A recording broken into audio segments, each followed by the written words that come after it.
The History of the Peloponnesian War. By Thucydides. Book I. Chapter 1. The state of Greece from the earliest times to the commencement of the Peloponnesian War.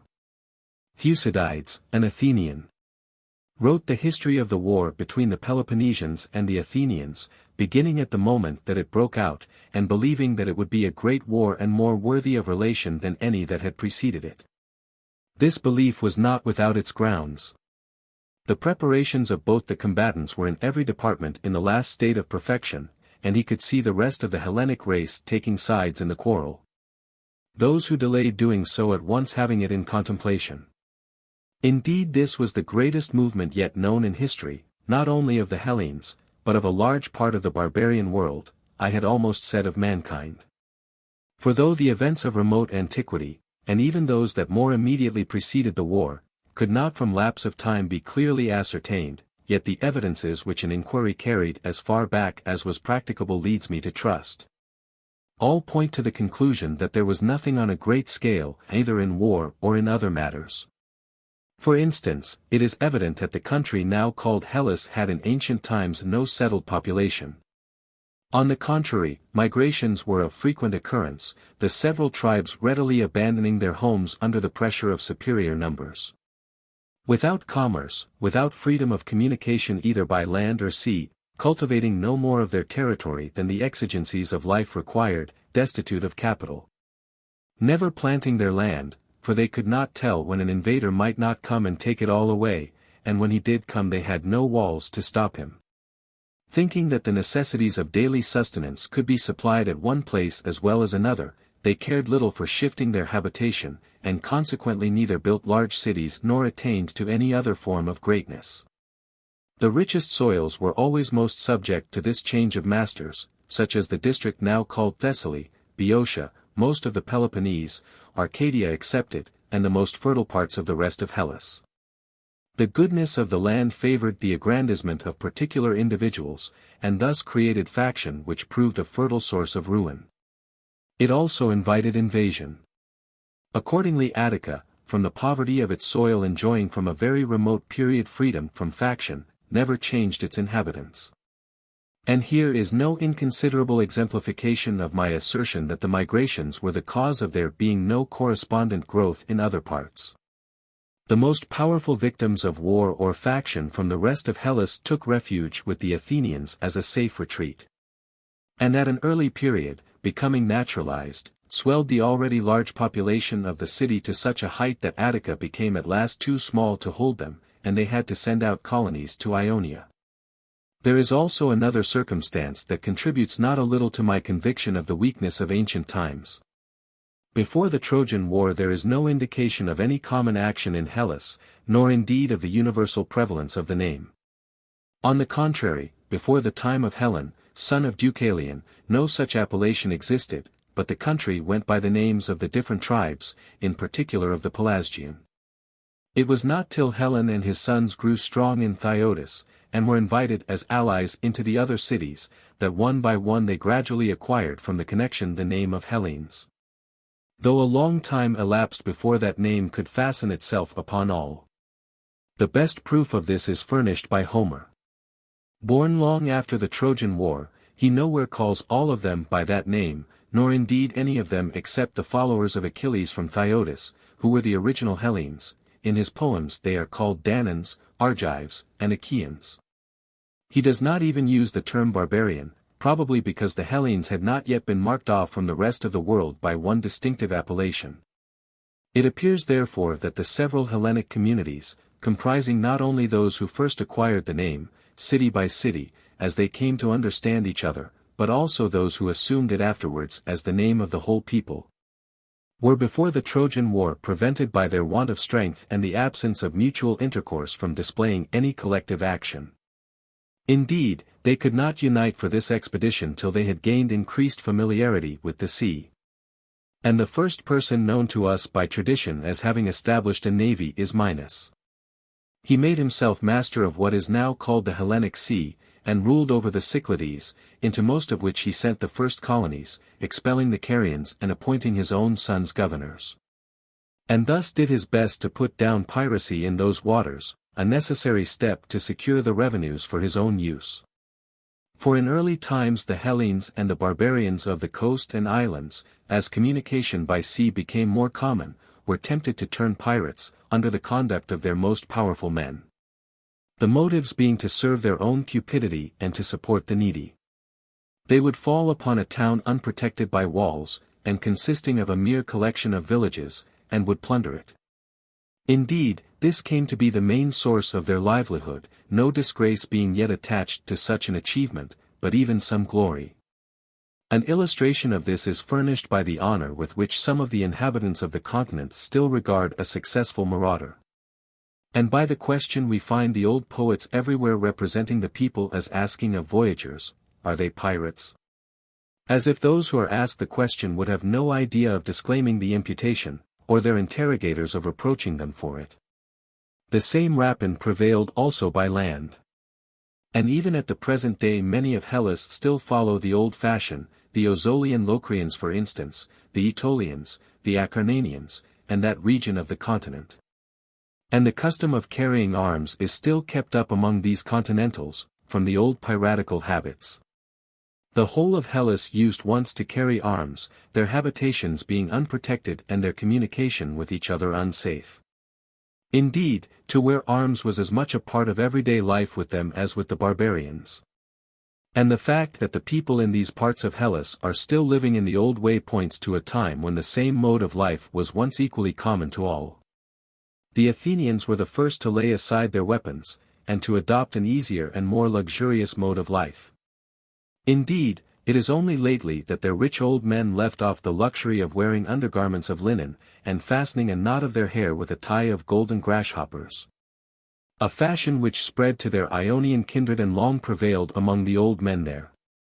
On the contrary, a modest style of dressing, more in conformity with modern ideas, was first adopted by the Lacedaemonians, the rich doing their best to assimilate their way of life to that of the common people. They also set the example of contending naked, publicly stripping and anointing themselves with oil in their gymnastic exercises. Formerly, even in the Olympic contests, the athletes who contended wore belts across their middles.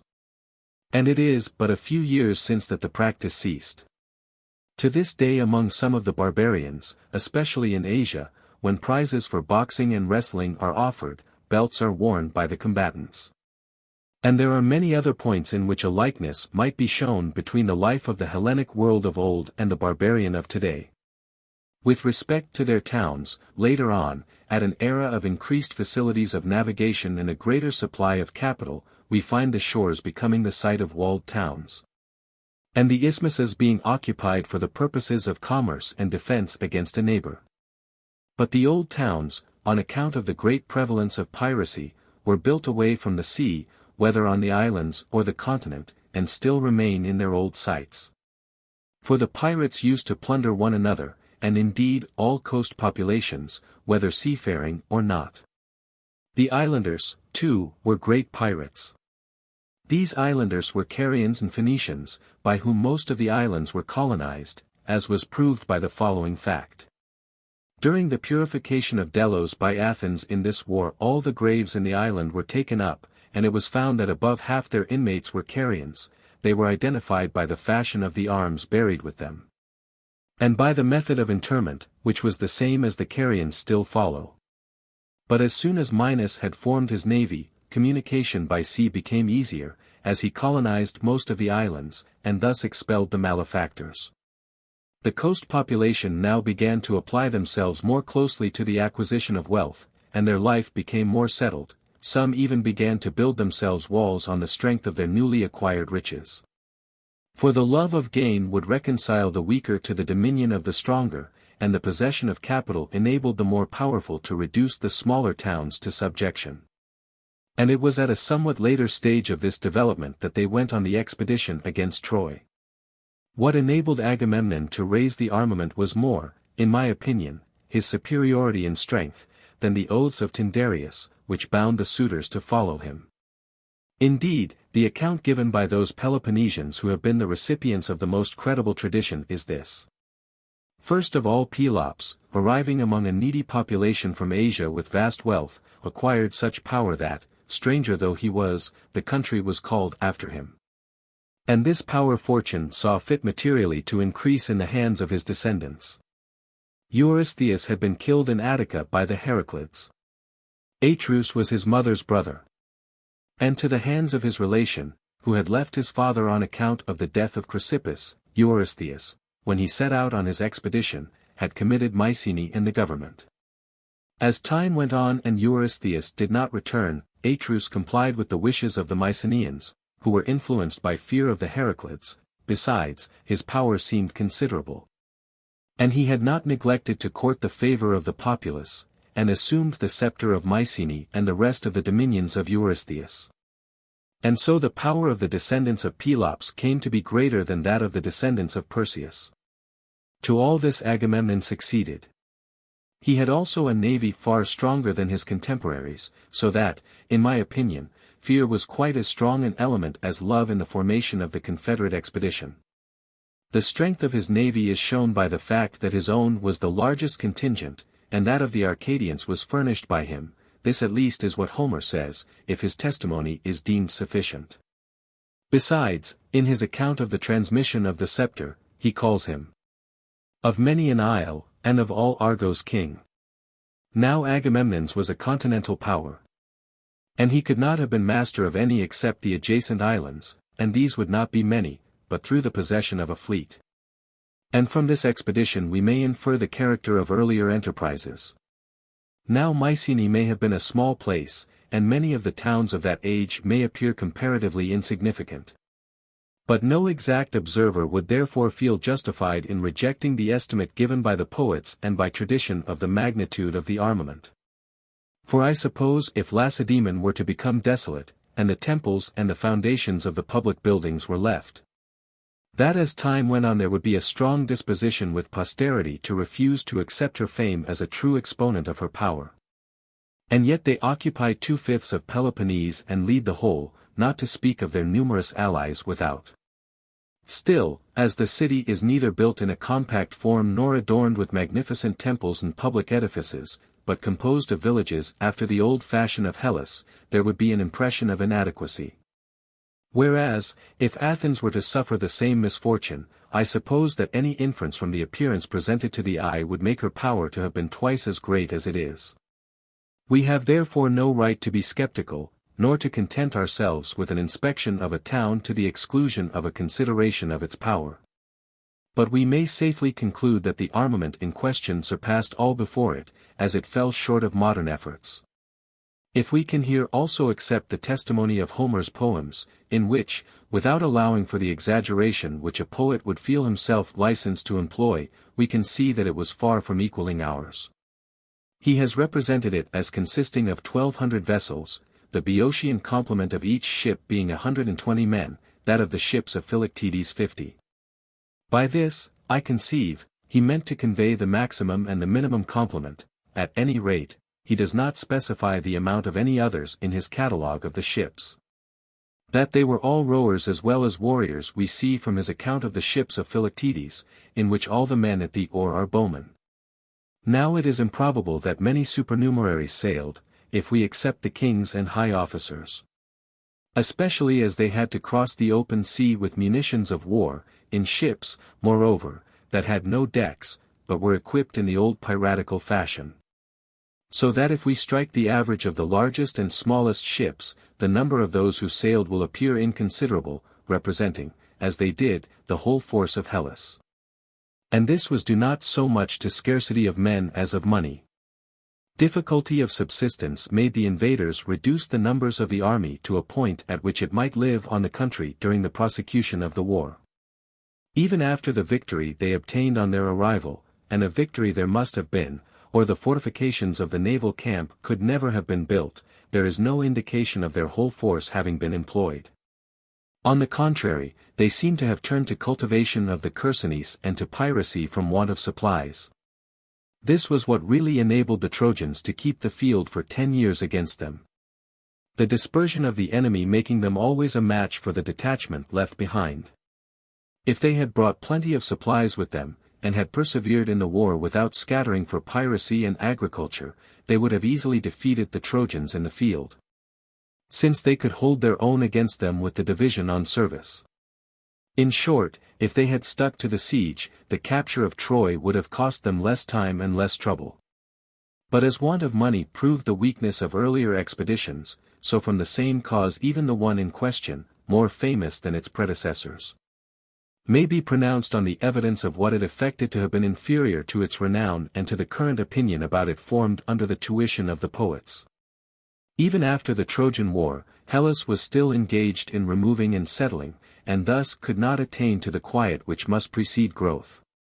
The late return of the Hellenes from Ilium caused many revolutions, and factions ensued almost everywhere, and it was the citizens thus driven into exile who founded the cities. 60 years after the capture of Ilium, the modern Boeotians were driven out of Arne by the Thessalians, and settled in the present Boeotia, the former Cadmais. Though there was a division of them there before, some of whom joined the expedition to Ilium. 20 years later, the Dorians and the Heraclids became masters of Peloponnese. So that much had to be done and many years had to elapse before Hellas could attain to a durable tranquility undisturbed by removals, and could begin to send out colonies, as Athens did to Ionia and most of the islands, and the Peloponnesians to most of Italy and Sicily and some places in the rest of Hellas. All these places were founded subsequently to the war with Troy. But as the power of Hellas grew, and the acquisition of wealth became more an object, the revenues of the states increasing, tyrannies were by their means established almost everywhere, the old form of government being hereditary monarchy with definite prerogatives, and Hellas began to fit out fleets and apply herself more closely to the sea.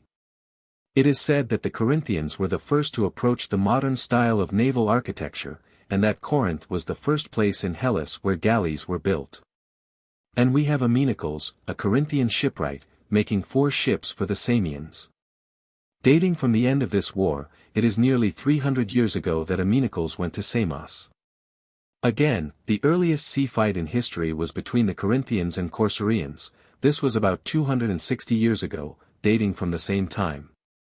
Planted on an isthmus, Corinth had from time out of mind been a commercial emporium.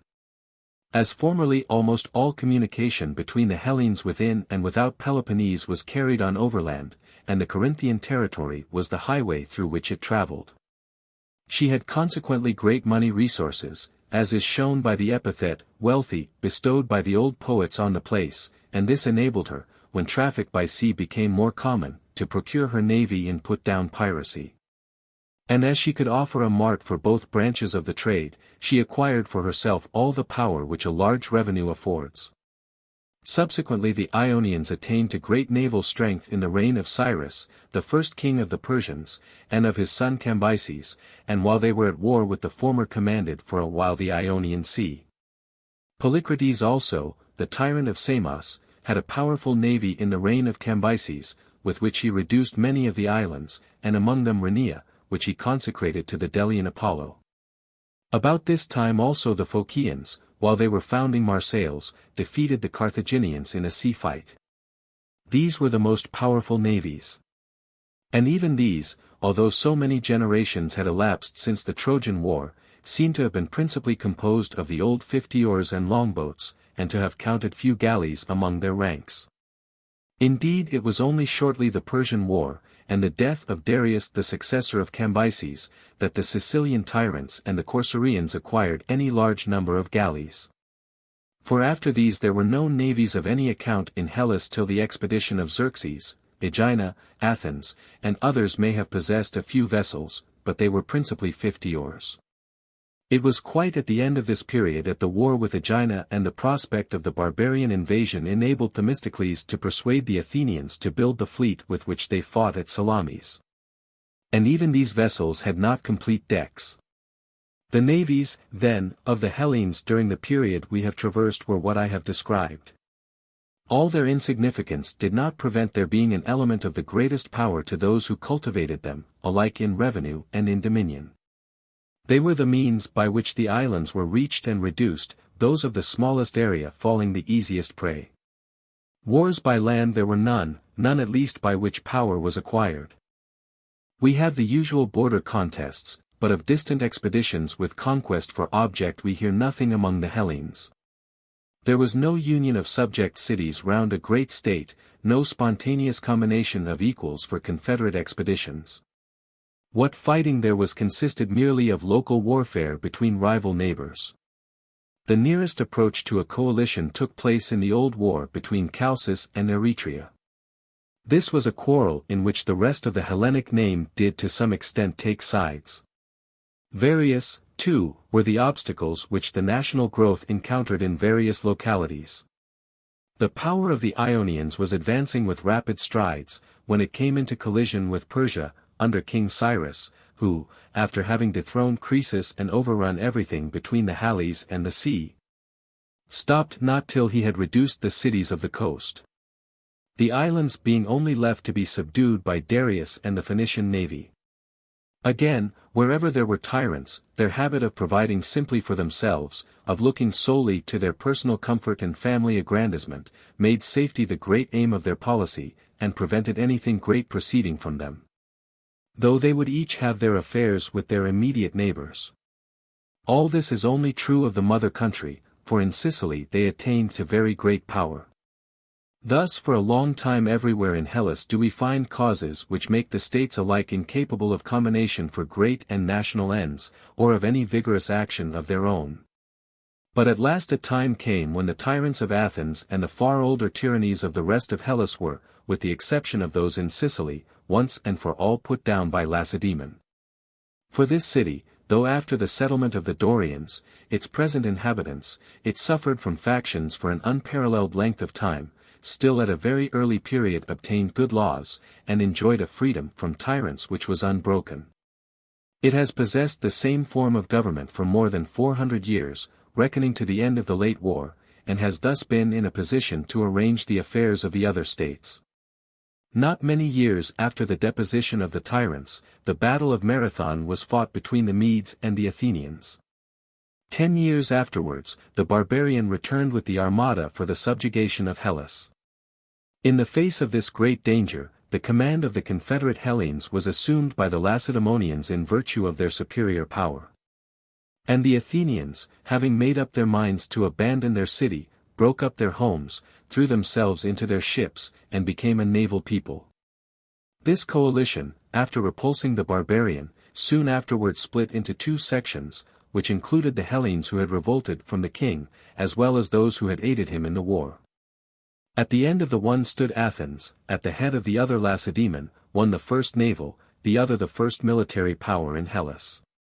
For a short time the league held together, till the Lacedaemonians and Athenians quarrelled and made war upon each other with their allies, a duel into which all the Hellenes sooner or later were drawn, though some might at first remain neutral. So that the whole period from the Median War to this, with some peaceful intervals, was spent by each power in war either with its rival, or with its own revolted allies, and consequently afforded them constant practice in military matters. And that experience which is learnt in the school of danger. The policy of Lacedaemon was not to exact tribute from her allies, but merely to secure their subservience to her interests by establishing oligarchies among them. Athens, on the contrary, had by degrees deprived hers of their ships, and imposed instead contributions in money on all except Chios and Lesbos. Both found their resources for this war separately to exceed the sum of their strength when the alliance flourished intact. Having now given the result of my inquiries into early times, I grant that there will be a difficulty in believing every particular detail. The way that most men deal with traditions, even traditions of their own country, is to receive them all alike as they are delivered, without applying any critical test whatever. The general Athenian public fancy that Hipparchus was tyrant when he fell by the hands of Harmodius and Aristogiton, not knowing that Hippias, the eldest of the sons of Pisistratus, was really supreme. And that Hipparchus and Thessalus were his brothers.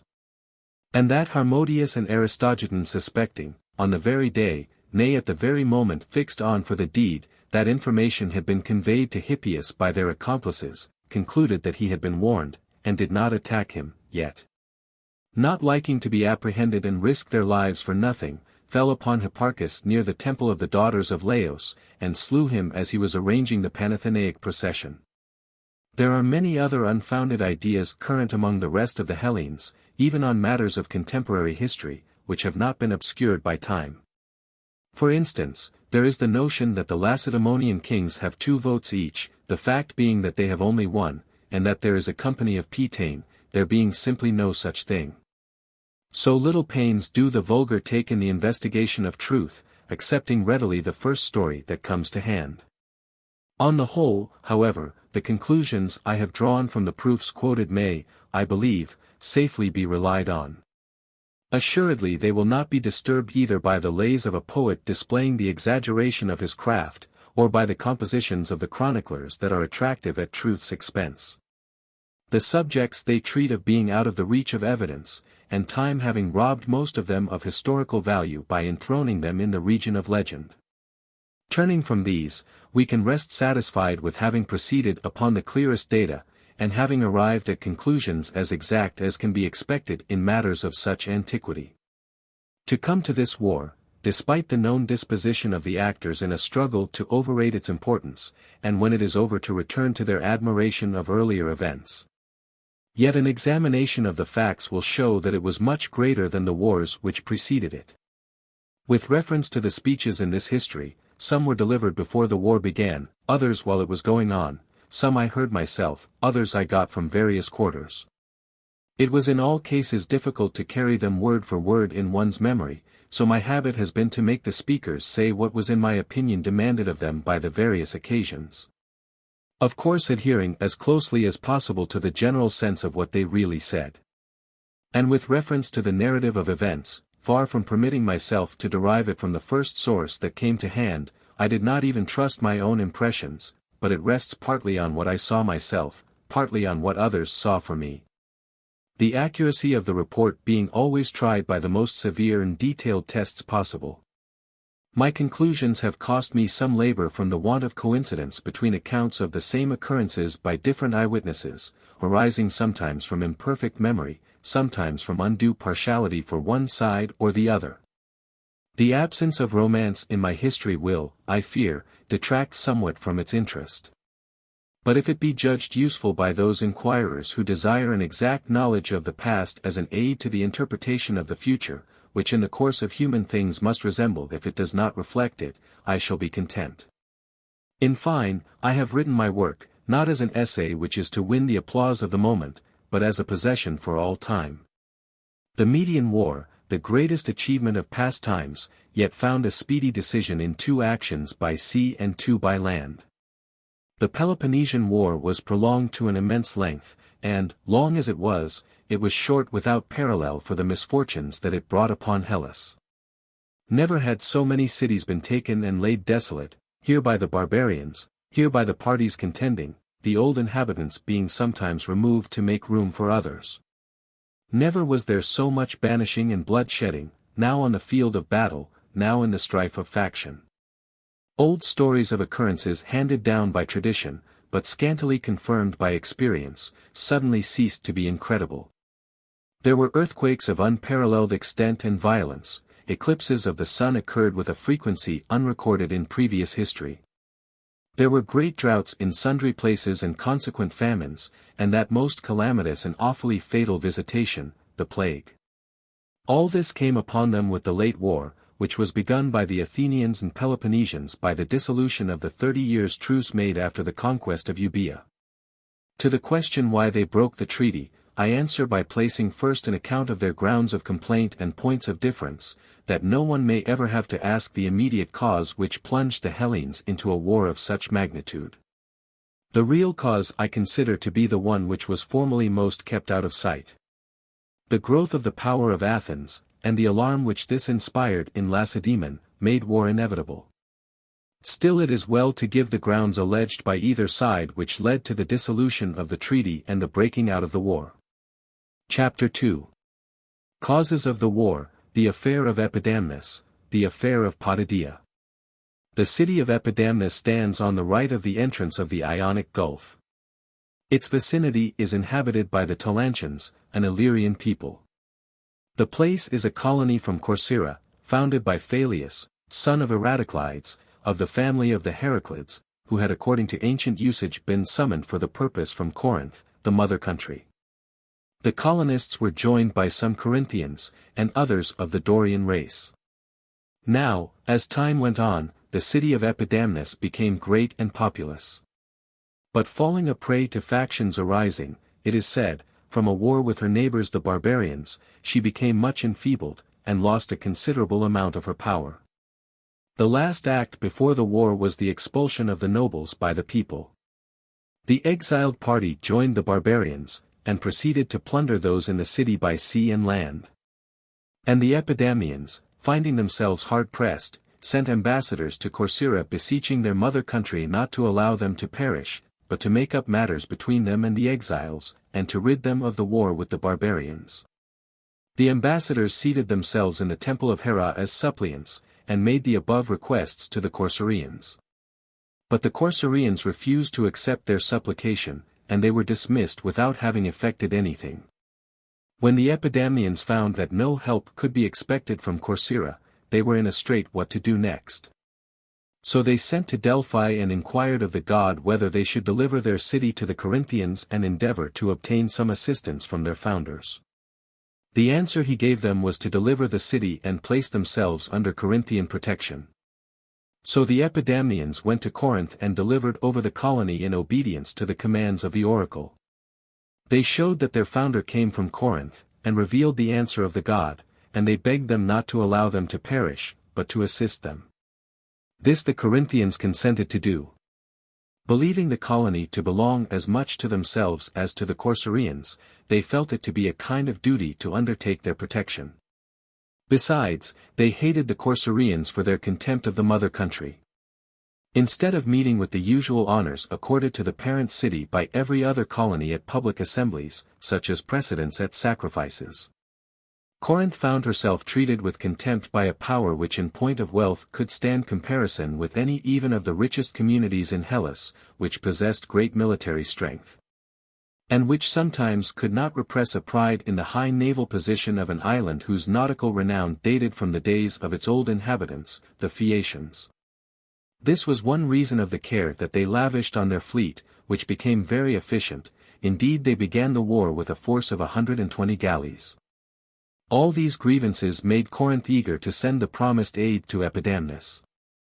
Advertisement was made for volunteer settlers, and a force of Ambraciots, Leucadians, and Corinthians was dispatched. They marched by land to Apollonia, a Corinthian colony, the route by sea being avoided from fear of Corcyrian interruption. When the Corcyrians heard of the arrival of the settlers and troops in Epidamnus, and the surrender of the colony to Corinth, they took fire. Instantly putting to sea with 25 ships, which were quickly followed by others, they insolently commanded the Epidamnians to receive back the banished nobles. It must be premised that the Epidamnian exiles had come to Corcyra and, pointing to the sepulchres of their ancestors, had appealed to their kindred to restore them, and to dismiss the Corinthian garrison and settlers. But to all this the Epidamnians turned a deaf ear. Upon this the Corcyrians commenced operations against them with a fleet of 40 sail. They took with them the exiles, with a view to their restoration, and also secured the services of the Illyrians.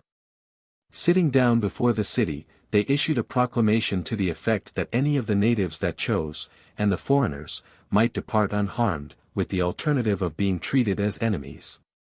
On their refusal the Corcyrians proceeded to besiege the city, which stands on an isthmus.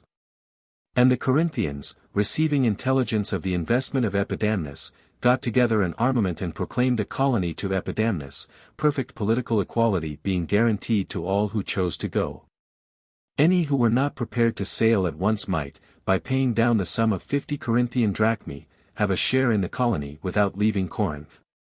Great numbers took advantage of this proclamation, some being ready to start directly, others paying the requisite forfeit. In case of their passage being disputed by the Corcyrians, several cities were asked to lend them a convoy. Megara prepared to accompany them with 8 ships, Pale in Cephalonia with 4, Epidaurus furnished 5, Hermione 1, Treason 2, Lucas 10, and Ambracia 8. The Thebans and Phliasians were asked for money, the Hellenes for hulls as well. While Corinth herself furnished 30 ships and 3,000 heavy infantry. When the Corcyraeans heard of their preparations, they came to Corinth with envoys from Lacedaemon and Sicyon, whom they persuaded to accompany them, and bade her recall the garrison and settlers, as she had nothing to do with Epidamnus. If, however, she had any claims to make, they were willing to submit the matter to the arbitration of such of the cities in Peloponnese as should be chosen by mutual agreement. And that the colony should remain with the city to whom the arbitrators might assign it. They were also willing to refer the matter to the oracle at Delphi. If, in defiance of their protestations, war was appealed to, they should be themselves compelled by this violence to seek friends in quarters where they had no desire to seek them, and to make even old ties give way to the necessity of assistance. The answer they got from Corinth was that, if they would withdraw their fleet and the barbarians from Epidamnus, negotiation might be possible, but, while the town was still being besieged, going before arbitrators was out of the question. The Corcyraeans retorted that if Corinth would withdraw her troops from Epidamnus they would withdraw theirs, or they were ready to let both parties remain in statu quo, an armistice being concluded till judgment could be given. Turning a deaf ear to all these proposals, when their ships were manned and their allies had come in, the Corinthians sent a herald before them to declare war and, getting under way with 75 ships and 2,000 heavy infantry, sailed for Epidamnus to give battle to the Corcyraeans. The fleet was under the command of Aristeus, son of Pelecas, Callicrates, son of Callias, and Timonor, son of Timanthes, the troops under that of Archetimus, son of Eurytimus, and Isarchidas, son of Isarchus. When they had reached Actium in the territory of Anactorium, at the mouth of the Gulf of Ambracia, where the temple of Apollo stands, the Corcyraeans sent on a herald in a light boat to warn them not to sail against them. Meanwhile they proceeded to man their ships, all of which had been equipped for action, the old vessels being undergirded to make them seaworthy. On the return of the herald without any peaceful answer from the Corinthians, their ships being now manned, they put out to sea to meet the enemy with a fleet of 80 sail, 40 were engaged in the siege of Epidamnus, formed line, and went into action, and gained a decisive victory, and destroyed 15 of the Corinthian vessels. The same day had seen Epidamnus compelled by its besiegers to capitulate, the conditions being that the foreigners should be sold, and the Corinthians kept as prisoners of war, till their fate should be otherwise decided. After the engagement the Corcyraeans set up a trophy on Leucim, a headland of Corcyra, and slew all their captives except the Corinthians, whom they kept as prisoners of war. Defeated at sea, the Corinthians and their allies repaired home, and left the Corcyraeans masters of all the sea about those parts. Sailing to Leucas, a Corinthian colony, they ravaged their territory, and burnt Cyllene, the harbor of the Hellenes, because they had furnished ships and money to Corinth. For almost the whole of the period that followed the battle they remained masters of the sea, and the allies of Corinth were harassed by Corcyraean cruisers. At last Corinth, roused by the sufferings of her allies, sent out ships and troops in the fall of the summer, who formed an encampment at Actium and about Chimerium, in Thesprotis, for the protection of Leucas and the rest of the friendly cities. The Corcyraeans on their part formed a similar station on Leucim. Neither party made any movement, but they remained confronting each other till the end of the summer, and winter was at hand before either of them returned home. Corinth, exasperated by the war with the Corcyraeans, spent the whole of the year after the engagement and that succeeding it in building ships, and in straining every nerve to form an efficient fleet. Rowers being drawn from Peloponnese and the rest of Hellas by the inducement of large bounties. The Corcyraeans, alarmed at the news of their preparations, being without a single ally in Hellas, for they had not enrolled themselves either in the Athenian or in the Lacedaemonian confederacy, decided to repair to Athens in order to enter into alliance and to endeavor to procure support from her. Corinth also, hearing of their intentions, sent an embassy to Athens to prevent the Corcyraean navy being joined by the Athenian, and her prospect of ordering the war according to her wishes being thus impeded. An assembly was convoked, and the rival advocates appeared. The Corcyraeans spoke as follows. Athenians. When a people that have not rendered any important service or support to their neighbors in times past, for which they might claim to be repaid, appear before them as we now appear before you to solicit their assistance, they may fairly be required to satisfy certain preliminary conditions. They should show, first, that it is expedient or at least safe to grant their request, next, that they will retain a lasting sense of the kindness. But if they cannot clearly establish any of these points, they must not be annoyed if they meet with a rebuff. Now the Corcyraeans believe that with their petition for assistance they can also give you a satisfactory answer on these points, and they have therefore dispatched us hither. It has so happened that our policy as regards you with respect to this request, turns out to be inconsistent, and as regards our interests, to be at the present crisis inexpedient. We say inconsistent, because a power which has never in the whole of her past history been willing to ally herself with any of her neighbors, is now found asking them to ally themselves with her. And we say inexpedient, because in our present war with Corinth it has left us in a position of entire isolation, and what once seemed the wise precaution of refusing to involve ourselves in alliances with other powers, lest we should also involve ourselves in risks of their choosing, has now proved to be folly and weakness. It is true that in the late naval engagement we drove back the Corinthians from our shores single-handed. But they have now got together a still larger armament from Peloponnese and the rest of Hellas.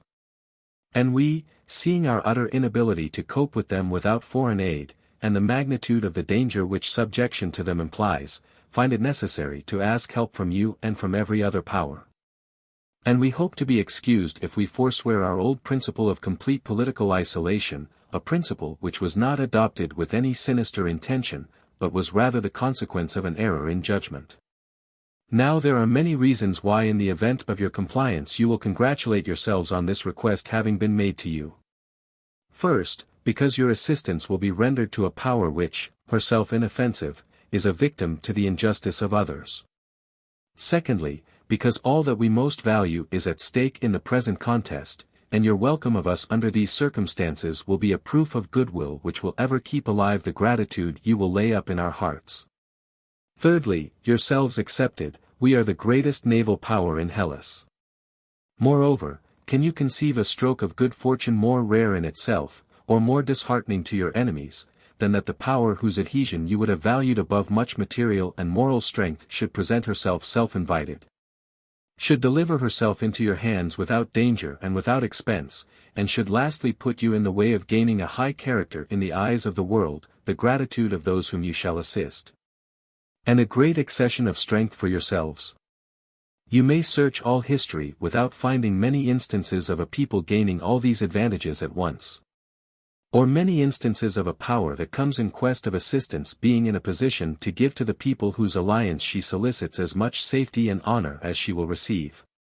But it will be urged that it is only in the case of a war that we shall be found useful.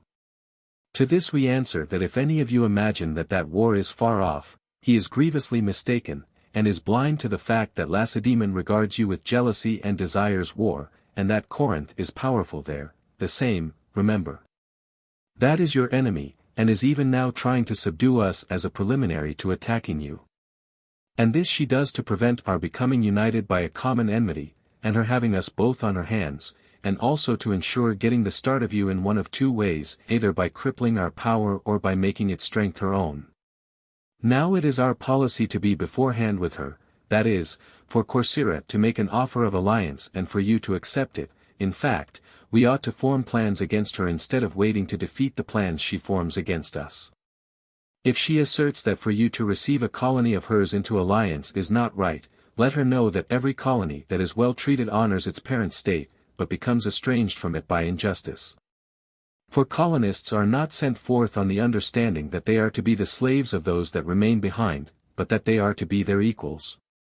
And that Corinth was injuring us is clear. Invited to refer the dispute about Epidamnus to arbitration, they chose to prosecute their complaints war rather than by a fair trial.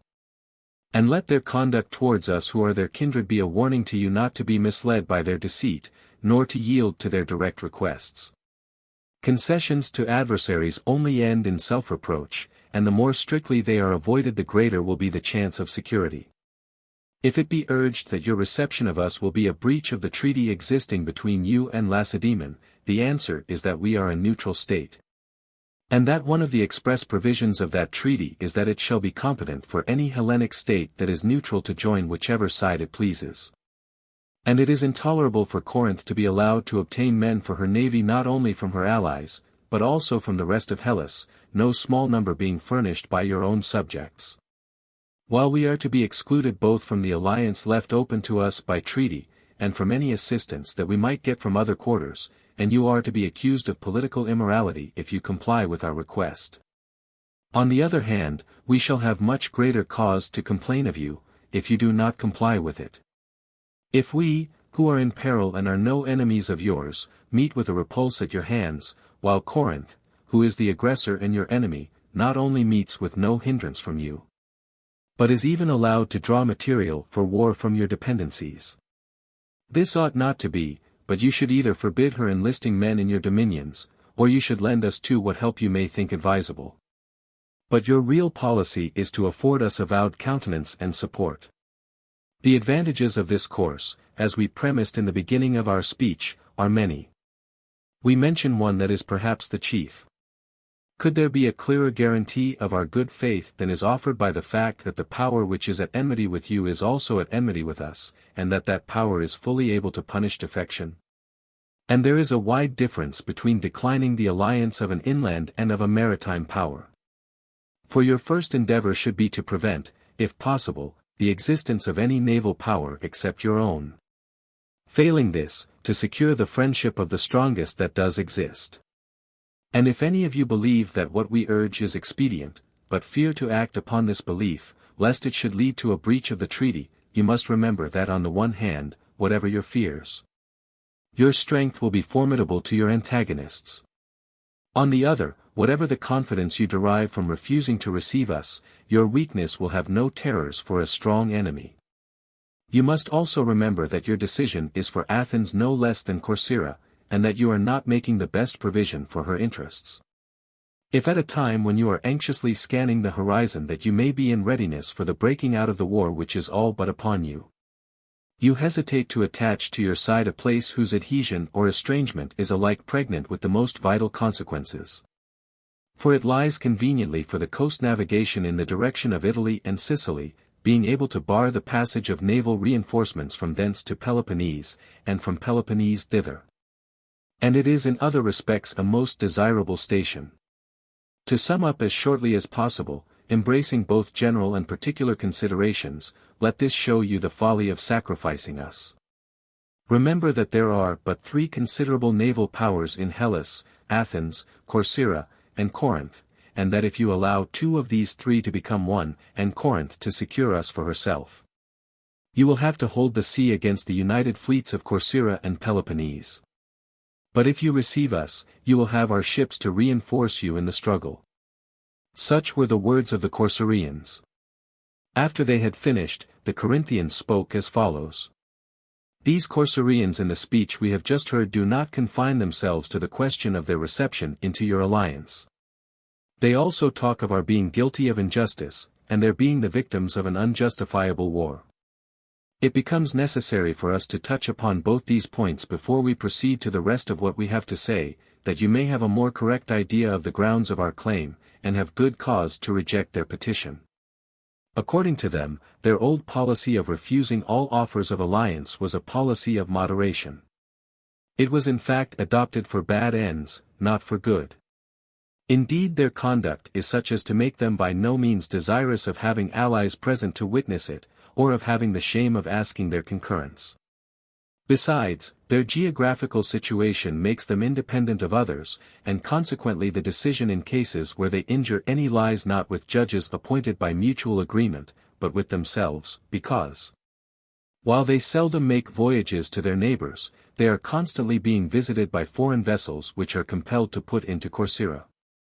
In short, the object that they propose to themselves, in their specious policy of complete isolation, is not to avoid sharing in the crimes of others, but to secure monopoly of crime to themselves, the license of outrage wherever they can compel, of fraud wherever they can elude, and the enjoyment of their gains without shame.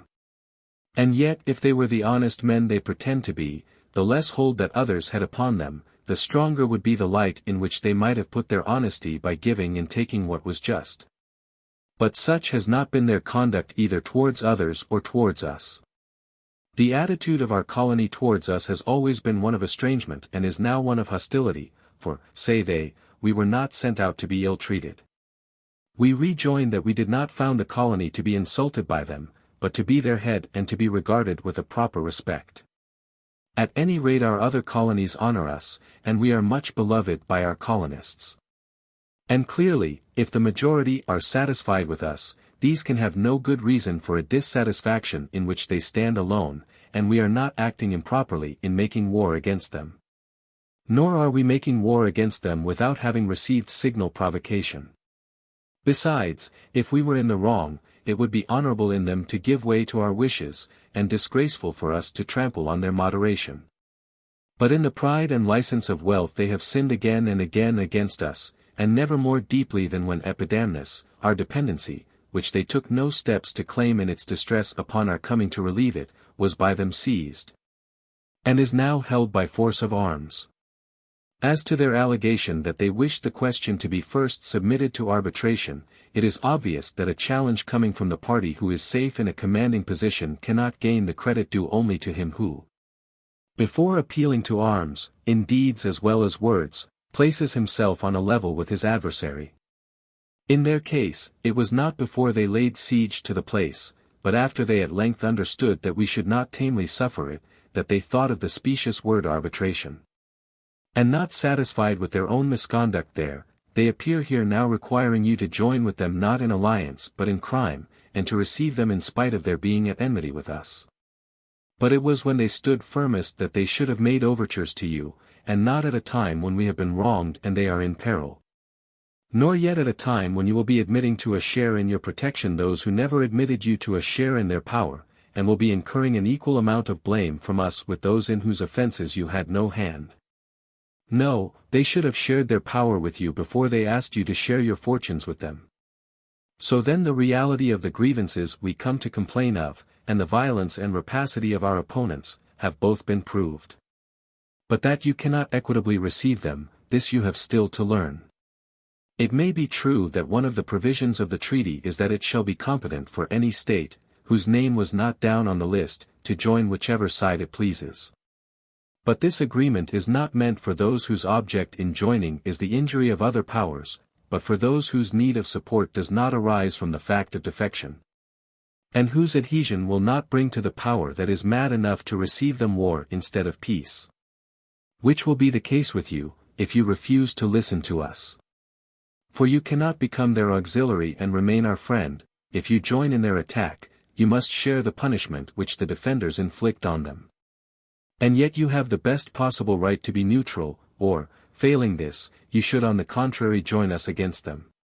Corinth is at least in treaty with you, with Corcyra you were never even in truce. But do not lay down the principle that defection is to be patronized. Did we on the defection of the Samians record our vote against you, when the rest of the Peloponnesian powers were equally divided on the question whether they should assist them? No, we told them to their face that every power has a right to punish its own allies. Why, if you make it your policy to receive and assist all offenders, you will find that just as many of your dependencies will come over to us, and the principle that you establish will press less heavily on us than on yourselves. This then is what Hellenic law entitles us to demand as a right.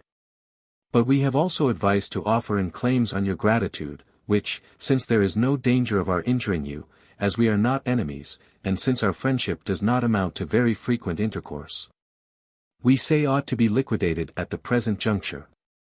When you were in want of ships of war for the war against the Aeginetans, before the Persian invasion, Corinth supplied you with 20 vessels. That good turn, and the line we took on the Samian question, when we were the cause of the Peloponnesians refusing to assist them, enabled you to conquer Aegina and to punish Samos. And we acted thus at crises when, if ever, men are wont in their efforts against their enemies to forget everything for the sake of victory, regarding him who assists them then as a friend, even if thus far he has been a foe. And him who opposes them then as a foe, even if he has thus far been a friend. Indeed they allow their real interests to suffer from their absorbing preoccupation in the struggle. Weigh well these considerations, and let your youth learn what they are from their elders, and let them determine to do unto us as we have done unto you. And let them not acknowledge the justice of what we say, but dispute its wisdom in the contingency of war. Not only is the straightest path generally speaking the wisest, but the coming of the war, which the Corcyraeans have used as a bugbear to persuade you to do wrong, is still uncertain, and it is not worth while to be carried away by it into gaining the instant and declared enmity of Corinth. It were, rather, wise to try and counteract the unfavorable impression which your conduct to Megara has created. For kindness opportunely shown has a greater power of removing old grievances than the facts of the case may warrant. And do not be seduced by the prospect of a great naval alliance. Abstinence from all injustice to other first-rate powers is a greater tower of strength than anything that can be gained by the sacrifice of permanent tranquility for an apparent temporary advantage. It is now our turn to benefit by the principle that we laid down at Lacedaemon, that every power has a right to punish her own allies. We now claim to receive the same from you, and protest against your rewarding us for benefiting you by our vote by injuring us by yours. On the contrary, return us like for like, remembering that this is that very crisis in which he who lends aid is most a friend, and he who opposes is most a foe. And for these Corcyraeans, neither receive them into alliance in our despite, nor be their abettors in crime. So do, and you will act as we have a right to expect of you, and at the same time best consult your own interests. Such were the words of the Corinthians. When the Athenians had heard both out, 2 assemblies were held. In the first there was a manifest disposition to listen to the representations of Corinth. In the second, public feeling had changed and an alliance with Corcyra was decided on, with certain reservations. It was to be a defensive, not an offensive alliance. It did not involve a breach of the treaty with Peloponnese. Athens could not be required to join Corcyra in any attack upon Corinth. But each of the contracting parties had a right to the other's assistance against invasion, whether of his own territory or that of an ally. For it began now to be felt that the coming of the Peloponnesian War was only a question of time, and no one was willing to see a naval power of such magnitude as Corcyra sacrificed to Corinth. Though if they could let them weaken each other by mutual conflict, it would be no bad preparation for the struggle which Athens might one day have to wage with Corinth and the other naval powers. At the same time the island seemed to lie conveniently on the coasting passage to Italy and Sicily. With these views, Athens received Corcyra into alliance and, on the departure of the Corinthians not long afterwards, sent 10 ships to their assistance. They were commanded by Lacedaemonius, the son of Cimon, Diotimus, the son of Strombichus, and Proteas, the son of Epicles. Their instructions were to avoid collision with the Corinthian fleet except under certain circumstances. If it sailed to Corcyra and threatened a landing on her coast, or in any of her possessions, they were to do their utmost to prevent it. These instructions were prompted by an anxiety to avoid a breach of the treaty. Meanwhile the Corinthians completed their preparations, and sailed for Corcyra with 150 ships. Of these Elis furnished 10, Megara 12, Lucas 10, Ambracia 27, Anactorium 1, and Corinth herself 90. Each of these contingents had its own admiral, the Corinthian being under the command of Xenoclides, son of Euthycles, with 4 colleagues. Sailing from Lucas, they made land at the part of the continent opposite Corcyra. They anchored in the harbor of Chimerium, in the territory of Thesprotis, above which, at some distance from the sea, lies the city of Ephyre, in the Aeolian district. By this city the Acherusian lake pours its waters into the sea. It gets its name from the river Acheron, which flows through Thesprotis and falls into the lake. There also the river Thyamis flows, forming the boundary between Thesprotis and Kestrine. And between these rivers rises the point of Chimerium. In this part of the continent the Corinthians now came to anchor, and formed an encampment. When the Corcyraeans saw them coming, they manned 110 ships, commanded by Myciades, Isamides, and Eurybatus, and stationed themselves at one of the Sybota Isles, the 10 Athenian ships being present.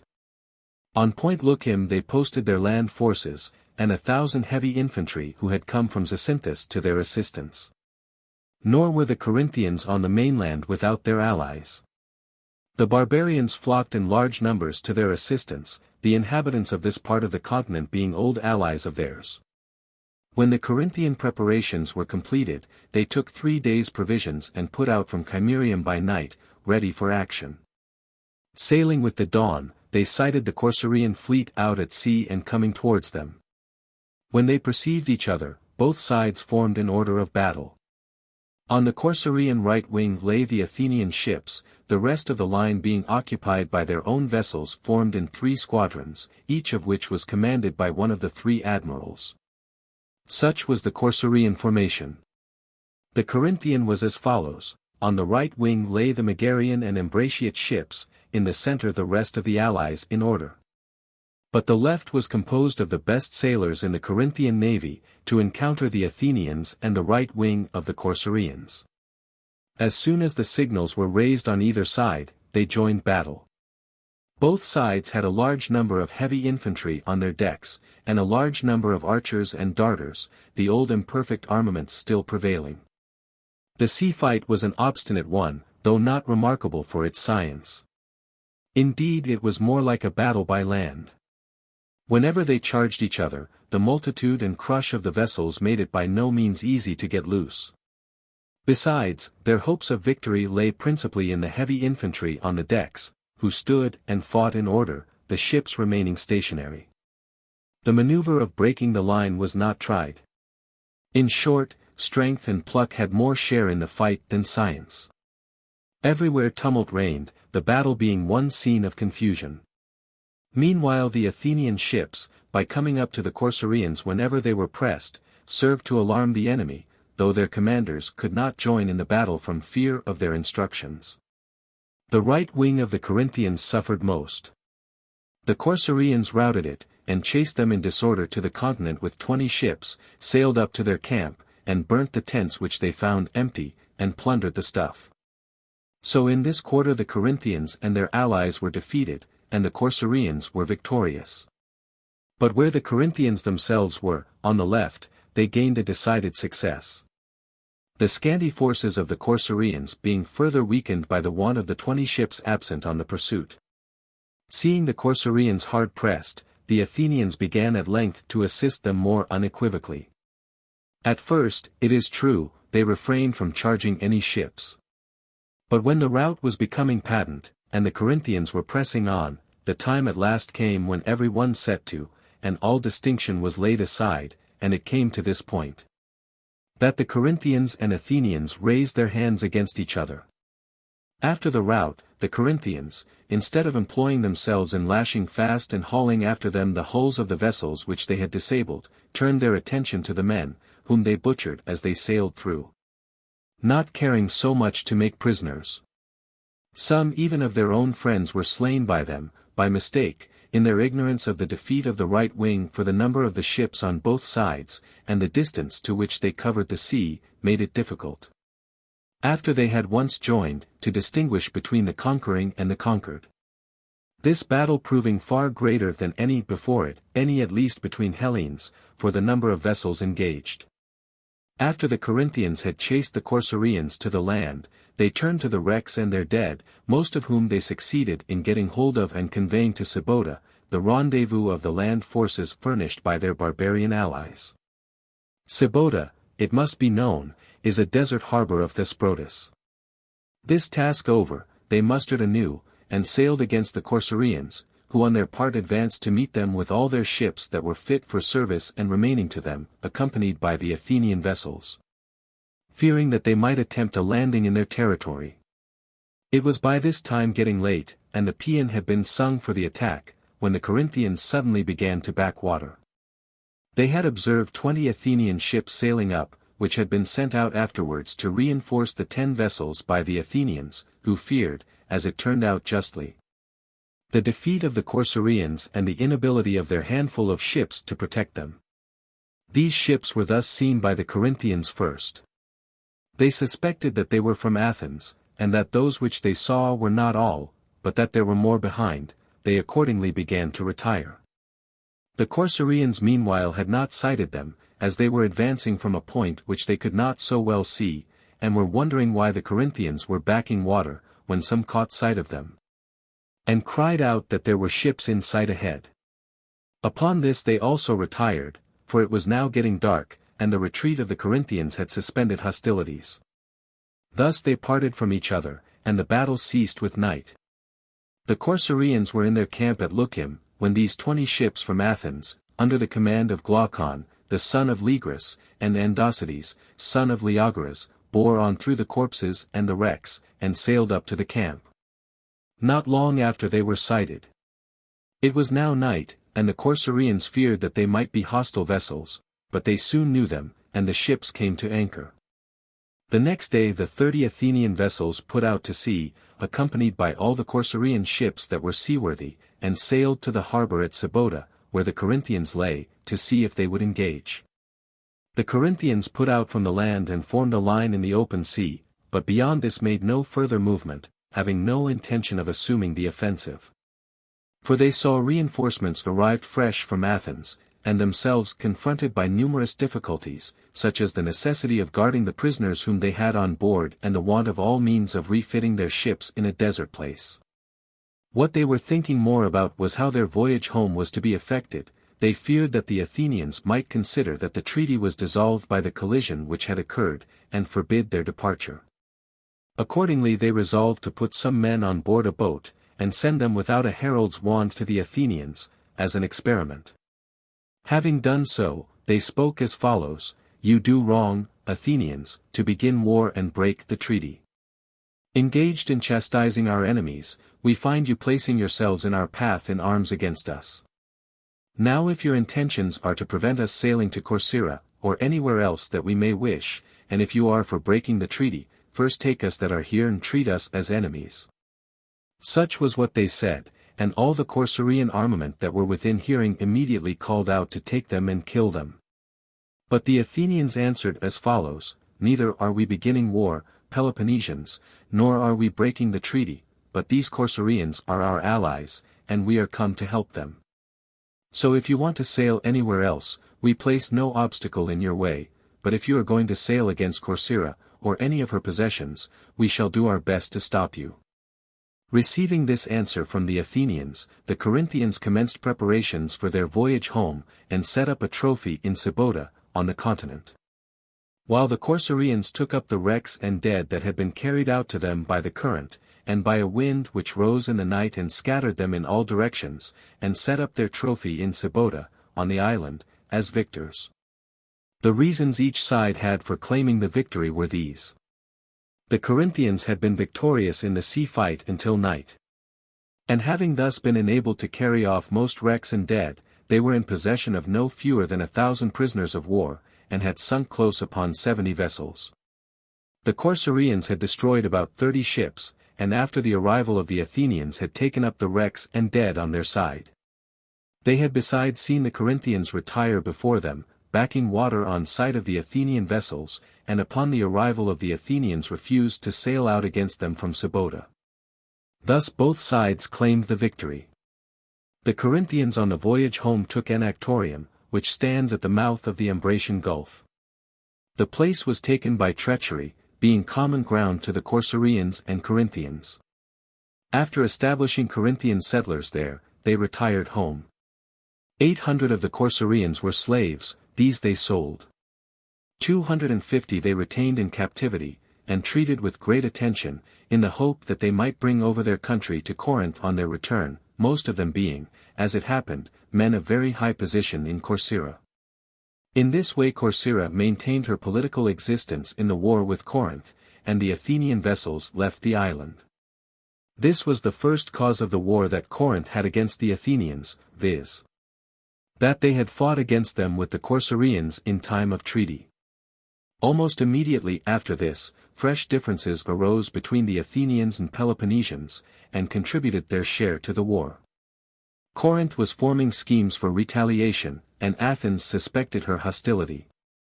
The Potidæans, who inhabit the Isthmus of Pallene, being a Corinthian colony, but tributary allies of Athens, were ordered to raise the wall looking towards Pallene, to give hostages, to dismiss the Corinthian magistrates, and in future not to receive the persons sent from Corinth annually to succeed them. It was feared that they might be persuaded by Perdiccas and the Corinthians to revolt, and might draw the rest of the allies in the direction of Thrace to revolt with them. These precautions against the Potidæans were taken by the Athenians immediately after the battle at Corcyra. Not only was Corinth at length openly hostile, but Perdiccas, son of Alexander, king of the Macedonians, had from an old friend and ally been made an enemy. He had been made an enemy by the Athenians entering into alliance with his brother Philip and Dirdas, who were in league against him. In his alarm he had sent to Lacedaemon to try and involve the Athenians in a war with the Peloponnesians, and was endeavoring to win over Corinth in order to bring about the revolt of Potidæa. He also made overtures to the Chalcidians in the direction of Thrace, and to the Bottiaeans, to persuade them to join in the revolt. For he thought that if these places on the border could be made his allies, it would be easier to carry on the war with their cooperation. Alive to all this, and wishing to anticipate the revolt of the cities, the Athenians acted as follows. They were just then sending off 30 ships and 1,000 heavy infantry for his country under the command of Archestratus, son of Lycomedes, with 4 colleagues. They instructed the captains to take hostages of the Potidæans, to raise the wall, and to be on their guard against the revolt of the neighboring cities. Meanwhile the Potidæans sent envoys to Athens on the chance of persuading them to take no new steps in their matters. They also went to Lacedaemon with the Corinthians to secure support in case of need.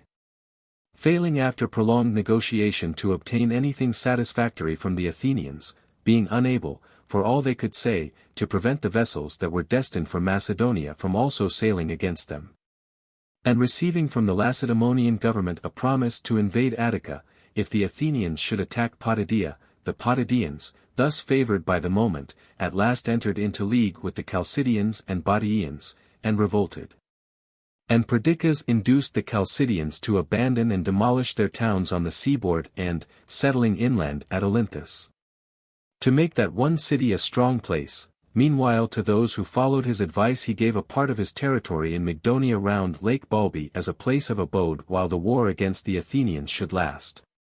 They accordingly demolished their towns, removed inland and prepared for war.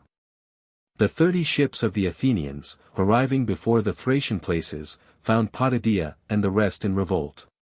Their commanders, considering it to be quite impossible with their present force to carry on war with Perdiccas and with the confederate towns as well, turned to Macedonia, their original destination, and, having established themselves there, carried on war in cooperation with Philip, and the brothers of Dirdas, who had invaded the country from the interior.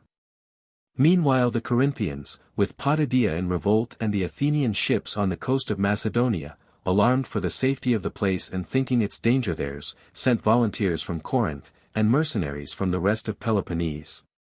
To the number of 1,600 heavy infantry in all, and 400 light troops. Aristeus, son of Adamantus, who was always a steady friend to the Potidæans, took command of the expedition, and it was principally for love of him that most of the men from Corinth volunteered. They arrived in Thrace 40 days after the revolt of Potidæa. The Athenians also immediately received the news of the revolt of the cities. On being informed that Aristeus and his reinforcements were on their way, they sent 2,000 heavy infantry of their own citizens and 40 ships against the places in revolt, under the command of Callias, son of Calliades, and 4 colleagues. They arrived in Macedonia first, and found the force of 1,000 men that had been first sent out, just become masters of Therme and besieging Pydna. Accordingly they also joined in the investment, and besieged Pydna for a while. Subsequently they came to terms and concluded a forced alliance with Perdiccas, hastened by the calls of Potidæa and by the arrival of Aristeus at that place. They withdrew from Macedonia, going to Beroea and thence to Strepsa, and, after a futile attempt on the latter place, they pursued by land their march to Potidæa with 3,000 heavy infantry of their own citizens, besides a number of their allies, and 600 Macedonian horsemen, the followers of Philip and Pausanias. With these sailed 70 ships along the coast. Advancing by short marches, on the 3rd day they arrived at Gigonus, where they encamped. Meanwhile the Potidæans and the Peloponnesians with Aristeus were encamped on the side looking towards Olynthus on the isthmus, in expectation of the Athenians, and had established their market outside the city. The allies had chosen Aristeus general of all the infantry, while the command of the cavalry was given to Perdiccas, who had at once left the alliance of the Athenians and gone back to that of the Potidæans, having deputed Iolaus as his general. The plan of Aristeus was to keep his own force on the isthmus and await the attack of the Athenians, leaving the Chalcidians and the allies outside the isthmus, and the 200 cavalry from Perdiccas in Olynthus to act upon the Athenian rear, on the occasion of their advancing against him, and thus to place the enemy between two fires. While Callias the Athenian general and his colleagues dispatched the Macedonian horse and a few of the allies to Olynthus, to prevent any movement being made from that quarter. The Athenians themselves broke up their camp and marched against Potidæa. After they had arrived at the isthmus, and saw the enemy preparing for battle, they formed against him, and soon afterwards engaged. The wing of Aristeus, with the Corinthians and other picked troops round him, routed the wing opposed to it, and followed for a considerable distance in pursuit. But the rest of the army of the Potidæans and of the Peloponnesians was defeated by the Athenians, and took refuge within the fortifications. Returning from the pursuit, Aristeus perceived the defeat of the rest of the army. Being at a loss which of the two risks to choose, whether to go to Olynthus or to Potidæa, he at last determined to draw his men into as small a space as possible, and force his way with a run into Potidæa. Not without difficulty, through a storm of missiles, he passed along by the breakwater through the sea, and brought off most of his men safe, though a few were lost. Meanwhile the auxiliaries of the Potidæans from Olynthus, which is about 7 miles off and in sight of Potidæa, when the battle began and the signals were raised, advanced a little way to render assistance. And the Macedonian horse formed against them to prevent it. But on victory speedily declaring for the Athenians and the signals being taken down, they retired back within the wall, and the Macedonians returned to the Athenians. Thus there were no cavalry present on either side. After the battle the Athenians set up a trophy, and gave back their dead to the Potidæans under truce.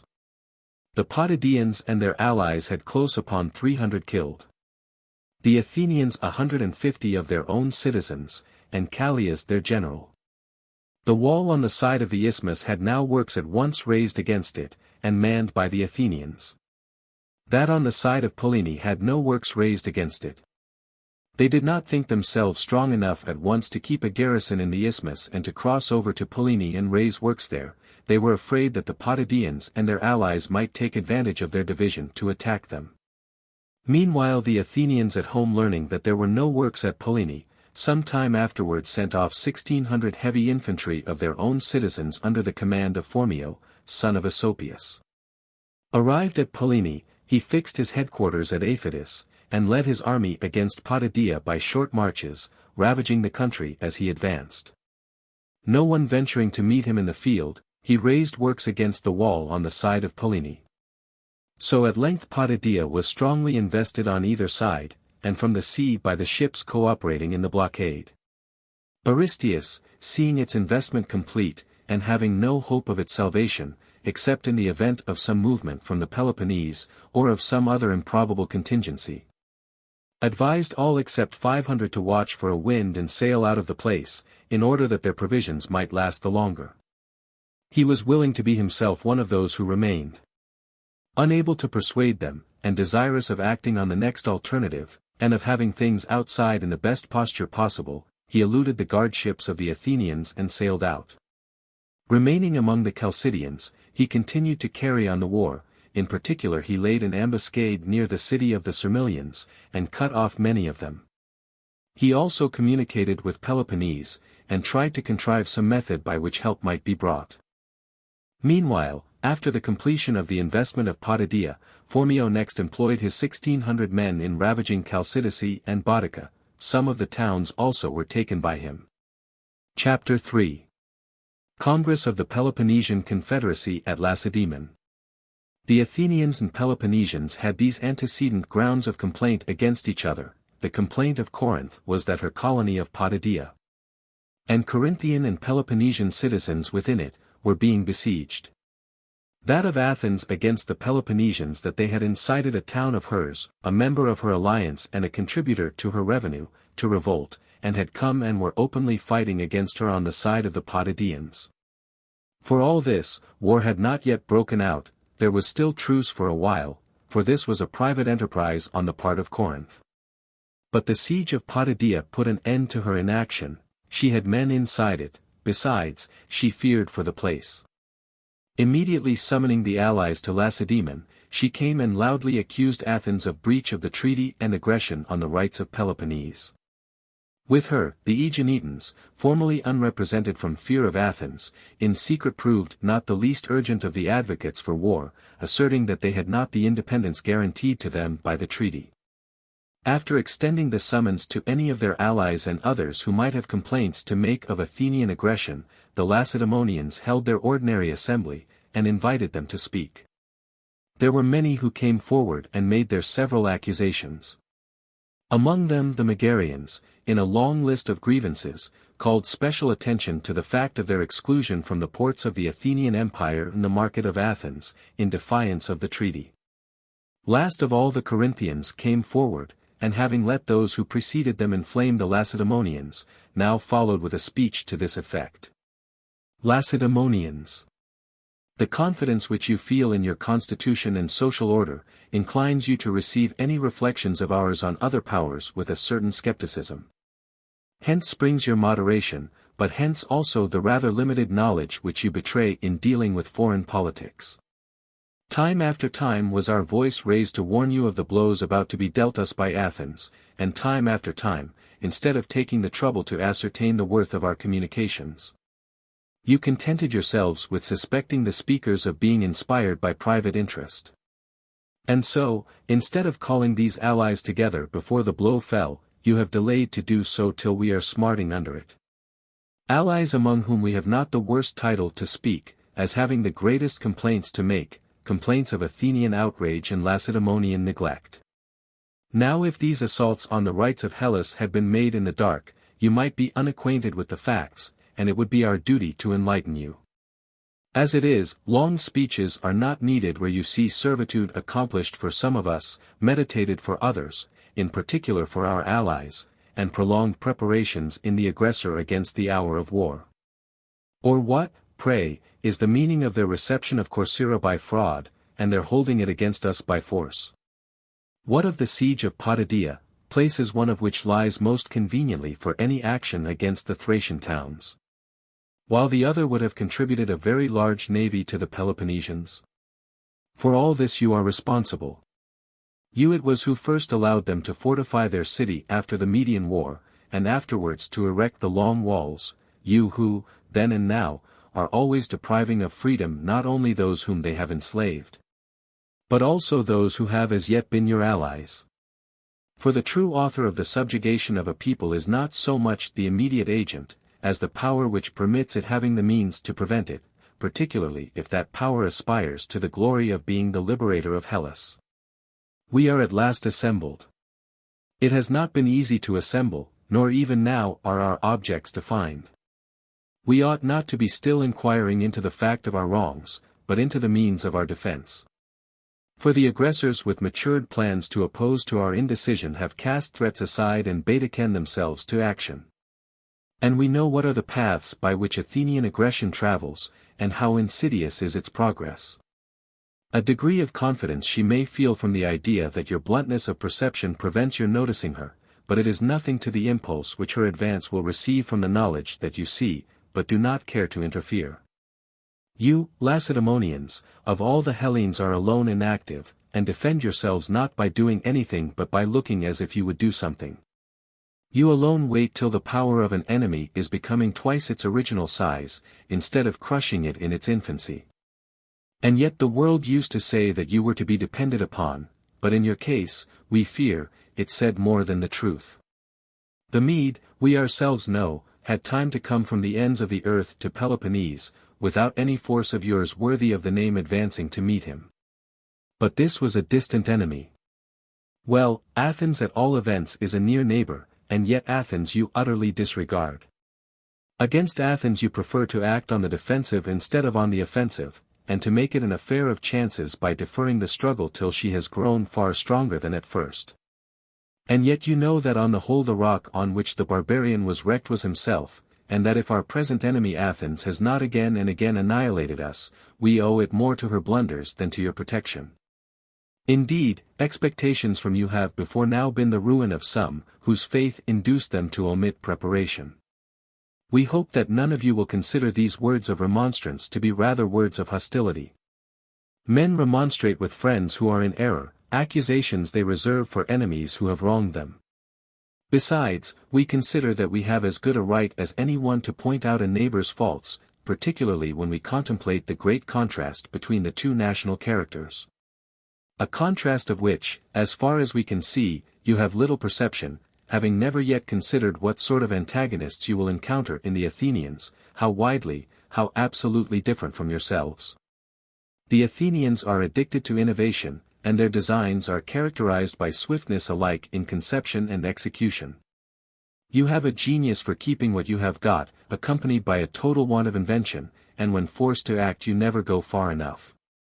Again, they are adventurous beyond their power, and daring beyond their judgment, and in danger they are sanguine. Your wont is to attempt less than is justified by your power, to mistrust even what is sanctioned by your judgment, and to fancy that from danger there is no release. Further, there is promptitude on their side against procrastination on yours. They are never at home, you are never from it, for they hope by their absence to extend their acquisitions, you fear by your advance to endanger what you have left behind. They are swift to follow up a success, and slow to recoil from a reverse. Their bodies they spend ungrudgingly in their country's cause, their intellect they jealously husband to be employed in her service. A scheme unexecuted is with them a positive loss, a successful enterprise a comparative failure. The deficiency created by the miscarriage of an undertaking is soon filled up by fresh hopes, for they alone are enabled to call a thing hoped for a thing got, by the speed with which they act upon their resolutions. Thus they toil on in trouble and danger all the days of their life, with little opportunity for enjoying, being ever engaged in getting. Their only idea of a holiday is to do what the occasion demands. And to them laborious occupation is less of a misfortune than the peace of a quiet life.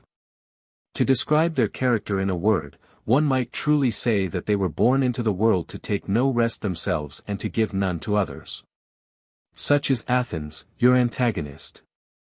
And yet, Lacedaemonians, you still delay, and fail to see that peace stays longest with those, who are not more careful to use their power justly than to show their determination not to submit to injustice.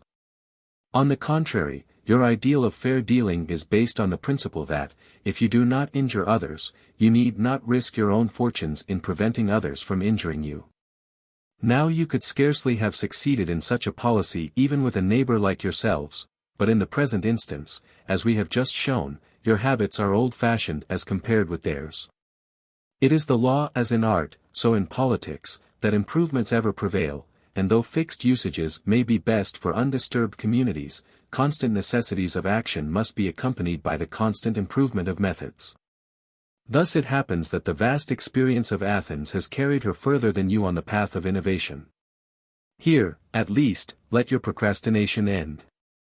For the present, assist your allies and Potidæa in particular, as you promised, by a speedy invasion of Attica, and do not sacrifice friends and kindred to their bitterest enemies, and drive the rest of us in despair to some other alliance. Such a step would not be condemned either by the gods who received our oaths, or by the men who witnessed them. The breach of a treaty cannot be laid to the people whom desertion compels to seek new relations, but to the power that fails to assist its confederate. But if you will only act, we will stand by you. It would be unnatural for us to change, and never should we meet with such a congenial ally. For these reasons choose the right course, and endeavor not to let Peloponnese under your supremacy degenerate from the prestige that it enjoyed under that of your ancestors. Such were the words of the Corinthians. There happened to be Athenian envoys present at Lacedaemon on other business. On hearing the speeches they thought themselves called upon to come before the Lacedaemonians.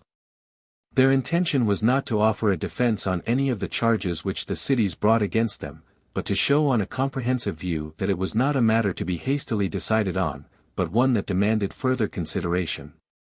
There was also a wish to call attention to the great power of Athens, and to refresh the memory of the old and enlighten the ignorance of the young, from a notion that their words might have the effect of inducing them to prefer tranquility to war. So they came to the Lacedaemonians and said that they too, if there was no objection, wished to speak to their assembly. They replied by inviting them to come forward. The Athenians advanced, and spoke as follows. The object of our mission here was not to argue with your allies, but to attend to the matters on which our state dispatched us.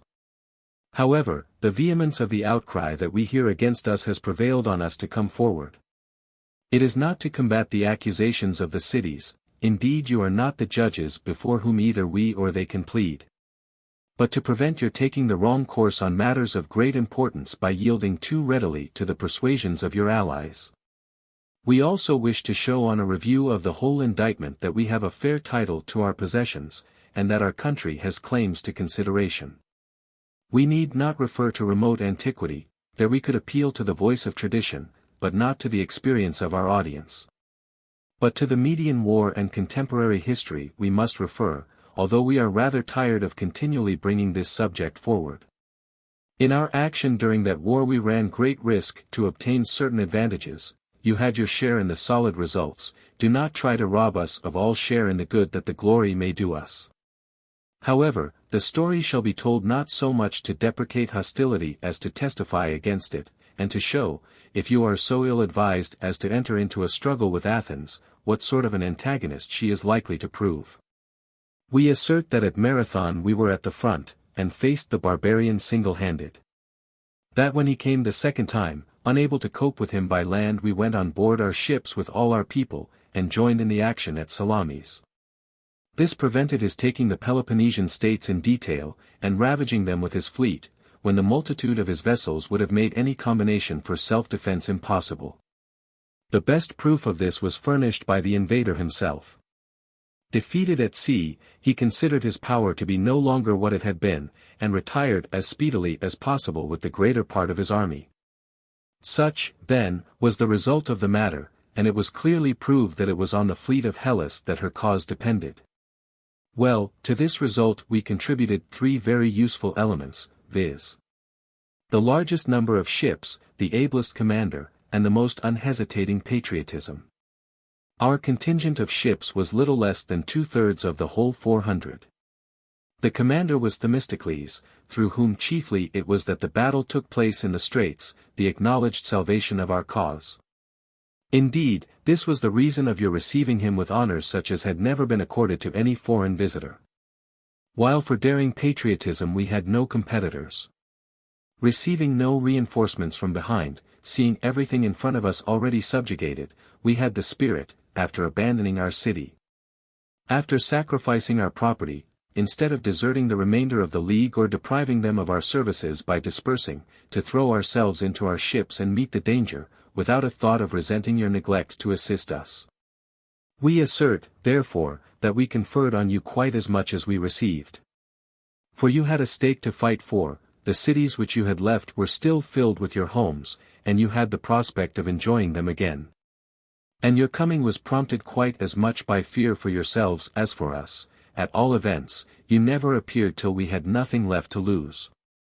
But we left behind us a city that was a city no longer, and staked our lives for a city that had an existence only in desperate hope, and so bore our full share in your deliverance and in ours. But if we had copied others, and allowed fears for our territory to make us give in our adhesion to the Mede before you came, or if we had suffered our ruin to break our spirit and prevent us embarking in our ships, your naval inferiority would have made a sea fight unnecessary, and his objects would have been peaceably attained. Surely, Lacedaemonians, neither by the patriotism that we displayed at that crisis, nor by the wisdom of our counsels, do we merit our extreme unpopularity with the Hellenes, not at least unpopularity for our empire. That empire we acquired by no violent means, but because you were unwilling to prosecute to its conclusion the war against the barbarian, and because the allies attached themselves to us and spontaneously asked us to assume the command. And the nature of the case first compelled us to advance our empire to its present height, fear being our principal motive, though honor and interest afterwards came in. And at last, when almost all hated us, when some had already revolted and had been subdued, when you had ceased to be the friends that you once were, and had become objects of suspicion and dislike, it appeared no longer safe to give up our empire. Especially as all who left us would fall to you. And no one can quarrel with a people for making, in matters of tremendous risk, the best provision that it can for its interest. You, at all events, Lacedaemonians, have used your supremacy to settle the states in Peloponnese as is agreeable to you. And if at the period of which we were speaking you had persevered to the end of the matter, and had incurred hatred in your command, we are sure that you would have made yourselves just as galling to the allies. And would have been forced to choose between a strong government and danger to yourselves.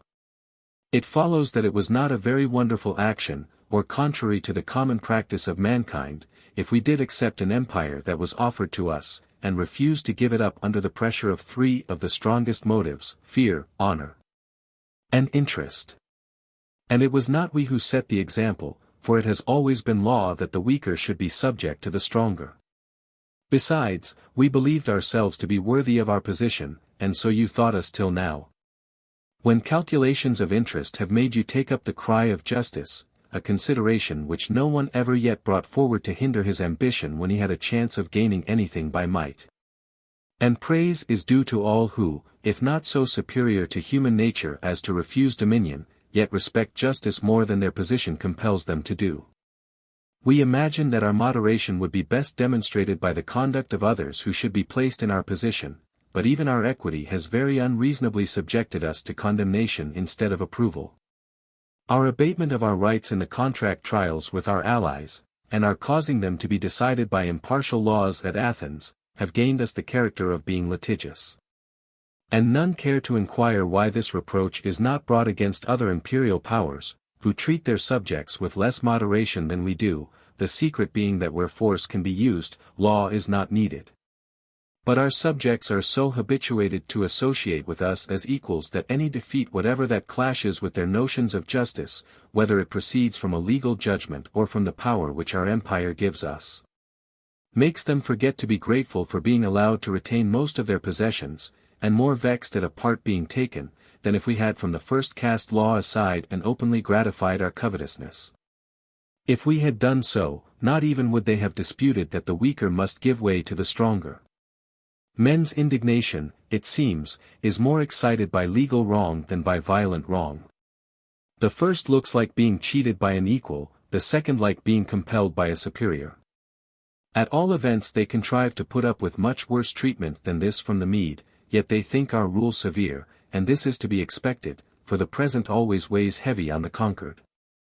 This at least is certain.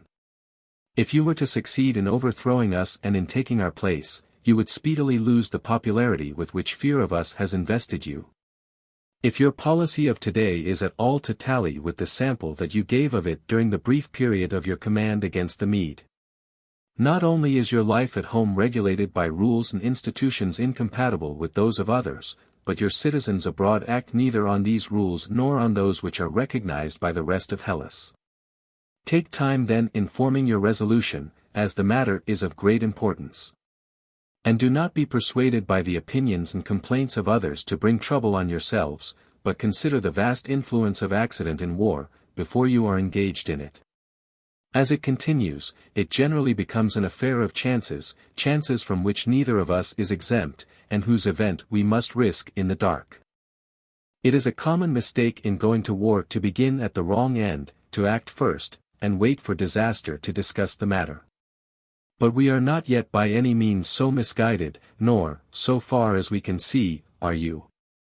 Accordingly, while it is still open to us both to choose aright, we bid you not to dissolve the treaty, or to break your oaths, but to have our differences settled by arbitration according to our agreement.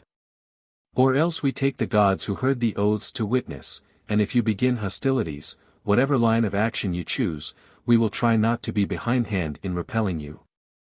Such were the words of the Athenians. After the Lacedaemonians had heard the complaints of the allies against the Athenians, and the observations of the latter, they made all withdraw, and consulted by themselves on the question before them. The opinions of the majority all led to the same conclusion: the Athenians were open aggressors, and war must be declared at once. But Archidamus, the Lacedaemonian king, came forward, who had the reputation of being at once a wise and a moderate man, and made the following speech. I have not lived so long, Lacedaemonians, without having had the experience of many wars. And I see those among you of the same age as myself, who will not fall into the common misfortune of longing for war from inexperience or from a belief in its advantage and its safety. This, the war on which you are now debating, would be one of the greatest magnitude, on a sober consideration of the matter. In a struggle with Peloponnesians and neighbors our strength is of the same character, and it is possible to move swiftly on the different points. But a struggle with a people who live in a distant land, who have also an extraordinary familiarity with the sea, and who are in the highest state of preparation in every other department. With wealth private and public, with ships, and horses, and heavy infantry, and a population such as no one other Hellenic place can equal, and lastly a number of tributary allies, what can justify us in rashly beginning such a struggle? Wherein is our trust that we should rush on it unprepared? Is it in our ships? There we are inferior, while if we are to practice and become a match for them, time must intervene. Is it in our money? There we have a far greater deficiency. We neither have it in our treasury, nor are we ready to contribute it from our private funds. Confidence might possibly be felt in our superiority in heavy infantry and population, which will enable us to invade and devastate their lands. But the Athenians have plenty of other land in their empire, and can import what they want by sea. Again, if we are to attempt an insurrection of their allies, these will have to be supported with a fleet, most of them being islanders. What then is to be our war? For unless we can either beat them at sea, or deprive them of the revenues which feed their navy, we shall meet with little but disaster. Meanwhile our honor will be pledged to keeping on, particularly if it be the opinion that we began the quarrel. For let us never be elated by the fatal hope of the war being quickly ended by the devastation of their lands. I fear rather that we may leave it as a legacy to our children, so improbable is it that the Athenian spirit will be the slave of their land, or Athenian experience be cowed by war. Not that I would bid you be so unfeeling as to suffer them to injure your allies, and to refrain from unmasking their intrigues.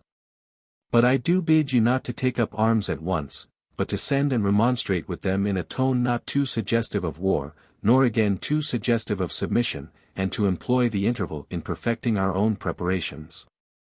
The means will be, first, the acquisition of allies, Hellenic or barbarian it matters not, so long as they are an accession to our strength naval or pecuniary, I say Hellenic or barbarian. Because the odium of such an accession to all who like us are the objects of the designs of the Athenians is taken away by the law of self-preservation, and secondly the development of our home resources. If they listen to our embassy, so much the better, but if not, after the lapse of 2 or 3 years our position will have become materially strengthened, and we can then attack them if we think proper. Perhaps by that time the sight of our preparations, backed by language equally significant, will have disposed them to submission, while their land is still untouched. And while their counsels may be directed to the retention of advantages as yet undestroyed. For the only light in which you can view their land is that of a hostage in your hands, a hostage the more valuable the better it is cultivated. This you ought to spare as long as possible, and not make them desperate, and so increase the difficulty of dealing with them. For if while still unprepared, hurried away by the complaints of our allies, we are induced to lay it waste, have a care that we do not bring deep disgrace and deep perplexity upon Peloponnese.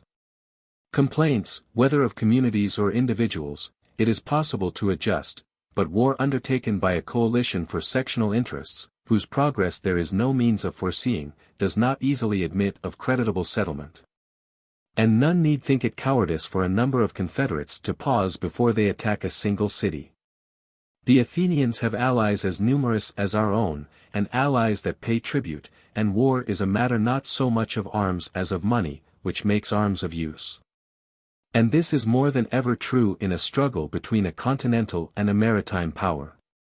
First, then, let us provide money, and not allow ourselves to be carried away by the talk of our allies before we have done so, as we shall have the largest share of responsibility for the consequences be they good or bad. We have also a right to a tranquil inquiry respecting them. And the slowness and procrastination, the parts of our character that are most assailed by their criticism, need not make you blush. If we undertake the war without preparation, we should by hastening its commencement only delay its conclusion. Further, a free and a famous city has through all time been ours. The quality which they condemn is really nothing but a wise moderation.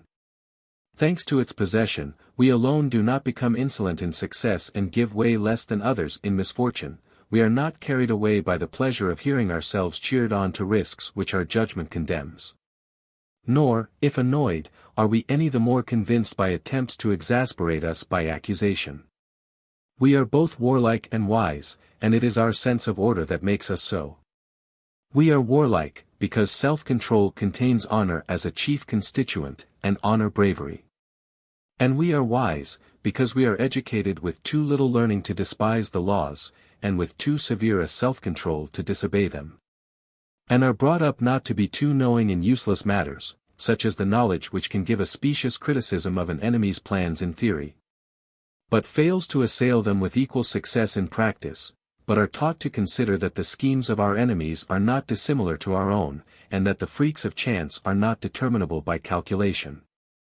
In practice we always base our preparations against an enemy on the assumption that his plans are good. Indeed, it is right to rest our hopes not on a belief in his blunders, but on the soundness of our provisions. Nor ought we to believe that there is much difference between man and man, but to think that the superiority lies with him who is reared in the severest school. These practices, then, which our ancestors have delivered to us, and by whose maintenance we have always profited, must not be given up. And we must not be hurried into deciding in a day's brief space a question which concerns many lives and fortunes and many cities, and in which honor is deeply involved, but we must decide calmly. This our strength peculiarly enables us to do. As for the Athenians, send to them on the matter of Potidaea, send on the matter of the alleged wrongs of the allies, particularly as they are prepared with legal satisfaction.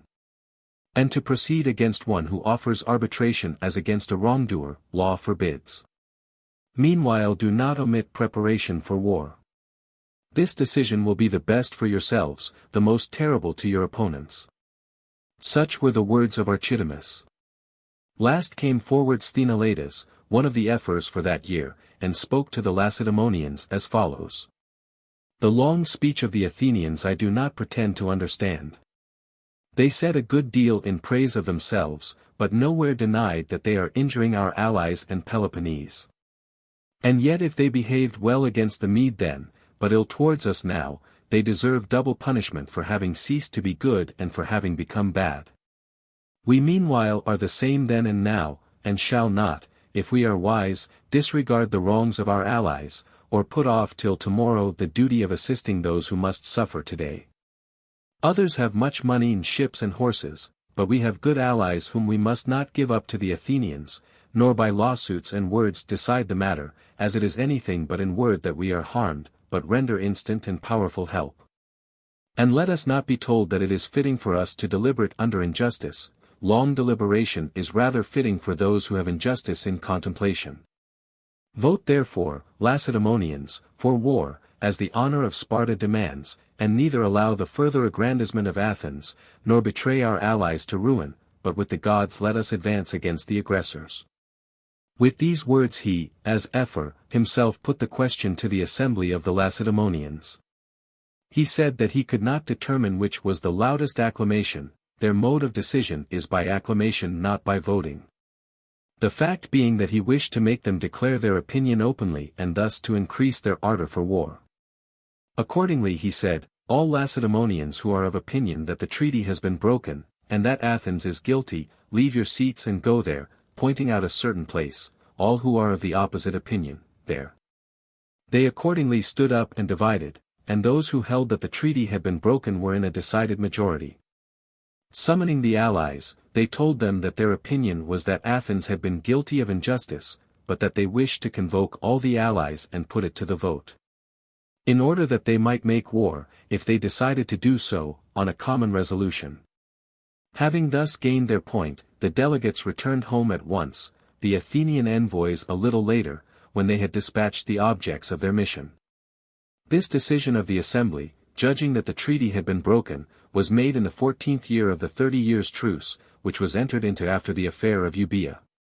The Lacedaemonians voted that the treaty had been broken, and that the war must be declared, not so much because they were persuaded by the arguments of the allies, as because they feared the growth of the power of the Athenians, seeing most of Hellas already subject to them. Chapter 4. From the end of the Persian to the beginning of the Peloponnesian War, the progress from supremacy to empire. The way in which Athens came to be placed in the circumstances under which her power grew was this. After the Medes had returned from Europe, defeated by sea and land by the Hellenes, and after those of them who had fled with their ships to Mycale had been destroyed, Thucydides, king of the Lacedaemonians, the commander of the Hellenes at Mycale, departed home with the allies from Peloponnese. But the Athenians and the allies from Ionia and Hellespont, who had now revolted from the king, remained and laid siege to Sestus, which was still held by the Medes. After wintering before it, they became masters of the place on its evacuation by the barbarians, and after this they sailed away from Hellespont to their respective cities.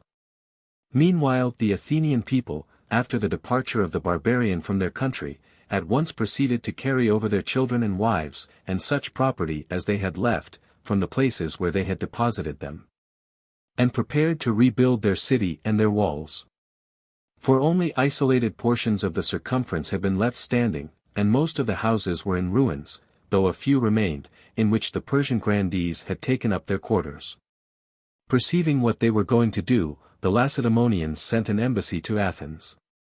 They would have themselves preferred to see neither her nor any other city in possession of a wall. Though here they acted principally at the instigation of their allies, who were alarmed at the strength of her newly acquired navy and the valor which she had displayed in the war with the Medes. They begged her not only to abstain from building walls for herself, but also to join them in throwing down the walls that still held together of the ultra-Peloponnesian cities. The real meaning of their advice, the suspicion that it contained against the Athenians, was not proclaimed. It was urged that so the barbarian, in the event of a third invasion, would not have any strong place, such as he now had in Thebes, for his base of operations, and that Peloponnese would suffice for all as a base both for retreat and offense.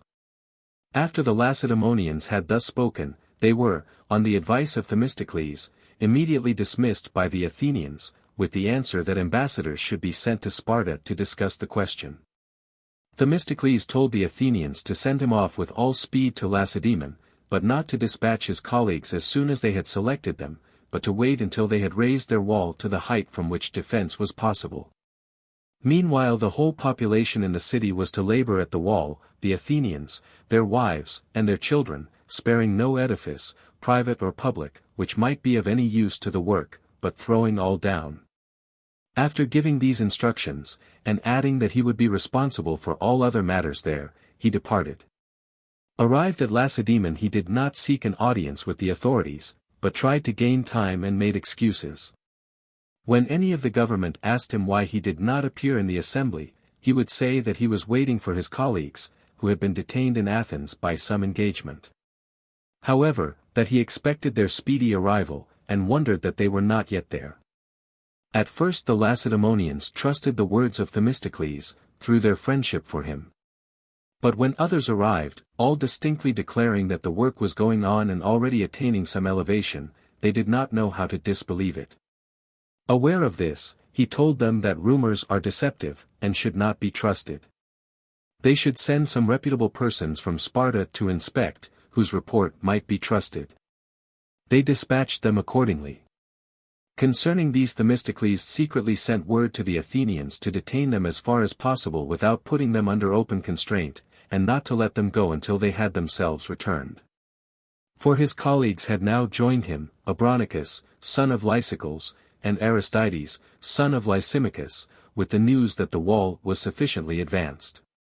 And he feared that when the Lacedaemonians heard the facts, they might refuse to let them go. So the Athenians detained the envoys according to his message, and Themistocles had an audience with the Lacedaemonians, and at last openly told them that Athens was now fortified sufficiently to protect its inhabitants.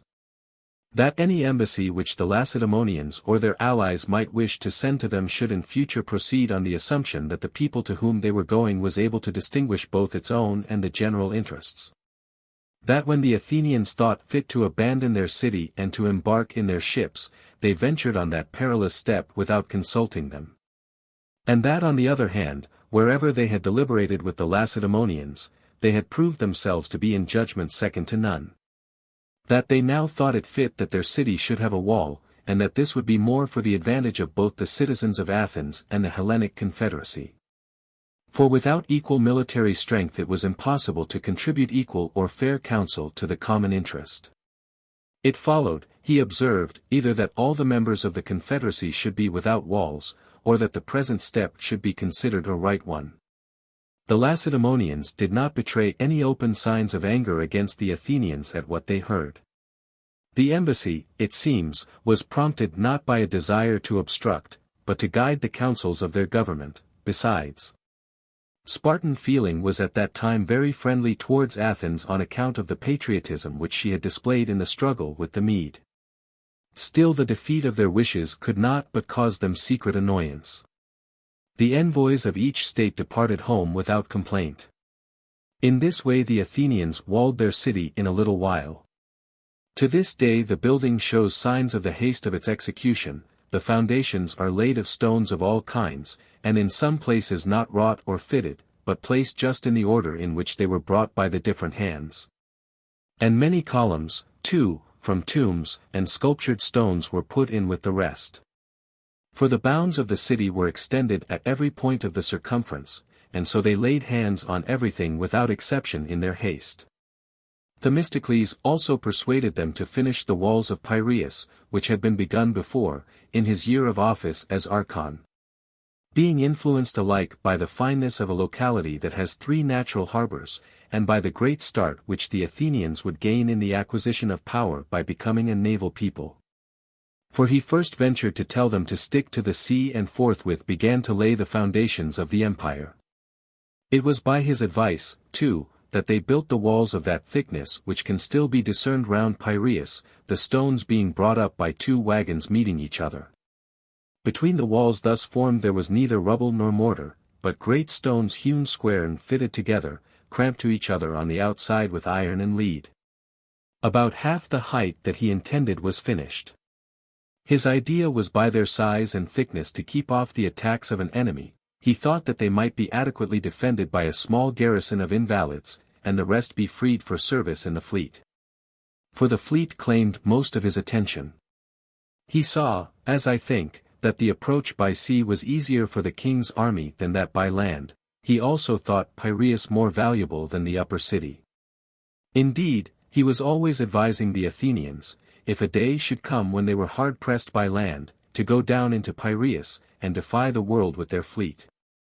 Thus, therefore, the Athenians completed their wall, and commenced their other buildings immediately after the retreat of the Mede. Meanwhile Pausanias, son of Cleombrotus, was sent out from Lacedaemon as commander-in-chief of the Hellenes, with 20 ships from Peloponnese. With him sailed the Athenians with 30 ships, and a number of the other allies. They made an expedition against Cyprus and subdued most of the island, and afterwards against Byzantium, which was in the hands of the Medes, and compelled it to surrender. This event took place while the Spartans were still supreme. But the violence of Pausanias had already begun to be disagreeable to the Hellenes, particularly to the Ionians and the newly liberated populations. These resorted to the Athenians and requested them as their kinsmen to become their leaders, and to stop any attempt at violence on the part of Pausanias. The Athenians accepted their overtures, and determined to put down any attempt of the kind and to settle everything else as their interests might seem to demand. In the meantime the Lacedaemonians recalled Pausanias for an investigation of the reports which had reached them. Manifold and grave accusations had been brought against him by Hellenes arriving in Sparta. And, to all appearance, there had been in him more of the mimicry of a despot than of the attitude of a general. As it happened, his recall came just at the time when the hatred which he had inspired had induced the allies to desert him, the soldiers from Peloponnese excepted, and to range themselves by the side of the Athenians. On his arrival at Lacedaemon, he was censured for his private acts of oppression, but was acquitted on the heaviest counts and pronounced not guilty. It must be known that the charge of Medism formed one of the principal, and to all appearance one of the best founded, articles against him. The Lacedaemonians did not, however, restore him to his command, but sent out Dorkes and certain others with a small force, who found the allies no longer inclined to concede to them the supremacy. Perceiving this they departed, and the Lacedaemonians did not send out any to succeed them. They feared for those who went out a deterioration similar to that observable in Pausanias. Besides, they desired to be rid of the Median War, and were satisfied of the competency of the Athenians for the position, and of their friendship at the time towards themselves. The Athenians, having thus succeeded to the supremacy by the voluntary act of the allies through their hatred of Pausanias, fixed which cities were to contribute money against the barbarian, which ships. Their professed object being to retaliate for their sufferings by ravaging the king's country. Now was the time that the office of treasurers for Hellas was first instituted by the Athenians. These officers received the tribute, as the money contributed was called. The tribute was first fixed at 460 talents. The common treasury was at Delos, and the congresses were held in the temple. Their supremacy commenced with independent allies who acted on the resolutions of a common congress. It was marked by the following undertakings in war and in administration during the interval between the Median and the present war, against the barbarian, against their own rebel allies, and against the Peloponnesian powers which would come in contact with them on various occasions. My excuse for relating these events, and for venturing on this digression, is that this passage of history has been omitted by all my predecessors, who have confined themselves either to Hellenic history before the Median War, or the Median War itself. Hellenicus, it is true, did touch on these events in his Athenian history, but he is somewhat concise and not accurate in his dates. Besides, the history of these events contains an explanation of the growth of the Athenian Empire. First the Athenians besieged and captured Ion on the Strymon from the Medes, and made slaves of the inhabitants, being under the command of Cimon, son of Miltiades. Next they enslaved Syros, the island in the Aegean, containing a Dolopian population, and colonized it themselves. This was followed by a war against Carystus, in which the rest of Euboea remained neutral, and which was ended by surrender on conditions. After this Naxos left the confederacy, and a war ensued, and she had to return after a siege. This was the first instance of the engagement being broken by the subjugation of an allied city, a precedent which was followed by that of the rest in the order which circumstances prescribed. Of all the causes of defection, that connected with arrears of tribute and vessels, and with failure of service, was the chief. For the Athenians were very severe and exacting, and made themselves offensive by applying the screw of necessity to men who were not used to and in fact not disposed for any continuous labor. In some other respects the Athenians were not the old popular rulers they had been at first, and if they had more than their fair share of service, it was correspondingly easy for them to reduce any that tried to leave the confederacy. For this the allies had themselves to blame, the wish to get off service making most of them arrange to pay their share of the expense in money instead of in ships, and so to avoid having to leave their homes. Thus while Athens was increasing her navy with the funds which they contributed, a revolt always found them without resources or experience for war. Next we come to the actions by land and by sea at the river Eurymedon, between the Athenians with their allies, and the Medes, when the Athenians won both battles on the same day under the conduct of Cimon, son of Miltiades, and captured and destroyed the whole Phoenician fleet, consisting of 200 vessels. Some time afterwards occurred the defection of the Thasians, caused by disagreements about the marts on the opposite coast of Thrace, and about the mine in their possession. Sailing with a fleet to Thassos, the Athenians defeated them at sea and effected a landing on the island. About the same time they sent 10,000 settlers of their own citizens and the allies to settle the place then called Enia Hodoi or 9 Ways, now Amphipolis. They succeeded in gaining possession of Enia Hodoi from the Edonians, but on advancing into the interior of Thrace were cut off in Drabescus, a town of the Edonians, by the assembled Thracians, who regarded the settlement of the place Enia Hodoi as an act of hostility. Meanwhile the Thasians, being defeated in the field and suffering siege, appealed to Lacedaemon, and desired her to assist them by an invasion of Attica.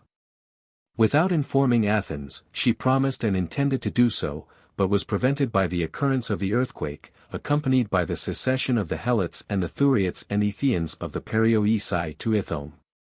Most of the Helots were the descendants of the old Messenians that were enslaved in the famous war, and so all of them came to be called Messenians. So the Lacedaemonians, being engaged in a war with the rebels in Ithome, the Thasians in the 3rd year of the siege obtained terms from the Athenians by raising their walls, delivering up their ships, and arranging to pay the monies demanded at once, and tribute in future, giving up their possessions on the continent together with the mine. The Lacedaemonians, meanwhile, finding the war against the rebels in Ithome likely to last, invoked the aid of their allies, and especially of the Athenians, who came in some force under the command of Cimon. The reason for this pressing summons lay in their reputed skill in siege operations. A long siege had taught the Lacedaemonians their own deficiency in this art, else they would have taken the place by assault. The first open quarrel between the Lacedaemonians and Athenians arose out of this expedition. The Lacedaemonians, when assault failed to take the place, apprehensive of the enterprising and revolutionary character of the Athenians, and further looking upon them as of alien extraction, began to fear that, if they remained, they might be tempted by the besieged in Ithome to attempt some political changes. They accordingly dismissed them alone of the allies, without declaring their suspicions, but merely saying that they had now no need of them. But the Athenians, aware that their dismissal did not proceed from the more honorable reason of the two, but from suspicions which had been conceived, went away deeply offended, and conscious of having done nothing to merit such treatment from the Lacedaemonians. And the instant that they returned home they broke off the alliance which had been made against the Mede, and allied themselves with Sparta's enemy Argos. Each of the contracting parties taking the same oaths and making the same alliance with the Thessalians. Meanwhile the rebels in Ithome, unable to prolong further a 10 years' resistance, surrendered to Lacedaemon. The conditions being that they should depart from Peloponnese under safe conduct, and should never set foot in it again, anyone who might hereafter be found there was to be the slave of his captor. It must be known that the Lacedaemonians had an old oracle from Delphi, to the effect that they should let go the suppliant of Zeus at Ithome. So they went forth with their children and their wives, and being received by Athens from the hatred that she now felt for the Lacedaemonians, were located at Naupactus, which she had lately taken from the Ozolian Locrians. The Athenians received another addition to their confederacy in the Megarians, who left the Lacedaemonian alliance, annoyed by a war about boundaries forced on them by Corinth. The Athenians occupied Megara and Pegae, and built the Megarians their long walls from the city to Nicaea, in which they placed an Athenian garrison. This was the principal cause of the Corinthians conceiving such a deadly hatred against Athens. Meanwhile Inaros, son of Psammetichus, a Libyan king of the Libyans on the Egyptian border, having his headquarters at Maria, the town above Pharos, caused a revolt of almost the whole of Egypt from King Artaxerxes and, placing himself at its head, invited the Athenians to his assistance. Abandoning a Cyprian expedition upon which they happened to be engaged with 200 ships of their own and their allies, they arrived in Egypt and sailed from the sea into the Nile. And making themselves masters of the river and 2/3 of Memphis, addressed themselves to the attack of the remaining third, which is called White Castle. Within it were Persians and Medes who had taken refuge there, and Egyptians who had not joined the rebellion. Meanwhile the Athenians, making a descent from their fleet upon Halei, were engaged by a force of Corinthians and Epidaurians. And the Corinthians were victorious. Afterwards the Athenians engaged the Peloponnesian fleet off Secrophalia, and the Athenians were victorious. Subsequently war broke out between Aegina and Athens, and there was a great battle at sea off Aegina between the Athenians and Aeginetans, each being aided by their allies. In which victory remained with the Athenians, who took 70 of the enemy's ships, and landed in the country and commenced a siege under the command of Leocrates, son of Strabus. Upon this the Peloponnesians, desirous of aiding the Aeginetans, threw into Aegina a force of 300 heavy infantry, who had before been serving with the Corinthians and Epidaurians. Meanwhile the Corinthians and their allies occupied the heights of Gerenia, and marched down into the Megarid, in the belief that, with a large force absent in Aegina and Egypt, Athens would be unable to help the Megarians without raising the siege of Aegina. But the Athenians, instead of moving the army of Aegina, raised a force of the old and young men that had been left in the city, and marched into the Megarid under the command of Myronides. After a drawn battle with the Corinthians, the rival hosts parted, each with the impression that they had gained the victory. The Athenians, however, if anything, had rather the advantage, and on the departure of the Corinthians set up a trophy. Urged by the taunts of the elders in their city, the Corinthians made their preparations, and about 12 days afterwards came and set up their trophy as victors. Sallying out from Megara, the Athenians cut off the party that was employed in erecting the trophy, and engaged and defeated the rest.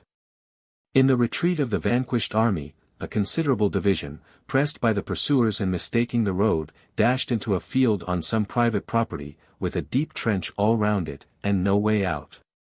Being acquainted with the place, the Athenians hemmed their front with heavy infantry and, placing the light troops round in a circle, stoned all who had gone in. Corinth here suffered a severe blow. The bulk of her army continued its retreat home. About this time the Athenians began to build the long walls to the sea, that towards Phalerum and that towards Piraeus. Meanwhile the Phocians made an expedition against Doris, the old home of the Lacedaemonians, containing the towns of Berm, Catinium, and Araneum. They had taken one of these towns, when the Lacedaemonians under Nicomedes, son of Cleombrotus, commanding for King Pleistoanax, son of Pausanias, who was still a minor, came to the aid of the Dorians with 1,500 heavy infantry of their own, and 10,000 of their allies. After compelling the Phocians to restore the town on conditions, they began their retreat. The route by sea, across the Crissaean Gulf, exposed them to the risk of being stopped by the Athenian fleet. That across Gerenia seemed scarcely safe, the Athenians holding Megara and Pegae. For the pass was a difficult one, and was always guarded by the Athenians. And, in the present instance, the Lacedaemonians had information that they meant to dispute their passage. So they resolved to remain in Boeotia, and to consider which would be the safest line of march. They had also another reason for this resolve. Secret encouragement had been given them by a party in Athens, who hoped to put an end to the reign of democracy and the building of the long walls. Meanwhile the Athenians marched against them with their whole levy and 1,000 Argives and the respective contingents of the rest of their allies. Altogether they were 14,000 strong. The march was prompted by the notion that the Lacedaemonians were at a loss how to effect their passage, and also by suspicions of an attempt to overthrow the democracy. Some cavalry also joined the Athenians from their Thessalian allies. But these went over to the Lacedaemonians during the battle. The battle was fought at Tanagra in Boeotia. After heavy loss on both sides, victory declared for the Lacedaemonians and their allies. After entering the Megarid and cutting down the fruit trees, the Lacedaemonians returned home across Gerenia and the Isthmus. 62 days after the battle the Athenians marched into Boeotia under the command of Myronides, defeated the Boeotians in battle at Enophita, and became masters of Boeotia and Phocis. They dismantled the walls of the Tanagrians, took 100 of the richest men of the Opuntian Locrians as hostages, and finished their own long walls. This was followed by the surrender of the Aeginetans to Athens on conditions.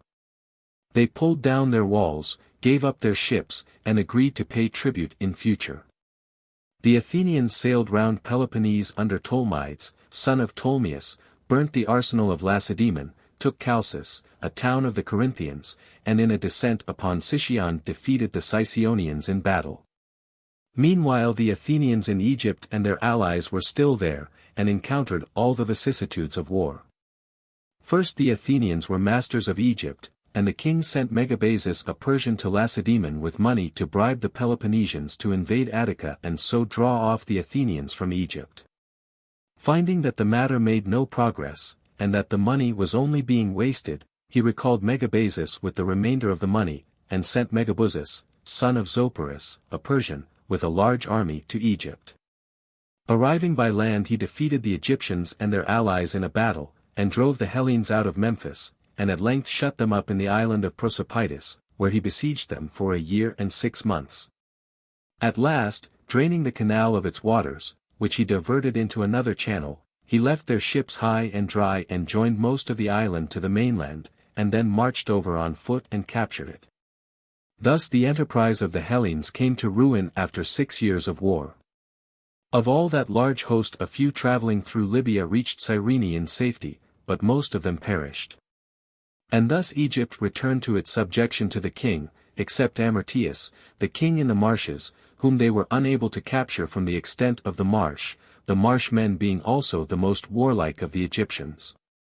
Inaros, the Libyan king, the sole author of the Egyptian revolt, was betrayed, taken, and crucified. Meanwhile a relieving squadron of 50 vessels had sailed from Athens and the rest of the confederacy for Egypt.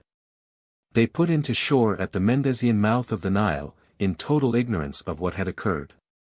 Attacked on the land side by the troops, and from the sea by the Phoenician navy, most of the ships were destroyed. The few remaining being saved by retreat. Such was the end of the great expedition of the Athenians and their allies to Egypt. Meanwhile Orestes, son of Echecratidas, the Thessalian king, being in exile from Thessaly, persuaded the Athenians to restore him. Taking with them the Boeotians and Phocians their allies, the Athenians marched to Pharsalus in Thessaly. They became masters of the country, though only in the immediate vicinity of the camp, beyond which they could not go for fear of the Thessalian cavalry. But they failed to take the city or to attain any of the other objects of their expedition, and returned home with Orestes without having effected anything. Not long after this 1,000 of the Athenians embarked in the vessels that were at Pegi, it must be remembered, was now theirs, and sailed along the coast to Sicyon under the command of Pericles, son of Xanthippus. Landing in Sicyon and defeating the Sicyonians who engaged them, they immediately took with them the Achaeans and, sailing across, marched against and laid siege to Enneade in Acarnania. Failing however to take it, they returned home. 3 years afterwards a truce was made between the Peloponnesians and Athenians for 5 years. Released from Hellenic war, the Athenians made an expedition to Cyprus with 200 vessels of their own and their allies, under the command of Cimon. 60 of these were detached to Egypt at the instance of Amyrtaeus, the king in the marshes. The rest laid siege to Kidium, from which, however, they were compelled to retire by the death of Cimon and by scarcity of provisions. Sailing off Salamis in Cyprus, they fought with the Phoenicians, Cyprians, and Cilicians by land and sea, and, being victorious on both elements departed home, and with them the returned squadron from Egypt. After this the Lacedaemonians marched out on a sacred war, and, becoming masters of the temple at Delphi, it in the hands of the Delphians. Immediately after their retreat, the Athenians marched out, became masters of the temple, and placed it in the hands of the Phocians. Some time after this, Orchomenus, Chaeronea, and some other places in Boeotia being in the hands of the Boeotian exiles.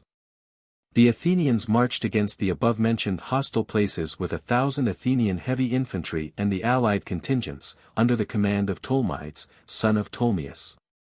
They took Chaeronea, and made slaves of the inhabitants, and, leaving a garrison, commenced their return. On their road they were attacked at Chaeronea by the Boeotian exiles from Orchomenus, with some Locrians and Euboean exiles, and others who were of the same way of thinking, were defeated in battle, and some killed, others taken captive. The Athenians evacuated all Boeotia by a treaty providing for the recovery of the men, and the exiled Boeotians returned, and with all the rest regained their independence. This was soon afterwards followed by the revolt of Euboea from Athens. Pericles had already crossed over with an army of Athenians to the island, when news was brought to him that Megara had revolted, that the Peloponnesians were on the point of invading Attica, and that the Athenian garrison had been cut off by the Megarians, with the exception of a few who had taken refuge in Nicaea. The Megarians had introduced the Corinthians, Sicyonians, and Epidaurians into the town before they revolted. Meanwhile Pericles brought his army back in all haste from Euboea. After this the Peloponnesians marched into Attica as far as Eleusis and Thrius, ravaging the country under the conduct of King Pleistouanax, the son of Pausanias, and without advancing further returned home. The Athenians then crossed over again to Euboea under the command of Pericles, and subdued the whole of the island. All but Histiaea was settled by convention. The Histiaeans they expelled from their homes, and occupied their territory themselves. Not long after their return from Euboea, they made a truce with the Lacedaemonians and their allies for 30 years, giving up the posts which they occupied in Peloponnese, Nicaea, Pegae, Troezen, and Achaia. In the 6th year of the truce, war broke out between the Samians and Milesians about Priene. Worsted in the war, the Milesians came to Athens with loud complaints against the Samians. In this they were joined by certain private persons from Samos itself, who wished to revolutionize the government. Accordingly the Athenians sailed to Samos with 40 ships and set up a democracy. Took hostages from the Samians, 50 boys and as many men, lodged them in Lemnos, and after leaving a garrison in the island returned home. But some of the Samians had not remained in the island, but had fled to the continent. Making an agreement with the most powerful of those in the city, and an alliance with Pisithenes, son of Hystaspes, the then satrap of Sardis, they got together a force of 700 mercenaries, and under cover of night crossed over to Samos. Their first step was to rise on the commons, most of whom they secured, their next to steal their hostages from Lemnos. After which they revolted, gave up the Athenian garrison left with them and its commanders to Pisithenes, and instantly prepared for an expedition against Miletus. The Byzantines also revolted with them. As soon as the Athenians heard the news, they sailed with 60 ships against Samos. 16 of these went to Corea to look out for the Phoenician fleet, and to Chios and Lesbos carrying round orders for reinforcements, and so never engaged. But 44 ships under the command of Pericles with 9 colleagues gave battle, off the island of Tragia, to 70 Samian vessels, of which 20 were transports, as they were sailing from Miletus. Victory remained with the Athenians. Reinforced afterwards by 40 ships from Athens, and 25 Chian and Lesbian vessels, the Athenians landed, and having the superiority by land invested the city with 3 walls, it was also invested from the sea.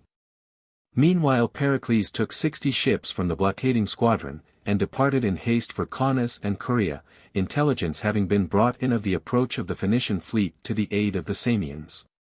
Indeed Stysagoras and others had left the island with 5 ships to bring them. But in the meantime the Samians made a sudden sally, and fell on the camp, which they found unfortified. Destroying the lookout vessels, and engaging and defeating such as were being launched to meet them, they remained masters of their own seas for 14 days, and carried in and carried out what they pleased. But on the arrival of Pericles, they were once more shut up. Fresh reinforcements afterwards arrived, 40 ships from Athens with Thucydides, Hagnon, and Phormio, 20 with Lipolemus and Anticles, and 30 vessels from Chios and Lesbos. After a brief attempt at fighting, the Samians, unable to hold out, were reduced after a 9-month siege and surrendered on conditions. They raised their walls, gave hostages, delivered up their ships, and arranged to pay the expenses of the war by installments. The Byzantines also agreed to be subject as before. Chapter 5. Second Congress at Lacedaemon, Preparations for War and Diplomatic Skirmishes, Cylon, Pausanias, Themistocles. After this, though not many years later, we at length come to what has been already related, the affairs of Corcyra and Potidaea, and the events that served as a pretext for the present war. All these actions of the Hellenes against each other and the barbarian occurred in the 50 years interval between the retreat of Xerxes and the beginning of the present war. During this interval the Athenians succeeded in placing their empire on a firmer basis, and advanced their own home power to a very great height. The Lacedaemonians, though fully aware of it, opposed it only for a little while, but remained inactive during most of the period, being of old slow to go to war except under the pressure of necessity, and in the present instance being hampered by wars at home. Until the growth of the Athenian power could be no longer ignored, and their own confederacy became the object of its encroachments. They then felt that they could endure it no longer, but that the time had come for them to throw themselves heart and soul upon the hostile power, and break it, if they could, by commencing the present war. And though the Lacedaemonians had made up their own minds on the fact of the breach of the treaty and the guilt of the Athenians, yet they sent to Delphi and inquired of the god whether it would be well with them if they went to war. And, as it is reported, received from him the answer that if they put their whole strength into the war, victory would be theirs, and the promise that he himself would be with them, whether invoked or uninvoked. Still they wished to summon their allies again, and to take their vote on the propriety of making war. After the ambassadors from the confederates had arrived and a congress had been convened, they all spoke their minds, most of them denouncing the Athenians and demanding that the war should begin. In particular the Corinthians. They had before on their own account canvassed the cities in detail to induce them to vote for the war, in the fear that it might come too late to save Potidaea. They were present also on this occasion, and came forward the last, and made the following speech. Fellow allies, we can no longer accuse the Lacedaemonians of having failed in their duty. They have not only voted for war themselves, but have assembled us here for that purpose. We say their duty, for supremacy has its duties. Besides equitably administering private interests, leaders are required to show a special care for the common welfare in return for the special honors accorded to them by all in other ways. For ourselves, all who have already had dealings with the Athenians require no warning to be on their guard against them. The states more inland and out of the highway of communication should understand that, if they omit to support the coast powers, the result will be to injure the transit of their produce for exportation and the reception in exchange of their imports from the sea. And they must not be careless judges of what is now said, as if it had nothing to do with them, but must expect that the sacrifice of the powers on the coast will one day be followed by the extension of the danger to the interior. And must recognize that their own interests are deeply involved in this discussion. For these reasons they should not hesitate to exchange peace for war. If wise men remain quiet, while they are not injured, brave men abandon peace for war when they are injured, returning to an understanding on a favorable opportunity. In fact, they are neither intoxicated by their success in war, nor disposed to take an injury for the sake of the delightful tranquility of peace. Indeed, to falter for the sake of such delights is, if you remain inactive, the quickest way of losing the sweets of repose to which you cling. While to conceive extravagant pretensions from success in war is to forget how hollow is the confidence by which you are elated. For if many ill-conceived plans have succeeded through the still greater fatuity of an opponent, many more, apparently well laid, have on the contrary ended in disgrace. The confidence with which we form our schemes is never completely justified in their execution. Speculation is carried on in safety, but, when it comes to action, fear causes failure. To apply these rules to ourselves, if we are now kindling war it is under the pressure of injury, with adequate grounds of complaint, and after we have chastised the Athenians we will in season desist. We have many reasons to expect success: first, superiority in numbers and in military experience, and secondly our general and unvarying obedience in the execution of orders. The naval strength which they possess shall be raised by us from our respective antecedent resources, and from the moneys at Olympia and Delphi. A loan from these enables us to seduce their foreign sailors by the offer of higher pay. For the power of Athens is more mercenary than national, while ours will not be exposed to the same risk, as its strength lies more in men than in money. A single defeat at sea is in all likelihood their ruin. Should they hold out, in that case there will be the more time for us to exercise ourselves in naval matters. And as soon as we have arrived at an equality in science, we need scarcely ask whether we shall be their superiors in courage. For the advantages that we have by nature they cannot acquire by education, while their superiority in science must be removed by our practice. The money required for these objects shall be provided by our contributions. Nothing indeed could be more monstrous than the suggestion that, while their allies never tire of contributing for their own servitude, we should refuse to spend for vengeance and self-preservation the treasure which by such refusal we shall forfeit to Athenian rapacity and see employed for our own ruin. We have also other ways of carrying on the war, such as revolt of their allies, the surest method of depriving them of their revenues, which are the source of their strength, and establishment of fortified positions in their country. And various operations which cannot be foreseen at present. For war of all things proceeds least upon definite rules, but draws principally upon itself for contrivances to meet an emergency. And in such cases the party who faces the struggle and keeps his temper best meets with most security, and he who loses his temper about it with correspondent disaster. Let us also reflect that if it was merely a number of disputes of territory between rival neighbors, it might be borne, but here we have an enemy in Athens that is a match for our whole coalition, and more than a match for any of its members. So that unless as a body and as individual nationalities and individual cities we make an unanimous stand against her, she will easily conquer us divided and in detail. That conquest, terrible as it may sound, would, it must be known, have no other end than slavery pure and simple, a word which Peloponnese cannot even hear whispered without disgrace, or without disgrace see so many states abused by one. Meanwhile the opinion would be either that we were justly so used, or that we put up with it from cowardice, and were proving degenerate sons in not even securing for ourselves the freedom which our fathers gave to Hellas. And in allowing the establishment in Hellas of a tyrant state, though in individual states we think it our duty to put down sole rulers. And we do not know how this conduct can be held free from three of the gravest failings, want of sense, of courage, or of vigilance. For we do not suppose that you have taken refuge in that contempt of an enemy which has proved so fatal in so many instances, a feeling which from the numbers that it has ruined has come to be called not contemptuous but contemptible. There is, however, no advantage in reflections on the past further than may be of service to the present. For the future we must provide by maintaining what the present gives us and redoubling our efforts. It is hereditary to us to win virtue as the fruit of labor, and you must not change the habit, even though you should have a slight advantage in wealth and resources, for it is not right that what was won in want should be lost in plenty.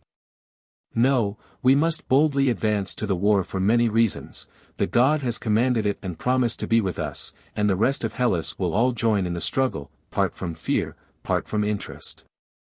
You will be the first to break a treaty which the God, in advising us to go to war, judges to be violated already, but rather to support a treaty that has been outraged. Indeed, treaties are broken not by resistance but by aggression. Your position, therefore, from whatever quarter you may view it, will amply justify you in going to war. And this step we recommend in the interests of all, bearing in mind that identity of interest is the surest of bonds, whether between states or individuals. Delay not, therefore, to assist Potidaea, a Dorian city besieged by Ionians, which is quite a reversal of the order of things, nor to assert the freedom of the rest. It is impossible for us to wait any longer when waiting can only mean immediate disaster for some of us, and, if it comes to be known that we have conferred but do not venture to protect ourselves, like disaster in the near future for the rest.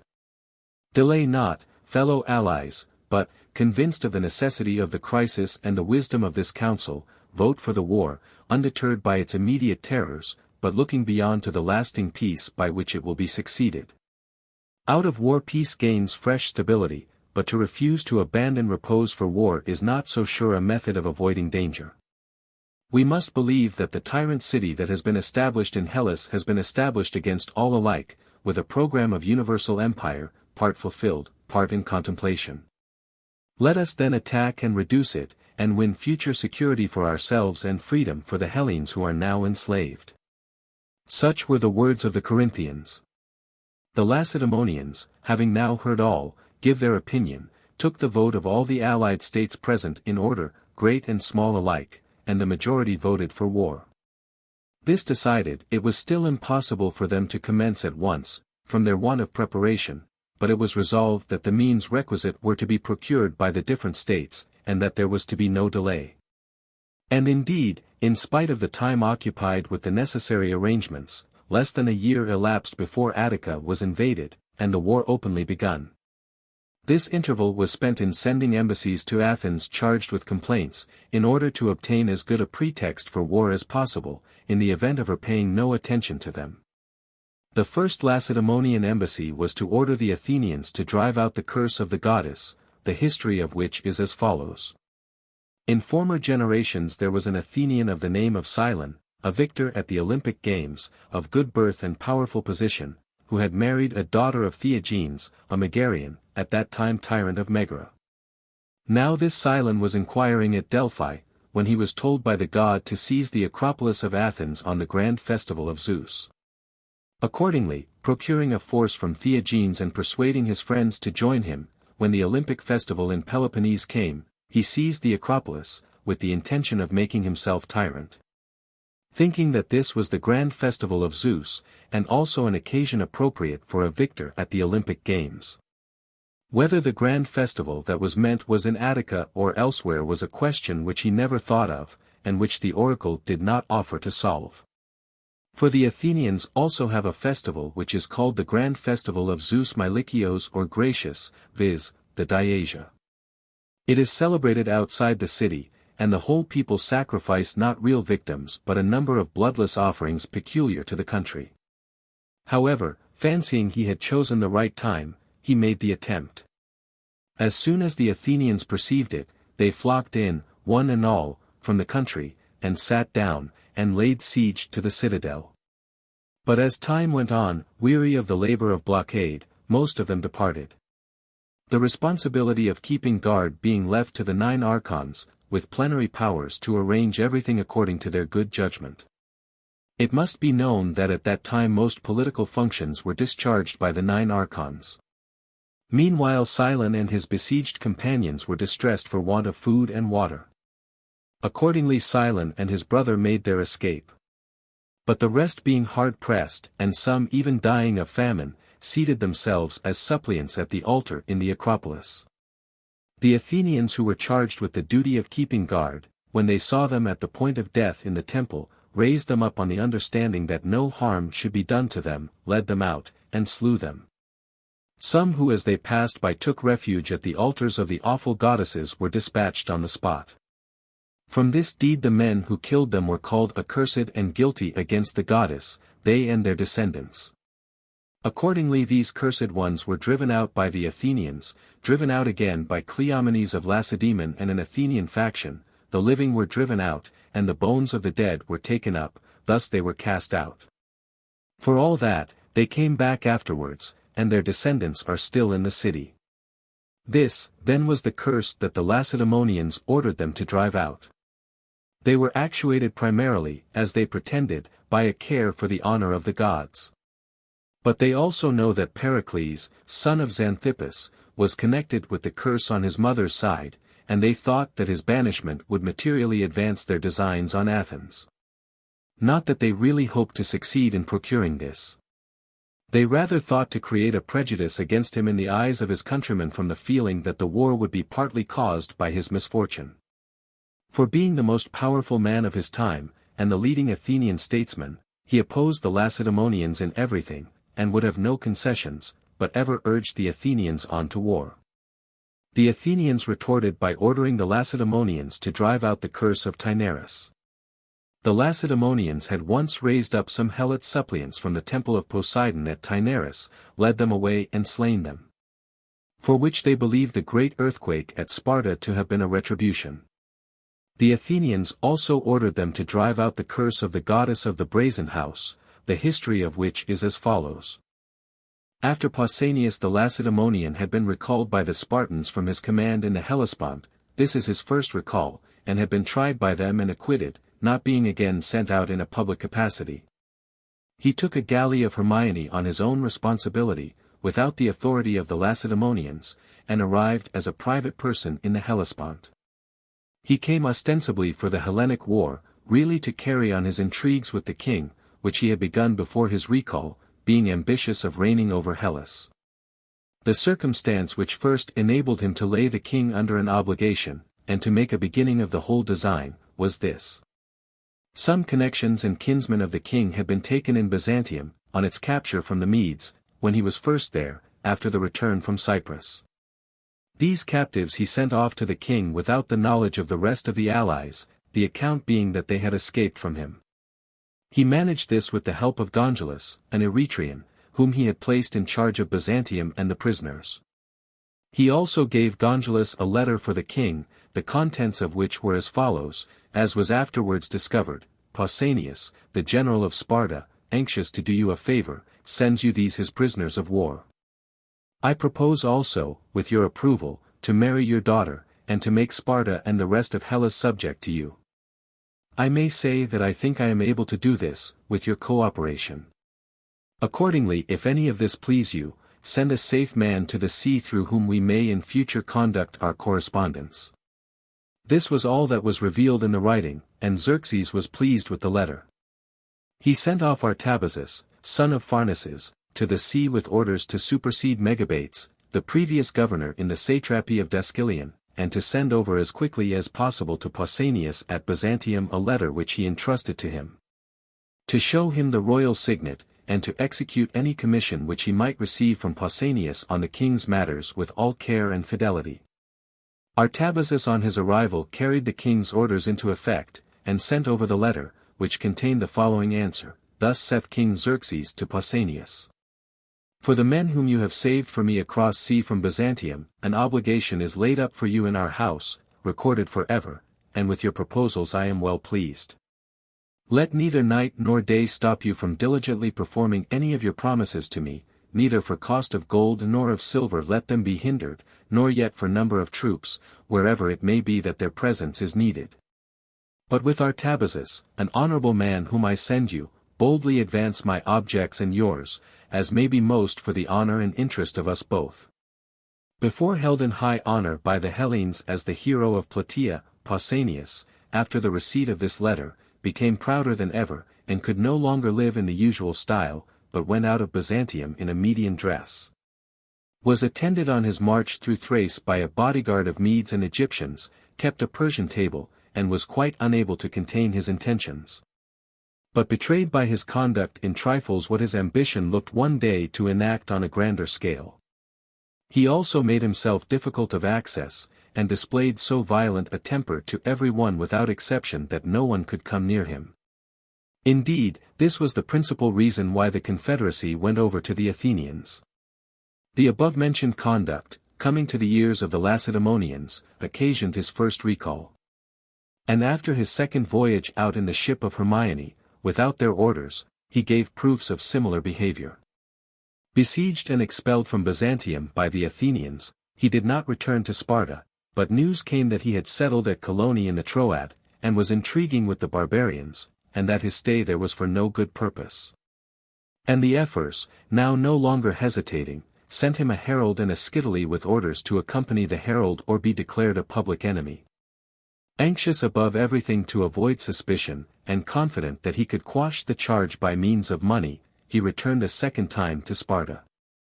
At first thrown into prison by the ephors, whose powers enabled them to do this to the king, soon compromised the matter and came out again, and offered himself for trial to any who wished to institute an inquiry concerning him. Now the Spartans had no tangible proof against him, neither his enemies nor the nation, of that indubitable kind required for the punishment of a member of the royal family, and at that moment in high office. He being regent for his first cousin King Pleistarchus, Leonidas's son, who was still a minor. But by his contempt of the laws and imitation of the barbarians, he gave grounds for much suspicion of his being discontented with things established.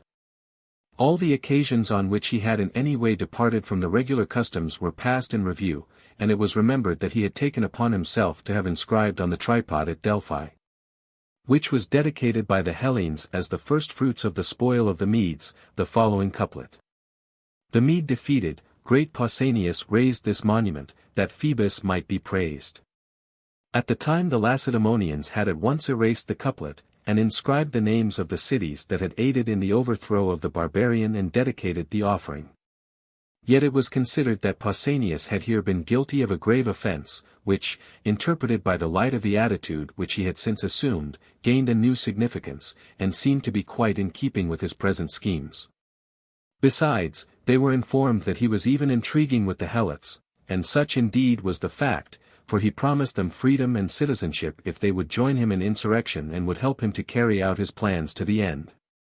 Even now, mistrusting the evidence even of the Helots themselves, the ephors would not consent to take any decided step against him. In accordance with their regular custom towards themselves, namely, to be slow in taking any irrevocable resolve in the matter of a Spartan citizen without indisputable proof. At last, it is said, the person who was going to carry to Artabazus the last letter for the king, a man of Argolis, once the favorite and most trusty servant of Pausanias, turned informer. Alarmed by the reflection that none of the previous messengers had ever returned, having counterfeited the seal, in order that, if he found himself mistaken in his surmises, or if Pausanias should ask to make some correction, he might not be discovered, he undid the letter, and found the postscript that he had suspected, viz. An order to put him to death. On being shown the letter, the ephors now felt more certain. Still, they wished to hear Pausanias commit himself with their own ears. Accordingly the man went by appointment to Taenarus as a suppliant, and there built himself a hut divided into two by a partition, within which he concealed some of the ephors and let them hear the whole matter plainly. For Pausanias came to him and asked him the reason of his suppliant position.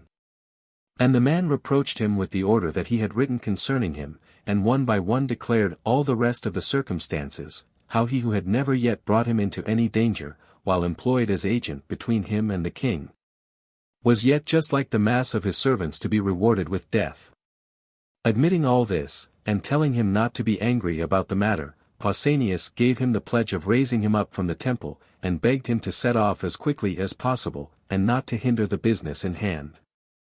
The ephors listened carefully, and then departed, taking no action for the moment, but, having at last attained to certainty, were preparing to arrest him in the city.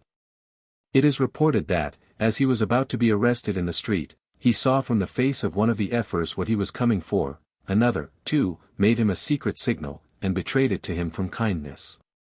Setting off with a run for the temple of the goddess of the brazen house, the enclosure of which was near at hand, he succeeded in taking sanctuary before they took him, and entering into a small chamber, which formed part of the temple. To avoid being exposed to the weather, lay still there. The ephors, for the moment distanced in the pursuit, afterwards took off the roof of the chamber, and having made sure that he was inside, shut him in, barricaded the doors, and staying before the place, reduced him by starvation. When they found that he was on the point of expiring, just as he was, in the chamber, they brought him out of the temple, while the breath was still in him, and as soon as he was brought out he died. They were going to throw him into the Kaidas, where they cast criminals, but finally decided to inter him somewhere near.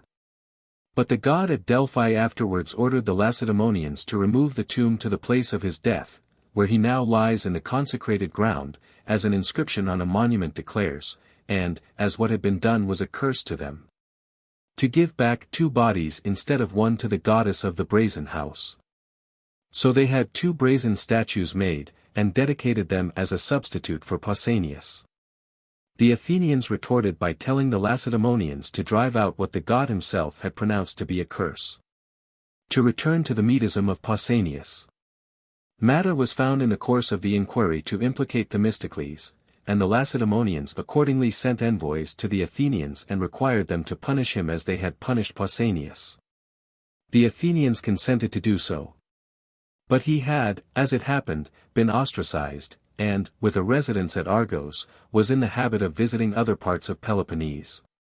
So they sent with the Lacedaemonians, who were ready to join in the pursuit, persons with instructions to take him wherever they found him. But Themistocles got scent of their intentions, and fled from Peloponnese to Corcyra, which was under obligations towards him. But the Corcyrians alleged that they could not venture to shelter him at the cost of offending Athens and Lacedaemon, and they conveyed him over to the continent opposite.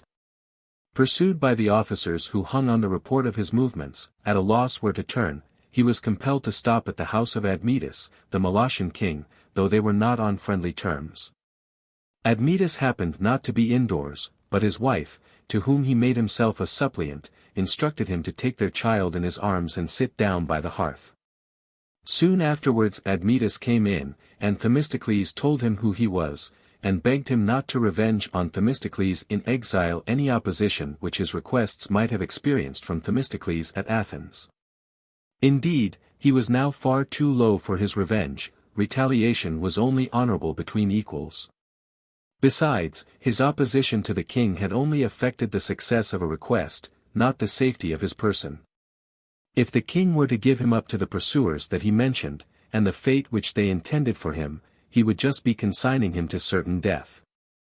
The king listened to him and raised him up with his son, as he was sitting with him in his arms after the most effectual method of supplication, and on the arrival of the Lacedaemonians not long afterwards, refused to give him up for anything they could say, but sent him off by land to the other sea to Pydna in Alexander's dominions, as he wished to go to the Persian king.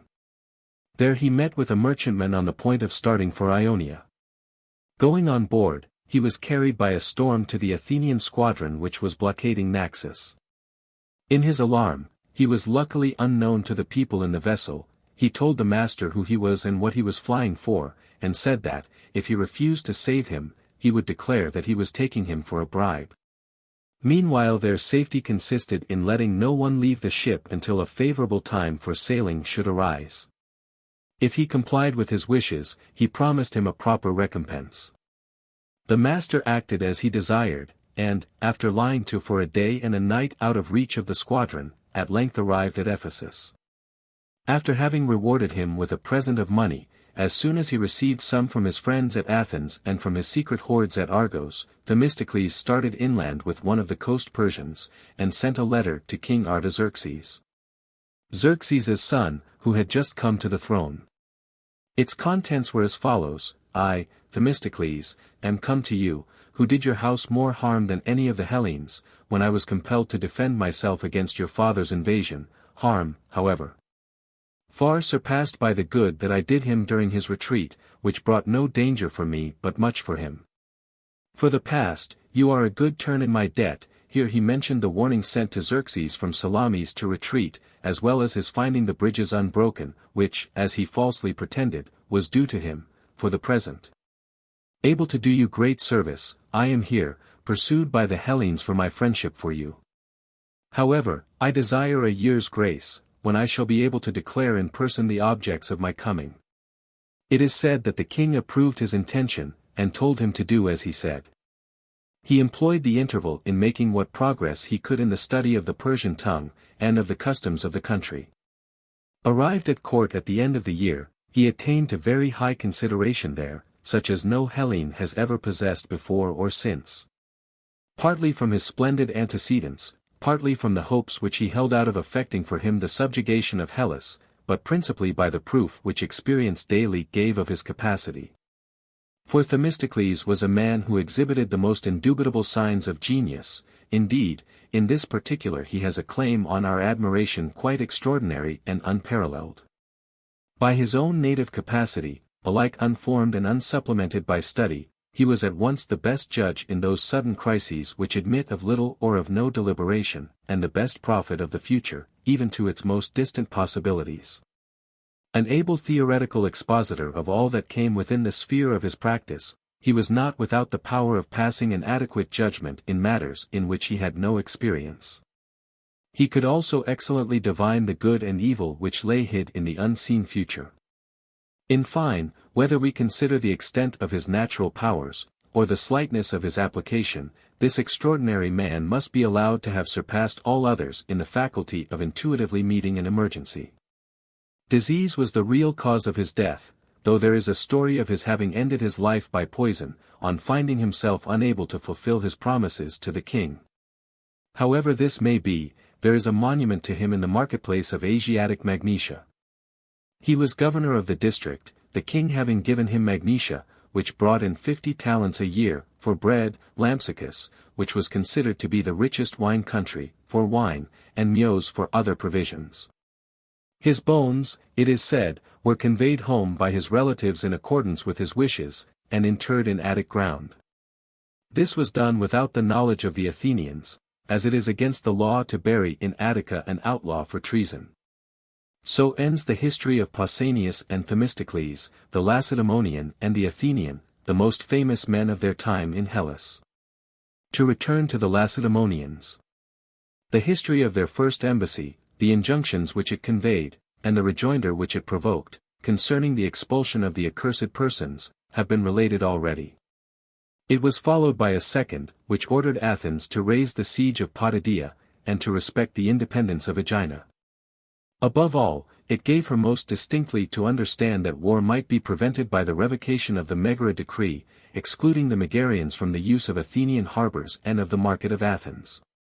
But Athens was not inclined either to revoke the decree, or to entertain their other proposals. She accused the Megarians of pushing their cultivation into the consecrated ground and the unenclosed land on the border, and of harboring her runaway slaves. At last an embassy arrived with the Lacedaemonian ultimatum. The ambassadors were Ramphias, Melesippus, and Aegisander. Not a word was said on any of the old subjects. There was simply this: Lacedaemon wishes the peace to continue, and there is no reason why it should not, if you would leave the Hellenes independent. Upon this the Athenians held an assembly, and laid the matter before their consideration. It was resolved to deliberate once for all on all their demands, and to give them an answer. There were many speakers who came forward and gave their support to one side or the other, urging the necessity of war, or the revocation of the decree and the folly of allowing it to stand in the way of peace. Among them came forward Pericles, son of Xanthippus, the first man of his time at Athens, ablest alike in counsel and in action, and gave the following advice. There is one principle, Athenians, which I hold to through everything. And that is the principle of no concession to the Peloponnesians. I know that the spirit which inspires men while they are being persuaded to make war is not always retained in action, that as circumstances change, resolutions change. Yet I see that now as before the same, almost literally the same, counsel is demanded of me. And I put it to those of you who are allowing yourselves to be persuaded, to support the national resolves even in the case of reverses, or to forfeit all credit for their wisdom in the event of success. For sometimes the course of things is as arbitrary as the plans of man.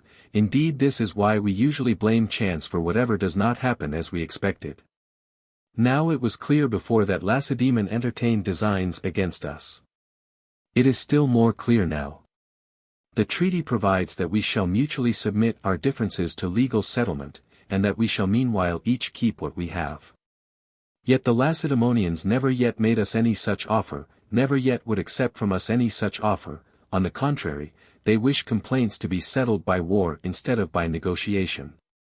And in the end we find them here dropping the tone of expostulation and adopting that of command.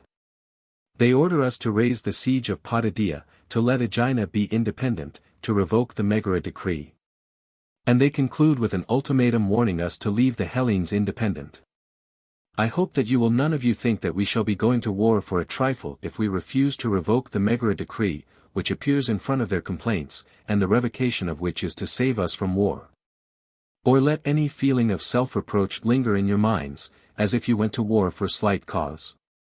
Why, this trifle contains the whole seal and trial of your resolution. If you give way, you will instantly have to meet some greater demand, as having been frightened into obedience in the first instance. While a firm refusal will make them clearly understand that they must treat you more as equals. Make your decision therefore at once, either to submit before you are harmed, or if we are to go to war, as I for one think we ought, to do so without caring whether the ostensible cause be great or small. Resolved against making concessions or consenting to a precarious tenure of our possessions.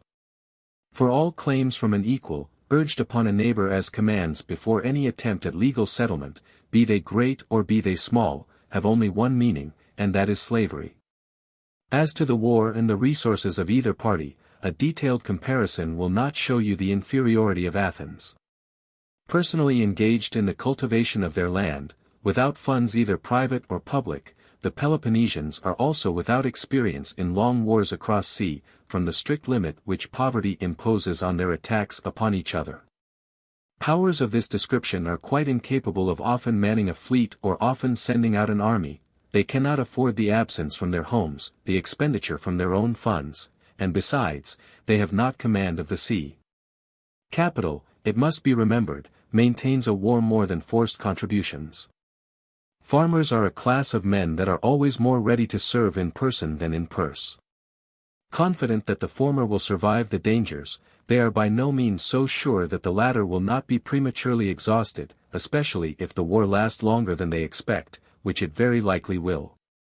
In a single battle the Peloponnesians and their allies may be able to defy all Hellas, but they are incapacitated from carrying on a war against a power different in character from their own. By the want of the single council chamber requisite to prompt and vigorous action, and the substitution of a diet composed of various races, in which every state possesses an equal vote, and each presses its own ends. A condition of things which generally results in no action at all. The great wish of some is to avenge themselves on some particular enemy, the great wish of others to save their own pocket. Slow in assembling, they devote a very small fraction of the time to the consideration of any public object, most of it to the prosecution of their own objects. Meanwhile each fancies that no harm will come of his neglect, that it is the business of somebody else to look after this or that for him, and so, by the same notion being entertained by all separately, the common cause imperceptibly decays. But the principal point is the hindrance that they will experience from want of money. The slowness with which it comes in will cause delay, but the opportunities of war wait for no man. Again, we need not be alarmed either at the possibility of their raising fortifications in Attica, or at their navy. It would be difficult for any system of fortifications to establish a rival city, even in time of peace, much more, surely, in an enemy's country, with Athens just as much fortified against it as it against Athens. While a mere post might be able to do some harm to the country by incursions and by the facilities which it would afford for desertion, but can never prevent our sailing into their country and raising fortifications there, and making reprisals with our powerful fleet. For our naval skill is of more use to us for service on land, than their military skill for service at sea. Familiarity with the sea they will not find an easy acquisition. If you who have been practicing at it ever since the Median invasion have not yet brought it to perfection, is there any chance of anything considerable being effected by an agricultural, unseafaring population? Who will besides be prevented from practicing by the constant presence of strong squadrons of observation from Athens? With a small squadron they might hazard an engagement, encouraging their ignorance by numbers, but the restraint of a strong force will prevent their moving, and through want of practice they will grow more clumsy, and consequently more timid. It must be kept in mind that seamanship, just like anything else, is a matter of art, and will not admit of being taken up occasionally as an occupation for times of leisure. On the contrary, it is so exacting as to leave leisure for nothing else. Even if they were to touch the moneys at Olympia or Delphi, and try to seduce our foreign sailors by the temptation of higher pay, that would only be a serious danger if we could not still be a match for them by embarking our own citizens and the aliens resident among us. But in fact by this means we are always a match for them, and, best of all, we have a larger and higher class of native coxswains and sailors among our own citizens than all the rest of Hellas. And to say nothing of the danger of such a step, none of our foreign sailors would consent to become an outlaw from his country, and to take service with them and their hopes, for the sake of a few days' high pay. This, I think, is a tolerably fair account of the position of the Peloponnesians. That of Athens is free from the defects that I have criticized in them, and has other advantages of its own, which they can show nothing to equal. If they march against our country we will sail against theirs, and it will then be found that the desolation of the whole of Attica is not the same as that of even a fraction of Peloponnese. For they will not be able to supply the deficiency except by a battle, while we have plenty of land both on the islands and the continent. The rule of the sea is indeed a great matter. Consider for a moment. Suppose that we were islanders. Can you conceive a more impregnable position? Well, this in future should, as far as possible, be our conception of our position. Dismissing all thought of our land and houses, we must vigilantly guard the sea and the city. No irritation that we may feel for the former must provoke us to a battle with the numerical superiority of the Peloponnesians. A victory would only be succeeded by another battle against the same superiority. A reverse involves the loss of our allies, the source of our strength, who will not remain quiet a day after we become unable to march against them. We must cry not over the loss of houses and land but of men's lives, since houses and land do not gain men, but men them. And if I had thought that I could persuade you, I would have bid you go out and lay them waste with your own hands, and show the Peloponnesians that this at any rate will not make you submit. I have many other reasons to hope for a favorable issue, if you can consent not to combine schemes of fresh conquest with the conduct of the war, and will abstain from willfully involving yourselves in other dangers. Indeed, I am more afraid of our own blunders than of the enemy's devices. But these matters shall be explained in another speech, as events require. For the present dismiss these men with the answer that we will allow Megara the use of our market and harbors, when the Lacedaemonians suspend their alien acts in favor of us and our allies. There being nothing in the treaty to prevent either one or the other, that we will leave the cities independent, if independent we found them when we made the treaty. And when the Lacedaemonians grant to their cities an independence not involving subservience to Lacedaemonian interests, but such as each severally may desire, that we are willing to give the legal satisfaction which our agreements specify. And that we shall not commence hostilities, but shall resist those who do commence them. This is an answer agreeable at once to the rights and the dignity of Athens. It must be thoroughly understood that war is a necessity. But that the more readily we accept it, the less will be the ardor of our opponents, and that out of the greatest dangers communities and individuals acquire the greatest glory. Did not our fathers resist the Medes not only with resources far different from ours, but even when those resources had been abandoned? And more by wisdom than by fortune, more by daring than by strength, did not they beat off the barbarian and advance their affairs to their present height? We must not fall behind them, but must resist our enemies in any way and in every way, and attempt to hand down our power to our posterity unimpaired. Such were the words of Pericles. The Athenians, persuaded of the wisdom of his advice, voted as he desired, and answered the Lacedaemonians as he recommended, both on the separate points and in the general. They would do nothing on dictation, but were ready to have the complaint settled in a fair and impartial manner by the legal method, which the terms of the truce prescribed. So the envoys departed home and did not return again. These were the charges and differences existing between the rival powers before the war, arising immediately from the affair at Epidamnus and Corcyra. Still intercourse continued in spite of them, and mutual communication. It was carried on without heralds, but not without suspicion, as events were occurring which were equivalent to a breach of the treaty and matter for war. Book 2. Chapter 6. Beginning of the Peloponnesian War, first invasion of Attica, funeral oration of Pericles. The war between the Athenians and Peloponnesians and the allies on either side now really begins. For now all intercourse except through the medium of heralds ceased, and hostilities were commenced and prosecuted without intermission. The history follows the chronological order of events by summers and winters. The 30 years' truce which was entered into after the conquest of Euboea lasted 14 years. In the 15th, in the 48th year of the priestessship of Chrysis at Argos, in the ephorate of Enesias at Sparta, in the last month but 2 of the archonship of Pythodorus at Athens, and 6 months after the battle of Potidaea. Just at the beginning of spring, a Theban force a little over 300 strong, under the command of their Boeotarchs, Pythangelus, son of Phileides, and Diemperus, son of Ontorides, about the first watch of the night, made an armed entry into Plataea, a town of Boeotia in alliance with Athens.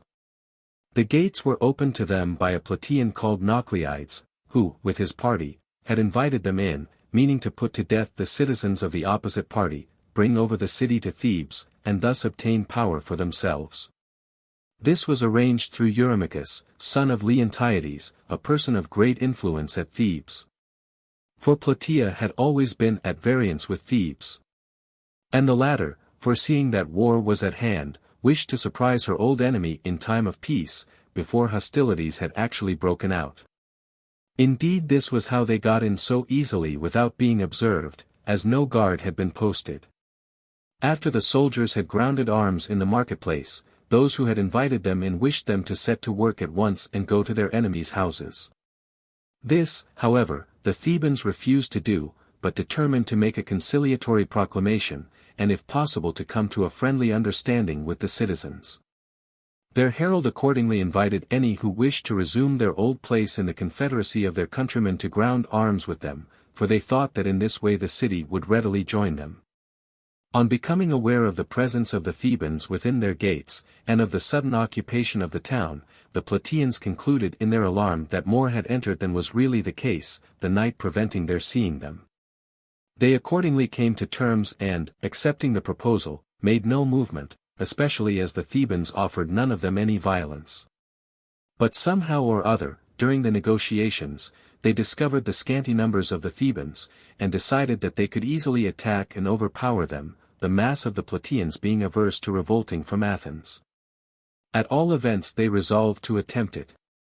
Digging through the party walls of the houses, they thus managed to join each other without being seen going through the streets, in which they placed wagons without the beasts in them, to serve as a barricade. And arranged everything else as seemed convenient for the occasion. When everything had been done that circumstances permitted, they watched their opportunity and went out of their houses against the enemy. It was still night, though daybreak was at hand. In daylight it was thought that their attack would be met by men full of courage and on equal terms with their assailants, while in darkness it would fall upon panic-stricken troops, who would also be at a disadvantage from their enemies' knowledge of the locality. So they made their assault at once, and came to close quarters as quickly as they could. The Thebans, finding themselves outwitted, immediately closed up to repel all attacks made upon them. Twice or thrice they beat back their assailants. But the men shouted and charged them, the women and slaves screamed and yelled from the houses and pelted them with stones and tiles. Besides, it had been raining hard all night. And so at last their courage gave way, and they turned and fled through the town. Most of the fugitives were quite ignorant of the right ways out, and this, with the mud, and the darkness caused by the moon being in her last quarter, and the fact that their pursuers knew their way about and could easily stop their escape, proved fatal to many. The only gate open was the one by which they had entered, and this was shut by one of the Plataeans driving the spike of a javelin into the bar instead of the bolt, so that even here there was no longer any means of exit. They were now chased all over the town. Some got on the wall and threw themselves over, in most cases with a fatal result. One party managed to find a deserted gate, and obtaining an axe from a woman, cut through the bar. But as they were soon observed, only a few succeeded in getting out. Others were cut off in detail in different parts of the city. The most numerous and compact body rushed into a large building next to the city wall. The doors on the side of the street happened to be open, and the Thebans fancied that they were the gates of the town, and that there was a passage right through to the outside. The Plataeans, seeing their enemies in a trap, now consulted whether they should set fire to the building and burn them just as they were, or whether there was anything else that they could do with them. Until at length these and the rest of the Theban survivors found wandering about the town agreed to an unconditional surrender of themselves and their arms to the Plataeans. While such was the fate of the party in Plataea, the rest of the Thebans who were to have joined them with all their forces before daybreak, in case of anything miscarrying with the body that had entered, received the news of the affair on the road, and pressed forward to their succor. Now Plataea is nearly 8 miles from Thebes, and their march delayed by the rain that had fallen in the night, for the river Asopus had risen and was not easy of passage. And so, having to march in the rain, and being hindered in crossing the river, they arrived too late, and found the whole party either slain or captive. When they learned what had happened, they at once formed a design against the Plataeans outside the city. As the attack had been made in time of peace, and was perfectly unexpected, there were of course men and stock in the fields. And the Thebans wished if possible to have some prisoners to exchange against their countrymen in the town, should any chance to have been taken alive. Such was their plan. But the Plataeans suspected their intention almost before it was formed, and becoming alarmed for their fellow citizens outside the town, sent a herald to the Thebans, reproaching them for their unscrupulous attempt to seize their city in time of peace, and warning them against any outrage on those outside. Should the warning be disregarded, they threatened to put to death the men they had in their hands, but added that, on the Thebans retiring from their territory, they would surrender the prisoners to their friends. This is the Theban account of the matter, and they say that they had an oath given them, The Plataeans, on the other hand, do not admit any promise of an immediate surrender, but make it contingent upon subsequent negotiation. The oath they deny altogether. Be this as it may, upon the Thebans retiring from their territory without committing any injury, the Plataeans hastily got in whatever they had in the country and immediately put the men to death. The prisoners were 180 in number. Eurymachus, the person with whom the traders had negotiated, being one. This done, the Plataeans sent a messenger to Athens, gave back the dead to the Thebans under a truce, and arranged things in the city as seemed best to meet the present emergency. The Athenians meanwhile, having had word of the affair sent them immediately after its occurrence, had instantly seized all the Boeotians in Attica, and sent a herald to the Plataeans to forbid their proceeding to extremities with their Theban prisoners without instructions from Athens. The news of the men's death had of course not arrived, the first messenger having left Plataea just when the Thebans entered it, the second just after their defeat and capture, so there was no later news. Thus the Athenians sent orders in ignorance of the facts, and the herald on his arrival found the men slain. After this the Athenians marched to Plataea and brought in provisions, and left a garrison in the place, also taking away the women and children and such of the men as were least efficient. After the affair at Plataea, the treaty had been broken by an overt act, and Athens at once prepared for war, as did also Lacedaemon and her allies. They resolved to send embassies to the king and to such other of the barbarian powers as either party could look to for assistance, and tried to ally themselves with the independent states at home. Lacedaemon, in addition to the existing marine, gave orders to the states that had declared for her in Italy and Sicily to build vessels up to a grand total of 500, the quota of each city being determined by its size. And also to provide a specified sum of money. Till these were ready they were to remain neutral and to admit single Athenian ships into their harbors. Athens on her part reviewed her existing confederacy, and sent embassies to the places more immediately round Peloponnese, Corcyra, Cephallenia, Acarnania, and Zacynthus, perceiving that if these could be relied on she could carry the war all round Peloponnese.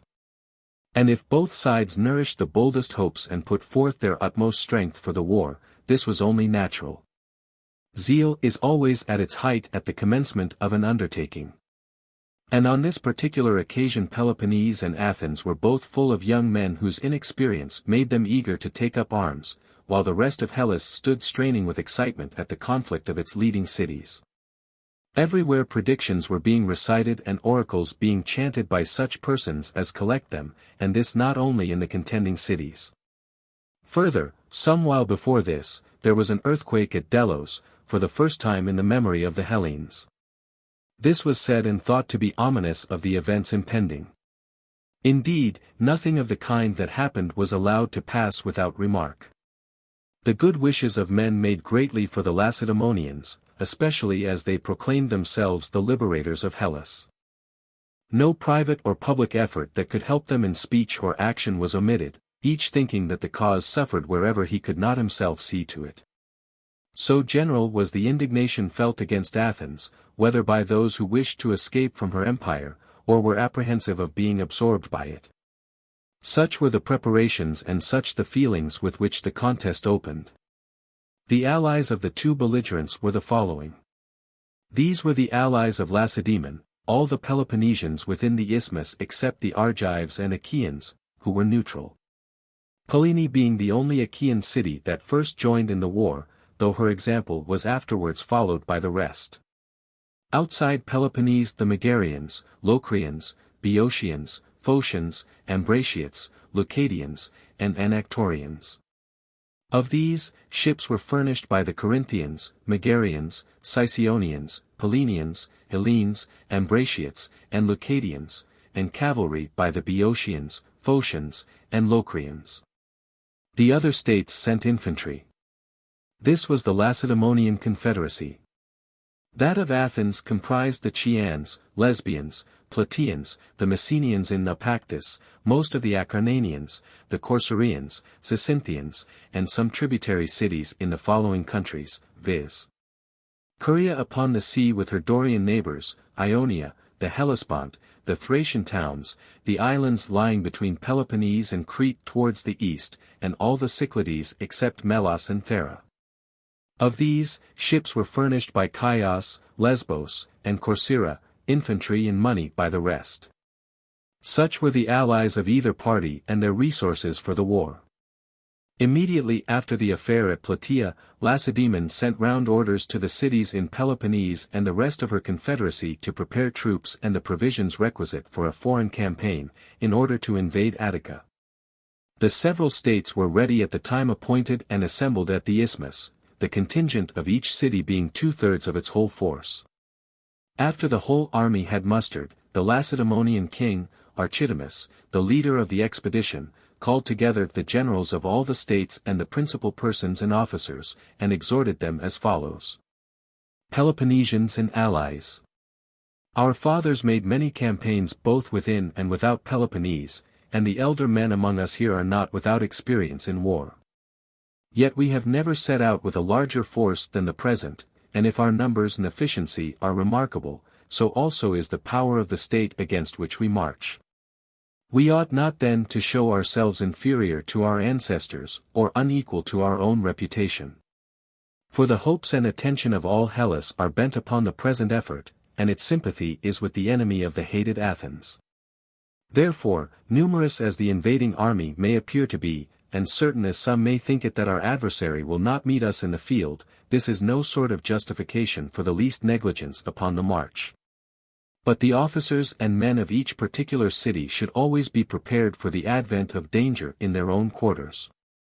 The course of war cannot be foreseen, and its attacks are generally dictated by the impulse of the moment. And where overweening self-confidence has despised preparation, a wise apprehension often been able to make head against superior numbers.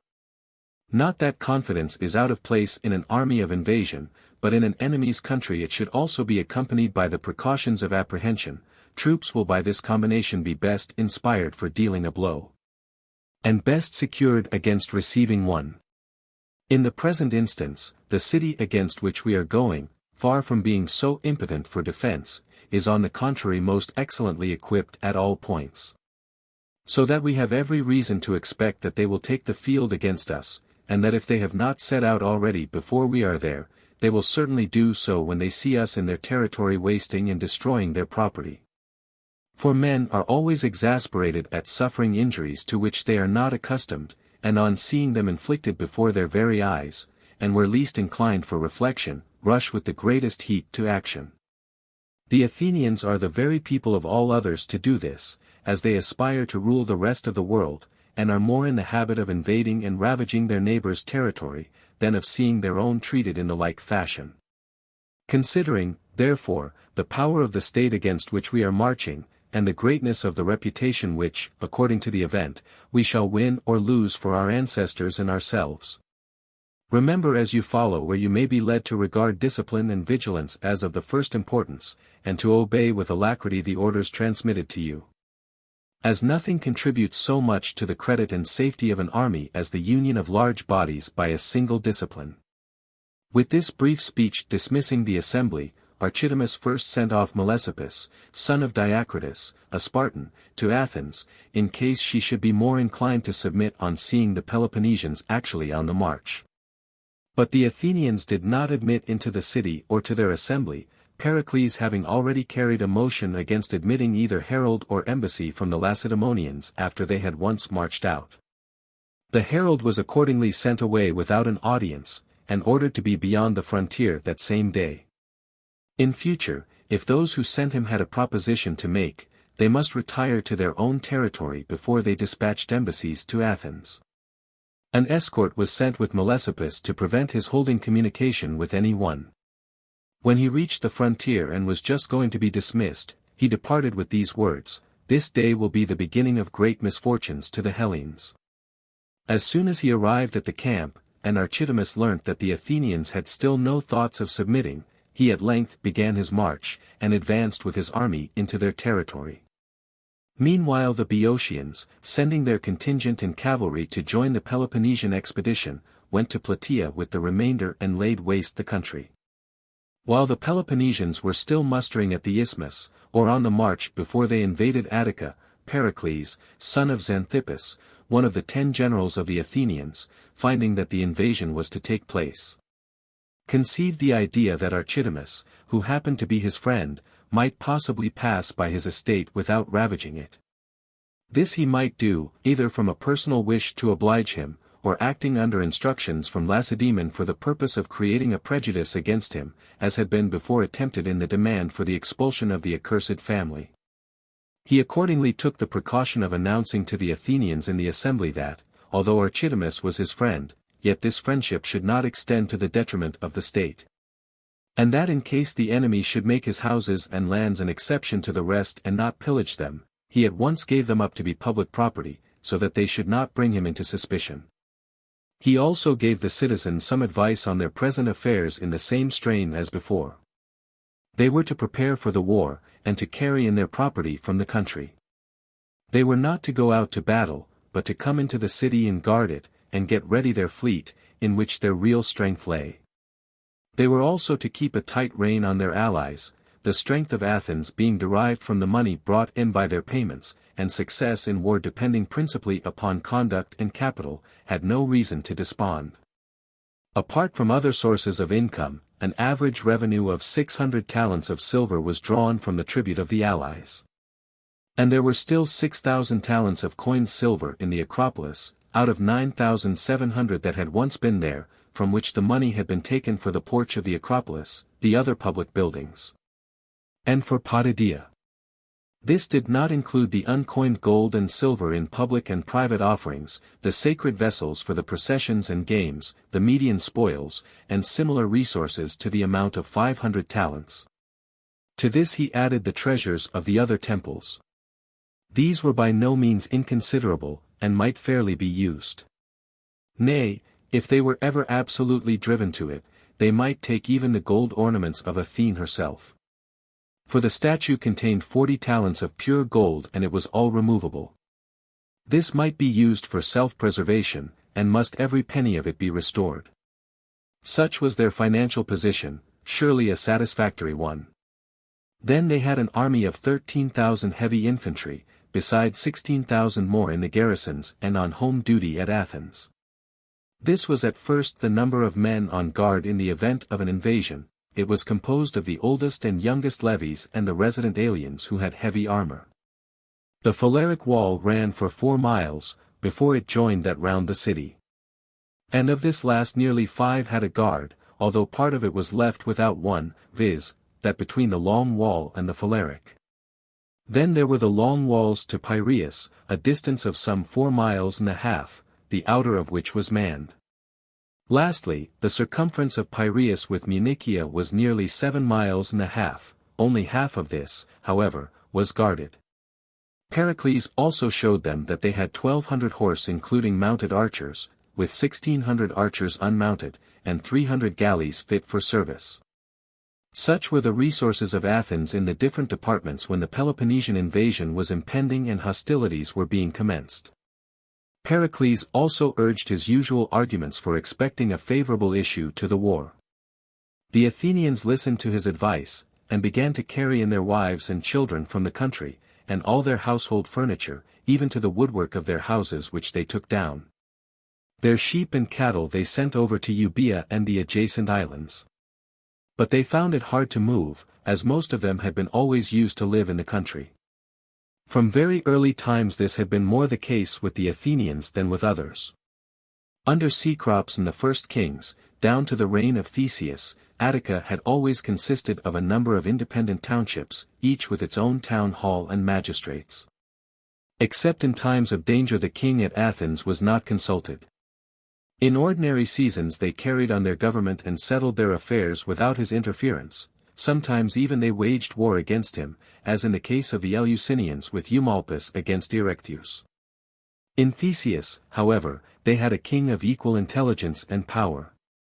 And one of the chief features in his organization of the country was to abolish the council chambers and magistrates of the petty cities, and to merge them in the single council chamber and town hall of the present capital.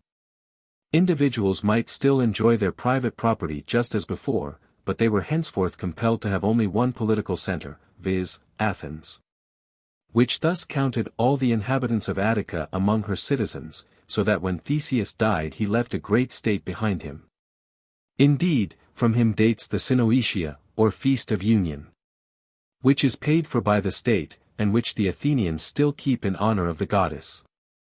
Before this the city consisted of the present citadel and the district beneath it looking rather towards the south.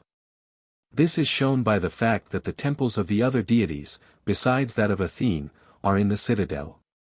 And even those that are outside it are mostly situated in this quarter of the city, as that of the Olympian Zeus, of the Pythian Apollo, of Earth, and of Dionysus in the marshes. The same in whose honor the older Dionysia are to this day celebrated in the month of Anthesterion not only by the Athenians but also by their Ionian descendants. There are also other ancient temples in this quarter.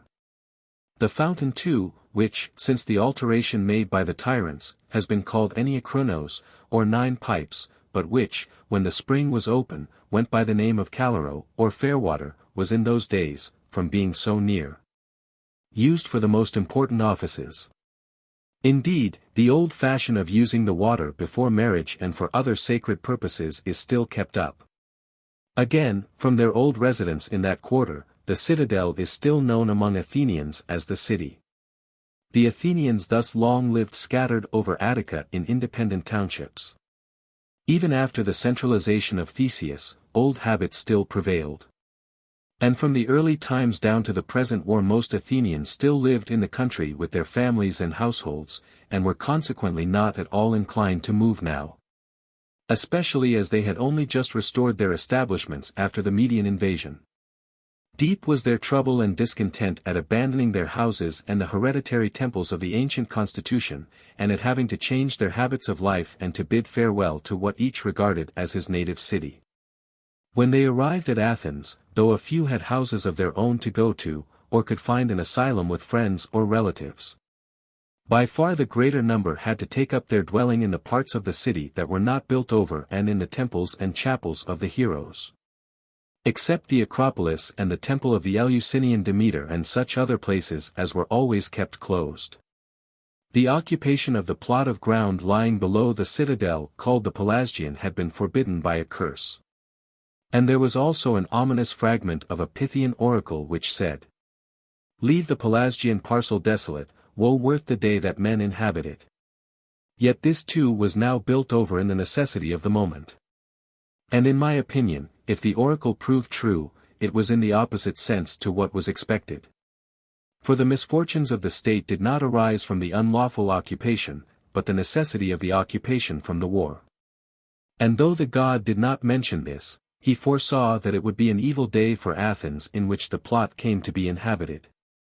Many also took up their quarters in the towers of the walls or wherever else they could. For when they were all come in, the city proved too small to hold them, though afterwards they divided the long walls and a great part of Piraeus into lots and settled there. All this while great attention was being given to the war. The allies were being mustered, and an armament of 100 ships equipped for Peloponnese. Such was the state of preparation at Athens. Meanwhile the army of the Peloponnesians was advancing. The first town they came to in Attica was Eno, where they to enter the country. Sitting down before it, they prepared to assault the wall with engines and otherwise. Eno, standing upon the Athenian and Boeotian border, was of course a walled town, and was used as a fortress by the Athenians in time of war. So the Peloponnesians prepared for their assault, and wasted some valuable time before the place. This delay brought the gravest censure upon Archidamus. Even during the levying of the war he had credit for weakness and Athenian sympathies by the half measures he had advocated.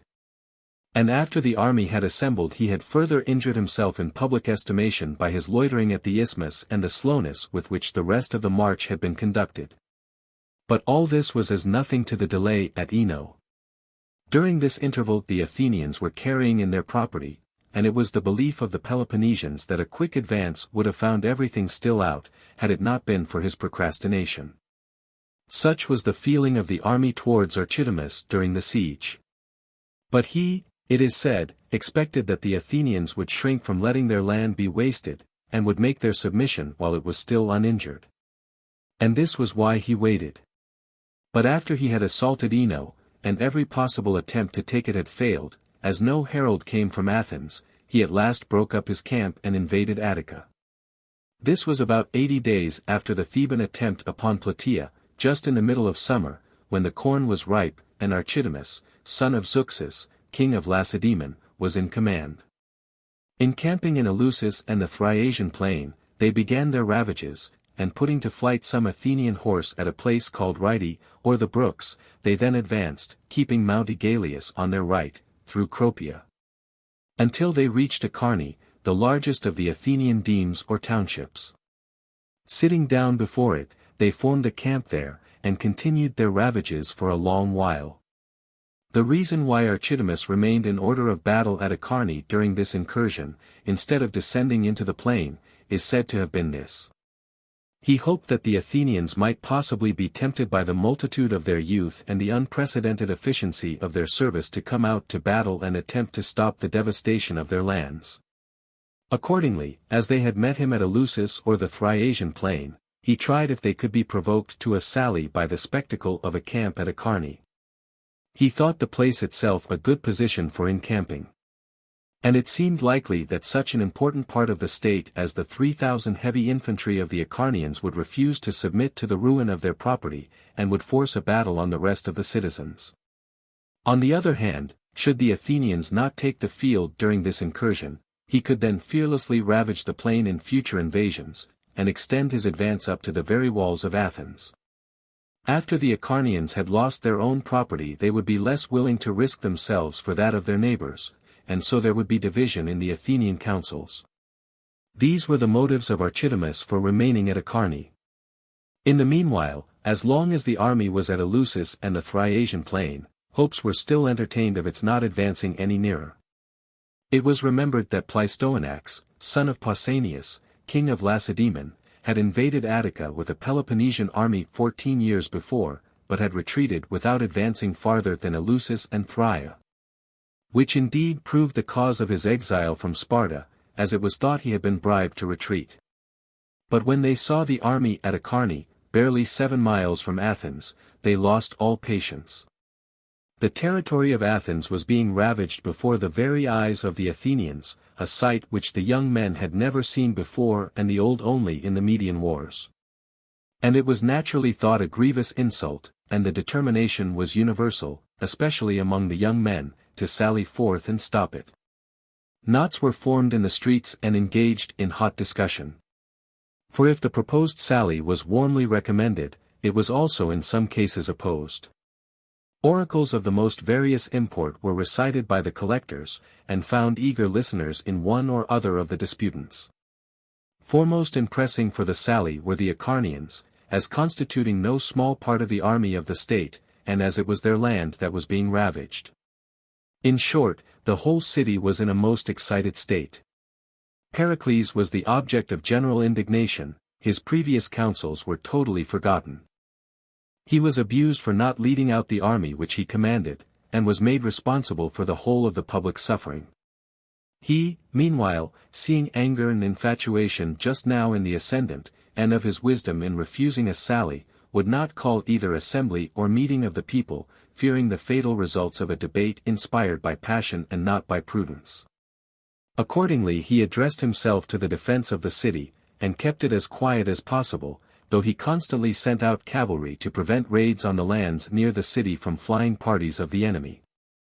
There was a trifling affair at Phrygia between a squadron of the Athenian horse with the Thessalians and the Boeotian cavalry, in which the former had rather the best of it, until the heavy infantry advanced to the support of the Boeotians, when the Thessalians and Athenians were routed and lost a few men, whose bodies, however, were recovered the same day without a truce.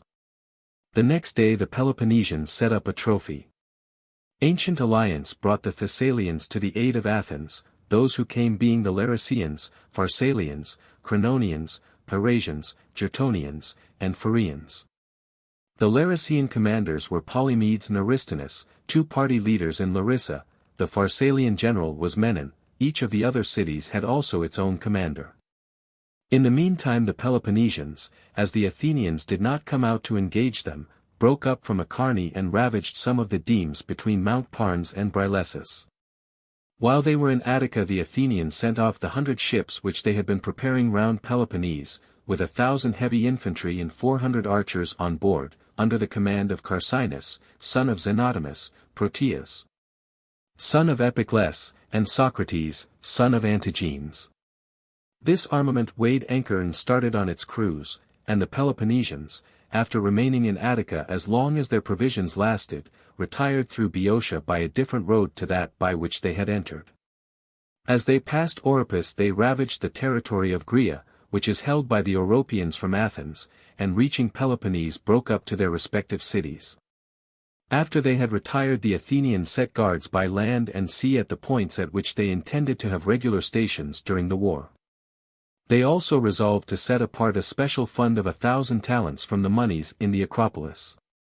This was not to be spent, but the current expenses of the war were to be otherwise provided for. If any one should move or put to the vote a proposition for using the money for any purpose whatever except that of defending the city in the event of the enemy bringing a fleet to make an attack by sea, it should be a capital offense. With this sum of money they also set aside a special fleet of 100 galleys, the best ships of each year, with their captains. None of these were to be used except with the money and against the same peril, should such peril arise. Meanwhile the Athenians in the 100 ships round Peloponnese, reinforced by a Corcyraean squadron of 50 vessels and some others of the allies in those parts, cruised about the coasts and ravaged the country. Among other places they landed in Laconia and made an assault upon Methone, there being no garrison in the place, and the wall being weak. But it so happened that Brasidas, son of Tellus, a Spartan, was in command of a guard for the defense of the district. Hearing of the attack, he hurried with 100 heavy infantry to the assistance of the besieged, and dashing through the army of the Athenians, which was scattered over the country and had its attention turned to the wall, threw himself into Methone. He lost a few men in making good his entrance, but saved the place and won the thanks of Sparta by his exploit, being thus the first officer who obtained this notice during the war. The Athenians at once weighed anchor and continued their cruise. Touching at Phia in Elis, they ravaged the country for 2 days and defeated a picked force of 300 men that had come from the Vale of Elis and the immediate neighborhood to the rescue. But a stiff squall came down upon them, and, not liking to face it in a place where there was no harbor, most of them got on board their ships, and doubling Point Ichthys sailed into the port of Phia. In the meantime the Messenians, and some others who could not get on board, marched over by land and took Phia. The fleet afterwards sailed round and picked them up and then put to sea. Phia being evacuated, as the main army of the Hellenes had now come up. The Athenians continued their cruise, and ravaged other places on the coast. About the same time the Athenians sent 30 ships to cruise round Locris and also to guard Euboea. Cleopompus, son of Clinias, being in command. Making descents from the fleet he ravaged certain places on the sea-coast, and captured Thronium and took hostages from it. He also defeated at Alope the Locrians that had assembled to resist him. During the summer the Athenians also expelled the Aeginetans with their wives and children from Aegina, on the ground of their having been the chief agents in bringing the war upon them. Besides, Aegina lies so near Peloponnese that it seemed safer to send colonists of their own to hold it, and shortly afterwards the settlers were sent out. The banished Aeginetans found an asylum in Thyrea, which was given to them by Lacedaemon, not only on account of her quarrel with Athens, but also because the Aeginetans had laid her under obligations at the time of the earthquake and the revolt of the Helots. The territory of Thyrea is on the frontier of Argolis and Laconia, reaching down to the sea. Those of the Aeginetans who did not settle here were scattered over the rest of Hellas. The same summer, at the beginning of a new lunar month, the only time by the way at which it appears possible, the sun was eclipsed after noon. After it had assumed the form of a crescent and some of the stars had come out, it returned to its natural shape. During the same summer Nymphodorus, son of Pythes, an Abderite, whose sister Cydelses had married, was made their proxenus by the Athenians and sent for to Athens. They had hitherto considered him their enemy. But he had great influence with Cydelses, and they wished this prince to become their ally. Cydelses was the son of Teres and king of the Thracians. Teres, the father of Cydelses, was the first to establish the great kingdom of the Odrysians on a scale quite unknown to the rest of Thrace, a large portion of the Thracians being independent. This Teres is in no way related to Tyrus, who married Pandion's daughter Procne from Athens, nor indeed did they belong to the same part of Thrace. Tyrus lived in Daulis, part of what is now called Phocis, but which at that time was inhabited by Thracians. It was in this land that the women perpetrated the outrage upon Ides. And many of the poets when they mention the nightingale call it the Daulian bird. Besides, Pandion in contracting an alliance for his daughter would consider the advantages of mutual assistance, and would naturally prefer a match at the above moderate distance to the journey of many days which separates Athens from the Odrysians. Again the names are different, and this Teres was king of the Odrysians, the first by the way who attained to any power. Cydelses, his son, was now sought as an ally by the Athenians, who desired his aid in the reduction of the Thracian towns and of Perdiccas. Coming to Athens, Nymphodorus concluded the alliance with Cydelses and made his son Sadicus an Athenian citizen, and promised to finish the war in Thrace by persuading Cydelses to send the Athenians a force of Thracian horse and targeteers. He also reconciled them with Perdiccas, and induced them to restore Therme to him, upon which Perdiccas at once joined the Athenians and Phormio in an expedition against the Chalcidians. Thus Cydelses, son of Teres, king of the Thracians, and Perdiccas, son of Alexander, king of the Macedonians, became allies of Athens. Meanwhile the Athenians in the 100 vessels were still cruising round Peloponnese. After taking Solium, a town belonging to Corinth, and presenting the city and territory to the Acarnanians of Polera, they stormed Astacus, expelled its tyrant Avarchus, and gained the place for their confederacy. Next they sailed to the island of Cephallenia and brought it over without using force. Cephallenia lies off Acarnania and Lucas, and consists of 4 states, the Palians, Cranians, Samians, and Pronians. Not long afterwards the fleet returned to Athens. Towards the autumn of this year the Athenians invaded the Megarid with their whole levy, resident aliens included, under the command of Pericles, son of Xanthippus. The Athenians in the 100 ships round Peloponnese on their journey home had just reached Aegina, and hearing that the citizens at home were in full force at Megara, now sailed over and joined them. This was without doubt the largest army of Athenians ever assembled, the state being still in the flower of her strength and yet unvisited by the plague. Full 10,000 heavy infantry were in the field, all Athenian citizens, besides the 3,000 before Potidaea. Then the resident aliens who joined in the incursion were at least 3,000 strong. Besides which there was a multitude of light troops. They ravaged the greater part of the territory, and then retired. Other incursions into the Megarid were afterwards made by the Athenians annually during the war, sometimes only with cavalry, sometimes with all their forces. This went on until the capture of Nicaea. Atlanta also, the desert island off the Opuntian coast, was towards the end of this summer converted into a fortified post by the Athenians, in order to prevent privateers issuing from Opus and the rest of Locris and plundering Euboea. Such were the events of this summer after the return of the Peloponnesians from Attica. In the ensuing winter the Acarnanian Avarchus, wishing to return to Astacus, persuaded the Corinthians to sail over with 40 ships and 1,500 heavy infantry and restore him, himself also hiring some mercenaries. In command of the force were Euphamidas, son of Aristonomus, Timoxenus, son of Timocrates, and Eumachus, son of Chrysis, who sailed over and restored him and, after failing in an attempt on some places on the Acarnanian coast which they were desirous of gaining, began their voyage home. Coasting along shore they touched at Cephallenia and made a descent on the Cranian territory, and losing some men by the treachery of the Cranians, who fell suddenly upon them after having agreed to treat, put to sea somewhat hurriedly and returned home. In the same winter the Athenians gave a funeral at the public cost to those who had first fallen in this war. It was a custom of their ancestors, and the manner of it is as follows. 3 days before the ceremony, the bones of the dead are laid out in a tent which has been erected, and their friends bring to their relatives such offerings as they please. In the funeral procession cypress coffins are borne in cars, one for each tribe, the bones of the deceased being placed in the coffin of their tribe. Among these is carried one empty bier decked for the missing, that is, for those whose bodies could not be recovered. Any citizen or stranger who pleases, joins in the procession, and the female relatives are there to wail at the burial. The dead are laid in the public sepulchre in the beautiful suburb of the city, in which those who fall in war are always buried. With the exception of those slain at Marathon, who for their singular and extraordinary valor were interred on the spot where they fell. After the bodies have been laid in the earth, a man chosen by the state, of approved wisdom and eminent reputation, pronounces over them an appropriate panegyric, after which all retire. Such is the manner of the burying.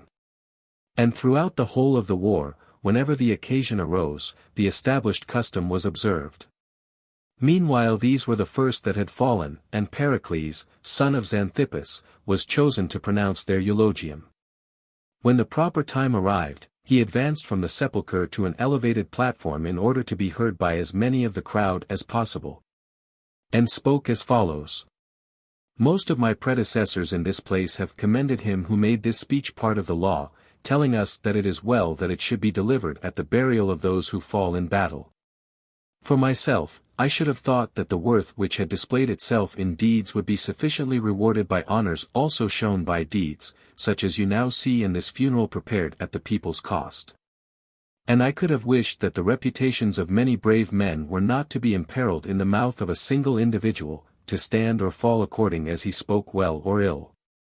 For it is hard to speak properly upon a subject where it is even difficult to convince your hearers that you are speaking the truth.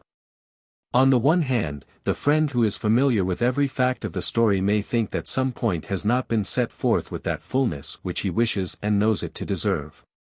On the other, he who is a stranger to the matter may be led by envy to suspect exaggeration if he hears anything above his own nature. For men can endure to hear others praised only so long as they can severally persuade themselves of their own ability to equal the actions recounted. When this point is passed, envy comes in and with it incredulity. However, since our ancestors have stamped this custom with their approval, it becomes my duty to obey the law and to try to satisfy your several wishes and opinions as best I may. I shall begin with our ancestors. It is both just and proper that they should have the honor of the first mention on an occasion like the present.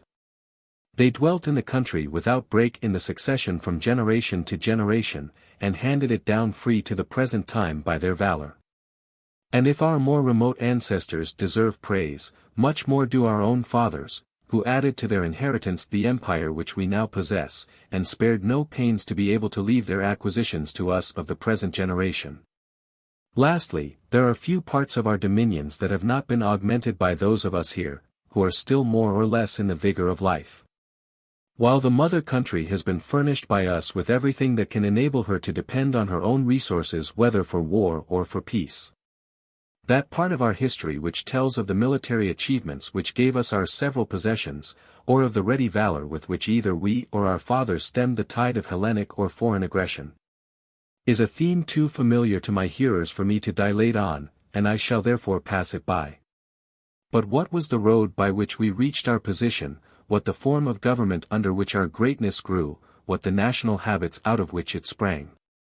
These are questions which I may try to solve before I proceed to my panegyric upon these men.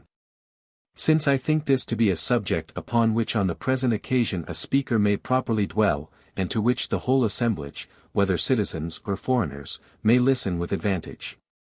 Our Constitution does not copy the laws of neighboring states, we are rather a pattern to others than imitators ourselves. Its administration favors the many instead of the few, this is why it is called a democracy. If we look to the laws, they afford equal justice to all in their private differences. If no social standing, advancement in public life falls to reputation for capacity, class considerations not being allowed to interfere with merit. Nor again does poverty bar the way. If a man is able to serve the state, he is not hindered by the obscurity of his condition. The freedom which we enjoy in our government extends also to our ordinary life. There, far from exercising a jealous surveillance over each other, we do not feel called upon to be angry with our neighbor for doing what he likes, or even to indulge in those injurious looks which cannot fail to be offensive, although they inflict no positive penalty. But all this ease in our private relations does not make us lawless as citizens. Against this fear is our chief safeguard, teaching us to obey the magistrates and the laws, particularly such as regard the protection of the injured, whether they are actually on the statute book, or belong to that code which, although unwritten, yet cannot be broken without acknowledged disgrace.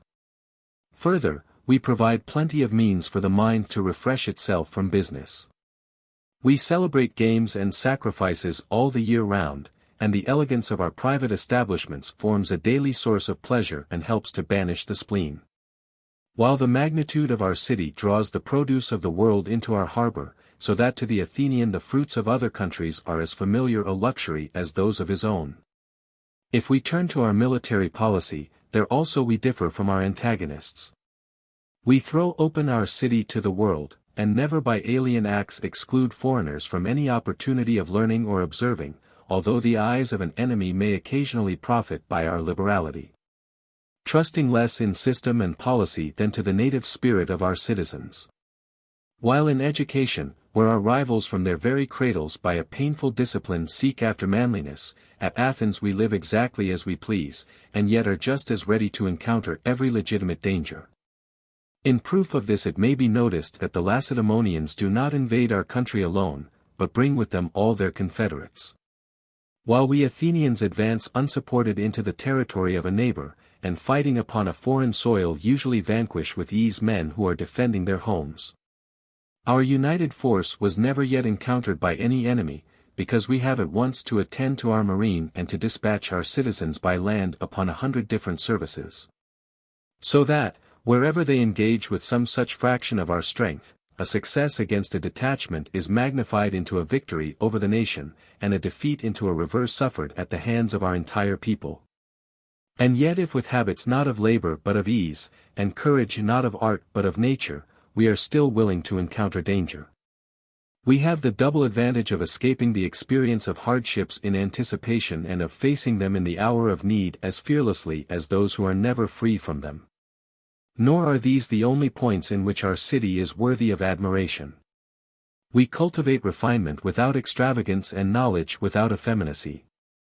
Wealth we employ more for use than for show, and place the real disgrace of poverty not in owning to the fact but in declining the struggle against it. Our public men have, besides politics, their private affairs to attend to, and our ordinary citizens, though occupied with the pursuits of industry, are still fair judges of public matters. For, unlike any other nation, regarding him who takes no part in these duties not as unambitious but as useless, we Athenians are able to judge at all events if we cannot originate, and instead of looking on discussion as a stumbling block in the way of action, we think it an indispensable preliminary to any wise action at all. Again, in our enterprises we present the singular spectacle of daring and deliberation, each carried to its highest point, and both united in the same persons, although usually decision is the fruit of ignorance, hesitation of reflection. But the palm of courage will surely be adjudged most justly to those, who best know the difference between hardship and pleasure and yet are never tempted to shrink from danger. In generosity we are equally singular, acquiring our friends by conferring, not by receiving, favors. Yet, of course, the doer of the favor is the firmer friend of the two, in order by continued kindness to keep the recipient in his debt. While the debtor feels less keenly from the very consciousness that the return he makes will be a payment, not a free gift. And it is only the Athenians, who, fearless of consequences, confer their benefits not from calculations of expediency, but in the confidence of liberality. In short, I say that as a city we are the school of Hellas, while I doubt if the world can produce a man who, where he has only himself to depend upon, is equal to so many emergencies, and graced by so happy a versatility, as the Athenian. And that this is no mere boast thrown out for the occasion, but plain matter of fact, the power of the state acquired by these habits proves. For Athens alone of her contemporaries is found when tested to be greater than her reputation, and alone gives no occasion to her assailants to blush at the antagonist by whom they have been worsted. or to her subjects to question her title by merit to rule. Rather, the admiration of the present and succeeding ages will be ours, since we have not left our power without witness, but have shown it by mighty proofs. And far from needing a Homer for our panegyrist, or other of his craft whose verses might charm for the moment only for the impression which they gave to melt at the touch of fact, we have forced every sea and land to be the highway of our daring. And everywhere, whether for evil or for good, have left imperishable monuments behind us. Such is the Athens for which these men, in the assertion of their resolve not to lose her, nobly fought and died, and well may every one of their survivors be ready to suffer in her cause. Indeed, if I have dwelt at some length upon the character of our country, it has been to show that our stake in the struggle is not the same as theirs who have no such blessings to lose. And also that the panegyric of the men over whom I am now speaking might be by definite proofs established. That panegyric is now in a great measure complete. For the Athens that I have celebrated is only what the heroism of these and their like have made her, men whose fame, unlike that of most Hellenes, will be found to be only commensurate with their deserts. And if a test of worth be wanted, it is to be found in their closing scene, and this not only in cases in which it set the final seal upon their merit, but also in those in which it gave the first intimation of their having any. For there is justice in the claim that steadfastness in his country's battles should be as a cloak to cover a man's other imperfections. Since the good action has blotted out the bad, and his merit as a citizen more than outweighed his demerits as an individual. But none of these allowed either wealth with its prospect of future enjoyment to unnerve his spirit, or poverty with its hope of a day of freedom and riches to tempt him to shrink from danger.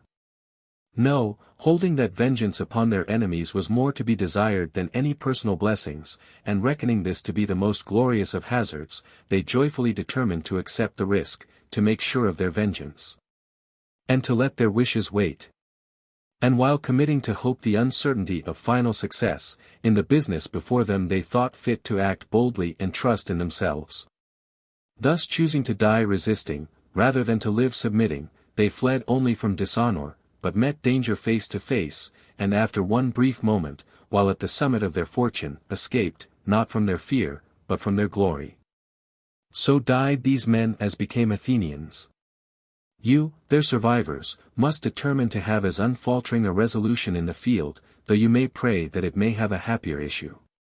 And not contented with ideas derived only from words of the advantages which are bound up with the defense of your country, though these would furnish a valuable text to a speaker even before an audience so alive to them as the present. You must yourselves realize the power of Athens, and feed your eyes upon her from day to day, till love of her fills your hearts. And then, when all her greatness shall break upon you, you must reflect that it was by courage, sense of duty, and a keen feeling of honor in action that men were enabled to win all this. And that no personal failure in an enterprise could make them consent to deprive their country of their valor, but they laid it at her feet as the most glorious contribution that they could offer. For this offering of their lives made in common by them all, they each of them individually received that renown which never grows old, and for a sepulchre, not so much that in which their bones have been deposited, but that noblest of shrines wherein their glory is laid up to be eternally remembered upon every occasion on which deed or story shall call for its commemoration. For heroes have the whole earth for their tomb, and in lands far from their own, where the column with its epitaph declares it, there is enshrined in every breast a record unwritten with no tablet to preserve it, except that of the heart. These take as your model and, judging happiness to be the fruit of freedom and freedom of valor, never decline the dangers of war. For it is not the miserable that would most justly be unsparing of their lives. These have nothing to hope for, it is rather they to whom continued life may bring reverses as yet unknown, and to whom a fall, if it came, would be most tremendous in its consequences. And surely, to a man of spirit, the degradation of cowardice must be immeasurably more grievous than the unfelt death which strikes him in the midst of his strength and patriotism. Comfort, therefore, not condolence, is what I have to offer to the parents of the dead who may be here. Numberless are the chances to which, as they know, the life of man is subject. But fortunate indeed are they who draw for their lot a death so glorious as that which has caused your mourning, and to whom life has been so exactly measured as to terminate in the happiness in which it has been passed. Still I know that this is a hard saying. Especially when those are in question of whom you will constantly be reminded by seeing in the homes of others blessings of which once you also boasted, for grief is felt not so much for the want of what we have never known, as for the loss of that to which we have been long accustomed. Yet you who are still of an age to beget children must bear up in the hope of having others in their stead. Not only will they help you to forget those whom you have lost, but will be to the state at once a reinforcement and a security. For never can a fair or just policy be expected of the citizen who does not, like his fellows, bring to the decision the interests and apprehensions of a father. While those of you who have passed your prime must congratulate yourselves with the thought that the best part of your life was fortunate, and that the brief span that remains will be cheered by the fame of the departed. For it is only the love of honor that never grows old, and honor it is, not gain, as some would have it, that rejoices the heart of age and helplessness. Turning to the sons or brothers of the dead, I see an arduous struggle before you. When a man is gone, all are wont to praise him, and should your merit be ever so transcendent, you will still find it difficult not merely to overtake, but even to approach their renown. The living have envy to contend with, while those who are no longer in our path are honored with a goodwill into which rivalry does not enter. On the other hand, if I must say anything on the subject of female excellence to those of you who will now be in widowhood, it will be all comprised in this brief exhortation. Great will be your glory in not falling short of your natural character. And greatest will be hers who is least talked of among the men, whether for good or for bad. My task is now finished. I have performed it to the best of my ability, and in word, at least, the requirements of the law are now satisfied. If deeds be in question, those who are here interred have received part of their honors already, and for the rest, their children will be brought up till manhood at the public expense. The state thus offers a valuable prize as the garland of victory in this race of valor, for the reward both of those who have fallen and their survivors. And where the rewards for merit are greatest, there are found the best citizens. And now that you have brought to a close your lamentations for your relatives, you may depart. Chapter 7. Second year of the war, the plague of Athens, position and policy of Pericles, fall of Potidaea.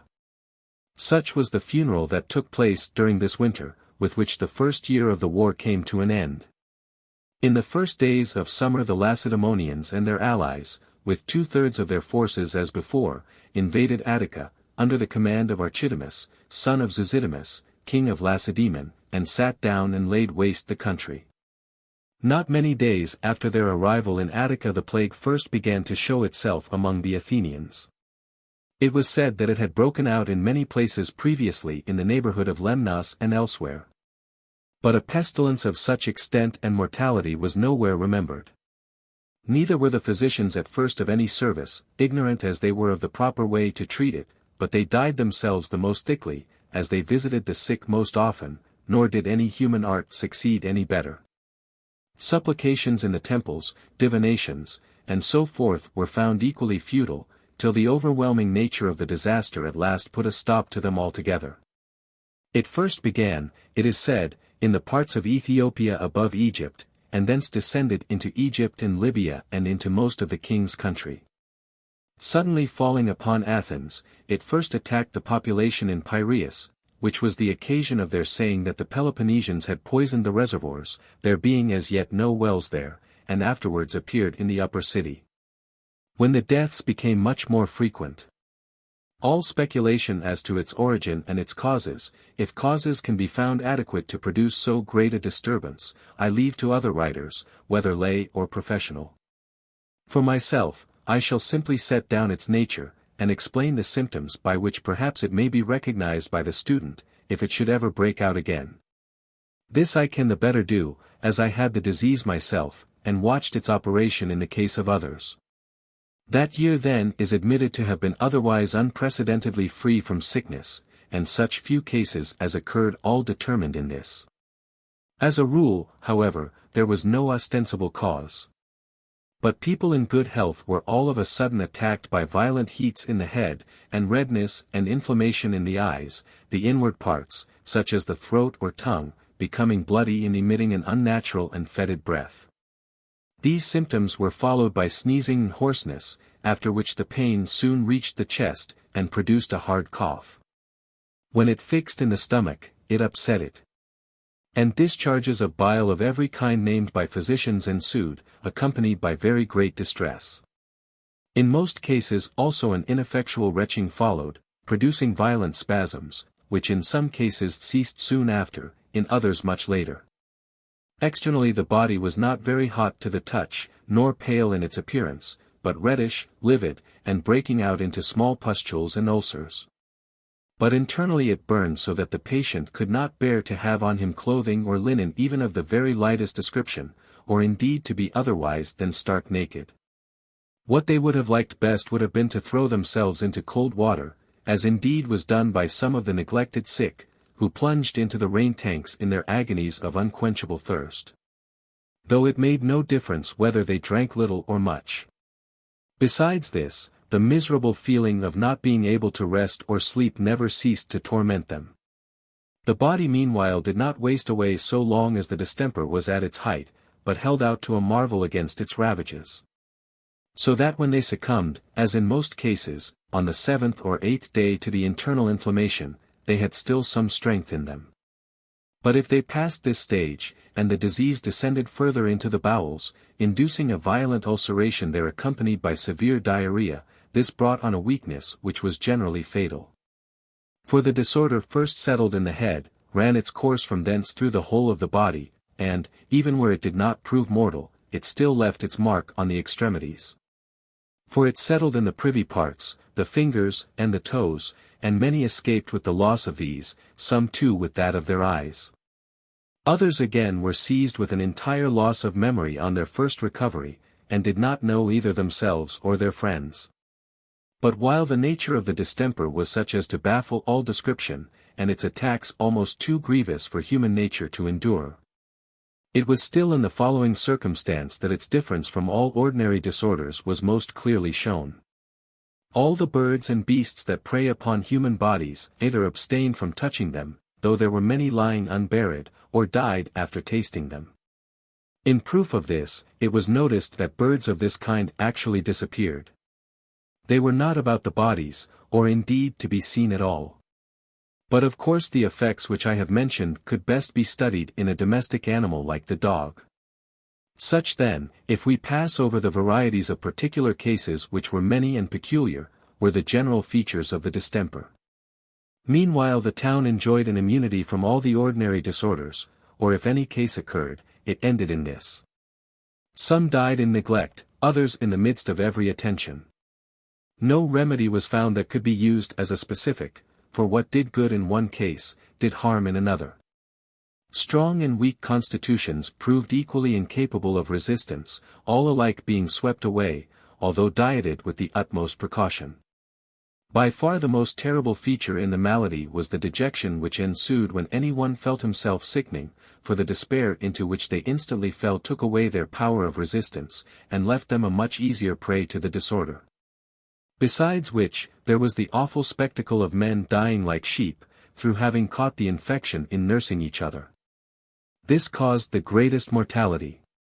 On the one hand, if they were afraid to visit each other, they perished from neglect, indeed many houses were emptied of their inmates for want of a nurse, on the other, if they ventured to do so, death was the consequence. This was especially the case with such as made any pretensions to goodness. Honor made them unsparing of themselves in their attendance in their friends' houses, where even the members of the family were at last worn out by the moans of the dying, and succumbed to the force of the disaster. Yet it was with those who had recovered from the disease that the sick and the dying found most compassion. These knew what it was from experience, and had now no fear for themselves, for the same man was never attacked twice, never at least fatally. And such persons not only received the congratulations of others, but themselves also, in the elation of the moment, half entertained the vain hope that they were for the future safe from any disease whatsoever. An aggravation of the existing calamity was the influx from the country into the city, and this was especially felt by the new arrivals. As there were no houses to receive them, they had to be lodged at the hot season of the year in stifling cabins, where the mortality raged without restraint. The bodies of dying men lay one upon another, and half-dead creatures reeled about the streets and gathered round all the fountains in their longing for water. The sacred places also in which they had quartered themselves were full of corpses of persons that had died there, just as they were. For as the disaster passed all bounds, men, not knowing what was to become of them, became utterly careless of everything, whether sacred or profane. All the burial rites before in use were entirely upset, and they buried the bodies as best they could. Many from want of the proper appliances, through so many of their friends having died already, had recourse to the most shameless sepultures, sometimes getting the start of those who had raised a pile. They threw their own dead body upon the stranger's pyre and ignited it. Sometimes they tossed the corpse which they were carrying on the top of another that was burning, and so went off. Nor was this the only form of lawless extravagance which owed its origin to the plague. Men now coolly ventured on what they had formerly done in a corner, and not just as they pleased, seeing the rapid transitions produced by persons in prosperity suddenly dying and those who before had nothing succeeding to their property. So they resolved to spend quickly and enjoy themselves, regarding their lives and riches as alike things of a day. Perseverance in what men called honor was popular with none, it was so uncertain whether they would be spared to attain the object. But it was settled that present enjoyment, and all that contributed to it, was both honorable and useful. Fear of gods or law of man there was none to restrain them. As for the first, they judged it to be just the same whether they worshipped them or not, as they saw all alike perishing. And for the last, no one expected to live to be brought to trial for his offenses, but each felt that a far severer sentence had been already passed upon them all and hung ever over their heads. And before this fell it was only reasonable to enjoy life a little. Such was the nature of the calamity, and heavily did it weigh on the Athenians, death raging within the city and devastation without. Among other things which they remembered in their distress was, very naturally, the following verse which the old men said had long ago been uttered. A Dorian war shall come and with it death. So a dispute arose as to whether dearth and not death had not been the word in the verse, but at the present juncture, it was of course decided in favor of the latter, for the people made their recollection fit in with their sufferings. I fancy, however, that if another Dorian war should ever afterwards come upon us, and a dearth should happen to accompany it, the verse will probably be read accordingly. The oracle also which had been given to the Lacedaemonians was now remembered by those who knew of it. When the god was asked whether they should go to war, he answered that if they put their might into it, victory would be theirs, and that he would himself be with them. With this oracle events were supposed to tally. For the plague broke out as soon as the Peloponnesians invaded Attica, and never entering Peloponnese, not at least to an extent worth noticing, committed its worst ravages at Athens, and next to Athens, at the most populous of the other towns. Such was the history of the plague. After ravaging the plain, the Peloponnesians advanced into the Paralian region as far as Laurium, where the Athenian silver mines are, and first laid waste the side looking towards Peloponnese, next that which faces Euboea and Andrus. But Pericles, who was still general, held the same opinion as in the former invasion, and would not let the Athenians march out against them. However, while they were still in the plain, and had not yet entered the Paralian land, he had prepared an armament of 100 ships for Peloponnese, and when all was ready put out to sea. On board the ships he took 4,000 Athenian heavy infantry, and 300 cavalry in horse transports, and then for the first time made out of old galleys, 50 Chian and Lesbian vessels also joining in the expedition. When this Athenian armament put out to sea, they left the Peloponnesians in Attica in the Paralian region. Arriving at Epidaurus in Peloponnese they ravaged most of the territory, and even had hopes of taking the town by an assault. In this however they were not successful. Putting out from Epidaurus, they laid waste the territory of Treason, Haliais, and Hermione, all towns on the coast of Peloponnese, and thence sailing to Praesia, a maritime town in Laconia, ravaged part of its territory. And took and sacked the place itself. After which they returned home, but found the Peloponnesians gone and no longer in Attica. During the whole time that the Peloponnesians were in Attica and the Athenians on the expedition in their ships, men kept dying of the plague both in the armament and in Athens. Indeed, it was actually asserted that the departure of the Peloponnesians was hastened by fear of the disorder, as they heard from deserters that it was in the city, and also could see the burials going on. Yet in this invasion they remained longer than in any other, and ravaged the whole country, for they were about 40 days in Attica. The same summer Hagnon, son of Nicias, and Cleopompus, son of Clinias, the colleagues of Pericles, took the armament of which he had lately made use, and went off upon an expedition against the Chalcidians in the direction of Thrace and Potidaea, which was still under siege.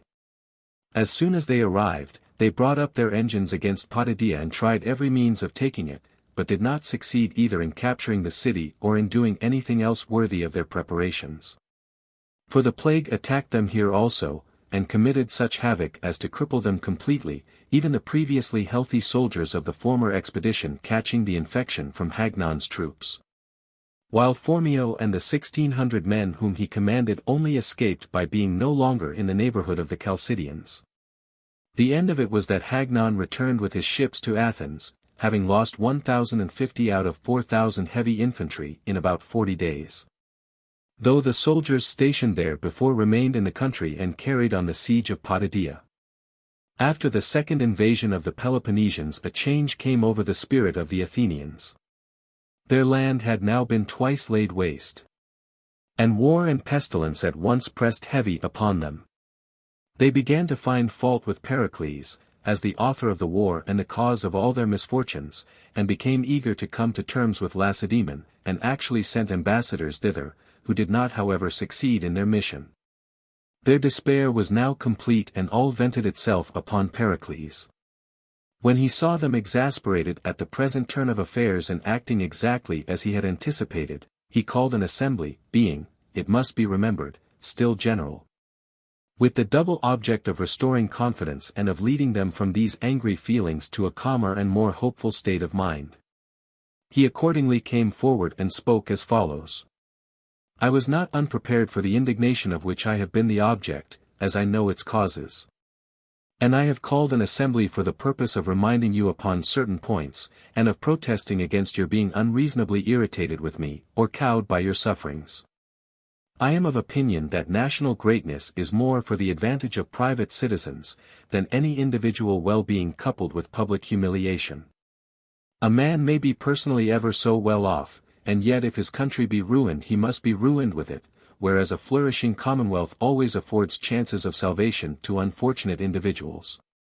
Since then a state can support the misfortunes of private citizens, while they cannot support hers, it is surely the duty of every one to be forward in her defense. And not like you to be so confounded with your domestic afflictions as to give up all thoughts of the common safety, and to blame me for having counseled war and yourselves for having voted it. And yet if you are angry with me, it is with one who, as I believe, is second to no man either in knowledge of the proper policy, or in the ability to expound it, and who is moreover not only a patriot but an honest one. A man possessing that knowledge without that faculty of exposition might as well have no idea at all on the matter. If he had both these gifts, but no love for his country, he would be but a cold advocate for her interests. While were his patriotism not proof against bribery, everything would go for a price.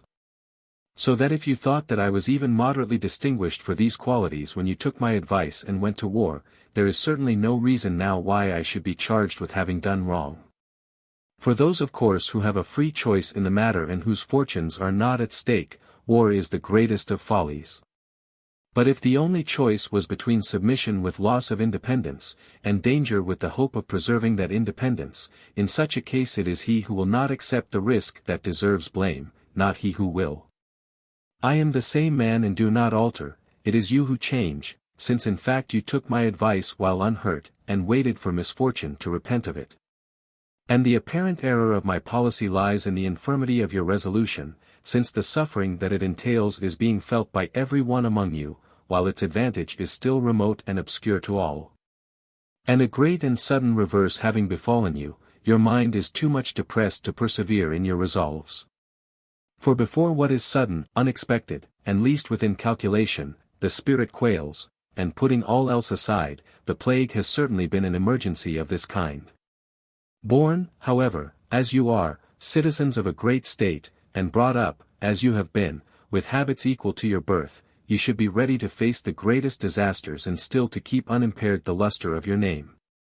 For the judgment of mankind is as relentless to the weakness that falls short of a recognized renown, as it is jealous of the arrogance that aspires higher than its due. Cease then to grieve for your private afflictions, and address yourselves instead to the safety of the commonwealth. If you shrink before the exertions which the war makes necessary, and fear that after all they may not have a happy result, you know the reasons by which I have often demonstrated to you the groundlessness of your apprehensions. If those are not enough, I will now reveal an advantage arising from the greatness of your dominion, which I think has never yet suggested itself to you, which I never mentioned in my previous speeches, and which has so bold a sound that I should scarce adventure it now, were it not for the unnatural depression which I see around me. You perhaps think that your empire extends only over your allies. I will declare to you the truth. The visible field of action has two parts, land and sea.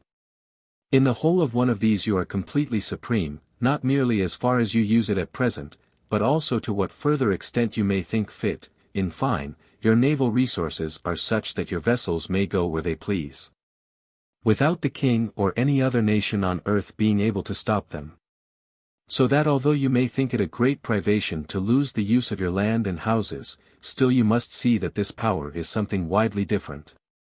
And instead of fretting on their account, you should really regard them in the light of the gardens and other accessories that embellish a great fortune, and as, in comparison, of little moment.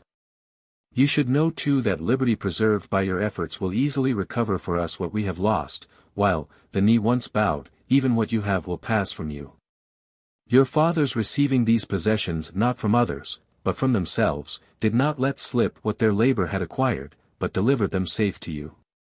And in this respect at least you must prove yourselves their equals, remembering that to lose what one has got is more disgraceful than to be balked in getting, and you must confront your enemies not merely with spirit but with disdain. Confidence indeed a blissful ignorance can impart, aye, even to a coward's breast, but disdain is the privilege of those who, like us, have been assured by reflection of their superiority to their adversary. And where the chances are the same, knowledge fortifies courage by the contempt which is its consequence, its trust being placed, not in hope, which is the prop of the desperate, but in a judgment grounded upon existing resources, whose anticipations are more to be depended upon. Again, your country has a right to your services in sustaining the glories of her position. These are a common source of pride to you all, and you cannot decline the burdens of empire and still expect to share its honors. You should remember also that what you are fighting against is not merely slavery as an exchange for independence, but also loss of empire and danger from the animosities incurred in its exercise. Besides, to recede is no longer possible, if indeed any of you in the alarm of the moment has become enamored of the honesty of such an unambitious part.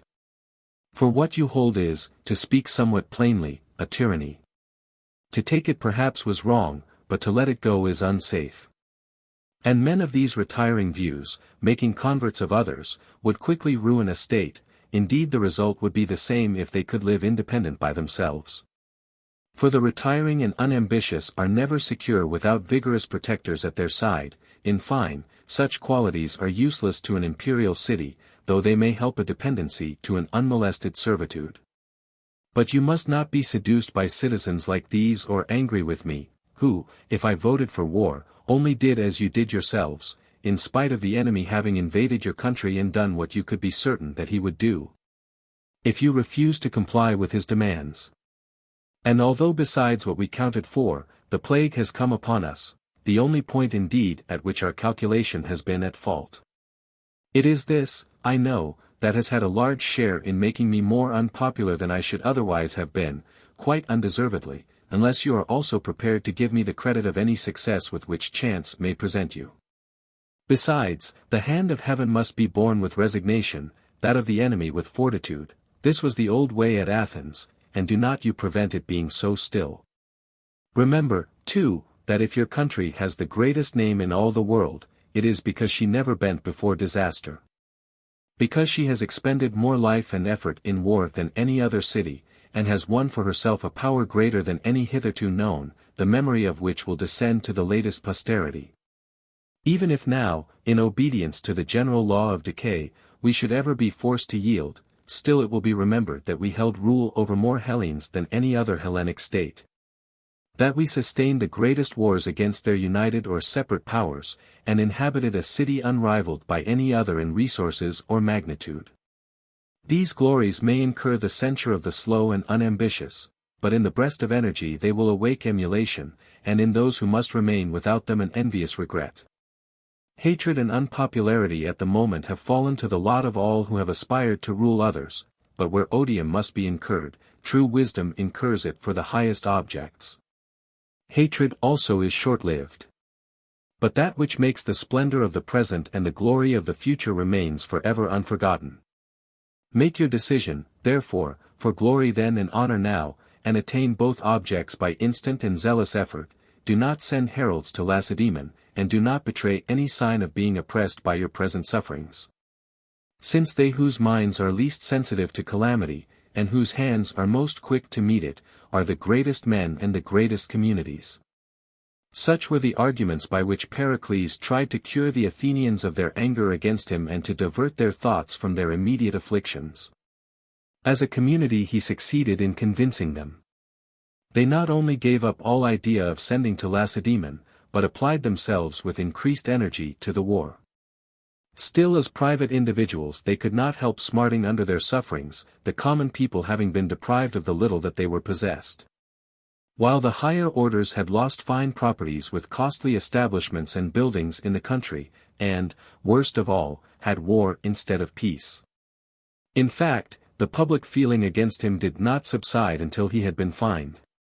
Not long afterwards, however, according to the way of the multitude, they again elected him general and committed all their affairs to his hands, having now become less sensitive to their private and domestic afflictions. And understanding that he was the best man of all for the public necessities. For as long as he was at the head of the state during the peace, he pursued a moderate and conservative policy, and in his time its greatness was at its height.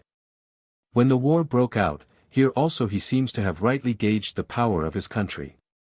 He outlived its commencement 2 years and 6 months, and the correctness of his previsions respecting it became better known by his death.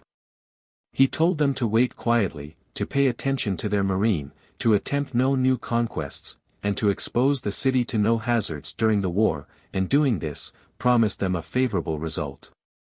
What they did was the very contrary, allowing private ambitions and private interests, in matters apparently quite foreign to the war, to lead them into projects unjust both to themselves and to their allies, projects whose success would only conduce to the honor and advantage of private persons, and whose failure entailed certain disaster on the country in the war. The causes of this are not far to seek. Pericles indeed, by his rank, ability, and known integrity, was enabled to exercise an independent control over the multitude, in short, to lead them instead of being led by them. For as he never sought power by improper means, he was never compelled to flatter them, but, on the contrary, enjoyed so high an estimation that he could afford to anger them by contradiction. Whenever he saw them unseasonably and insolently elated, he would with a word reduce them to alarm. On the other hand, if they fell victims to a panic, he could at once restore them to confidence. In short, what was nominally a democracy became in his hands government by the first citizen. With his successors it was different. More on a level with one another, and each grasping at supremacy, they ended by committing even the conduct of state affairs to the whims of the multitude. This, as might have been expected in a great and sovereign state, produced a host of blunders, and amongst them the Sicilian expedition. Though this failed not so much through a miscalculation of the power of those against whom it was sent, as through a fault in the senders in not taking the best measures afterwards to assist those who had gone out, but choosing rather to occupy themselves with private cabals for the leadership of the commons, by which they not only paralyzed operations in the field, but also first introduced civil discord at home. Yet after losing most of their fleet besides other forces in Sicily, and with faction already dominant in the city, they could still for 3 years make head against their original adversaries, joined not only by the Sicilians, but also by their own allies nearly all in revolt, and at last by the king's son, Cyrus, who furnished the funds for the Peloponnesian navy. Nor did they finally succumb till they fell the victims of their own intestine disorders. So superfluously abundant were the resources from which the genius of Pericles foresaw an easy triumph in the war over the unaided forces of the Peloponnesians.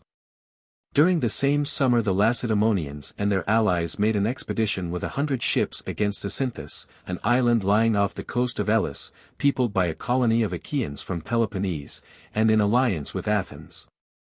There were 1,000 Lacedaemonian heavy infantry on board, and Nemus, a Spartan, as admiral. They made a descent from their ships, and ravaged most of the country, but as the inhabitants would not submit, they sailed back home. At the end of the same summer the Corinthian Aristeus, Anaristus, Nicholas, and Stratodemus, envoys from Lacedaemon, Timagras, a Tegean, and a private individual named Paulus from Argos. On their way to Asia to persuade the king to supply funds and join in the war, came to Cytalus, son of Teres in Thrace, with the idea of inducing him, if possible, to forsake the alliance of Athens and to march on Potidaea then besieged by an Athenian force, and also of getting conveyed by his means to their destination across the Hellespont to Pharnabazus, who was to send them up the country to the king. But there chanced to be with Cytalus some Athenian ambassadors, Lurchus, son of Callimachus, and Ameniades, son of Philemon, who persuaded Cytalus' son, Sadicus, the new Athenian citizen, to put the men into their hands and thus prevent their crossing over to the king and doing their part to injure the country of his choice. He accordingly had them seized, as they were travelling through Thrace to the vessel in which they were to cross the Hellespont, by a party whom he had sent on with Lurchus and Ameniades, and gave orders for their delivery to the Athenian ambassadors, by whom they were brought to Athens.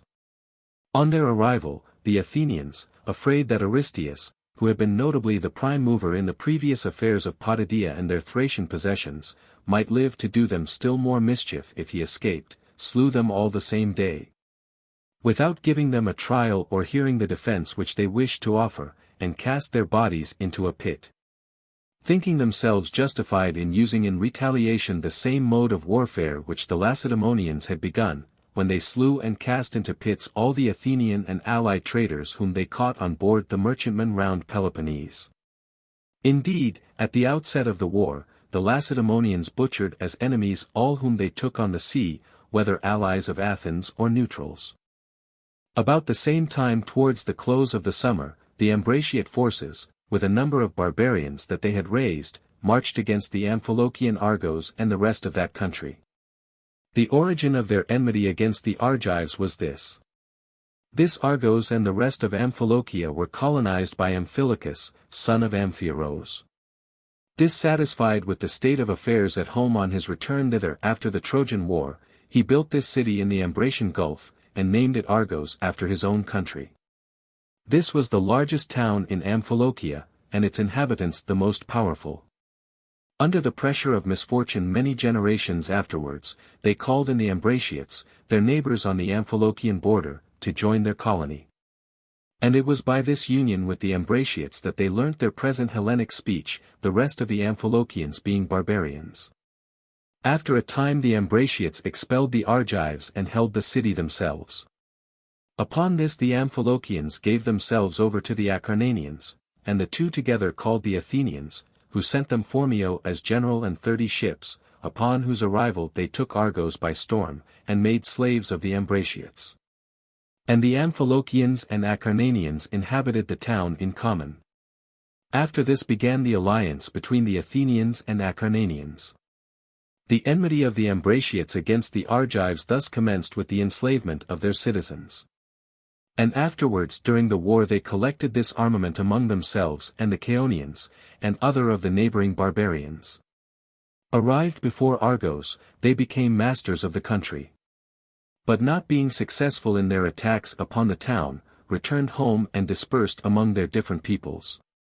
Such were the events of the summer. The ensuing winter the Athenians sent 20 ships round Peloponnese, under the command of Phormio, who stationed himself at Naupactus and kept watch against any one sailing in or out of Corinth and the Crissaean Gulf. 6 others went to Corea and Lycia under Melissander, to collect tribute in those parts. And also to prevent the Peloponnesian privateers from taking up their station in those waters and molesting the passage of the merchantmen from Phaselis and Phoenicia and the adjoining continent. However, Melissander, going up the country into Lycia with a force of Athenians from the ships and the allies, was defeated and killed in battle, with the loss of a number of his troops. The same winter the Potidæans at length found themselves no longer able to hold out against their besiegers. The inroads of the Peloponnesians into Attica had not had the desired effect of making the Athenians raise the siege. Provisions there were none left, and so far had distress for food gone in Potidæa that, besides a number of other horrors, instances had even occurred of the people having eaten one another. In this extremity they at last made proposals for capitulating to the Athenian generals in command against them, Xenophon, son of Euripides, Hestiodorus, son of Aristoclides, and Phonomachus, son of Callimachus. The generals accepted their proposals, seeing the sufferings of the army in so exposed a position, besides which the state had already spent 2,000 talents upon the siege.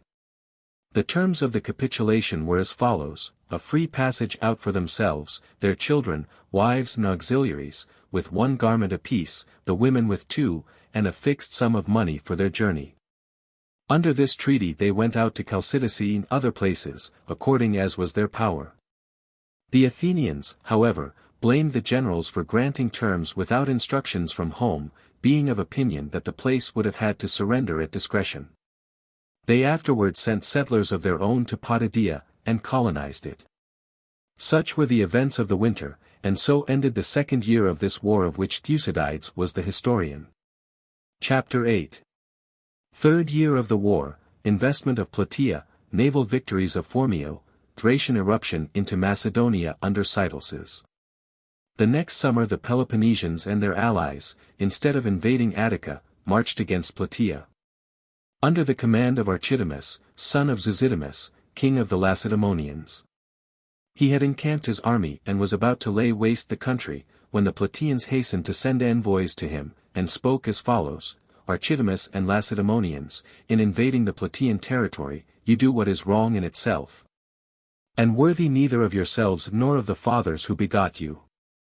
Pausanias, son of Cleombrotus, your countryman, after freeing Hellas from the Medes with the help of those Hellenes who were willing to undertake the risk of the battle fought near our city, offered sacrifice to Zeus the liberator in the marketplace of Plataea, and calling all the allies together restored to the Plataeans their city and territory, and declared it independent and inviolate against aggression or conquest.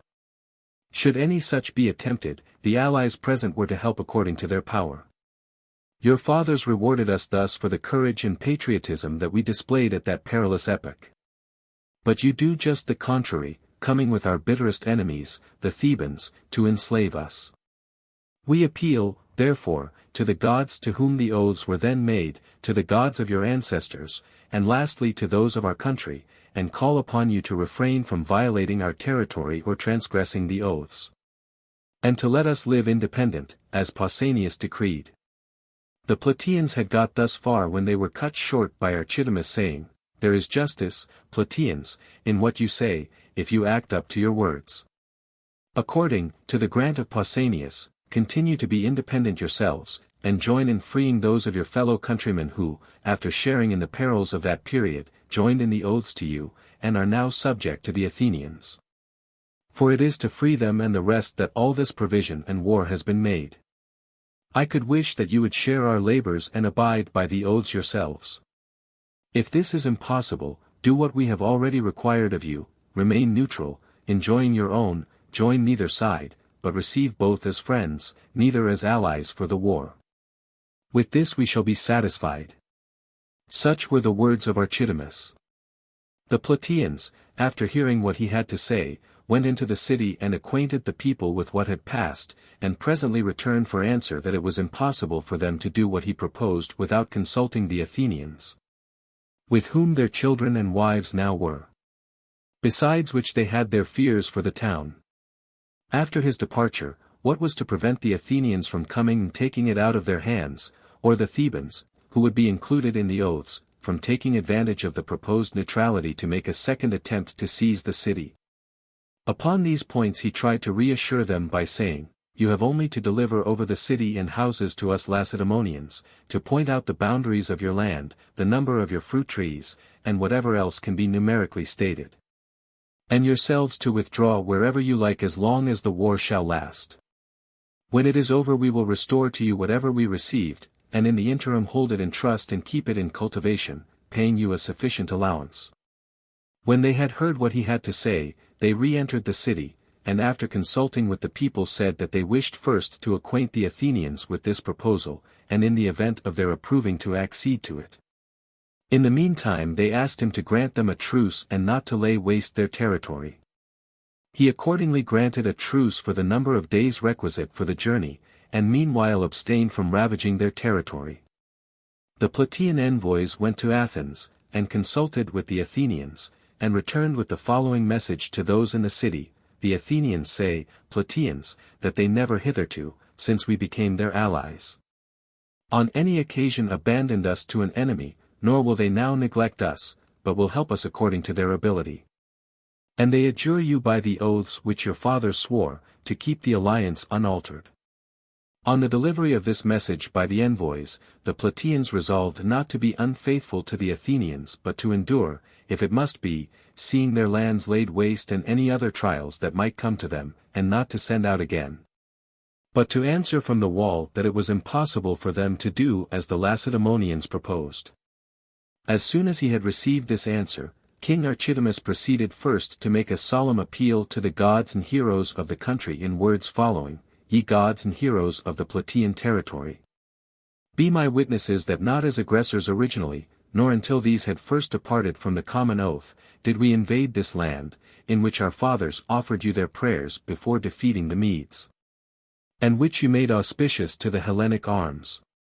Nor shall we be aggressors in the measures to which we may now resort, since we have made many fair proposals but have not been successful. Graciously accord that those who were the first to offend may be punished for it, and that vengeance may be attained by those who would righteously inflict it."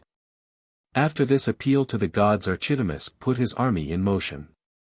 First he enclosed the town with a palisade formed of the fruit trees which they cut down, to prevent further egress from Plataea. Next they threw up a mound against the city, hoping that the largeness of the force employed would ensure the speedy reduction of the place. They accordingly cut down timber from Scythian, and built it up on either side, laying it like lattice work to serve as a wall to keep the mound from spreading abroad. And carried to it wood and stones and earth and whatever other material might help to complete it. They continued to work at the mound for 70 days and nights without intermission, being divided into relief parties to allow of some being employed in carrying while others took sleep and refreshment. The Lacedaemonian officer attached to each contingent keeping the men to the work. But the Plataeans, observing the progress of the mound, constructed a wall of wood and fixed it upon that part of the city wall against which the mound was being erected, and built up bricks inside it which they took from the neighboring houses. The timbers served to bind the building together, and to prevent its becoming weak as it advanced in height. It had also a covering of skins and hides, which protected the woodwork against the attacks of burning missiles and allowed the men to work in safety. Thus the wall was raised to a great height, and the mound opposite made no less rapid progress.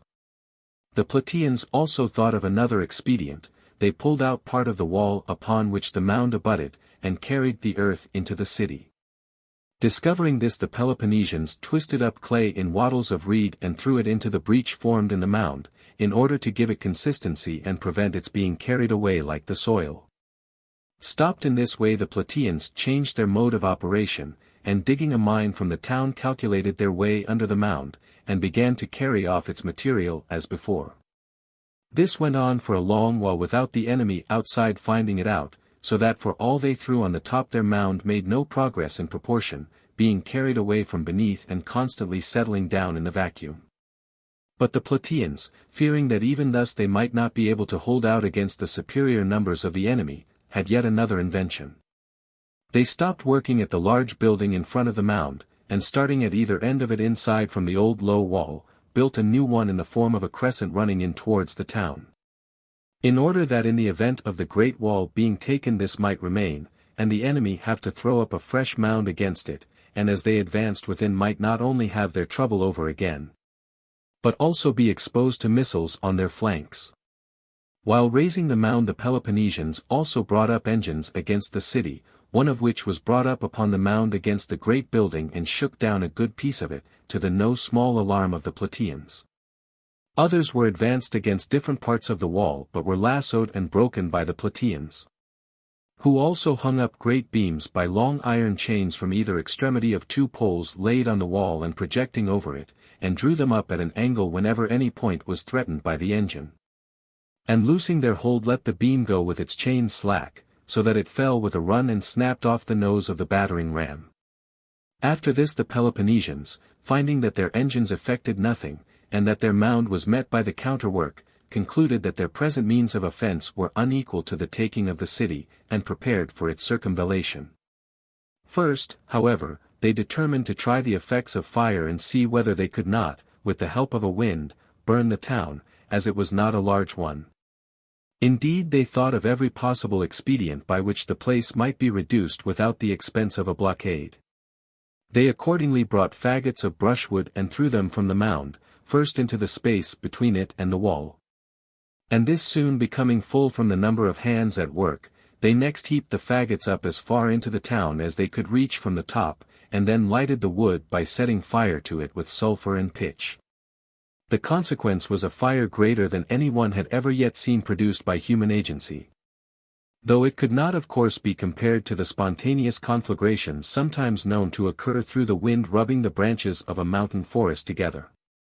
And this fire was not only remarkable for its magnitude, but was also, at the end of so many perils, within an ace of proving fatal to the Plataeans. A great part of the town became entirely inaccessible, and had a wind blown upon it, in accordance with the hopes of the enemy, nothing could have saved them. As it was, there is also a story of heavy rain and thunder having come on by which the fire was put out and the danger averted. Failing in this last attempt the Peloponnesians left a portion of their forces on the spot, dismissing the rest, and built a wall of circumvallation round the town, dividing the ground among the various cities present. A ditch being made within and without the lines, from which they got their bricks. All being finished by about the rising of Arcturus, they left men enough to man half the wall, the rest being manned by the Boeotians, and drawing off their army dispersed to their several cities. The Plataeans had before sent off their wives and children and oldest men and the mass of the non-combatants to Athens.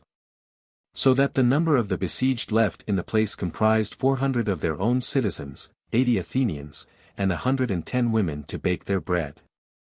This was the sum total at the commencement of the siege, and there was no one else within the walls, bond or free.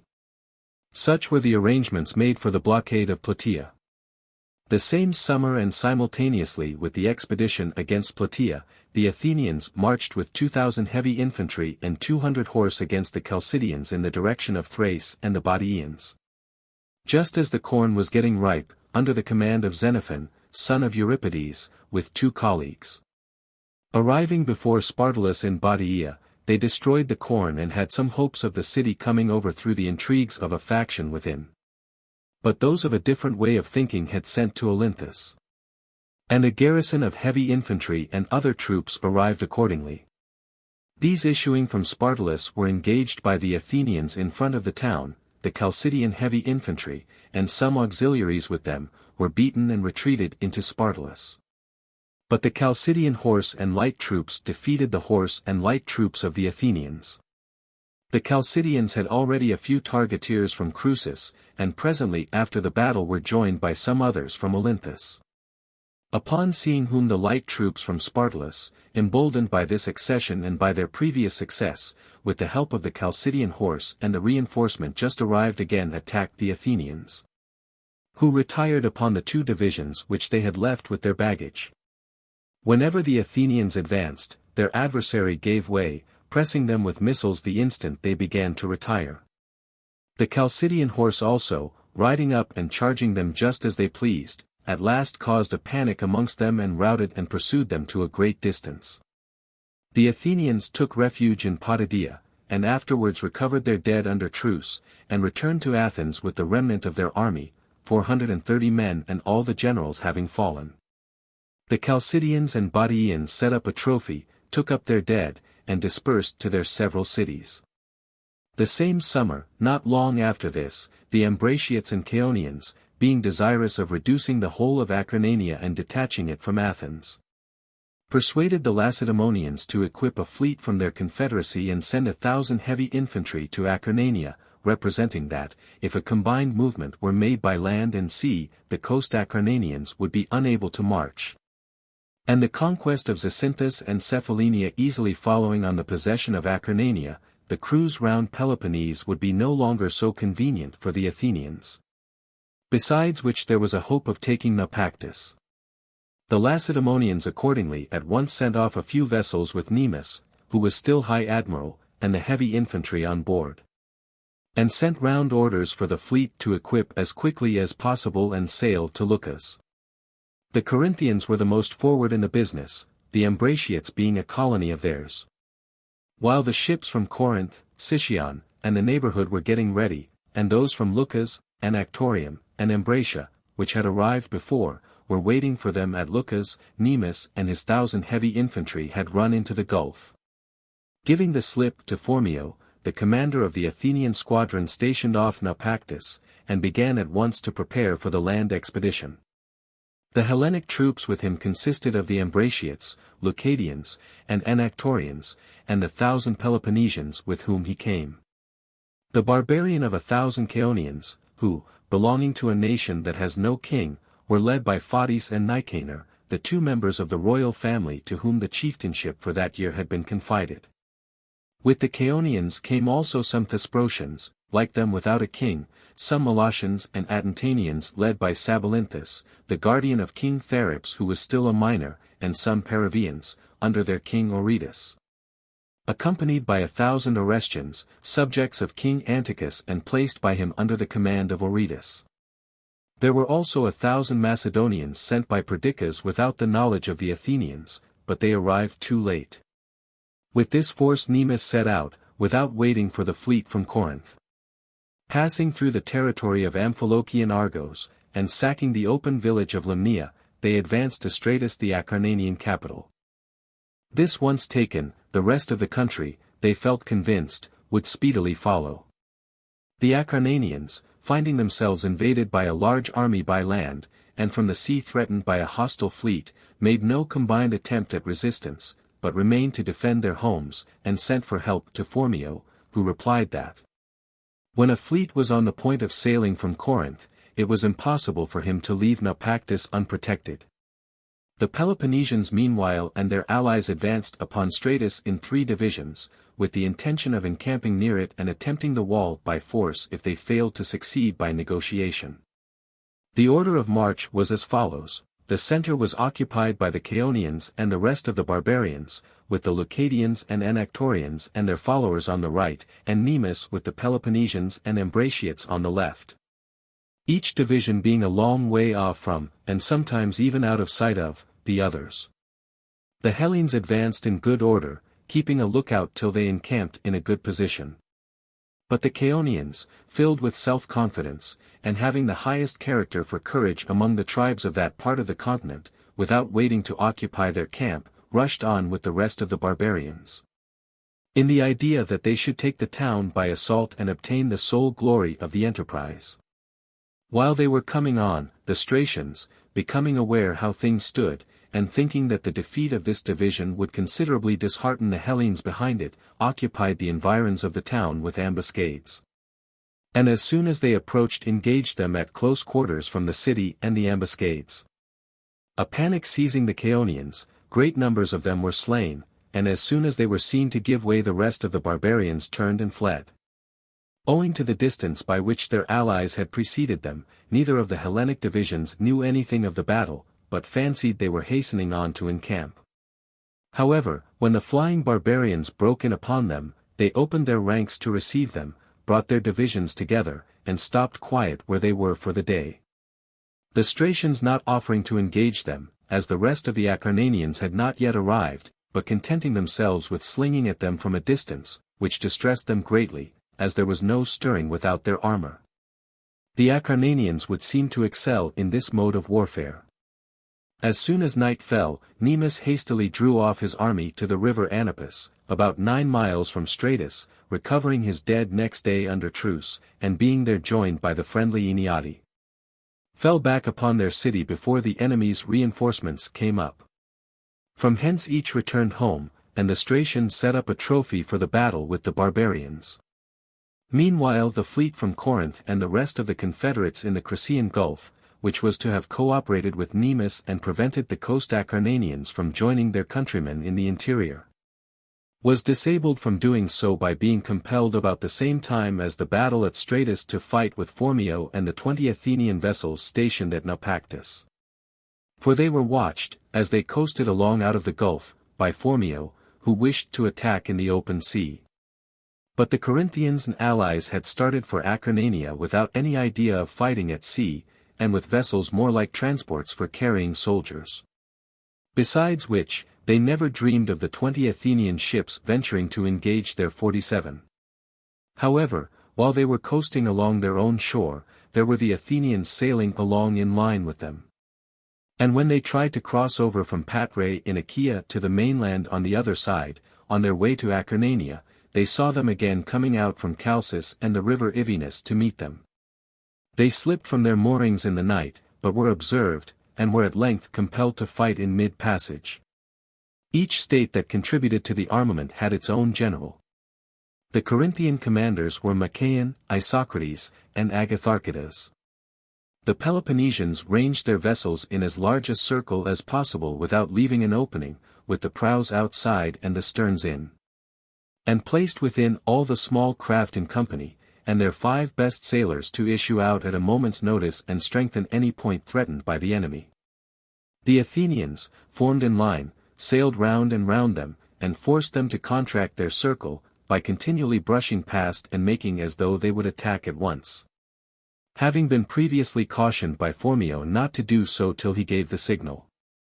His hope was that the Peloponnesians would not retain their order like a force on shore, but that the ships would fall foul of one another and the small craft cause confusion. And if the wind should blow from the gulf, in expectation of which he kept sailing round them, and which usually rose towards morning, they would not, he felt sure, remain steady an instant. He also thought that it rested with him to attack when he pleased, as his ships were better sailors, and that an attack timed by the coming of the wind would tell best.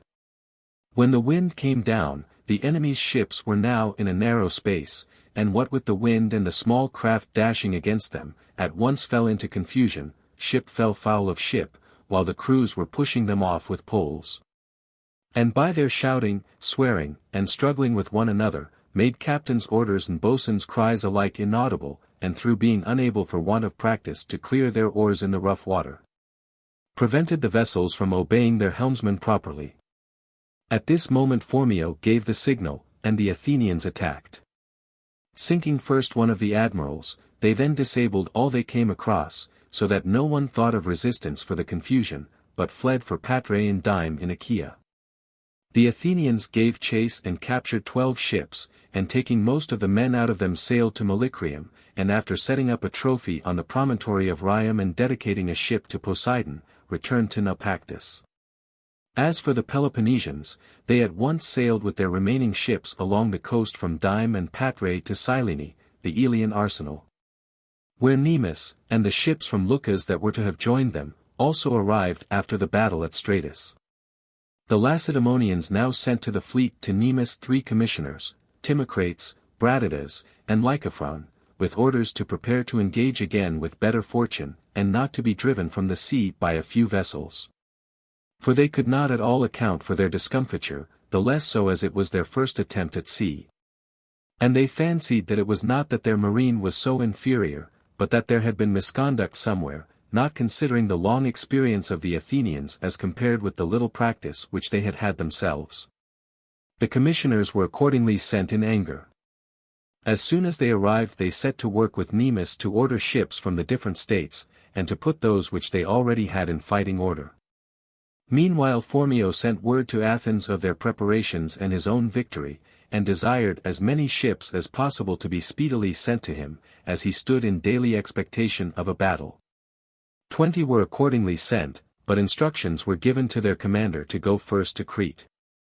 For Nicias, a Cretan of Gordes, who was proxenus of the Athenians, had persuaded them to sail against Cydonia, promising to procure the reduction of that hostile town, his real wish being to oblige the Peloponnesians, neighbors of the Sidonians.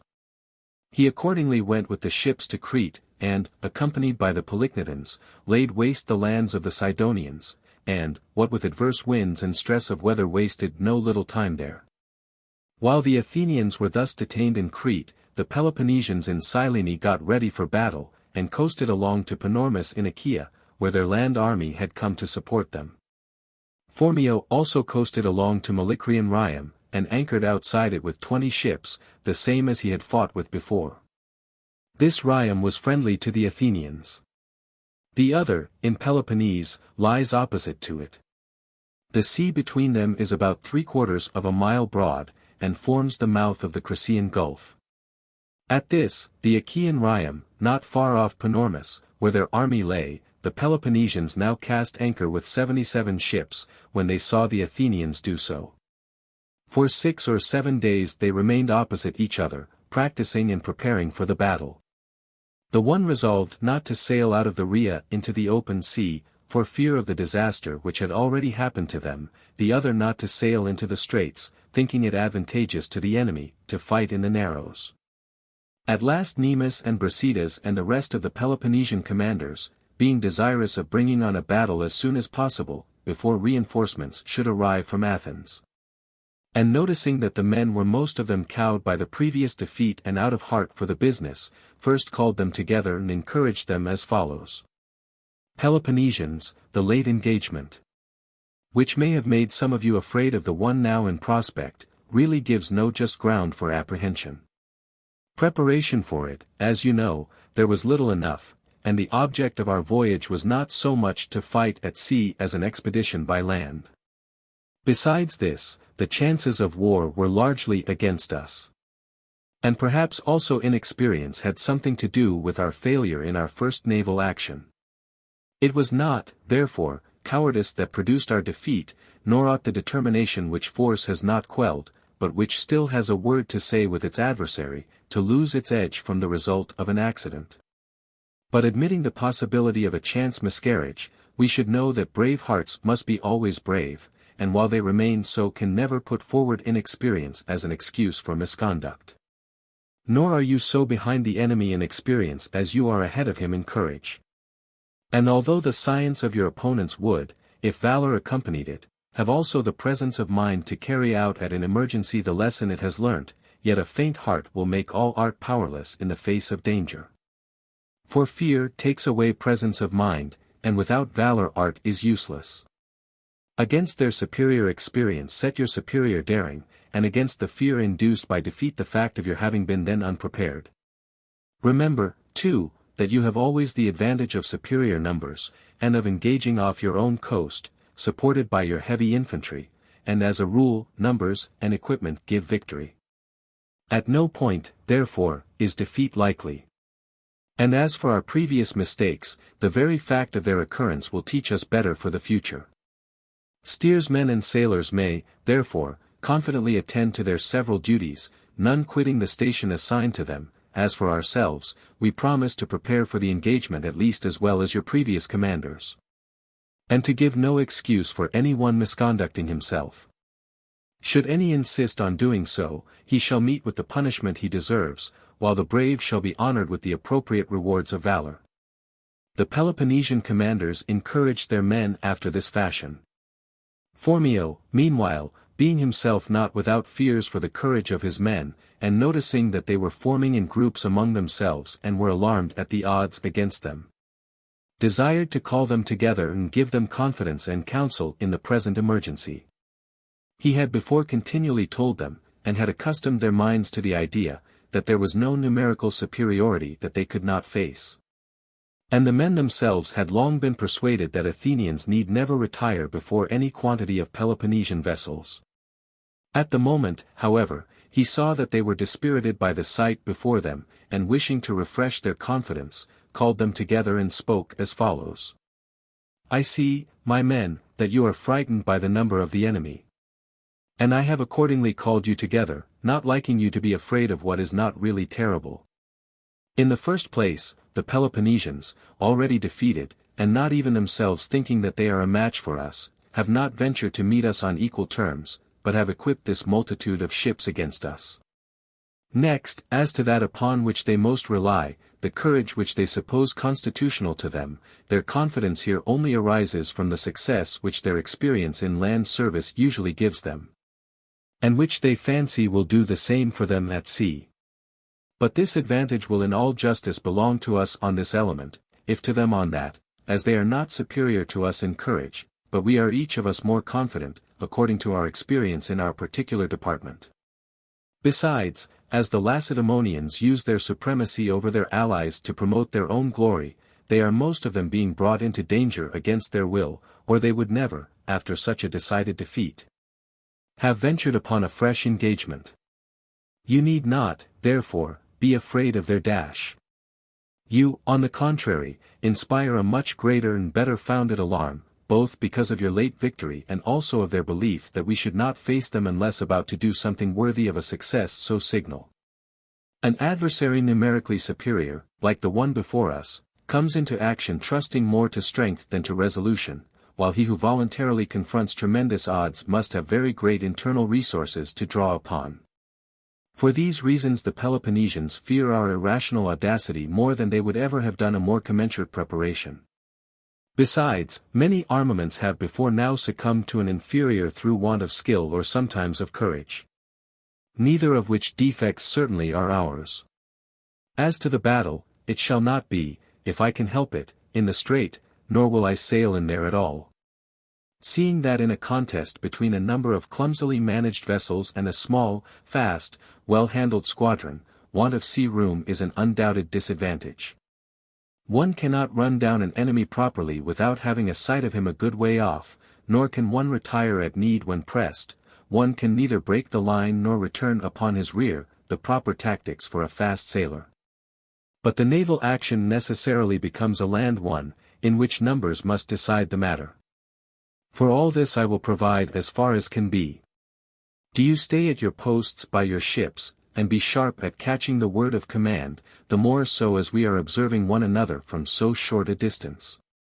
And in action think order and silence all important, qualities useful in war generally, and in naval engagements in particular, and behave before the enemy in a manner worthy of your past exploits. The issues you will fight for are great, to destroy the naval hopes of the Peloponnesians or to bring nearer to the Athenians their fears for the sea. And I may once more remind you that you have defeated most of them already. And beaten men do not face a danger twice with the same determination. Such was the exhortation of Phormio. The Peloponnesians, finding that the Athenians did not sail into the Gulf and the Narrows, in order to lead them in whether they wished it or not, put out at dawn, and forming four abreast, sailed inside the Gulf in the direction of their own country, the right wing leading as they had lain at anchor. In this wing were placed 20 of their best sailors. So that in the event of Phormio thinking that their object was Naupactus, and coasting along thither to save the place, the Athenians might not be able to escape their onset by getting outside their wing, but might be cut off by the vessels in question. As they expected, Phormio, in alarm for the place at that moment emptied of its garrison, as soon as he saw them put out, reluctantly and hurriedly embarked and sailed along shore, the Messenian land forces moving along also to support him. The Peloponnesians seeing him coasting along with his ships in single file, and by this inside the gulf and close inshore as they so much wished, at one signal tacked suddenly and bore down in line at their best speed on the Athenians, hoping to cut off the whole squadron. The 11 leading vessels, however, escaped the Peloponnesian wing and its sudden movement, and reached the more open water, but the rest were overtaken as they tried to run through, driven ashore and disabled. Such of the crews being slain as had not swum out of them. Some of the ships the Peloponnesians lashed to their own, and towed off empty, one they took with the men in it. Others were just being towed off, when they were saved by the Messenians dashing into the sea with their armor and fighting from the decks that they had boarded. Thus far victory was with the Peloponnesians, and the Athenian fleet destroyed. The 20 ships in the right wing being meanwhile in chase of the 11 Athenian vessels that had escaped their sudden movement and reached the more open water. These, with the exception of one ship, all outsailed them and got safe into Naupactus, and forming close inshore opposite the temple of Apollo, with their prows facing the enemy, prepared to defend themselves in case the Peloponnesians should sail inshore against them. After a while the Peloponnesians came up, chanting the paean for their victory as they sailed on, the single Athenian ship remaining being chased by a Leucadian far ahead of the rest. But there happened to be a merchantman lying at anchor in the roadstead, which the Athenian ship found time to sail round, and struck the Leucadian in chase amidships and sank her. An exploit so sudden and unexpected produced a panic among the Peloponnesians. And having fallen out of order in the excitement of victory, some of them dropped their oars and stopped their way in order to let the main body come up, an unsafe thing to do considering how near they were to the enemy's prows. While others ran aground in the shallows, in their ignorance of the localities. Elated at this incident, the Athenians at one word gave a cheer, and dashed at the enemy, who, embarrassed by his mistakes and the disorder in which he found himself, only stood for an instant, and then fled for Panormus, whence he had put out. The Athenians following on his heels took the 6 vessels nearest them, and recovered those of their own which had been disabled close inshore and taken in tow at the beginning of the action. They killed some of the crews and took some prisoners. On board the Leucadian which went down off the merchantman, was the Lacedaemonian Timocrates, who killed himself when the ship was sunk, and was cast up in the harbour of Naupactus.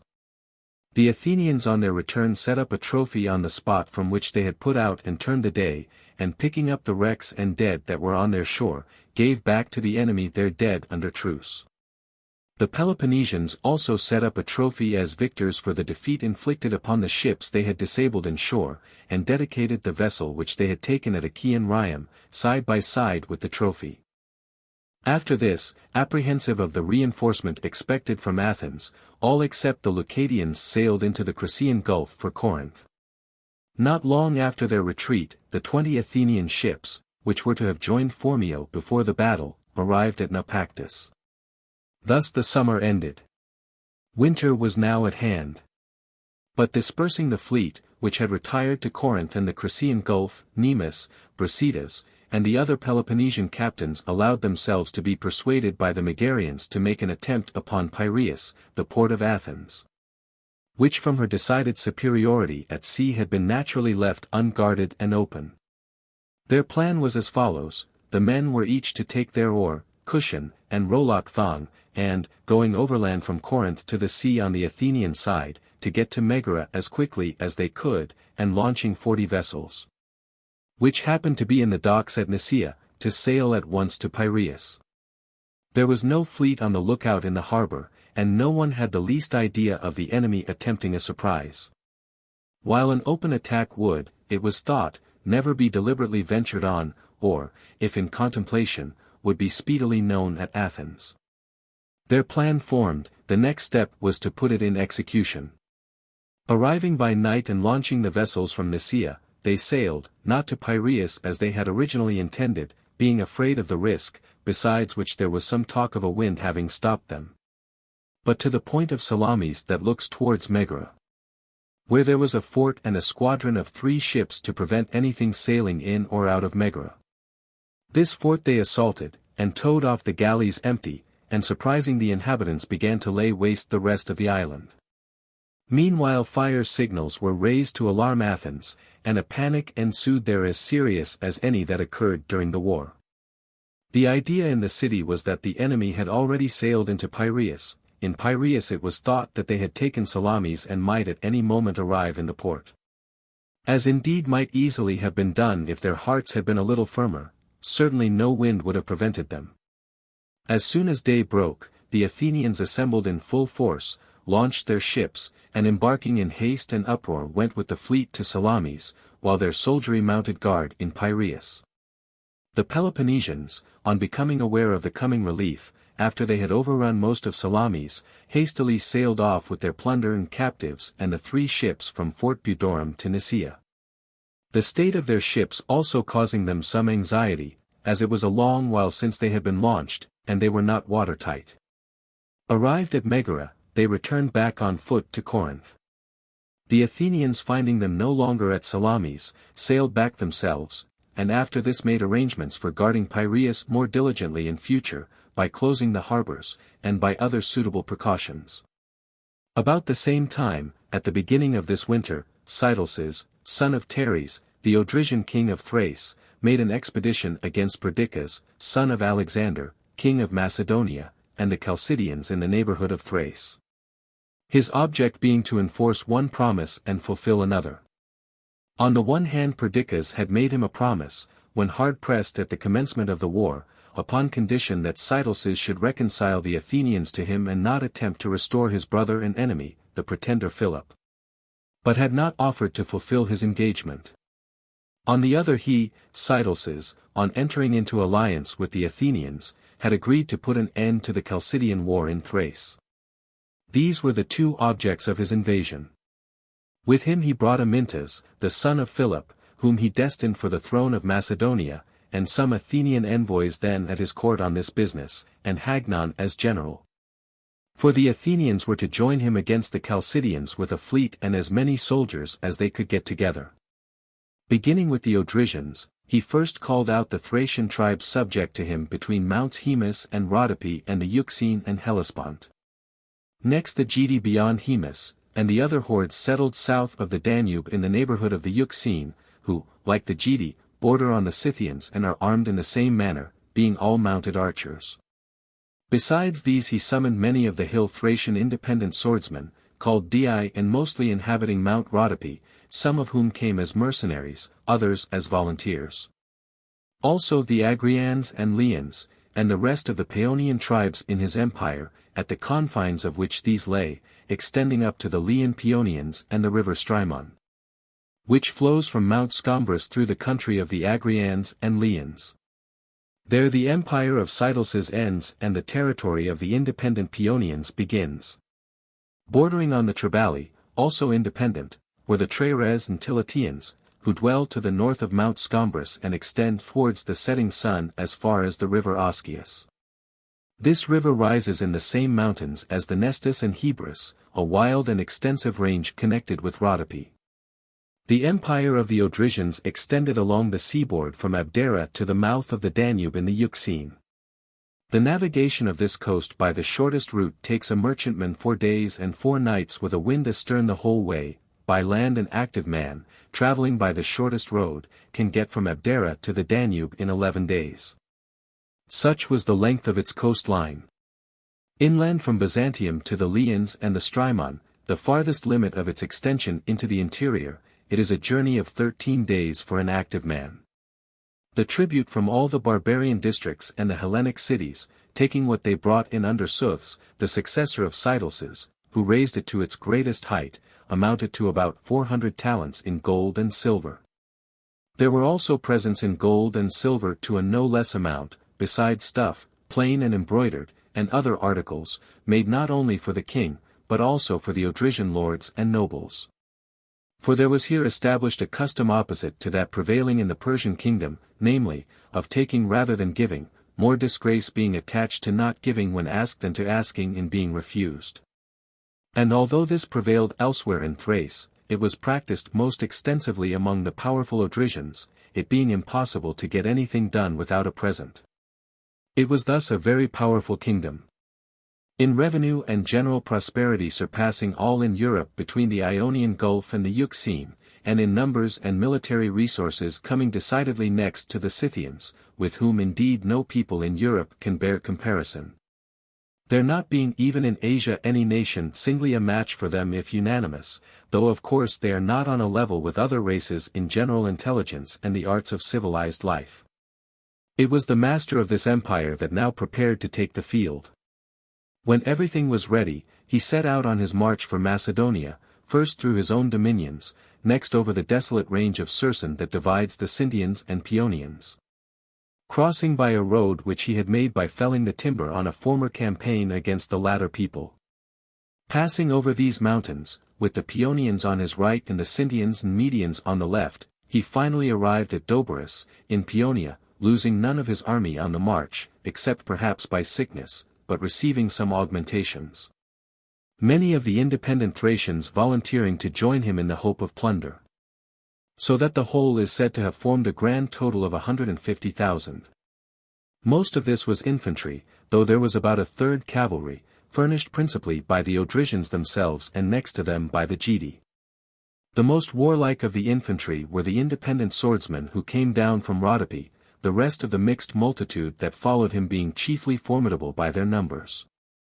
Assembling in Doberus, they prepared for descending from the heights upon Lower Macedonia, where the dominions of Perdiccas lay.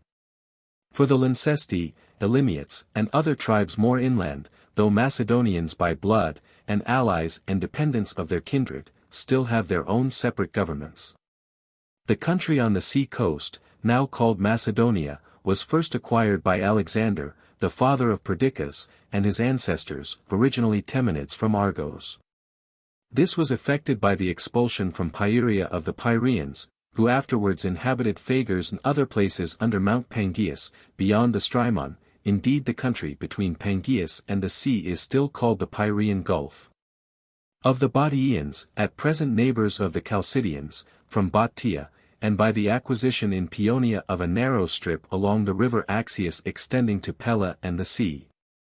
The district of Mygdonia, between the Axius and the Strymon, being also added by the expulsion of the Edonians. From Eordia also were driven the Eordians, most of whom perished, though a few of them still live round Fisca, and the Almopians from Almopia.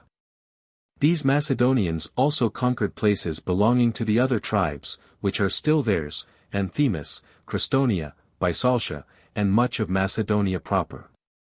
The whole is now called Macedonia, and at the time of the invasion of Cydelses, Perdiccas, Alexander's son, was the reigning king.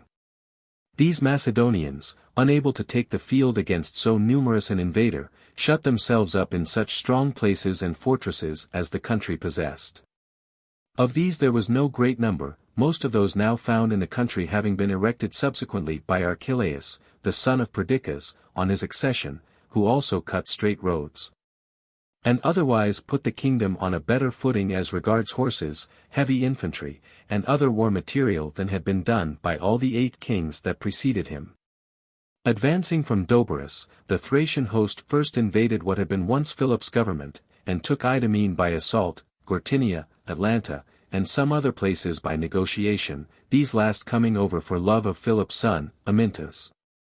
Then with Cydelses, laying siege to Euripus, and failing to take it, he next advanced into the rest of Macedonia to the left of Pella and Cyrrhus, not proceeding beyond this into Bottiaea and Pieria, but staying to lay waste Mygdonia, Crestonia, and Anthemus. The Macedonians never even thought of meeting him with infantry, but the Thracian host was, as opportunity offered, attacked by handfuls of their horse, which had been reinforced from their allies in the interior. Armed with cuirasses, and excellent horsemen, wherever these charged they overthrew all before them, but ran considerable risk in entangling themselves in the masses of the enemy, and so finally desisted from these efforts, deciding that they were not strong enough to venture against numbers so superior. Meanwhile Cydelses opened negotiations with Perdiccas on the objects of his expedition.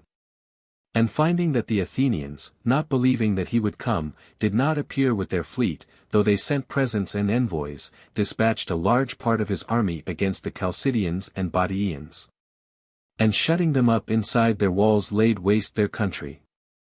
While he remained in these parts, the people farther south, such as the Thessalians, Magnates, and the other tribes subject to the Thessalians, and the Hellenes as far as Thermopylae, all feared that the army might advance against them, and prepared accordingly. These fears were shared by the Thracians beyond the Strymon to the north, who inhabited the plains, such as the Paeonians, the Odomanti, the Droi, and the Dercians, all of whom are independent. It was even matter of conversation among the Hellenes who were enemies of Athens whether he might not be invited by his ally to advance also against them. Meanwhile he held Chalcidice and Bottice and Macedonia, and was ravaging them all. But finding that he was not succeeding in any of the objects of his invasion, and that his army was without provisions and was suffering from the severity of the season, he listened to the advice of Xuthus, son of Spartacus, his nephew and highest officer, and decided to retreat without delay. This Xuthus had been secretly gained by Perdiccas by the promise of his sister in marriage with a rich dowry. In accordance with this advice, and after a stay of 30 days in all, 8 of which were spent in Chalcidice, he retired home as quickly as he could, and Perdiccas afterwards gave his sister Stratonice to Xuthus as he had promised. Such was the history of the expedition of Cydelses. In the course of this winter, after the dispersion of the Peloponnesian fleet, the Athenians in Naupactus, under Phormio, coasted along to Astacus and disembarked, and marched into the interior of Acarnania with 400 Athenian heavy infantry and 400 Messenians. After expelling some suspected persons from Stratus, Coronta, and other places, and restoring Cynes, son of Theolytus, to Coronta, they returned to their ships, deciding that it was impossible in the winter season to march against Eniade, a place which, unlike the rest of Acarnania, had been always hostile to them. For the river Achilles flowing from Mount Pindus through Dolopia and the country of the Agrians and Amphilochians and the plain of Acarnania, past the town of Stratus in the upper part of its course, forms lakes where it falls into the sea round Eniade, and thus makes it impracticable for an army in winter by reason of the water. Opposite to Eniade lie most of the islands called Echinides, so close to the mouths of the Achilles that powerful stream is constantly forming deposits against them, and has already joined some of the islands to the continent, and seems likely in no long while to do the same with the rest. For the current is strong, deep, and turbid, and the islands are so thick together that they serve to imprison the alluvial deposit and prevent its dispersing, lying, as they do, not in one line, but irregularly, so as to leave no direct passage for the water into the open sea. The islands in question are uninhabited and of no great size.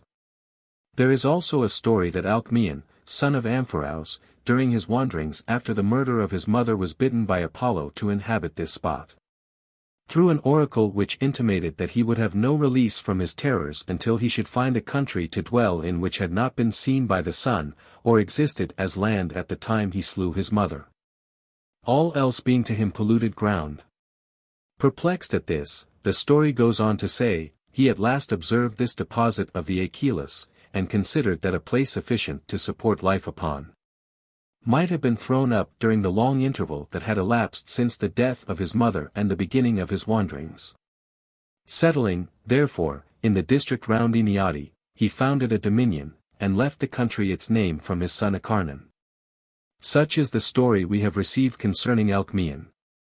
The Athenians and Phormio putting back from Acarnania and arriving at Naupactus, sailed home to Athens in the spring, taking with them the ships that they had captured, and such of the prisoners made in the late actions as were freemen, who were exchanged, man for man.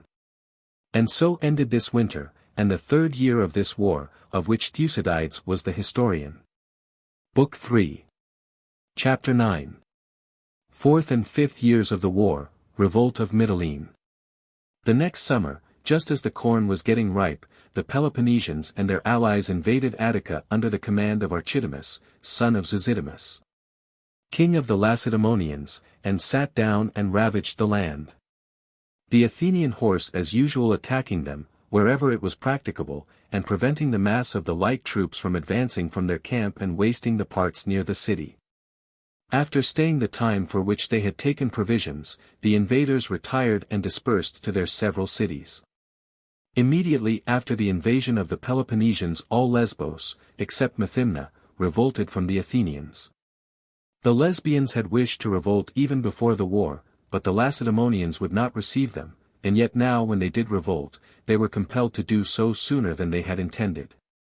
While they were waiting until the moles for their harbors and the ships and walls that they had in building should be finished, and for the arrival of archers and corn and other things that they were engaged in fetching from the Pontus, the Tenedians, with whom they were at enmity, and the Methymnians, and some factious persons in Mytilene itself, who were proxeni of Athens, informed the Athenians that the Mytileneans were forcibly uniting the island under their sovereignty, and that the preparations about which they were so active, were all concerted with the Boeotians their kindred and the Lacedaemonians with a view to a revolt, and that, unless they were immediately prevented, Athens would lose Lesbos. However, the Athenians, distressed by the plague, and by the war that had recently broken out and was now raging, thought it a serious matter to add Lesbos with its fleet and untouched resources to the list of their enemies, and at first would not believe the charge, giving too much weight to their wish that it might not be true. But when an embassy which they sent had failed to persuade the Mytileneans to give up the union and preparations complained of, they became alarmed, and resolved to strike the first blow. They accordingly suddenly sent off 40 ships that had been got ready to sail round Peloponnese, under the command of Clepides, son of Deineas, and 2 others. Word having been brought them of a festival in honor of the Malian Apollo outside the town, which is kept by the whole people of Mytilene, and at which, if haste were made, they might hope to take them by surprise. If this plan succeeded, well and good; if not, they were to order the Mytileneans to deliver up their ships and to pull down their walls, and if they did not obey, to declare war. The ships accordingly set out. The 10 galleys, forming the contingent of the Mytileneans present with the fleet according to the terms of the alliance, being detained by the Athenians, and their crews placed in custody. However, the Mytileneans were informed of the expedition by a man who crossed from Athens to Euboea, and going overland to Geriestus, sailed from thence by a merchantman which he found on the point of putting to sea, and so arrived at Mytilene the 3rd day after leaving Athens. The Mytileneans accordingly refrained from going out to the temple at Malea, and moreover barricaded and kept guard round the half-finished parts of their walls and harbours. When the Athenians sailed in not long after and saw how things stood, the generals delivered their orders, and upon the Mytileneans refusing to obey, commenced hostilities. The Mytileneans, thus compelled to go to war without notice and unprepared, at first sailed out with their fleet and made some show of fighting, a little in front of the harbour. But being driven back by the Athenian ships, immediately offered to treat with the commanders, wishing, if possible, to get the ships away for the present upon any tolerable terms. The Athenian commanders accepted their offers, being themselves fearful that they might not be able to cope with the whole of Lesbos. And an armistice having been concluded, the Mytileneans sent to Athens one of the informers, already repentant of his conduct, and others with him, to try to persuade the Athenians of the innocence of their intentions and to get the fleet recalled. In the meantime, having no great hope of a favorable answer from Athens, they also sent off a galley with envoys to Lacedaemon, unobserved by the Athenian fleet which was anchored at Malea to the north of the town. While these envoys, reaching Lacedaemon after a difficult journey across the open sea, were negotiating for succors being sent them, the ambassadors from Athens returned without having effected anything. And hostilities were at once begun by the Mytileneans and the rest of Lesbos, with the exception of the Methymnians, who came to the aid of the Athenians with the Imbrians and Lemnians and some few of the other allies. The Mytileneans made a sortie with all their forces against the Athenian camp. And a battle ensued, in which they gained some slight advantage, but retired notwithstanding, not feeling sufficient confidence in themselves to spend the night upon the field. After this they kept quiet, wishing to wait for the chance of reinforcements arriving from Peloponnese before making a second venture, being encouraged by the arrival of Melias, a Laconian, and Hermiondas, a Theban, who had been sent off before the insurrection but had been unable to reach Lesbos before the Athenian expedition, and who now stole in a galley after the battle, and advised them to send another galley and envoys back with them. Which the Mytileneans accordingly did. Meanwhile the Athenians, greatly encouraged by the inaction of the Mytileneans, summoned allies to their aid, who came in all the quicker from seeing so little vigor displayed by the Lesbians. And bringing round their ships to a new station to the south of the town, fortified 2 camps, one on each side of the city, and instituted a blockade of both the harbours.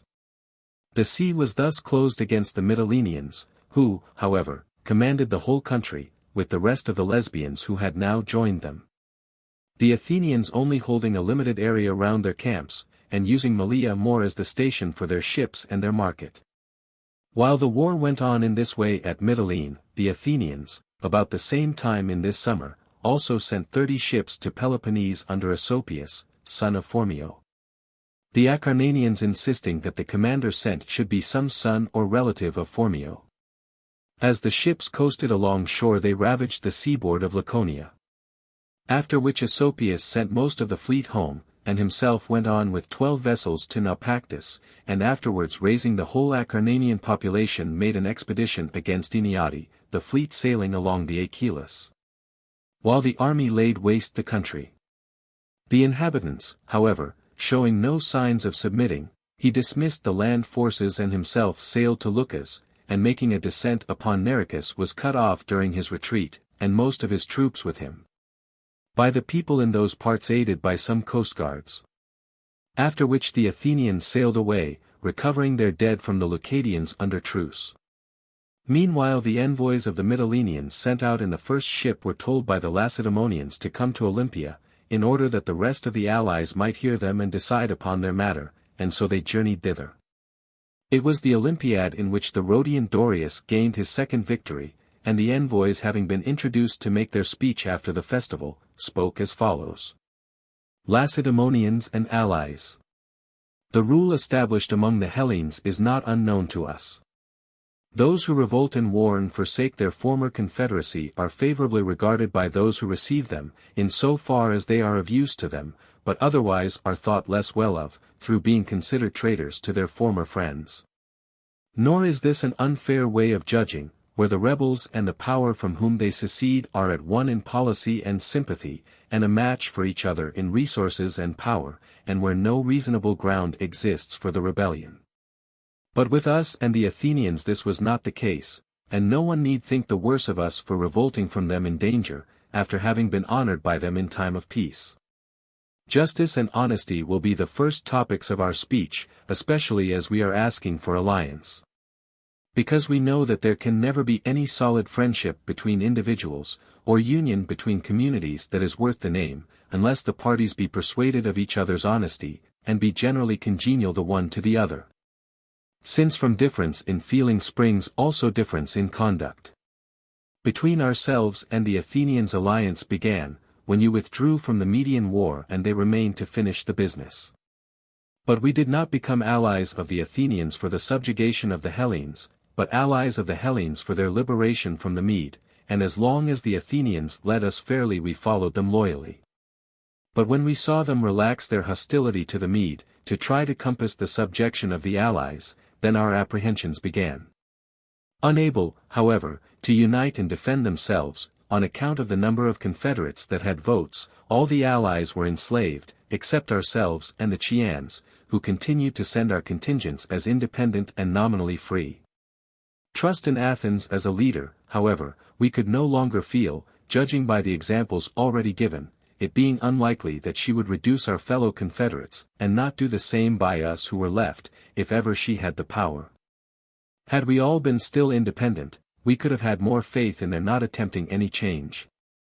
But the greater number being their subjects, while they were treating us as equals, they would naturally chafe under this solitary instance of independence as contrasted with the submission of the majority.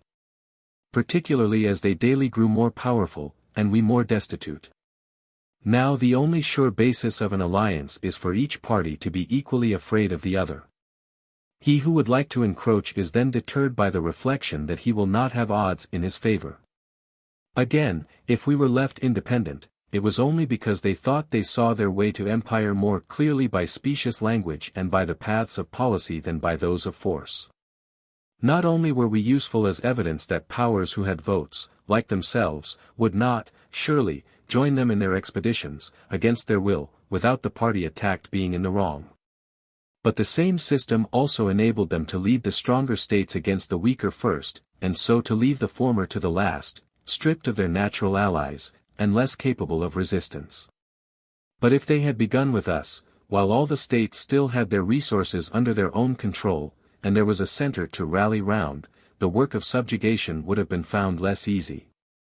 Besides this, our navy gave them some apprehension. It was always possible that it might unite with you or with some other power, and become dangerous to Athens.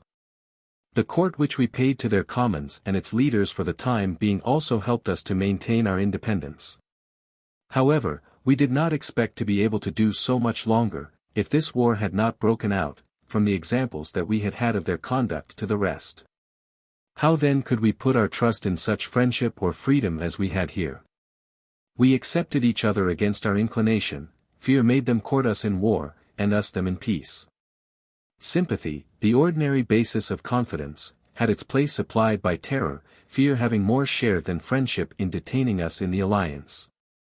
And the first party that should be encouraged by the hope of impunity was certain to break faith with the other.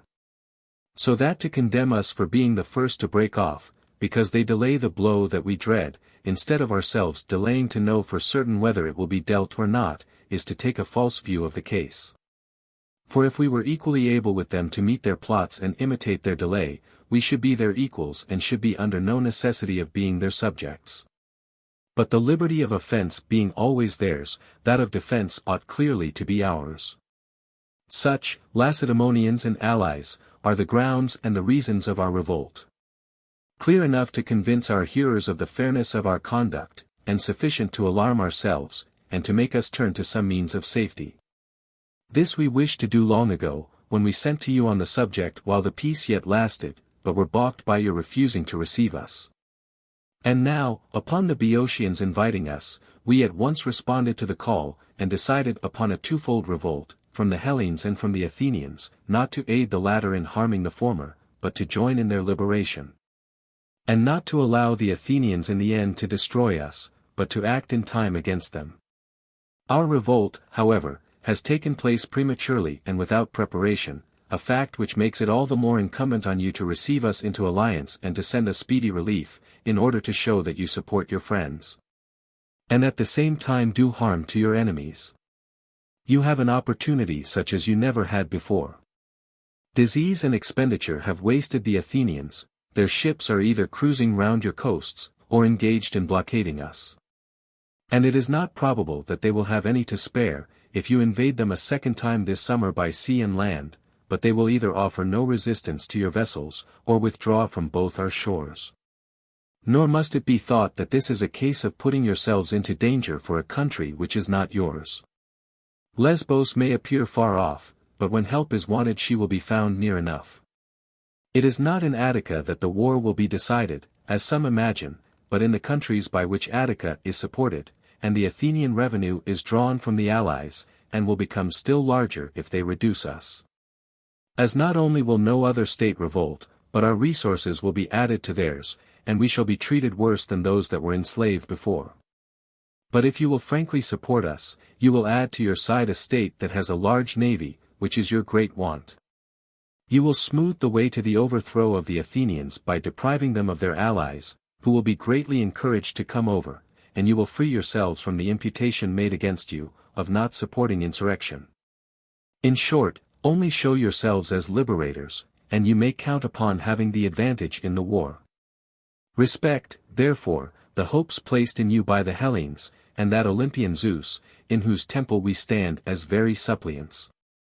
Become the allies and defenders of the Mytileneans, and do not sacrifice us, who put our lives upon the hazard, in a cause in which general good will result to all from our success. And still more general harm if we fail through your refusing to help us. But be the men that the Hellenes think you, and our fears desire. Such were the words of the Mytileneans. After hearing them out, the Lacedaemonians and confederates granted what they urged, and took the Lesbians into alliance, and deciding in favor of the invasion of Attica, told the allies present to march as quickly as possible to the isthmus with 2/3 of their forces. And arriving there first themselves, got ready hauling machines to carry their ships across from Corinth to the sea on the side of Athens, in order to make their attack by sea and land at once. However, the zeal which they displayed was not imitated by the rest of the confederates, who came in but slowly, being engaged in harvesting their corn and sick of making expeditions. Meanwhile the Athenians, aware that the preparations of the enemy were due to his conviction of their weakness, and wishing to show him that he was mistaken, and that they were able, without moving the Lesbian fleet, To repel with ease that with which they were menaced from Peloponnese, manned 100 ships by embarking the citizens of Athens, except the knights and Pentacosiomedimni, and the resident aliens. And putting out to the isthmus, displayed their power, and made descents upon Peloponnese wherever they pleased. A disappointment so signal made the Lacedaemonians think that the Lesbians had not spoken the truth. And embarrassed by the non-appearance of the confederates, coupled with the news that the 30 ships round Peloponnese were ravaging the lands near Sparta, they went back home. Afterwards, however, they got ready a fleet to send to Lesbos, and ordering a total of 40 ships from the different cities in the league, appointed Alcides to command the expedition in his capacity of High Admiral. Meanwhile the Athenians in the 100 ships, upon seeing the Lacedaemonians go home, went home likewise. If, at the time that this fleet was at sea, Athens had almost the largest number of first-rate ships in commission that she ever possessed at any one moment, she had as many or even more when the war began.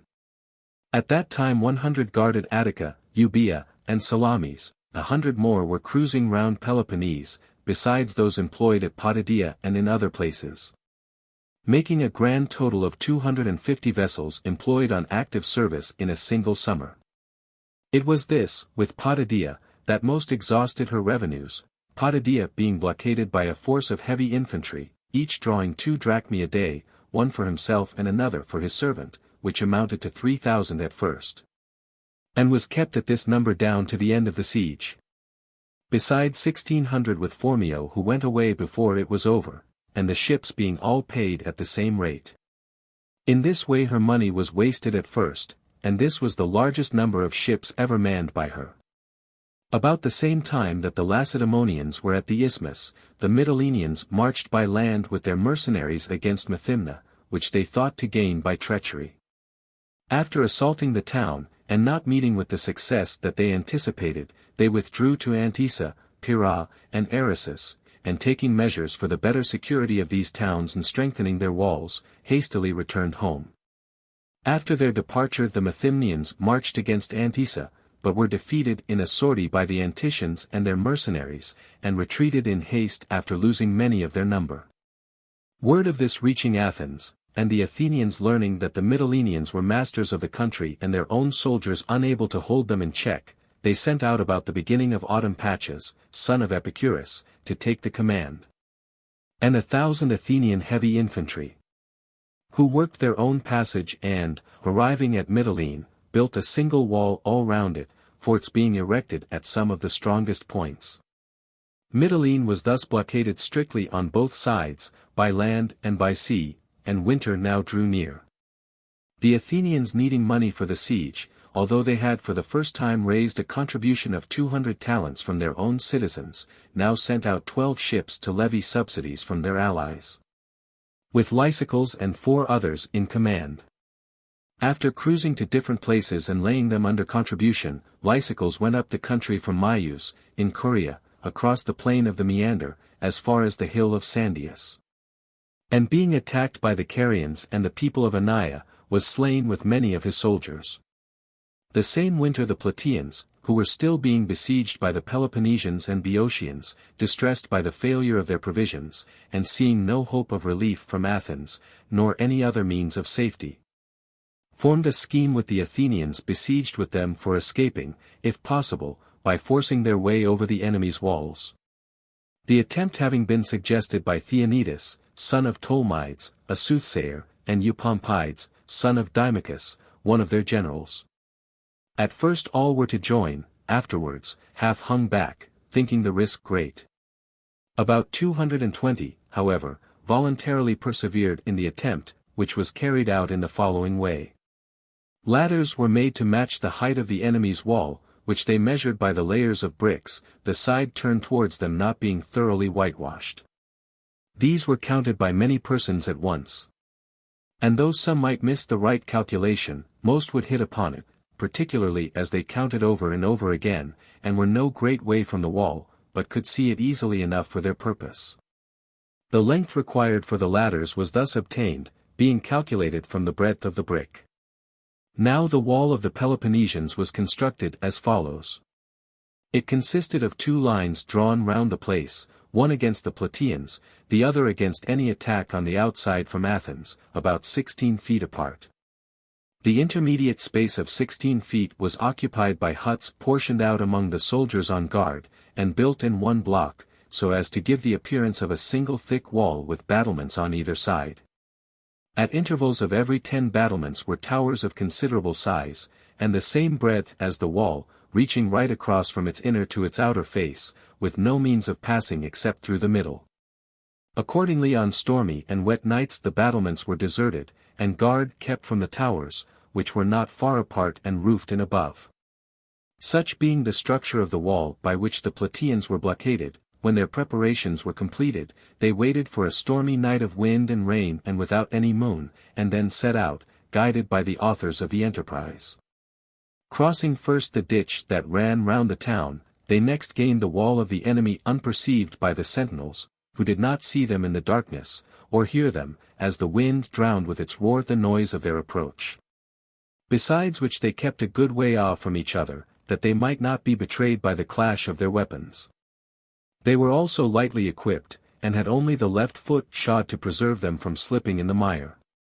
They came up to the battlements at one of the intermediate spaces where they knew them to be unguarded. Those who carried the ladders went first and planted them. Next 12 light-armed soldiers with only a dagger and a breastplate mounted, led by Ammias, son of Charybdis, who was the first on the wall, his followers getting up after him and going 6 to each of the towers. After these came another party of light troops armed with spears, whose shields, that they might advance the easier, were carried by men behind, who were to hand them to them when they found themselves in presence of the enemy. After a good many had mounted they were discovered by the sentinels in the towers, by the noise made by a tile which was knocked down by one of the Plataeans as he was laying hold of the battlements. The alarm was instantly given, and the troops rushed to the wall, not knowing the nature of the danger, owing to the dark night and stormy weather. The Plataeans in the town having also chosen that moment to make a sortie against the wall of the Peloponnesians upon the side opposite to that on which their men were getting over, in order to divert the attention of the besiegers. Accordingly they remained distracted at their several posts, without any venturing to stir to give help from his own station, and at a loss to guess what was going on. Meanwhile the 300 set aside for service on emergencies went outside the wall in the direction of the alarm. Fire signals of an attack were also raised towards Thebes. But the Plataeans in the town at once displayed a number of others, prepared beforehand for this very purpose, in order to render the enemy's signals unintelligible, and to prevent his friends getting a true idea of what was passing and coming to his aid before their comrades who had gone out should have made good their escape and be in safety.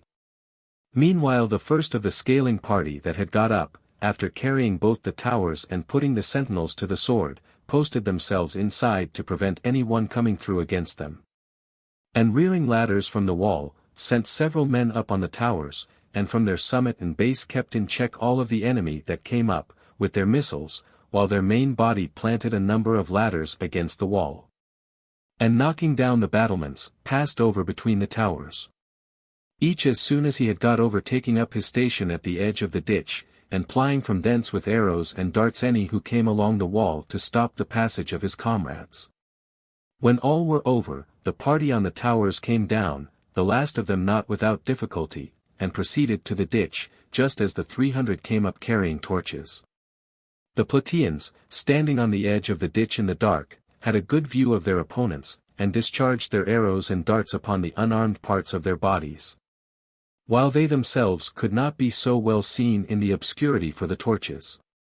And thus even the last of them got over the ditch, though not without effort and difficulty. As ice had formed in it, not strong enough to walk upon, but of that watery kind which generally comes with a wind more east than north, and the snow which this wind had caused to fall during the night had made the water in the ditch rise, so that they could scarcely breast it as they crossed. However, it was mainly the violence of the storm that enabled them to effect their escape at all. Starting from the ditch, the Plataeans went all together along the road leading to Thebes, keeping the chapel of the hero Androcrates upon their right. Considering that the last road which the Peloponnesians would suspect them of having taken would be that towards their enemy's country. Indeed they could see them pursuing with torches upon the Athens road toward Scythian and Droscephali or Oak Heads. After going for rather more than half a mile upon the road to Thebes, the Plataeans turned off and took that leading to the mountain, to Erythrae and Hysiae, and reaching the hills, made good their escape to Athens. 212 men in all. Some of their number having turned back into the town before getting over the wall, and one archer having been taken prisoner at the outer ditch. Meanwhile the Peloponnesians gave up the pursuit and returned to their posts. And the Plataeans in the town, knowing nothing of what had passed, and informed by those who had turned back that not a man had escaped, sent out a herald as soon as it was day to make a truce for the recovery of the dead bodies, and then, learning the truth, desisted. In this way the Plataean party got over and were saved. Towards the close of the same winter, Seleucus, a Lacedaemonian, was sent out in a galley from Lacedaemon to Mytilene. Going by sea to Pyrrha, and from thence overland, he passed along the bed of a torrent, where the line of circumvallation was passable, and thus entering unperceived into Mytilene told the magistrates that Attica would certainly be invaded. And the 40 ships destined to relieve them arrive, and that he had been sent on to announce this and to superintend matters generally. The Mytileneans upon this took courage, and laid aside the idea of treating with the Athenians, and now this winter ended, and with it ended the 4th year of the war of which Thucydides was the historian. The next summer the Peloponnesians sent off the 42 ships for Mytilene, under Alcidas, their high admiral, and themselves and their allies invaded Attica, their object being to distract the Athenians by a double movement. And thus to make it less easy for them to act against the fleet sailing to Mytilene. The commander in this invasion was Cleomenes, in the place of King Pausanias, son of Pleistoanax, his nephew, who was still a minor. Not content with laying waste whatever had shot up in the parts which they had before devastated, the invaders now extended their ravages to lands passed over in their previous incursions. So that this invasion was more severely felt by the Athenians than any except the second. The enemy staying on and on until they had overrun most of the country, in the expectation of hearing from Lesbos of something having been achieved by their fleet, which they thought must now have got over. However, as they did not obtain any of the results expected, and their provisions began to run short, they retreated and dispersed to their different cities. In the meantime the Mytileneans, finding their provisions failing, while the fleet from Peloponnese was loitering on the way instead of appearing at Mytilene, were compelled to come to terms with the Athenians in the following manner. Seleucus having himself ceased to expect the fleet to arrive, now armed the commons with heavy armor, which they had not before possessed, with the intention of making a sortie against the Athenians. The commons, however, no sooner found themselves possessed of arms than they refused any longer to obey their officers. And forming in knots together, told the authorities to bring out in public the provisions and divide them amongst them all, or they would themselves come to terms with the Athenians and deliver up the city. The government, aware of their inability to prevent this, and of the danger they would be in, if left out of the capitulation, publicly agreed with Paches and the army to surrender Mytilene at discretion and to admit the troops into the town. Upon the understanding that the Mytileneans should be allowed to send an embassy to Athens to plead their cause, and that Paches should not imprison, make slaves of, or put to death any of the citizens until its return. Such were the terms of the capitulation. In spite of which the chief authors of the negotiation with Lacedaemon were so completely overcome by terror when the army entered that they went and seated themselves by the altars. From which they were raised up by Paches under promise that he would do them no wrong, and lodged by him in Tenedos, until he should learn the pleasure of the Athenians concerning them. Paches also sent some galleys and seized Anthissa, and took such other military measures as he thought advisable. Meanwhile the Peloponnesians in the 40 ships, who ought to have made all haste to relieve Mytilene, lost time in coming round Peloponnese itself, and proceeding leisurely on the remainder of the voyage. Made Delos without having been seen by the Athenians at Athens, and from thence arriving at Icarus and Mykonos, there first heard of the fall of Mytilene. Wishing to know the truth, they put into Embedum, in the Erythrae, about 7 days after the capture of the town. Here they learned the truth, and began to consider what they were to do. And Tudiaplus, an Elean, addressed them as follows. Alcides and Peloponnesians who share with me the command of this armament, my advice is to sail just as we are to Mytilene, before we have been heard of. We may expect to find the Athenians as much off their guard as men generally are who have just taken a city. This will certainly be so by sea, where they have no idea of any enemy attacking them, and where our strength, as it happens, mainly lies. While even their land forces are probably scattered about the houses in the carelessness of victory. If therefore we were to fall upon them suddenly and in the night, I have hopes, with the help of the well-wishers that we may have left inside the town, that we shall become masters of the place. Let us not shrink from the risk, but let us remember that this is just the occasion for one of the baseless panics common in war, and that to be able to guard against these in one's own case. And to detect the moment when an attack will find an enemy at this disadvantage, is what makes a successful general.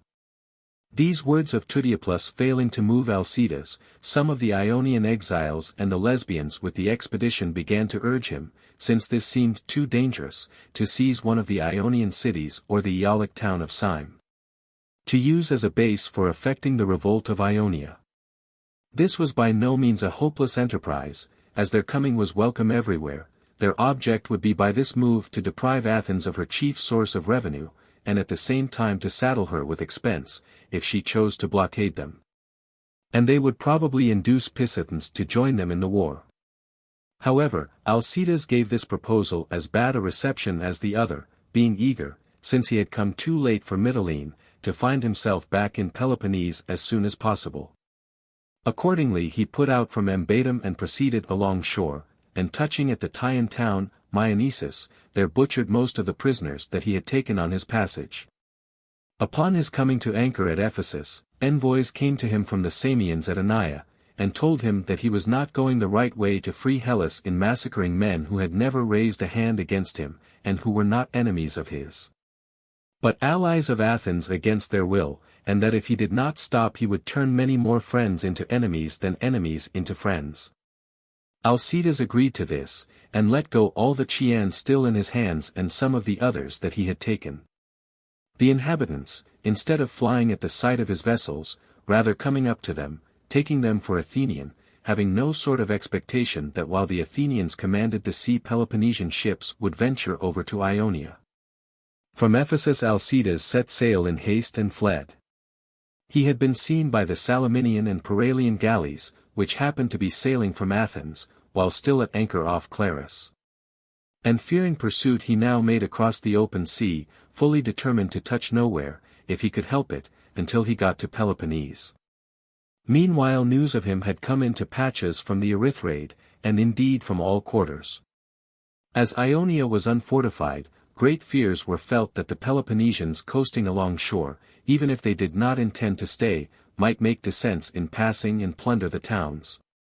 And now the Paralian and Salaminian, having seen him at Clarus, themselves brought intelligence of the fact. Patches accordingly gave hot chase, and continued the pursuit as far as the Isle of Patmos, and then finding that Alcides had got on too far to be overtaken, came back again.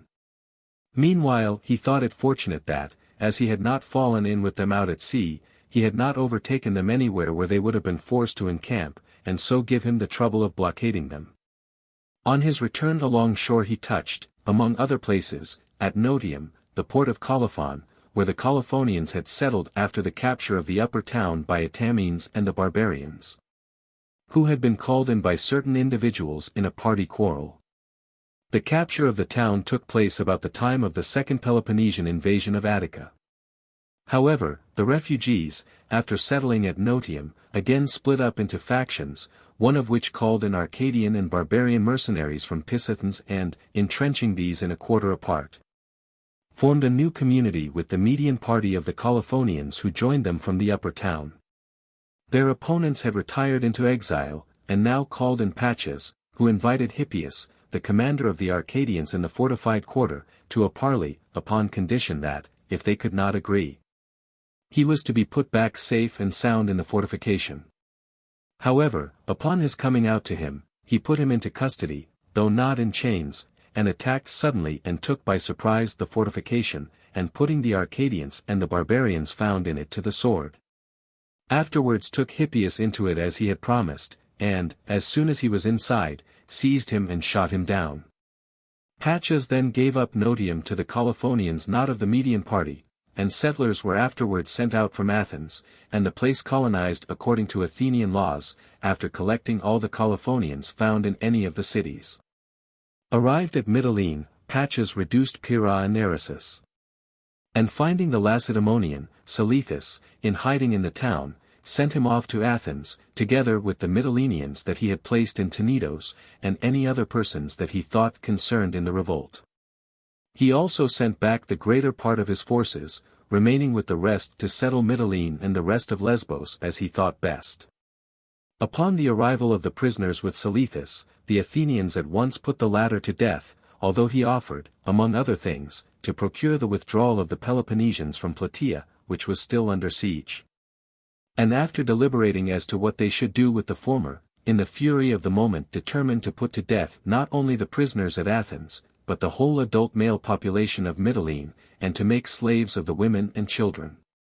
It was remarked that Mytilene had revolted without being, like the rest, subjected to the empire.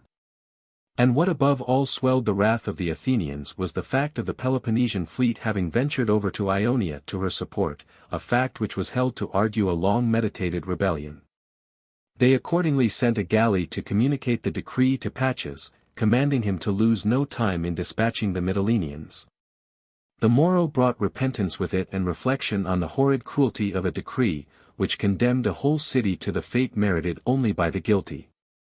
This was no sooner perceived by the Mytilenean ambassadors at Athens and their Athenian supporters, than they moved the authorities to put the question again to the vote.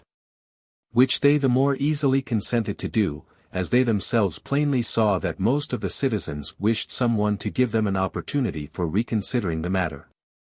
An assembly was therefore at once called, and after much expression of opinion upon both sides, Cleon, son of Cleonidas, the same who had carried the former motion of putting the Mytileneans to death, the most violent man at Athens, and at that time by far the most powerful with the commons, came forward again and spoke as follows. I have often before now been convinced that a democracy is incapable of empire. And never more so than by your present change of mind in the matter of Mytilene. Fears or plots being unknown to you in your daily relations with each other, you feel just the same with regard to your allies, and never reflect that the mistakes into which you may be led by listening to their appeals, or by giving way to your own compassion, are full of danger to yourselves, and bring you no thanks for your weakness from your allies. Entirely forgetting that your empire is a despotism and your subjects disaffected conspirators, whose obedience is ensured not by your suicidal concessions, but by the superiority given you by your own strength and not their loyalty. The most alarming feature in the case is the constant change of measures with which we appear to be threatened, and our seeming ignorance of the fact that bad laws which are never changed are better for a city than good ones that have no authority. That unlearned loyalty is more serviceable than quick-witted insubordination, and that ordinary men usually manage public affairs better than their more gifted fellows. The latter are always wanting to appear wiser than the laws, and to overrule every proposition brought forward, thinking that they cannot show their wit in more important matters, and by such behavior too often ruin their country. While those who mistrust their own cleverness are content to be less learned than the laws, and less able to pick holes in the speech of a good speaker, and being fair judges rather than rival athletes, generally conduct affairs successfully. These we ought to imitate, instead of being led on by cleverness and intellectual rivalry to advise your people against our real opinions. For myself, I adhere to my former opinion, and wonder at those who have proposed to reopen the case of the Mytileneans, and who are thus causing a delay which is all in favor of the guilty. By making the sufferer proceed against the offender with the edge of his anger blunted.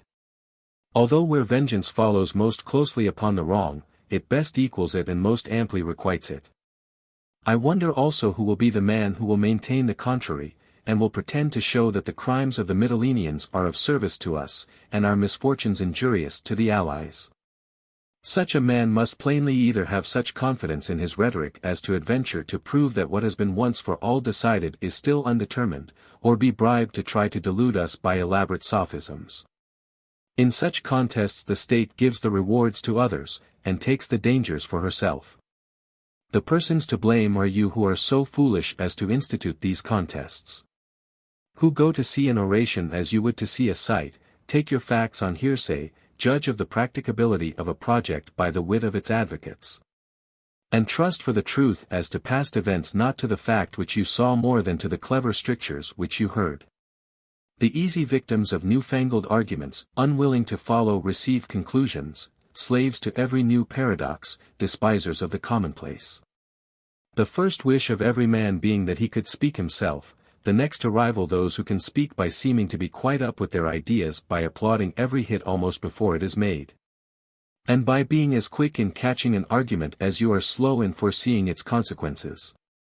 Asking, if I may so say, for something different from the conditions under which we live, and yet comprehending inadequately those very conditions. Very slaves to the pleasure of the ear, and more like the audience of a rhetorician than the council of a city.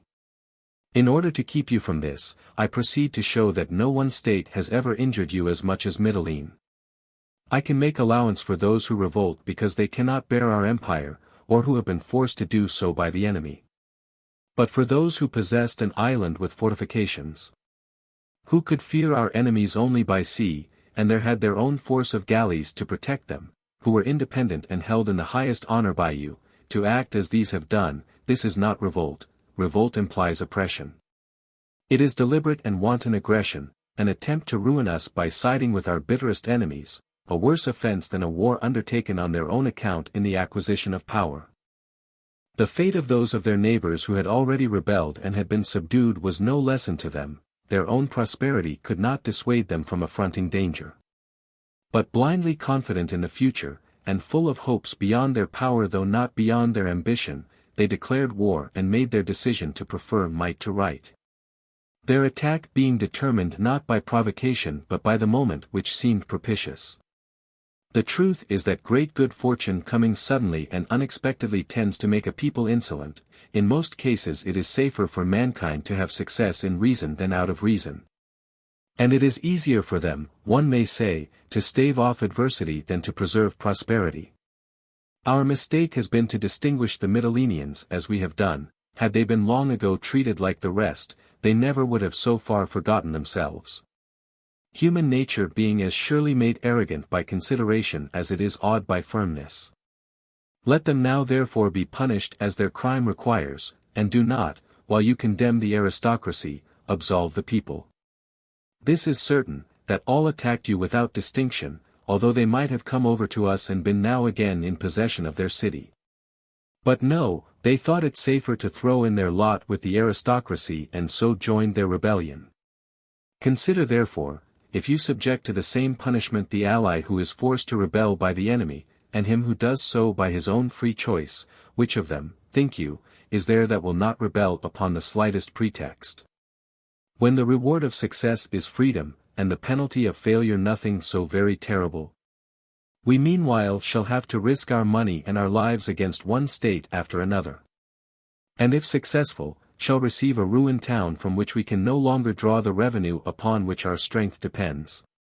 While if unsuccessful, we shall have an enemy the more upon our hands, and shall spend the time that might be employed in combating our existing foes in warring with our own allies. No hope, therefore, that rhetoric may instill or money purchase, of the mercy due to human infirmity must be held out to the Mytileneans. Their offense was not involuntary, but of malice and deliberate, and mercy is only for unwilling offenders. I therefore, now as before, persist against your reversing your first decision, or giving way to the three failings most fatal to empire, pity, sentiment, and indulgence. Compassion is due to those who can reciprocate the feeling, not to those who will never pity us in return, but are our natural and necessary foes. The orators who charm us with sentiment may find other less important arenas for their talents. In the place of one where the city pays a heavy penalty for a momentary pleasure, themselves receiving fine acknowledgments for their fine phrases. While indulgence should be shown towards those who will be our friends in future, instead of towards men who will remain just what they were, and as much our enemies as before. To sum up shortly, I say that if you follow my advice you will do what is just towards the Mytileneans, and at the same time expedient, while by a different decision you will not oblige them so much as pass sentence upon yourselves. For if they were right in rebelling, you must be wrong in ruling. However, if, right or wrong, you determine to rule, you must carry out your principle and punish the Mytileneans as your interest requires.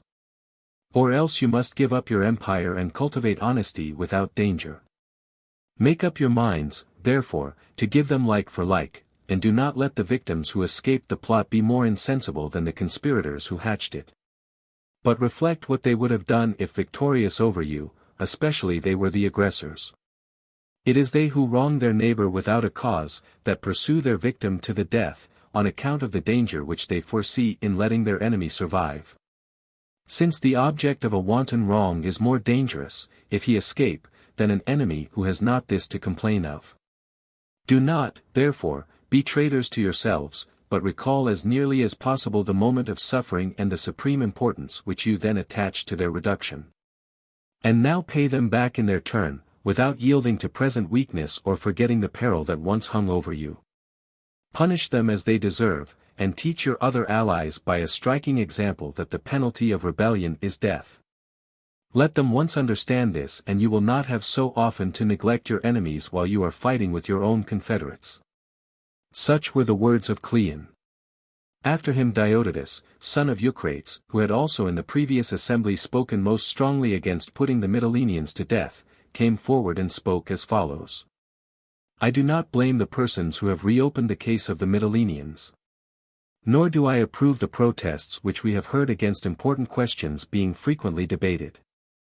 I think the two things most opposed to good counsel are haste and passion. Haste usually goes hand in hand with folly, passion with coarseness and narrowness of mind. As for the argument that speech ought not to be the exponent of action, the man who uses it must be either senseless or interested, senseless if he believes it possible to treat of the uncertain future through any other medium. Interested if, wishing to carry a disgraceful measure and doubting his ability to speak well in a bad cause, he thinks to frighten opponents and hearers by well-aimed calumny. What is still more intolerable is to accuse a speaker of making a display in order to be paid for it. If ignorance only were imputed, an unsuccessful speaker might retire with a reputation for honesty, if not for wisdom. While the charge of dishonesty makes him suspected, if successful, and thought, if defeated, not only a fool but a rogue. The city is no gainer by such a system, since fear deprives it of its advisers. Although in truth, if our speakers are to make such assertions, it would be better for the country if they could not speak at all, as we should then make fewer blunders. The good citizen ought to triumph not by frightening his opponents but by beating them fairly in argument. And a wise city, without overdistinguishing its best advisers, will nevertheless not deprive them of their due, and, far from punishing an unlucky counselor, will not even regard him as disgraced.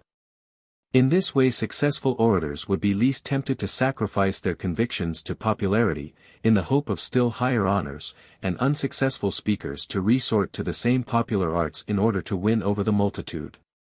This is not our way. And, besides, the moment that a man is suspected of giving advice, however good, from corrupt motives, we feel such a grudge against him for the gain which after all we are not certain he will receive, that we deprive the city of its certain benefit. Plain good advice has thus come to be no less suspected than bad, and the advocate of the most monstrous measures is not more obliged to use deceit to gain the people, than the best counselor is to lie in order to be believed. The city and the city only, owing to these refinements, can never be served openly and without disguise, he who does serve it openly being always suspected of serving himself in some secret way in return. Still, considering the magnitude of the interests involved, and the position of affairs, we orators must make it our business to look a little farther than you who judge offhand. Especially as we, your advisers, are responsible, while you, our audience, are not so. For if those who gave the advice, and those who took it, suffered equally, you would judge more calmly. As it is, you visit the disasters into which the whim of the moment may have led you upon the single person of your adviser, not upon yourselves, his numerous companions in error.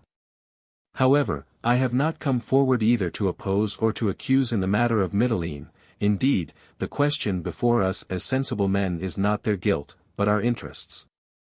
Though I prove them ever so guilty, I shall not, therefore, advise their death, unless it be expedient, nor though they should have claims to indulgence, shall I recommend it, unless it be dearly for the good of the country. I consider that we are deliberating for the future more than for the present. And where Cleon is so positive as to the useful deterrent effects that will follow from making rebellion capital, I, who consider the interests of the future quite as much as he, as positively maintain the contrary. And I require you not to reject my useful considerations for his specious ones. His speech may have the attraction of seeming the more just in your present temper against Mitylene, but we are not in a court of justice, but in a political assembly. And the question is not justice, but how to make the Mytileneans useful to Athens. Now of course communities have enacted the penalty of death for many offences far lighter than this, still hope leads men to venture, and no one ever yet put himself in peril without the inward conviction that he would succeed in his design. Again, was there ever city rebelling that did not believe that it possessed either in itself or in its alliances resources adequate to the enterprise? All, states and individuals, are alike prone to err, and there is no law that will prevent them. Or why should men have exhausted the list of punishments in search of enactments to protect them from evildoers? It is probable that in early times the penalties for the greatest offences were less severe, and that, as these were disregarded, the penalty of death has been by degrees in most cases arrived at, which is itself disregarded in like manner. Either then some means of terror more terrible than this must be discovered, or it must be owned that this restraint is useless. And that as long as poverty gives men the courage of necessity, or plenty fills them with the ambition which belongs to insolence and pride, and the other conditions of life remain each under the thraldom of some fatal and master passion, so long will the impulse never be wanting to drive men into danger. Hope also and cupidity, the one leading and the other following, the one conceiving the attempt, the other suggesting the facility of succeeding, cause the widest ruin, and, although invisible agents, are far stronger than the dangers that are seen. Fortune, too, powerfully helps the delusion and, by the unexpected aid that she sometimes lends, tempts men to venture with inferior means.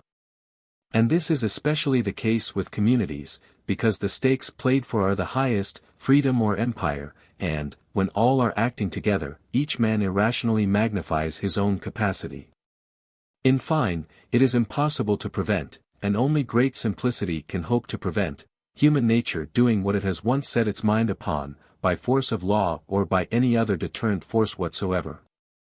We must not, therefore, commit ourselves to a false policy through a belief in the efficacy of the punishment of death, or exclude rebels from the hope of repentance and an early atonement of their error. Consider a moment. At present, if a city that has already revolted perceive that it cannot succeed, it will come to terms while it is still able to refund expenses, and pay tribute afterwards. In the other case, what city, think you, would not prepare better than is now done, and hold out to the last against its besiegers, if it is all one whether it surrender late or soon? And how can it be otherwise than hurtful to us to be put to the expense of a siege, because surrender is out of the question? And if we take the city, to receive a ruined town from which we can no longer draw the revenue which forms our real strength against the enemy? We must not, therefore, sit as strict judges of the offenders to our own prejudice, but rather see how by moderate chastisements we may be enabled to benefit in future by the revenue-producing powers of our dependencies. And we must make up our minds to look for our protection not to legal terrors but to careful administration. At present we do exactly the opposite. When a free community, held in subjection by force, rises, as is only natural, and asserts its independence, it is no sooner reduced than we fancy ourselves obliged to punish it severely. Although the right course with freemen is not to chastise them rigorously when they do rise, but rigorously to watch them before they rise, and to prevent their ever entertaining the idea, and the insurrection suppressed. To make as few responsible for it as possible. Only consider what a blunder you would commit in doing as Cleon recommends. As things are at present, in all the cities the people is your friend, and either does not revolt with the oligarchy, or, if forced to do so, becomes at once the enemy of the insurgents. So that in the war with the hostile city you have the masses on your side. But if you butcher the people of Mytilene, who had nothing to do with the revolt, and who, as soon as they got arms, of their own motion surrendered the town, first you will commit the crime of killing your benefactors. And next you will play directly into the hands of the higher classes, who when they induce their cities to rise, will immediately have the people on their side. Through your having announced in advance the same punishment for those who are guilty and for those who are not.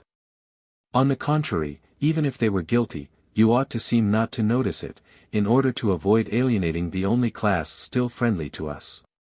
In short, I consider it far more useful for the preservation of our empire voluntarily to put up with injustice, than to put to death, however justly, those whom it is our interest to keep alive. As for Cleon's idea that in punishment the claims of justice and expediency can both be satisfied, facts do not confirm the possibility of such a combination. Confess, therefore, that this is the wisest course, and without conceding too much either to pity or to indulgence, by neither of which motives do I any more than Cleon wish you to be influenced, upon the plain merits of the case before you. Be persuaded by me to try calmly those of the Mytileneans whom Paches sent off as guilty, and to leave the rest undisturbed. This is at once best for the future, and most terrible to your enemies at the present moment, inasmuch as good policy against an adversary is superior to the blind attacks of brute force. Such were the words of Diodotus.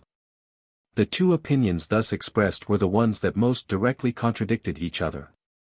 And the Athenians, notwithstanding their change of feeling, now proceeded to a division, in which the show of hands was almost equal, although the motion of Diodotus carried the day. Another galley was at once sent off in haste, for fear that the first might reach Lesbos in the interval, and the city be found destroyed, the first ship having about a day and a night start. Wine and barley cakes were provided for the vessel by the Mytilenean ambassadors, and great promises made if they arrived in time.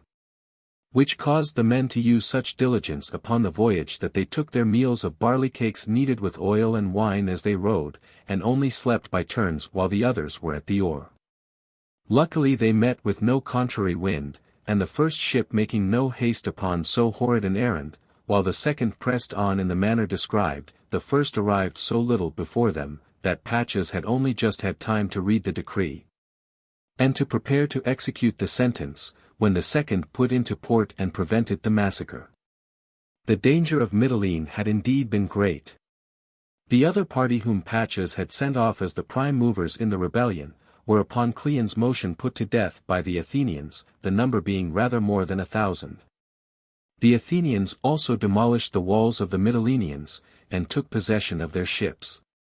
Afterwards tribute was not imposed upon the Lesbians.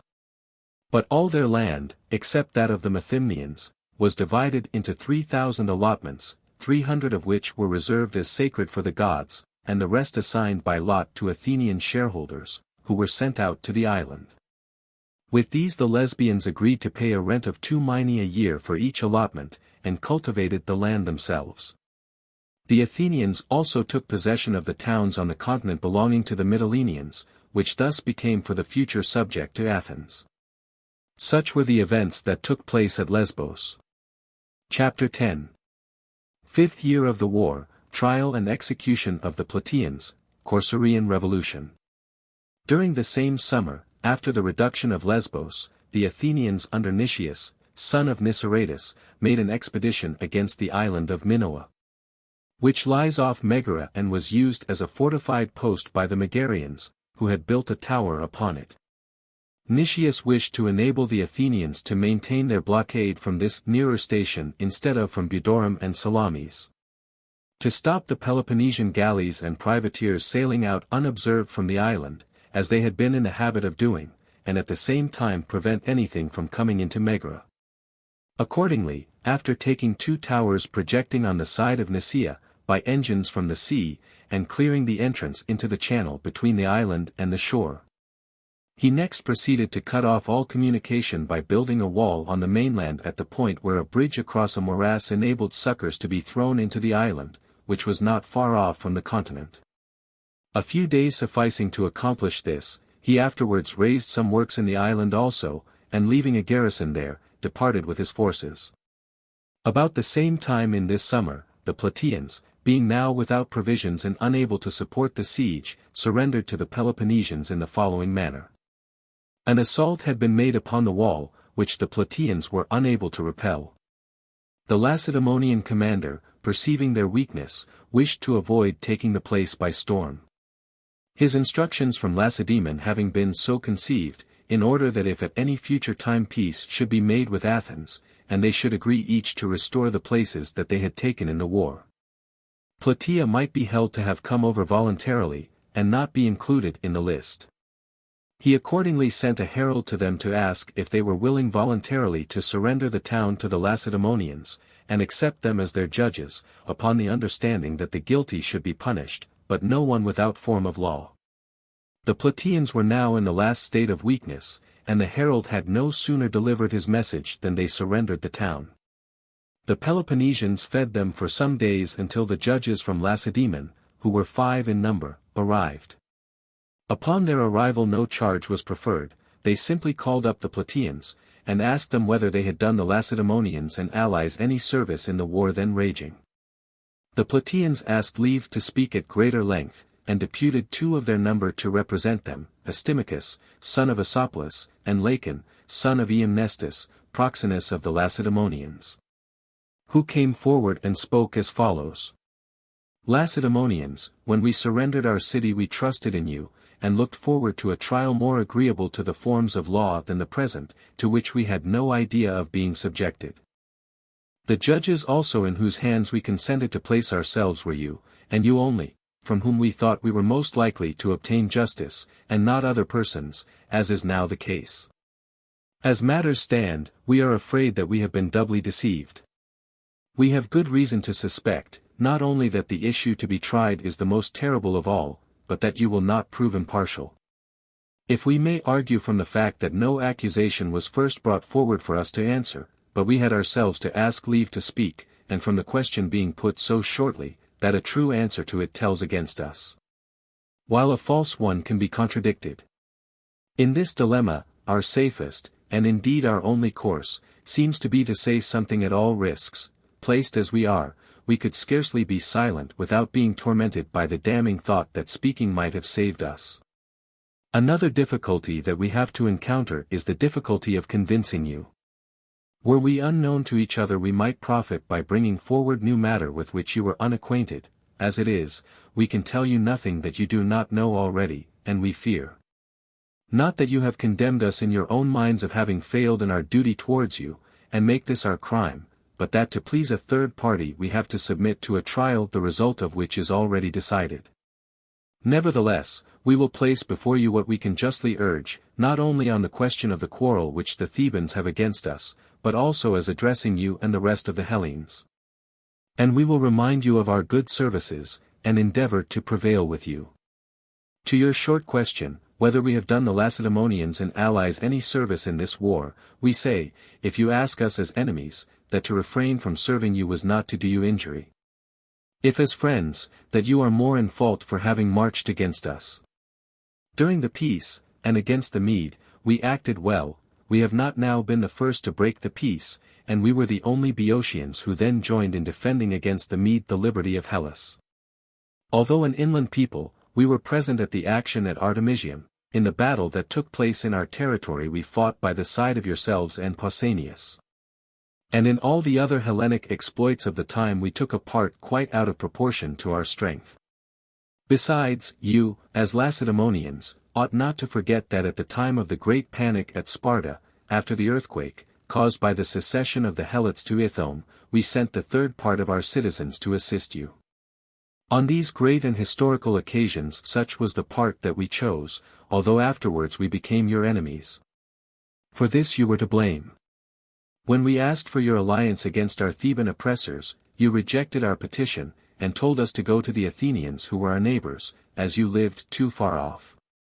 In the war we never have done to you, and never should have done to you, anything unreasonable. If we refused to desert the Athenians when you asked us, we did no wrong.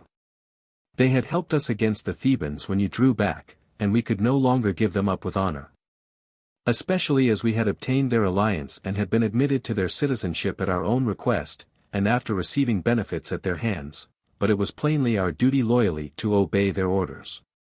Besides, the faults that either of you may commit in your supremacy must be laid, not upon the followers, but on the chiefs that lead them astray.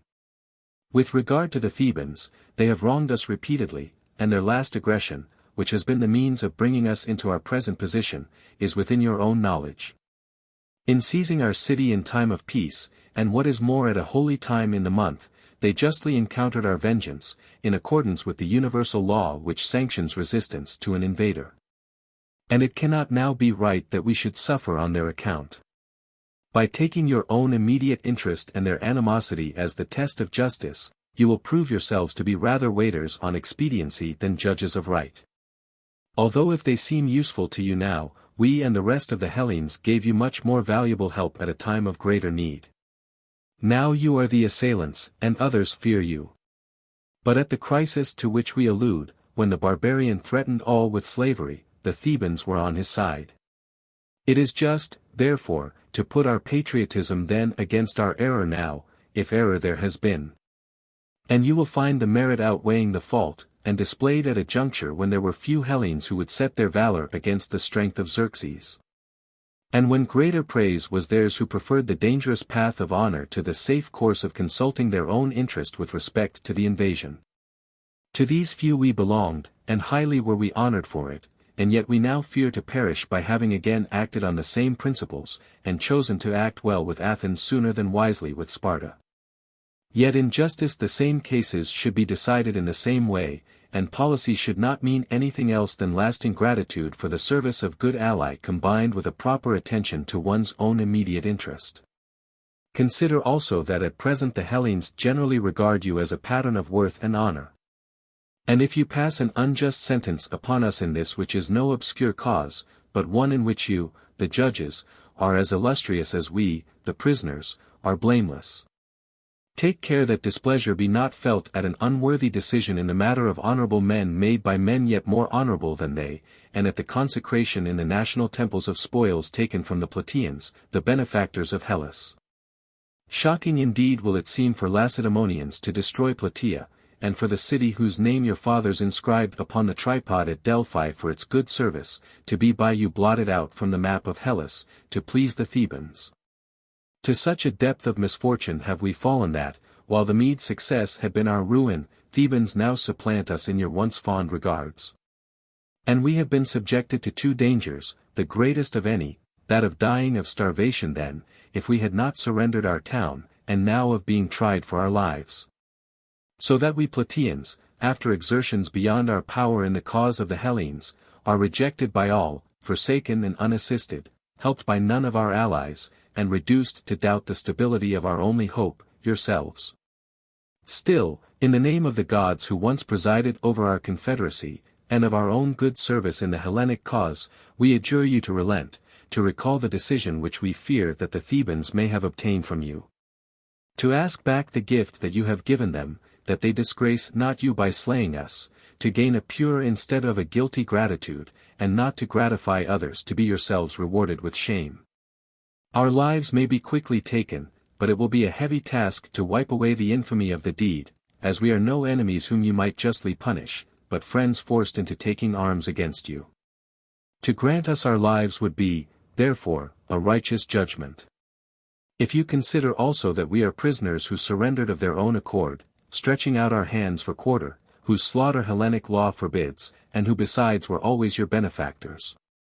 Look at the sepulchres of your fathers, slain by the Medes and buried in our country, whom year by year we honored with garments and all other dues, and the firstfruits of all that our land produced in their season. As friends from a friendly country and allies to our old companions in arms. Should you not decide aright, your conduct would be the very opposite to ours. Consider only, Pausanias buried them thinking that he was laying them in friendly ground and among men as friendly. But you, if you kill us and make the Plataean territory Theban, will leave your fathers and kinsmen in a hostile soil and among their murderers, deprived of the honors which they now enjoy. What is more, you will enslave the land in which the freedom of the Hellenes was won, make desolate the temples of the gods to whom they prayed before they overcame the Medes. And take away your ancestral sacrifices from those who founded and instituted them. It were not to your glory, Lacedaemonians, either to offend in this way against the common law of the Hellenes and against your own ancestors, or to kill us your benefactors to gratify another's hatred without having been wronged yourselves. It were more so to spare us and to yield to the impressions of a reasonable compassion, reflecting not merely on the awful fate in store for us, but also on the character of the sufferers, and on the impossibility of predicting how soon misfortune may fall even upon those who deserve it not. We, as we have a right to do and as our need impels us, entreat you, calling aloud upon the gods at whose common altar all the Hellenes worship, to hear our request, to be not unmindful of the oaths which your fathers swore, and which we now plead. We supplicate you by the tombs of your fathers, and appeal to those that are gone to save us from falling into the hands of the Thebans and their dearest friends from being given up to their most detested foes. We also remind you of that day on which we did the most glorious deeds, by your fathers' sides, we who now on this are like to suffer the most dreadful fate. Finally, to do what is necessary and yet most difficult for men in our situation, that is, to make an end of speaking. Since with that ending the peril of our lives draws near, in conclusion we say that we did not surrender our city to the Thebans, to that we would have preferred inglorious starvation, but trusted in and capitulated to you. And it would be just, if we fail to persuade you, to put us back in the same position and let us take the chance that falls to us. And at the same time we adjure you not to give us up, your suppliants, Lacedaemonians, out of your hands and faith, Plataeans foremost of the Hellenic patriots, to Thebans, our most hated enemies, but to be our saviors, and not, while you free the rest of the Hellenes, to bring us to destruction. Such were the words of the Plataeans. The Thebans, afraid that the Lacedaemonians might be moved by what they had heard, came forward and said that they too desired to address them, since the Plataeans had, against their wish, been allowed to speak at length instead of being confined to a simple answer to the question. Leave being granted, the Thebans spoke as follows. We should never have asked to make this speech if the Plataeans on their side had contented themselves with shortly answering the question, and had not turned round and made charges against us, coupled with a long defense of themselves upon matters outside the present inquiry and not even the subject of accusation, and with praise of what no one finds fault with. However, since they have done so, we must answer their charges and refute their self-praise, in order that neither our bad name nor their good may help them, but that you may hear the real truth on both points, and so decide. The origin of our quarrel was this. We settled Plataea some time after the rest of Boeotia, together with other places out of which we had driven the mixed population. The Plataeans not choosing to recognize our supremacy, as had been first arranged, but separating themselves from the rest of the Boeotians, and proving traitors to their nationality, we used compulsion. Upon which they went over to the Athenians, and with them did as much harm, for which we retaliated. Next, when the barbarian invaded Hellas, they say that they were the only Boeotians who did not Medize. And this is where they most glorify themselves and abuse us. We say that if they did not Medize, it was because the Athenians did not do so either. Just as afterwards when the Athenians attacked the Hellenes they, the Plataeans, were again the only Boeotians who Atticized. And yet consider the forms of our respective governments when we so acted. Our city at that juncture had neither an oligarchical constitution in which all the nobles enjoyed equal rights, nor a democracy, but that which is most opposed to law and good government and nearest a tyranny, the rule of a close cabal. These, hoping to strengthen their individual power by the success of the Mede, kept down by force the people, and brought him into the town. The city as a whole was not its own mistress when it so acted, and ought not to be reproached for the errors that it committed while deprived of its constitution. Examine only how we acted after the departure of the Mede and the recovery of the constitution. When the Athenians attacked the rest of Hellas and endeavored to subjugate our country, of the greater part of which faction had already made them masters. Did not we fight and conquer at Chaeronea and liberate Boeotia, and do we not now actively contribute to the liberation of the rest, providing horses to the cause and a force unequaled by that of any other state in the Confederacy? Let this suffice to excuse us for our Medism. We will now endeavor to show that you have injured the Hellenes more than we, and are more deserving of condign punishment. It was in defense against us, say you, that you became allies and citizens of Athens. If so, you ought only to have called in the Athenians against us, instead of joining them in attacking others. It was open to you to do this if you ever felt that they were leading you where you did not wish to follow.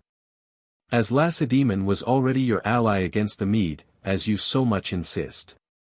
And this was surely sufficient to keep us off, and above all to allow you to deliberate in security.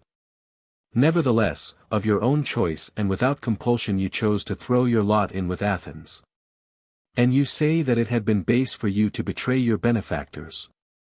But it was surely far baser and more iniquitous to sacrifice the whole body of the Hellenes, your fellow confederates, who were liberating Hellas, than the Athenians only, who were enslaving it.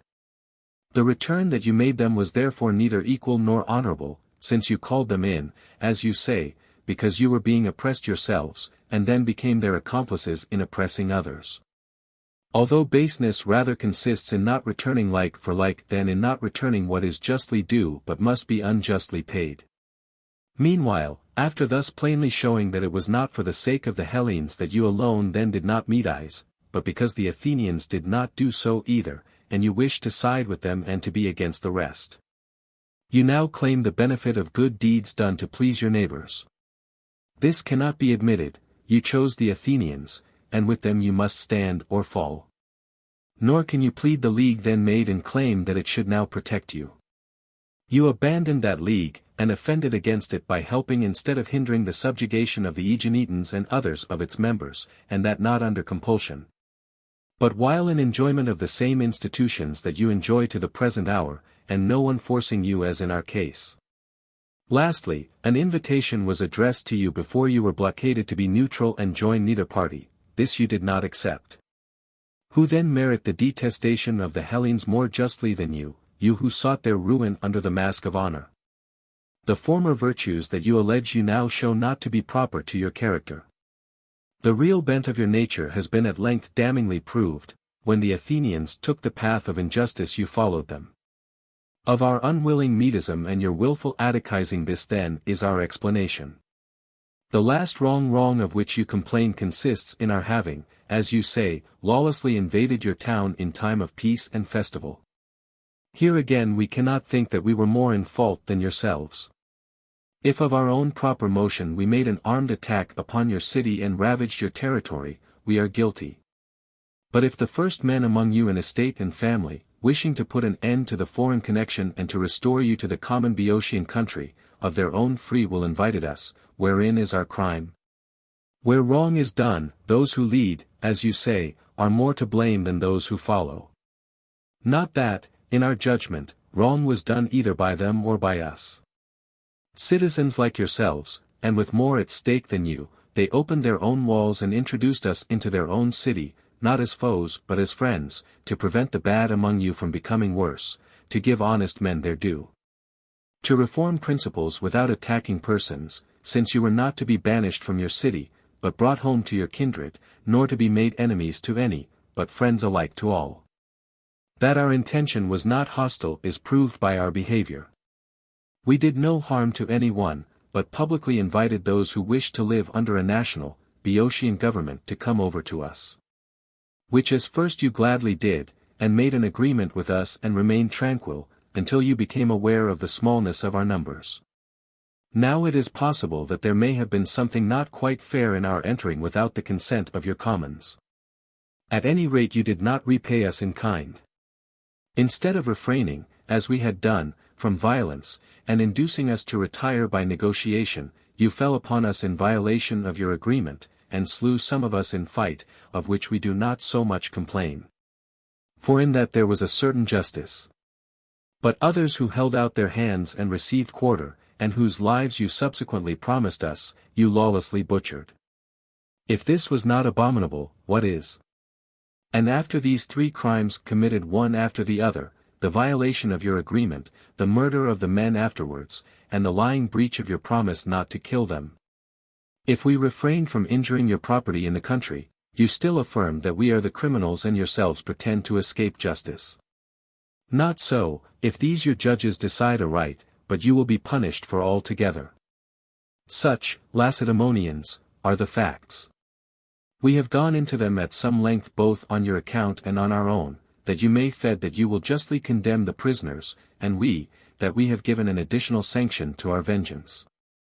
We would also prevent you from being melted by hearing of their past virtues, if any such they had. These may be fairly appealed to by the victims of injustice, but only aggravate the guilt of criminals, since they offend against their better nature.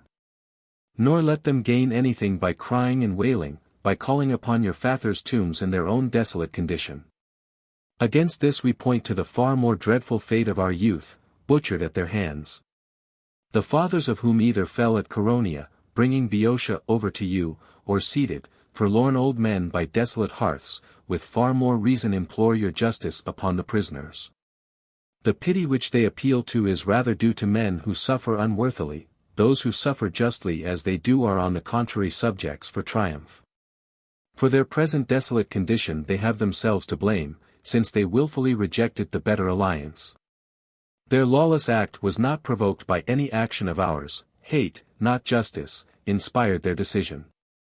And even now the satisfaction which they afford us is not adequate. They will suffer by a legal sentence, not as they pretend as suppliants asking for quarter in battle, but as prisoners who have surrendered upon agreement to take their trial. Vindicate, therefore, Lacedaemonians, the Hellenic law which they have broken, and to us, the victims of its violation, grant the reward merited by our zeal. Nor let us be supplanted in your favor by their harangues, but offer an example to the Hellenes, that the contests to which you invite them are of deeds, not words. Good deeds can be shortly stated.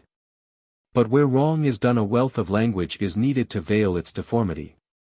However, if leading powers were to do what you are now doing, and putting one short question to all alike were to decide accordingly, men would be less tempted to seek fine phrases to cover bad actions. Such were the words of the Thebans. The Lacedaemonian judges decided that the question whether they had received any service from the Plataeans in the war, was a fair one for them to put. As they had always invited them to be neutral, agreeably to the original covenant of Pausanias after the defeat of the Mede, and had again definitely offered them the same conditions before the blockade. This offer having been refused, they were now, they conceived, by the loyalty of their intention released from their covenant. And having, as they considered, suffered evil at the hands of the Plataeans, they brought them in again one by one and asked each of them the same question, that is to say, whether they had done the Lacedaemonians and allies any service in the war. And upon their saying that they had not, took them out and slew them, all without exception. The number of Plataeans thus massacred was not less than 200, with 25 Athenians who had shared in the siege. The women were taken as slaves. The city the Thebans gave for about a year to some political emigrants from Megara and to the surviving Plataeans of their own party to inhabit, and afterwards razed it to the ground from the very foundations. And built on to the precinct of Heraon in 200 feet square, with rooms all round above and below, making use for this purpose of the roofs and doors of the Plataeans, of the rest of the materials in the wall, the brass and the iron. They made couches which they dedicated to Hera, for whom they also built a stone chapel of 100 feet square. The land they confiscated and let out on a 10 years' lease to Theban occupiers. The adverse attitude of the Lacedaemonians in the whole Plataean affair was mainly adopted to please the Thebans, who were thought to be useful in the war at that moment raging. Such was the end of Plataea, in the 93rd year after she became the ally of Athens.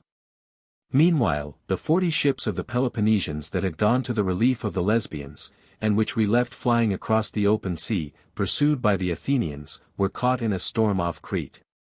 And scattering from thence made their way to Peloponnese, where they found at Cyllene 13 Leucadian and Ambraciot galleys, with Brasidas, son of Tellus, lately arrived as counselor to Alcidas. The Lacedaemonians, upon the failure of the Lesbian expedition, having resolved to strengthen their fleet and sailed to Corcyra, where a revolution had broken out, so as to arrive there before the 12 Athenian ships at Naupactus could be reinforced from Athens. Brasidas and Alcidas began to prepare accordingly. The Corcyraean revolution began with the return of the prisoners taken in the sea fights off Epidamnus. These the Corinthians had released, nominally upon the security of 800 talents given by their proxeni, but in reality upon their engagement to bring over Corcyra to Corinth. These men proceeded to canvass each of the citizens, and to intrigue with the view of detaching the city from Athens. Upon the arrival of an Athenian and a Corinthian vessel, with envoys on board, a conference was held in which the Corcyrians voted to remain allies of the Athenians according to their agreement, but to be friends of the Peloponnesians as they had been formerly. Meanwhile, the returned prisoners brought Pythias, a volunteer proxenus of the Athenians and leader of the commons, to trial, upon the charge of enslaving Corcyra to Athens. He, being acquitted, retorted by accusing 5 of the richest of their number of cutting stakes in the ground sacred to Zeus and Alcinous, the legal penalty being a stater for each stake. Upon their conviction, the amount of the penalty being very large, they seated themselves as suppliants in the temples to be allowed to pay it by installments, but Pythias, who was one of the Senate, prevailed upon that body to enforce the law. Upon which the accused, rendered desperate by the law, and also learning that Pythias had the intention, while still a member of the Senate, to persuade the people to conclude a defensive and offensive alliance with Athens, banded together armed with daggers, and suddenly bursting into the Senate killed Pythias and 60 others, senators and private persons. Some few only of the party of Pythias taking refuge in the Athenian galley, which had not yet departed. After this outrage, the conspirators summoned the Corcyrians to an assembly, and said that this would turn out for the best, and would save them from being enslaved by Athens, for the future. They moved to receive neither party unless they came peacefully in a single ship, treating any larger number as enemies. This motion made, they compelled it to be adopted, and instantly sent off envoys to Athens to justify what had been done and to dissuade the refugees there from any hostile proceedings which might lead to a reaction. Upon the arrival of the embassy, the Athenians arrested the envoys and all who listened to them, as revolutionists, and lodged them in Aegina. Meanwhile a Corinthian galley arriving in the island with Lacedaemonian envoys, the dominant Corcyrian party attacked the commons and defeated them in battle. Night coming on, the commons took refuge in the Acropolis and the higher parts of the city, and concentrated themselves there, having also possession of the Hyllaic harbor. Their adversaries occupying the marketplace, where most of them lived, and the harbor adjoining, looking towards the mainland. The next day passed in skirmishes of little importance, each party sending into the country to offer freedom to the slaves and to invite them to join them. The mass of the slaves answered the appeal of the commons, their antagonists being reinforced by 800 mercenaries from the continent. After a day's interval hostilities recommenced, victory remaining with the commons, who had the advantage in numbers and position, the women also valiantly assisting them, pelting with tiles from the houses, and supporting the melee with a fortitude beyond their sex. Towards dusk, the oligarchs in full rout, fearing that the victorious commons might assault and carry the arsenal and put them to the sword, fired the houses round the marketplace and the lodging houses, in order to bar their advance, sparing neither their own, nor those of their neighbors, by which much stuff of the merchants was consumed and the city risked total destruction, if a wind had come to help the flame by blowing on it. Hostilities now ceasing, both sides kept quiet, passing the night on guard, while the Corinthian ship stole out to sea upon the victory of the commons, and most of the mercenaries passed over secretly to the continent.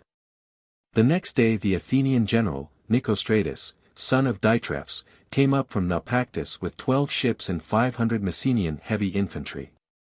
He at once endeavored to bring about a settlement, and persuaded the two parties to agree together to bring to trial 10 of the ringleaders, who presently fled, while the rest were to live in peace, making terms with each other, and entering into a defensive and offensive alliance with the Athenians.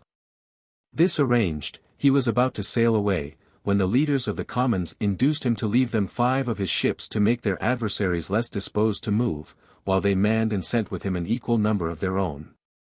He had no sooner consented, than they began to enroll their enemies for the ships, and these, fearing that they might be sent off to Athens, seated themselves as suppliants in the temple of the Dioscuri. An attempt on the part of Nicostratus to reassure them and to persuade them to rise proving unsuccessful, the commons armed upon this pretext, alleging the refusal of their adversaries to sail with them as a proof of the hollowness of their intentions, and took their arms out of their houses, and would have dispatched some whom they fell in with, if Nicostratus had not prevented it. The rest of the party, seeing what was going on, seated themselves as suppliants in the temple of Hera, being not less than 400 in number. Until the commons, fearing that they might adopt some desperate resolution, induced them to rise, and conveyed them over to the island in front of the temple, where provisions were sent across to them. At this stage in the revolution, on the 4th or 5th day after the removal of the men to the island, the Peloponnesian ships arrived from Cyllene where they had been stationed since their return from Ionia, 53 in number. Still under the command of Alcides, but with Brasidas also on board as his advisor. And dropping anchor at Sybota, a harbor on the mainland, at daybreak made sail for Corcyra. The Corcyrians, in great confusion and alarm at the state of things in the city and at the approach of the invader, at once proceeded to equip 60 vessels, which they sent out, as fast as they were manned, against the enemy. In spite of the Athenians recommending them to let them sail out first, and to follow themselves afterwards with all their ships together. Upon their vessels coming up to the enemy in this straggling fashion, 2 immediately deserted, in others the crews were fighting among themselves, and there was no order in anything that was done. So that the Peloponnesians, seeing their confusion, placed 20 ships to oppose the Corcyrians, and ranged the rest against the 12 Athenian ships, amongst which were the 2 vessels Salamina and Perillus. While the Corcyrians, attacking without judgment and in small detachments, were already crippled by their own misconduct, the Athenians, afraid of the numbers of the enemy and of being surrounded, did not venture to attack the main body or even the center of the division opposed to them, but fell upon its wing and sank one vessel. After which the Peloponnesians formed in a circle, and the Athenians rowed round them and tried to throw them into disorder. Perceiving this, the division opposed to the Corcyrians, fearing a repetition of the disaster of Naupactus, came to support their friends, and the whole fleet now bore down, united, upon the Athenians, who retired before it, backing water. Retiring as leisurely as possible in order to give the Corcyrians time to escape, while the enemy was thus kept occupied. Such was the character of this sea fight, which lasted until sunset. The Corcyrians now feared that the enemy would follow up their victory and sail against the town and rescue the men in the island, or strike some other blow equally decisive, and accordingly carried the men over again to the temple of Hera, and kept guard over the city. The Peloponnesians, however, although victorious in the sea fight, did not venture to attack the town, but took the 13 Corcyrian vessels which they had captured, and with them sailed back to the continent from whence they had put out. The next day equally they refrained from attacking the city, although the disorder and panic were at their height, and though Brasidas, it is said, urged Alcides, his superior officer, to do so. But they landed upon the promontory of Leucim and laid waste the country. Meanwhile the commons in Corcyra, being still in great fear of the fleet attacking them, came to a parley with the suppliants and their friends, in order to save the town. And prevailed upon some of them to go on board the ships, of which they still manned 30, against the expected attack. But the Peloponnesians after ravaging the country until midday sailed away, and towards nightfall were informed by beacon signals of the approach of 60 Athenian vessels from Leucas, under the command of Eurymedon, son of Thucydides, which had been sent off by the Athenians upon the news of the revolution and of the fleet with Alcides being about to sail for Corcyra. The Peloponnesians accordingly at once set off in haste by night for home, coasting along shore, and hauling their ships across the isthmus of Leucas, in order not to be seen doubling it, so departed. The Corcyrians, made aware of the approach of the Athenian fleet and of the departure of the enemy, brought the Messenians from outside the walls into the town, and ordered the fleet which they had manned to sail round into the Helaic harbor. And while it was so doing, slew such of their enemies as they laid hands on, dispatching afterwards, as they landed them, those whom they had persuaded to go on board the ships. Next they went to the sanctuary of Hera and persuaded about 50 men to take their trial, and condemned them all to death. The mass of the suppliants who had refused to do so, on seeing what was taking place, slew each other there in the consecrated ground, while some hanged themselves upon the trees, and others destroyed themselves as they were severally able. During 7 days that Eurymedon stayed with his 60 ships. The Corcyraeans were engaged in butchering those of their fellow citizens whom they regarded as their enemies, and although the crime imputed was that of attempting to put down the democracy, some were slain also for private hatred. Others by their debtors because of the moneys owed to them. Death thus raged in every shape, and, as usually happens at such times, there was no length to which violence did not go. Sons were killed by their fathers, and suppliants dragged from the altar or slain upon it. While some were even walled up in the temple of Dionysus and died there. So bloody was the march of the revolution, and the impression which it made was the greater as it was one of the first to occur. Later on, one may say, the whole Hellenic world was convulsed, struggles being were made by the popular chiefs to bring in the Athenians, and by the oligarchs to introduce the Lacedaemonians. In peace there would have been neither the pretext nor the wish to make such an invitation. But in war, with an alliance always at the command of either faction for the hurt of their adversaries and their own corresponding advantage, opportunities for bringing in the foreigner were never wanting to the revolutionary parties. The sufferings which revolution entailed upon the cities were many and terrible, such as have occurred and always will occur, as long as the nature of mankind remains the same. Though in a severer or milder form, and varying in their symptoms, according to the variety of the particular cases. In peace and prosperity, states and individuals have better sentiments, because they do not find themselves suddenly confronted with imperious necessities.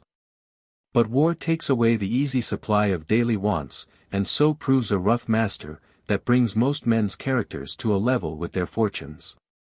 Revolution thus ran its course from city to city, and the places which it arrived at last, from having heard what had been done before, carried to a still greater excess the refinement of their inventions.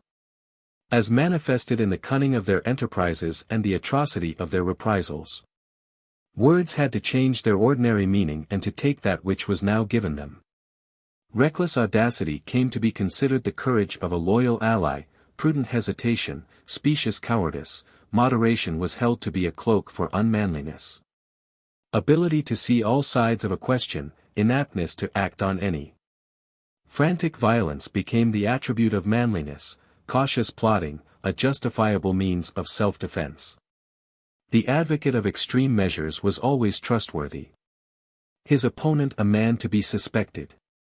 To succeed in a plot was to have a shrewd head, to divine a plot a still shrewder, but to try to provide against having to do either was to break up your party and to be afraid of your adversaries. In fine, to forestall an intending criminal, or to suggest the idea of a crime where it was wanting, was equally commended until even blood became a weaker tie than party. From the superior readiness of those united by the latter to dare everything without reserve. For such associations had not in view the blessings derivable from established institutions but were formed by ambition for their overthrow. And the confidence of their members in each other rested less on any religious sanction than upon complicity in crime. The fair proposals of an adversary were met with jealous precautions by the stronger of the two, and not with a generous confidence. Revenge also was held of more account than self-preservation. Oaths of reconciliation, being only proffered on either side to meet an immediate difficulty, only held good so long as no other weapon was at hand. But when opportunity offered, he who first ventured to seize it and to take his enemy off his guard, thought this perfidious vengeance sweeter than an open one, since, considerations of safety apart. Success by treachery won him the palm of superior intelligence. Indeed, it is generally the case that men are readier to call rogues clever than simpletons honest, and are as ashamed of being the second as they are proud of being the first. The cause of all these evils was the lust for power arising from greed and ambition, and from these passions proceeded the violence of parties once engaged in contention. The leaders in the cities, each provided with the fairest professions, on the one side with the cry of political equality of the people, on the other of a moderate aristocracy, sought prizes for themselves in those public interests which they pretended to cherish, and, recoiling from no means in their struggles for ascendancy, engaged in the direst excesses. In their acts of vengeance they went to even greater lengths, not stopping at what justice or the good of the state demanded, but making the party caprice of the moment their only standard. and invoking with equal readiness the condemnation of an unjust verdict or the authority of the strong arm to glut the animosities of the hour. Thus religion was in honor with neither party, but the use of fair phrases to arrive at guilty ends was in high reputation. Meanwhile the moderate part of the citizens perished between the two, either for not joining in the quarrel, or because envy would not suffer them to escape. Thus every form of iniquity took root in the Hellenic countries by reason of the troubles. The ancient simplicity into which honor so largely entered was laughed down and disappeared, and society became divided into camps in which no man trusted his fellow. To put an end to this, there was neither promise to be depended upon, nor oath that could command respect. But all parties dwelling rather in their calculation upon the hopelessness of a permanent state of things, were more intent upon self-defense than capable of confidence. In this contest the blunter wits were most successful. Apprehensive of their own deficiencies and of the cleverness of their antagonists, they feared to be worsted in debate and to be surprised by the combinations of their more versatile opponents. And so at once boldly had recourse to action, while their adversaries, arrogantly thinking that they should know in time, and that it was unnecessary to secure by action what policy afforded, often fell victims to their want of precaution. Meanwhile Corcyra gave the first example of most of the crimes alluded to, of the reprisals exacted by the governed who had never experienced equitable treatment or indeed aught but insolence from their rulers, when their hour came. Of the iniquitous resolves of those who desired to get rid of their accustomed poverty, and ardently coveted their neighbor's goods. And lastly, of the savage and pitiless excesses into which men who had begun the struggle, not in a class but in a party spirit, were hurried by their ungovernable passions. In the confusion into which life was now thrown in the cities, human nature, always rebelling against the law and now its master, gladly showed itself ungoverned in passion, above respect for justice, and the enemy of all superiority. Since revenge would not have been set above religion, and gain above justice, had it not been for the fatal power of envy. Indeed men too often take upon themselves in the prosecution of their revenge to set the example of doing away with those general laws to which all alike can look for salvation in adversity. Instead of allowing them to subsist against the day of danger when their aid may be required. While the revolutionary passions thus for the first time displayed themselves in the factions of Corcyra, Eurymedon, and the Athenian fleet sailed away. After which some 500 Corcyraean exiles who had succeeded in escaping, took some forts on the mainland, and becoming masters of the Corcyraean territory over the water, made this their base to plunder their countrymen in the island. And did so much damage as to cause a severe famine in the town.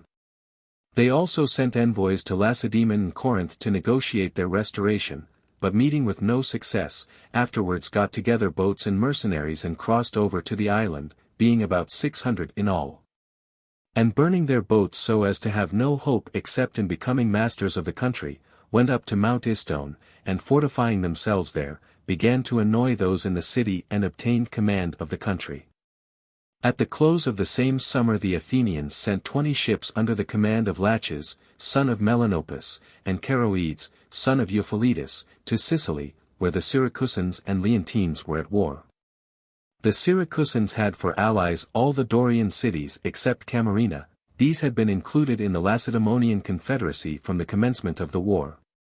Though they had not taken any active part in it, the Leontines had Camarina and the Chalcidian cities.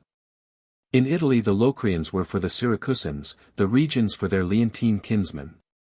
The allies of the Leontines now sent to Athens and appealed to their ancient alliance and to their Ionian origin, to persuade the Athenians to send them a fleet, as the Syracusans were blockading them by land and sea.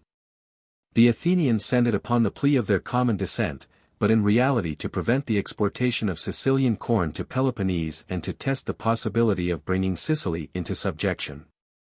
Accordingly they established themselves at Rhegium in Italy, and from thence carried on the war in concert with their allies. Chapter 11. Year of the War, Campaigns of Demosthenes in Western Greece, Ruin of Ambracia. Summer was now over. The winter following, the plague a second time attacked the Athenians, for although it had never entirely left them, still there had been a notable abatement in its ravages. The second visit lasted no less than a year, the first having lasted 2. And nothing distressed the Athenians and reduced their power more than this. No less than 4,400 heavy infantry in the ranks died of it and 300 cavalry, besides a number of the multitude that was never ascertained. At the same time took place the numerous earthquakes in Athens, Euboea, and Boeotia, particularly at Orchomenus in the last named country. The same winter the Athenians in Sicily and the regions, with 30 ships, made an expedition against the islands of Aeolus, it being impossible to invade them in summer, owing to the want of water. These islands are occupied by the Liparrians, a Cnidian colony, who live in one of them of no great size called Lipara, and from this as their headquarters cultivate the rest, Didyme, Strongyle, and Hiera. In Hiera the people in those parts believe that Hephaestus has his forge, from the quantity of flame which they see it send out by night and of smoke by day. These islands lie off the coast of the Sicels and Messinese, and were allies of the Syracusans. The Athenians laid waste their land, and as the inhabitants did not submit, sailed back to Rhegium. Thus the winter ended, and with it ended the 5th year of this war, of which Thucydides was the historian. The next summer the Peloponnesians and their allies set out to invade Attica under the command of Agis, son of Archidamus, and went as far as the isthmus, but numerous earthquakes occurring, turned back again without the invasion taking place. About the same time that these earthquakes were so common, the sea at Orobii, in Euboea, retiring from the then line of coast, returned in a huge wave and invaded a great part of the town, and retreated leaving some of it still under water. So that what was once land is now sea, such of the inhabitants perishing as could not run up to the higher ground in time. A similar inundation also occurred at Atlanta, the island off the Opuntian Locrian coast, carrying away part of the Athenian fort and wrecking one of 2 ships which were drawn up on the beach.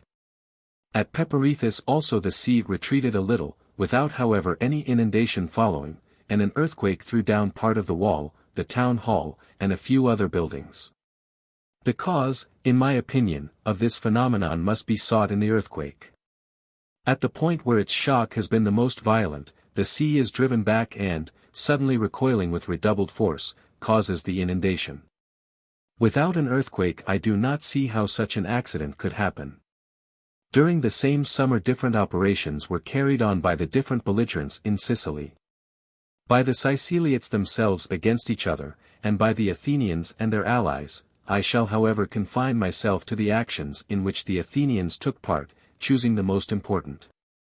The death of the Athenian general Charoeades, killed by the Syracusans in battle, left Laches in the sole command of the fleet, which he now directed in concert with the allies against Mylae, a place belonging to the Messinese. 2 Messinese battalions in garrison at Mylae laid an ambush for the party landing from the ships, but were routed with great slaughter by the Athenians and their allies, who thereupon assaulted the fortification and compelled them to surrender the Acropolis and to march with them upon Messina. This town afterwards also submitted upon the approach of the Athenians and their allies, and gave hostages and all other securities required. The same summer the Athenians sent 30 ships round Peloponnese under Demosthenes, son of Alcesthenes, and Procles, son of Theodorus, and 60 others, with 2,000 heavy infantry, against Melos, under Nicias, son of Niceratus. Wishing to reduce the Melians, who, although islanders, refused to be subjects of Athens or even to join her confederacy. The devastation of their land not procuring their submission, the fleet, weighing from Melos, sailed to Oropus in the territory of Greea, and landing at nightfall, the heavy infantry started at once from the ships by land for Tanagra in Boeotia, where they were met by the whole levy from Athens, agreeably to a concerted signal, under the command of Hipponicus, son of Callias, and Eurymedon, son of Thucydides. They encamped, and passing that day in ravaging the Tanagrian territory, remained there for the night. And next day, after defeating those of the Tanagrians who sailed out against them and some Thebans who had come up to help the Tanagrians, took some arms, set up a trophy, and retired, the troops to the city and the others to the ships. Nicias with his 60 ships coasted along shore and ravaged the Locrian seaboard, and so returned home. About this time the Lacedaemonians founded their colony of Heraclea in Trachis, their object being the following: the Malians form in all three tribes, the Paralians, the Hyrans, and the Trachinians. The last of these having suffered severely in a war with their neighbors the Achaeans, at first intended to give themselves up to Athens. But afterwards fearing not to find in her the security that they sought, sent to Lacedaemon, having chosen Tisamenus for their ambassador. In this embassy joined also the Dorians from the mother country of the Lacedaemonians, with the same request, as they themselves also suffered from the same enemy. After hearing them, the Lacedaemonians determined to send out the colony, wishing to assist the Trachinians and Dorians, and also because they thought that the proposed town would lie conveniently for the purposes of the war against the Athenians. A fleet might be got ready there against Euboea, with the advantage of a short passage to the island, and the town would also be useful as a station on the road to Thrace. In short, everything made the Lacedaemonians eager to found the place. After first consulting the god at Delphi and receiving a favorable answer, they sent off the colonists, Spartans, and Perioeci, inviting also any of the rest of the Hellenes who might wish to accompany them, except Ionians, Achaeans, and certain other nationalities. 3 Lacedaemonians leading as founders of the colony, Leon, Alcidas, and Damagon. The settlement effected, they fortified anew the city, now called Heraclea, distant about 4 miles and a half from Thermopylae and 2 miles and a quarter from the sea, and commenced building docks, closing the side towards Thermopylae just by the pass itself, in order that they might be easily defended. The foundation of this town, evidently meant to annoy Euboea, the passage across to Sinium in that island being a short one, at first caused some alarm at Athens, which the event however did nothing to justify. The town never giving them any trouble. The reason of this was as follows.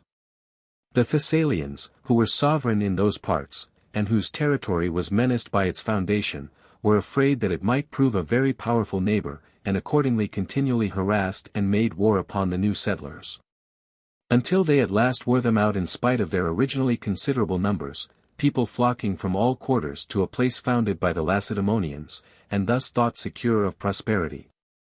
On the other hand, the Lacedaemonians themselves, in the persons of their governors, did their full share towards ruining its prosperity and reducing its population, as they frightened away the greater part of the inhabitants by governing harshly and in some cases not fairly, and thus made it easier for their neighbors to prevail against them. The same summer, about the same time that the Athenians were detained at Melos, their fellow citizens in the 30 ships cruising round Peloponnese, after cutting off some guards in an ambush at Elaminus in Leucadia, subsequently went against Leucas itself with a large armament, having been reinforced by the whole levy of the Acarnanians except Enneadi, and by the Zacynthians and Cephallenians and 15 ships from Corcyra. While the Leucadians witnessed the devastation of their land, without and within the isthmus upon which the town of Leucas and the temple of Apollo stand, without making any movement on account of the overwhelming numbers of the enemy, the Acarnanians urged Demosthenes, the Athenian general, to build a wall so as to cut off the town from the continent, a measure which they were convinced would secure its capture and rid them once and for all of a most troublesome enemy.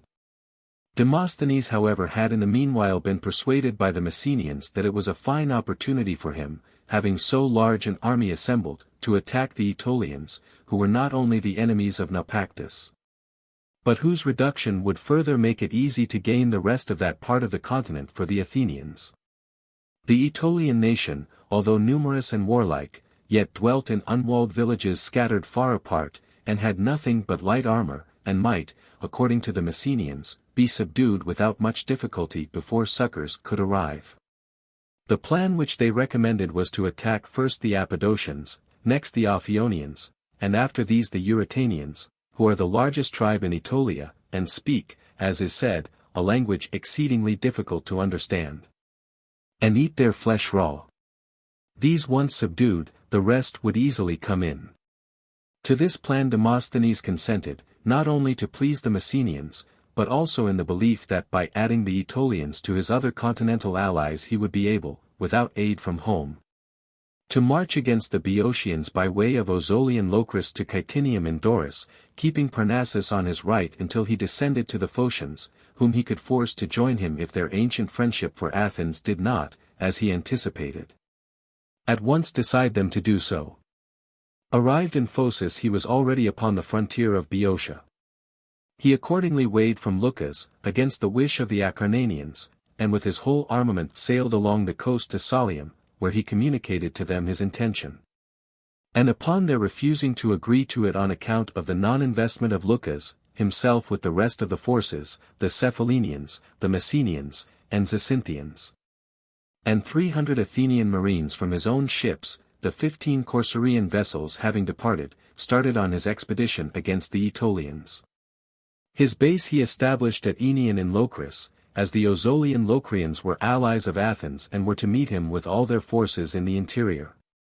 Being neighbors of the Aetolians and armed in the same way, it was thought that they would be of great service upon the expedition, from their acquaintance with the localities and the warfare of the inhabitants.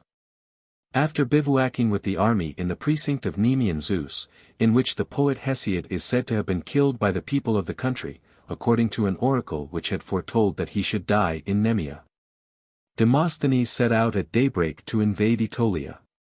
The first day he took Potidania, the next Crocyle, and the third Ticium, where he halted and sent back the booty to Eupalium in Locris, having determined to pursue his conquests as far as the Ophionians, and, in the event of their refusing to submit, to return to Naupactus and make them the objects of a second expedition.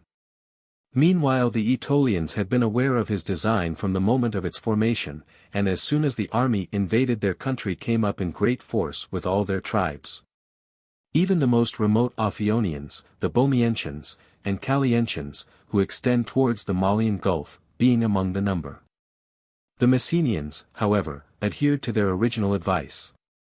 Assuring Demosthenes that the Aetolians were an easy conquest, they urged him to push on as rapidly as possible, and to try to take the villages as fast as he came up to them, without waiting until the whole nation should be in arms against him. Led on by his advisers and trusting in his fortune, as he had met with no opposition, without waiting for his Locrian reinforcements, who were to have supplied him with the light-armed darters in which he was most deficient, he advanced and stormed Egitium, the inhabitants flying before him and posting themselves upon the hills above the town, which stood on high ground about 9 miles from the sea. Meanwhile the Aetolians had gathered to the rescue, and now attacked the Athenians and their allies, running down from the hills on every side and darting their javelins, falling back when the Athenian army advanced, and coming on as it retired. And for a long while the battle was of this character, alternate advance and retreat, in both which operations the Athenians had the worst. Still, as long as their archers had arrows left and were able to use them, they held out, the light-armed Aetolians retiring before the arrows. But after the captain of the archers had been killed and his men scattered, the soldiers, wearied out with the constant repetition of the same exertions and hard pressed by the Aetolians with their javelins, at last turned and fled. And falling into pathless gullies and places that they were unacquainted with, thus perished, the Messenian Croman, their guide, having also unfortunately been killed.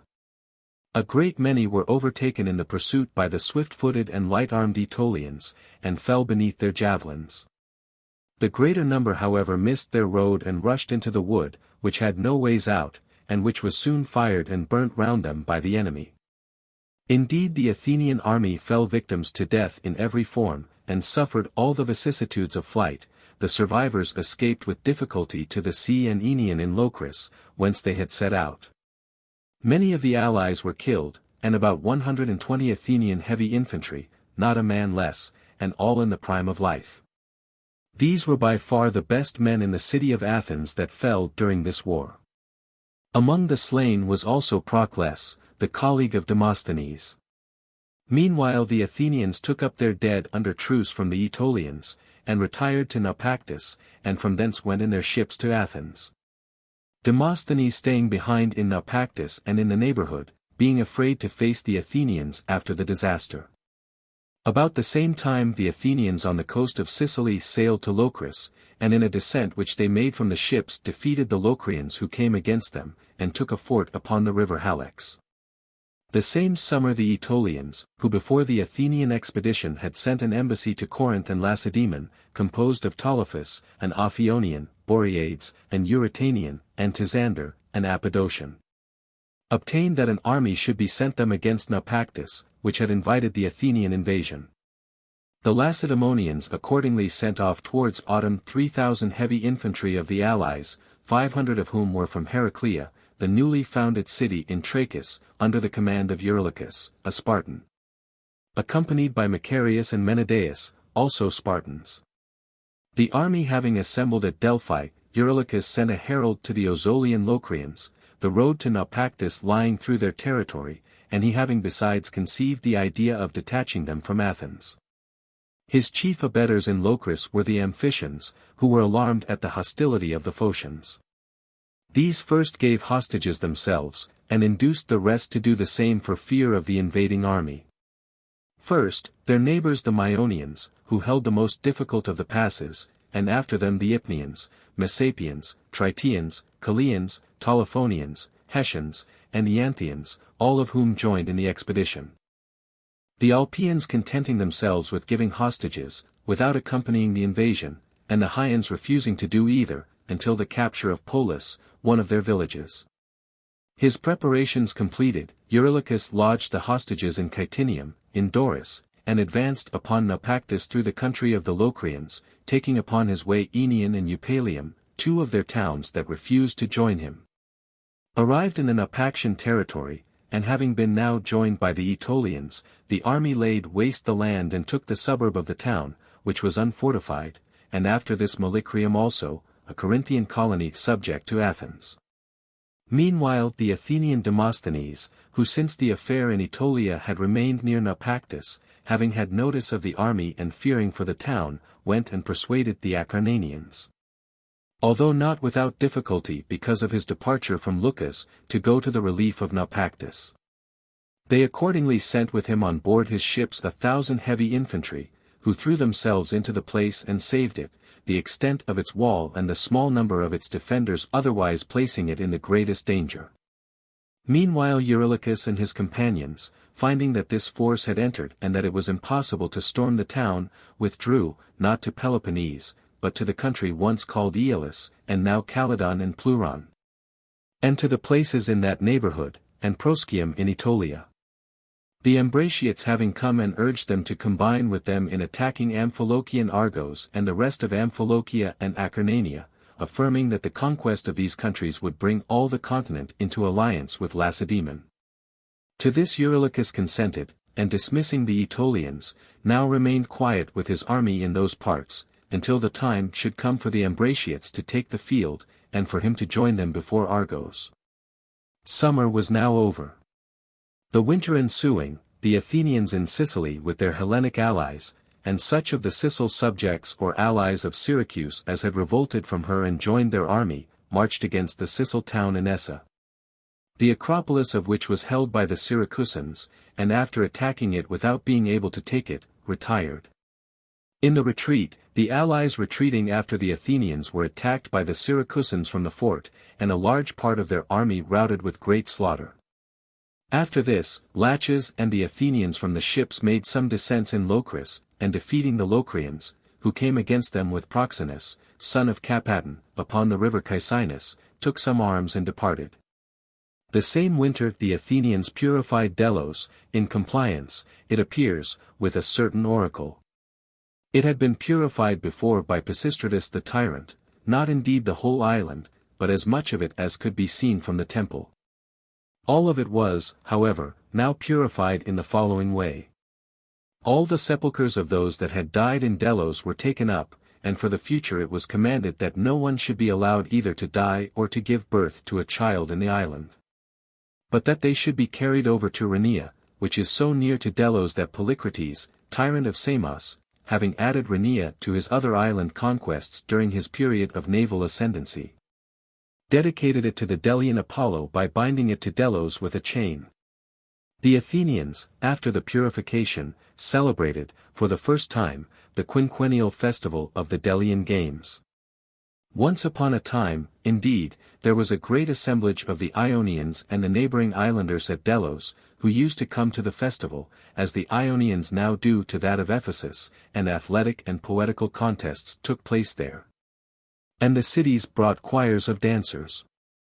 Nothing can be clearer on this point than the following verses of Homer, taken from a hymn to Apollo. Phoebus, wherever thou strayest, far or near, Delos was still of all thy haunts most dear. Thither the robed Ionians take their way with wife and child to keep thy holiday, invoke thy favor on each manly game, and dance and sing in honor of thy name. That there was also a poetical contest in which the Ionians went to contend, again is shown by the following, taken from the same hymn.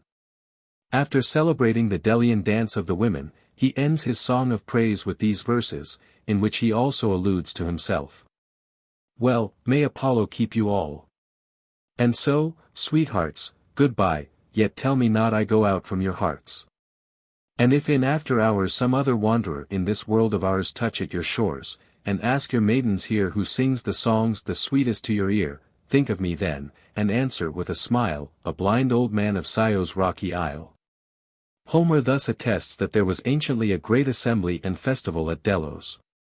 In later times, although the islanders and the Athenians continued to send the choirs of dancers with sacrifices, the contests and most of the ceremonies were abolished, probably through adversity.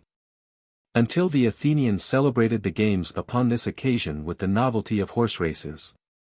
The same winter the Ambraciots, as they had promised Eurylochus when they retained his army, marched out against Amphilochian Argos with 3,000 heavy infantry, and invading the Argive territory occupied Alpi. A stronghold on a hill near the sea, which had been formerly fortified by the Acarnanians and used as the place of assizes for their nation, and which is about 2 miles and 3/4 from the city of Argos upon the sea coast. Meanwhile the Acarnanians went with a part of their forces to the relief of Argos, and with the rest encamped in Amphilochia at the place called Crene, or the Wells, to watch for Eurylochus and his Peloponnesians, and to prevent their passing through and effecting their junction with the Ambraciots.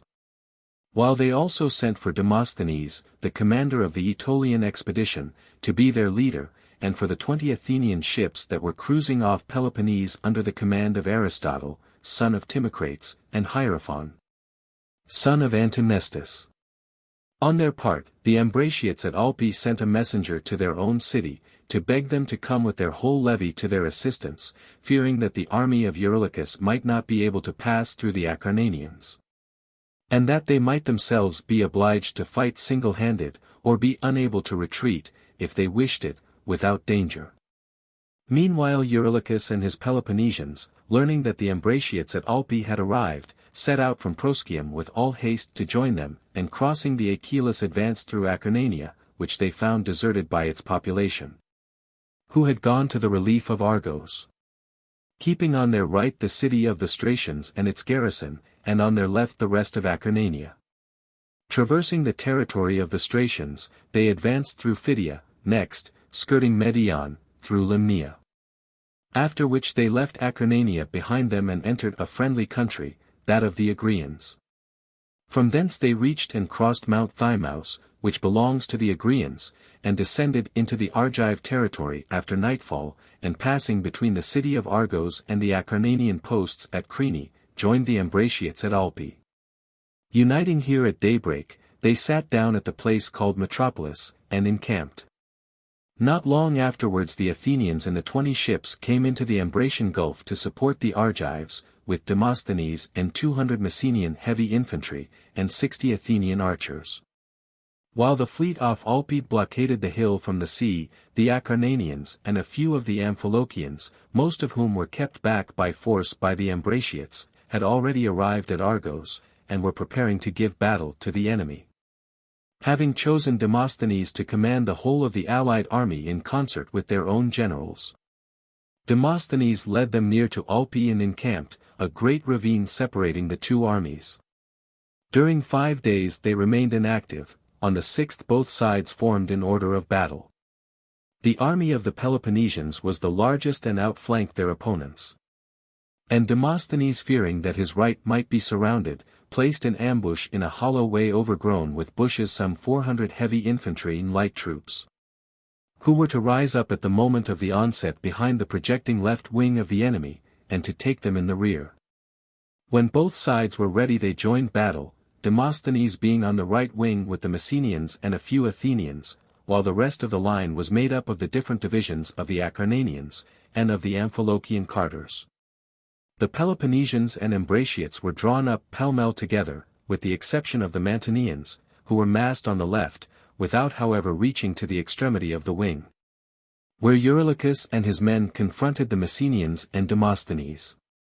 The Peloponnesians were now well engaged and with their outflanking wing were upon the point of turning their enemies right, when the Acarnanians from the ambuscade set upon them from behind, and broke them at the first attack, without their staying to resist.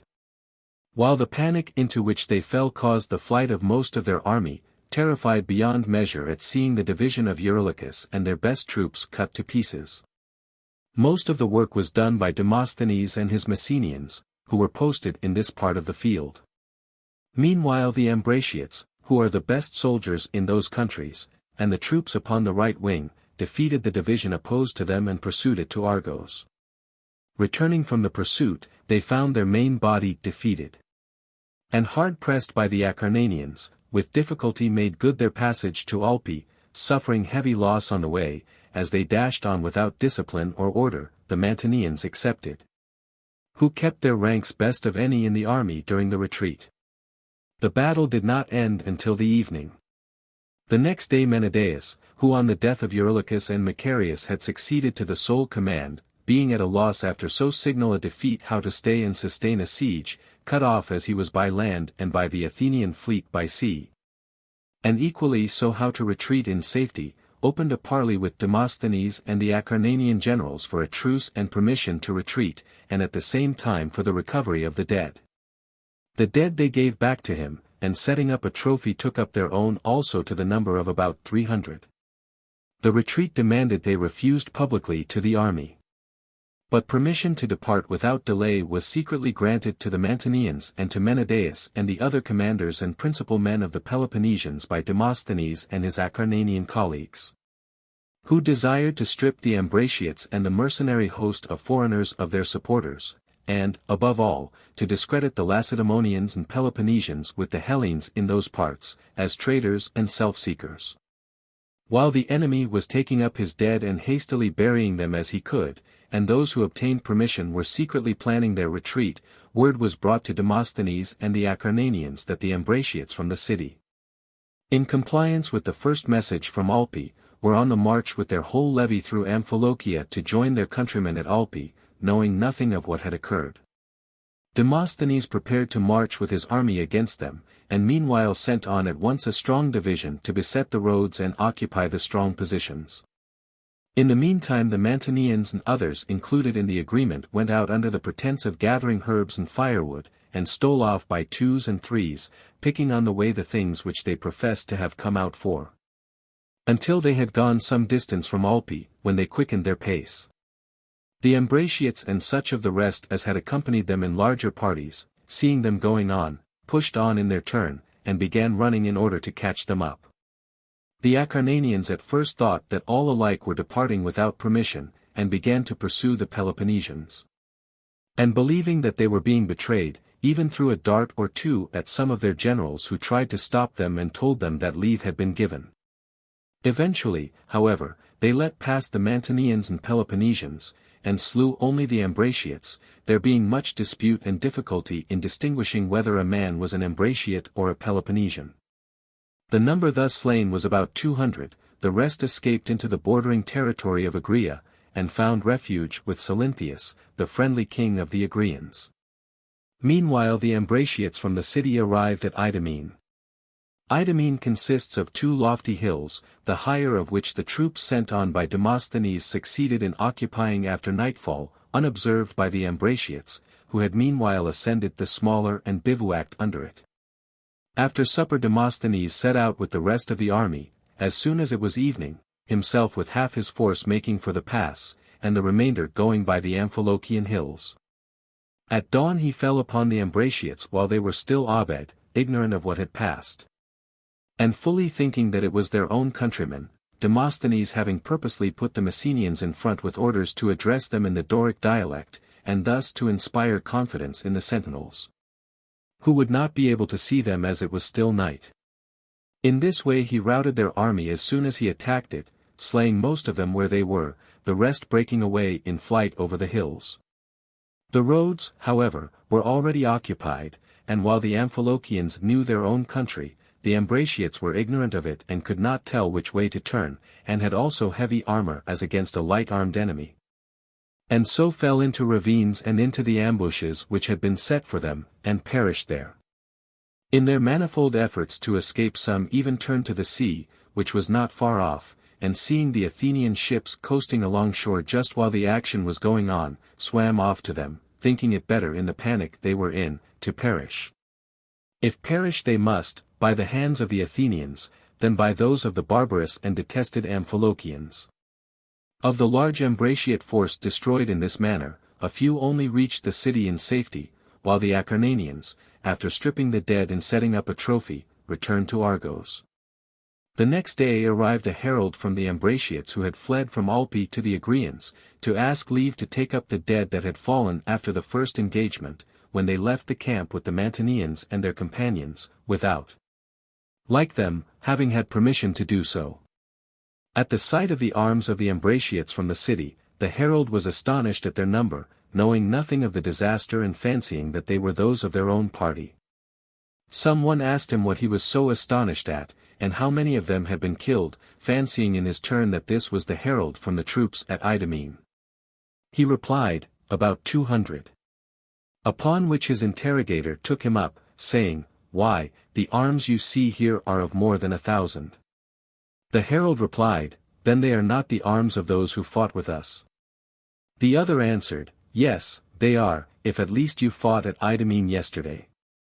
But we fought with no one yesterday, but the day before in the retreat. However that may be, we fought yesterday with those who came to reinforce you from the city of the Ambraciots." When the herald heard this and knew that the reinforcement from the city had been destroyed, he broke into wailing and, stunned at the magnitude of the present evils, went away at once without having performed his errand, or again asking for the dead bodies.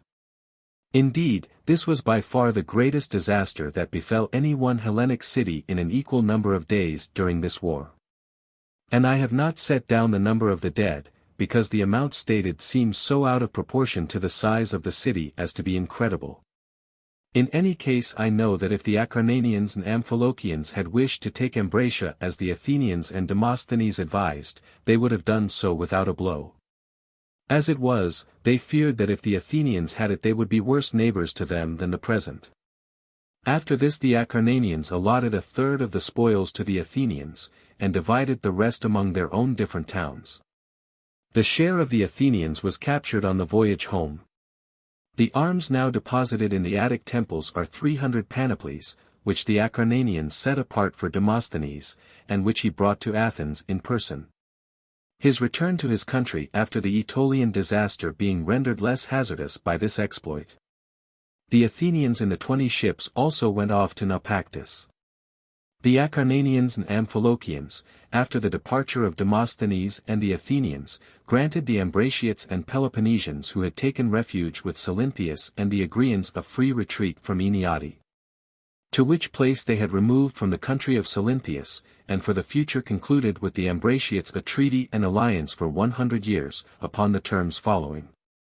It was to be a defensive, not an offensive alliance. The Ambraciots could not be required to march with the Acarnanians against the Peloponnesians, nor the Acarnanians with the Ambraciots against the Athenians. For the rest the Ambraciots were to give up the places and hostages that they held of the Amphilochians, and not to give help to Anactorium, which was at enmity with the Acarnanians. With this arrangement they put an end to the war. After this the Corinthians sent a garrison of their own citizens to Ambracia, composed of 300 heavy infantry, under the command of Xenoclides, son of Euthycles, who reached their destination after a difficult journey across the continent. Such was the history of the affair of Ambracia. The same winter the Athenians in Sicily made a descent from their ships upon the territory of Himera, in concert with the Sicels, who had invaded its borders from the interior, and also sailed to the islands of Aeolus. Upon their return to Rhegium they found the Athenian general, Pythodorus, son of Isolycus, come to supersede Laches in the command of the fleet. The allies in Sicily had sailed to Athens and induced the Athenians to send out more vessels to their assistance, pointing out that the Syracusans who already commanded their land were making efforts to get together a navy. To avoid being any longer excluded from the sea by a few vessels, the Athenians proceeded to man 40 ships to send to them, thinking that the war in Sicily would thus be the sooner ended, and also wishing to exercise their navy. One of the generals, Pythodorus, was accordingly sent out with a few ships. Sophocles, son of Sostratides, and Eurymedon, son of Thucydides, being destined to follow with the main body.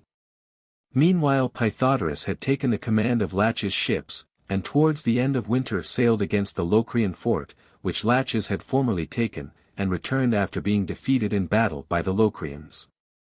In the first days of this spring, the stream of fire issued from Aetna, as on former occasions, and destroyed some land of the Catanians, who live upon Mount Aetna, which is the largest mountain in Sicily. 50 years, it is said, had elapsed since the last eruption, there having been 3 in all since the Hellenes have inhabited Sicily. Such were the events of this winter. And with it ended the 6th year of this war, of which Thucydides was the historian. Book 4. Chapter 12. 7th year of the war, occupation of Pylos, surrender of the Spartan army in Sphacteria. Next summer, about the time of the corn's coming into ear, 10 Syracusan and as many Locrian vessels sailed to Messina, in Sicily, and occupied the town upon the invitation of the inhabitants. And Messina revolted from the Athenians. The Syracusans contrived this chiefly because they saw that the place afforded an approach to Sicily, and feared that the Athenians might hereafter use it as a base for attacking them with a larger force. The Locrians because they wished to carry on hostilities from both sides of the strait and to reduce their enemies, the people of Rhegium. Meanwhile, the Locrians had invaded the Rhegian territory with all their forces, to prevent their succoring Messina, and also at the instance of some exiles from Rhegium who were with them. The long factions by which that town had been torn rendering it for the moment incapable of resistance, and thus furnishing an additional temptation to the invaders. After devastating the country the Locrian land forces retired, their ships remaining to guard Messina, while others were being manned for the same destination to carry on the war from thence. About the same time in the spring, before the corn was ripe, the Peloponnesians and their allies invaded Attica under Agis, the son of Archidamus, king of the Lacedaemonians, and sat down and laid waste the country. Meanwhile the Athenians sent off the 40 ships which they had been preparing to Sicily, with the remaining generals Eurymedon and Sophocles, their colleague Pythodorus having already preceded them thither. These had also instructions as they sailed by to look to the Corcyraeans in the town, who were being plundered by the exiles in the mountain. To support these exiles 60 Peloponnesian vessels had lately sailed, it being thought that the famine raging in the city would make it easy for them to reduce it. Demosthenes also, who had remained without employment since his return from Acarnania, applied and obtained permission to use the fleet, if he wished it, upon the coast of Peloponnese. Off Laconia they heard that the Peloponnesian ships were already at Corcyra, upon which Eurymedon and Sophocles wished to hasten to the island, but Demosthenes required them first to touch at Pylos and do what was wanted there, before continuing their voyage. While they were making objections, a squall chanced to come on and carried the fleet into Pylos. Demosthenes at once urged them to fortify the place, it being for this that he had come on the voyage, and made them observe there was plenty of stone and timber on the spot, and that the place was strong by nature, and together with much of the country round unoccupied. Pylos, or Coryphagium, as the Lacedaemonians call it, being about 45 miles distant from Sparta, and situated in the old country of the Messenians. The commanders told him that there was no lack of desert headlands in Peloponnese if he wished to put the city to expense by occupying them. He, however, thought that this place was distinguished from others of the kind by having a harbor close by. While the Messenians, the old natives of the country, speaking the same dialect as the Lacedaemonians, could do them the greatest mischief by their incursions from it, and would at the same time be a trusty garrison. After speaking to the captains of companies on the subject, and failing to persuade either the generals or the soldiers, he remained inactive with the rest from stress of weather. until the soldiers themselves wanting occupation were seized with a sudden impulse to go round and fortify the place. Accordingly they set to work in earnest, and having no iron tools, picked up stones, and put them together as they happened to fit, and where mortar was needed, carried it on their backs for want of hods, stooping down to make it stay on, and clasping their hands together behind to prevent it falling off. Sparing no effort to be able to complete the most vulnerable points before the arrival of the Lacedaemonians, most of the place being sufficiently strong by nature without further fortifications. Meanwhile the Lacedaemonians were celebrating a festival, and also at first made light of the news, in the idea that whenever they chose to take the field the place would be immediately evacuated by the enemy or easily taken by force. The absence of their army before Athens having also something to do with their delay. The Athenians fortified the place on the land side, and where it most required it, in 6 days, and leaving Demosthenes with 5 ships to garrison it, with the main body of the fleet hastened on their voyage to Corcyra and Sicily. As soon as the Peloponnesians in Attica heard of the occupation of Pylos, they hurried back home, the Lacedaemonians and their king Agis thinking that the matter touched them nearly. Besides having made their invasion early in the season, and while the corn was still green, most of their troops were short of provisions, the weather also was unusually bad for the time of year, and greatly distressed their army. Many reasons thus combined to hasten their departure and to make this invasion a very short one. Indeed they only stayed 15 days in Attica. About the same time the Athenian general Simonides getting together a few Athenians from the garrisons, and a number of the allies in those parts, took Ion in Thrace, a Mendaean colony and hostile to Athens, by treachery. But had no sooner done so than the Chalcidians and Bottiaeans came up and beat him out of it, with the loss of many of his soldiers. On the return of the Peloponnesians from Attica, the Spartans themselves and the nearest of the Perioeci at once set out for Pylos, the other Lacedaemonians following more slowly, as they had just come in from another campaign. Word was also sent round Peloponnese to come up as quickly as possible to Pylos. While the 60 Peloponnesian ships were sent for from Corcyra, and being dragged by their crews across the isthmus of Leucas, passed unperceived by the Athenian squadron at Zacynthus, and reached Pylos, where the land forces had arrived before them. Before the Peloponnesian fleet sailed in, Demosthenes found time to send out unobserved 2 ships to inform Eurymedon and the Athenians on board the fleet at Zacynthus of the danger of Pylos and to summon them to his assistance. While the ships hastened on their voyage in obedience to the orders of Demosthenes, the Lacedaemonians prepared to assault the fort by land and sea, hoping to capture with ease a work constructed in haste, and held by a feeble garrison. Meanwhile, as they expected the Athenian ships to arrive from Zacynthus, they intended, if they failed to take the place before, to block up the entrances of the harbor to prevent their being able to anchor inside it. For the island of Sphacteria, stretching along in a line close in front of the harbor, at once makes it safe and narrows its entrances, leaving a passage for 2 ships on the side nearest Pylos and the Athenian fortifications, and for 8 or 9 on that next the rest of the mainland. For the rest, the island was entirely covered with wood, and without paths through not being inhabited, and about 1 mile and 5 furlongs in length.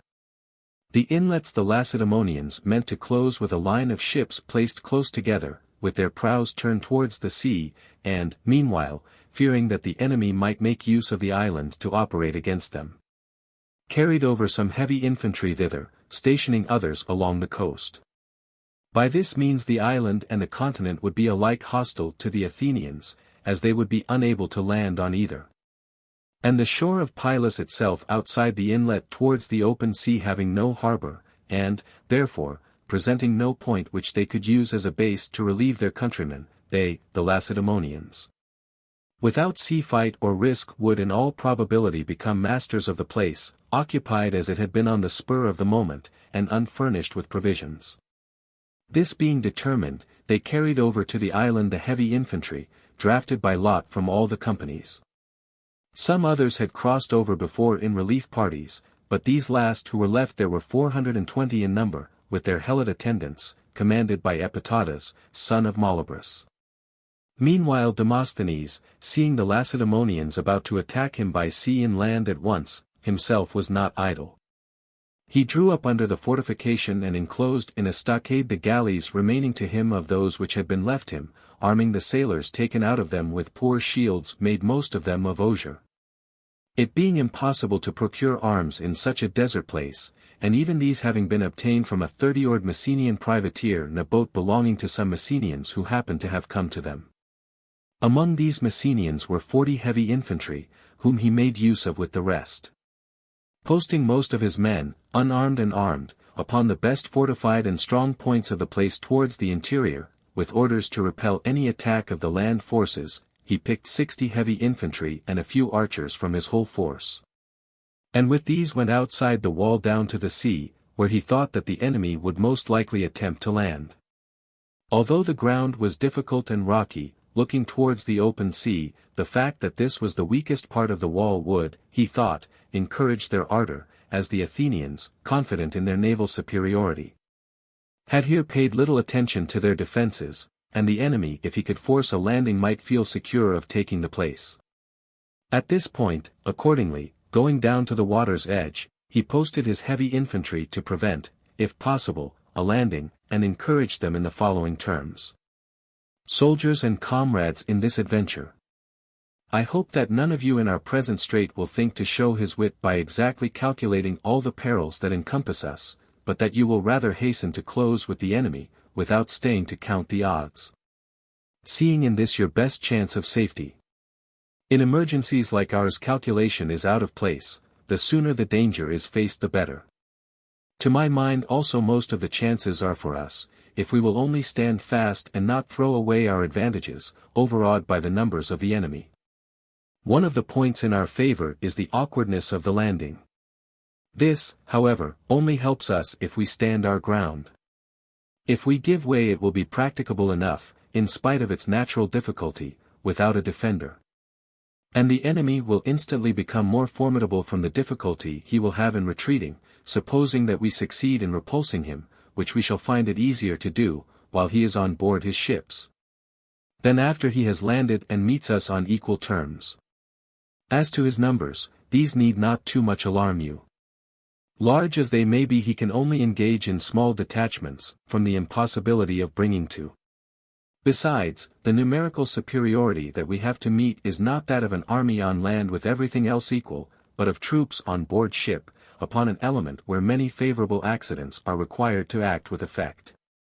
I therefore consider that his difficulties may be fairly set against our numerical deficiencies, and at the same time I charge you, as Athenians who know by experience what landing from ships on a hostile territory means, and how impossible it is to drive back an enemy determined enough to stand his ground and not to be frightened away by the surf and the terrors of the ships sailing in, to stand fast in the present emergency, beat back the enemy at the water's edge, and save yourselves and the place.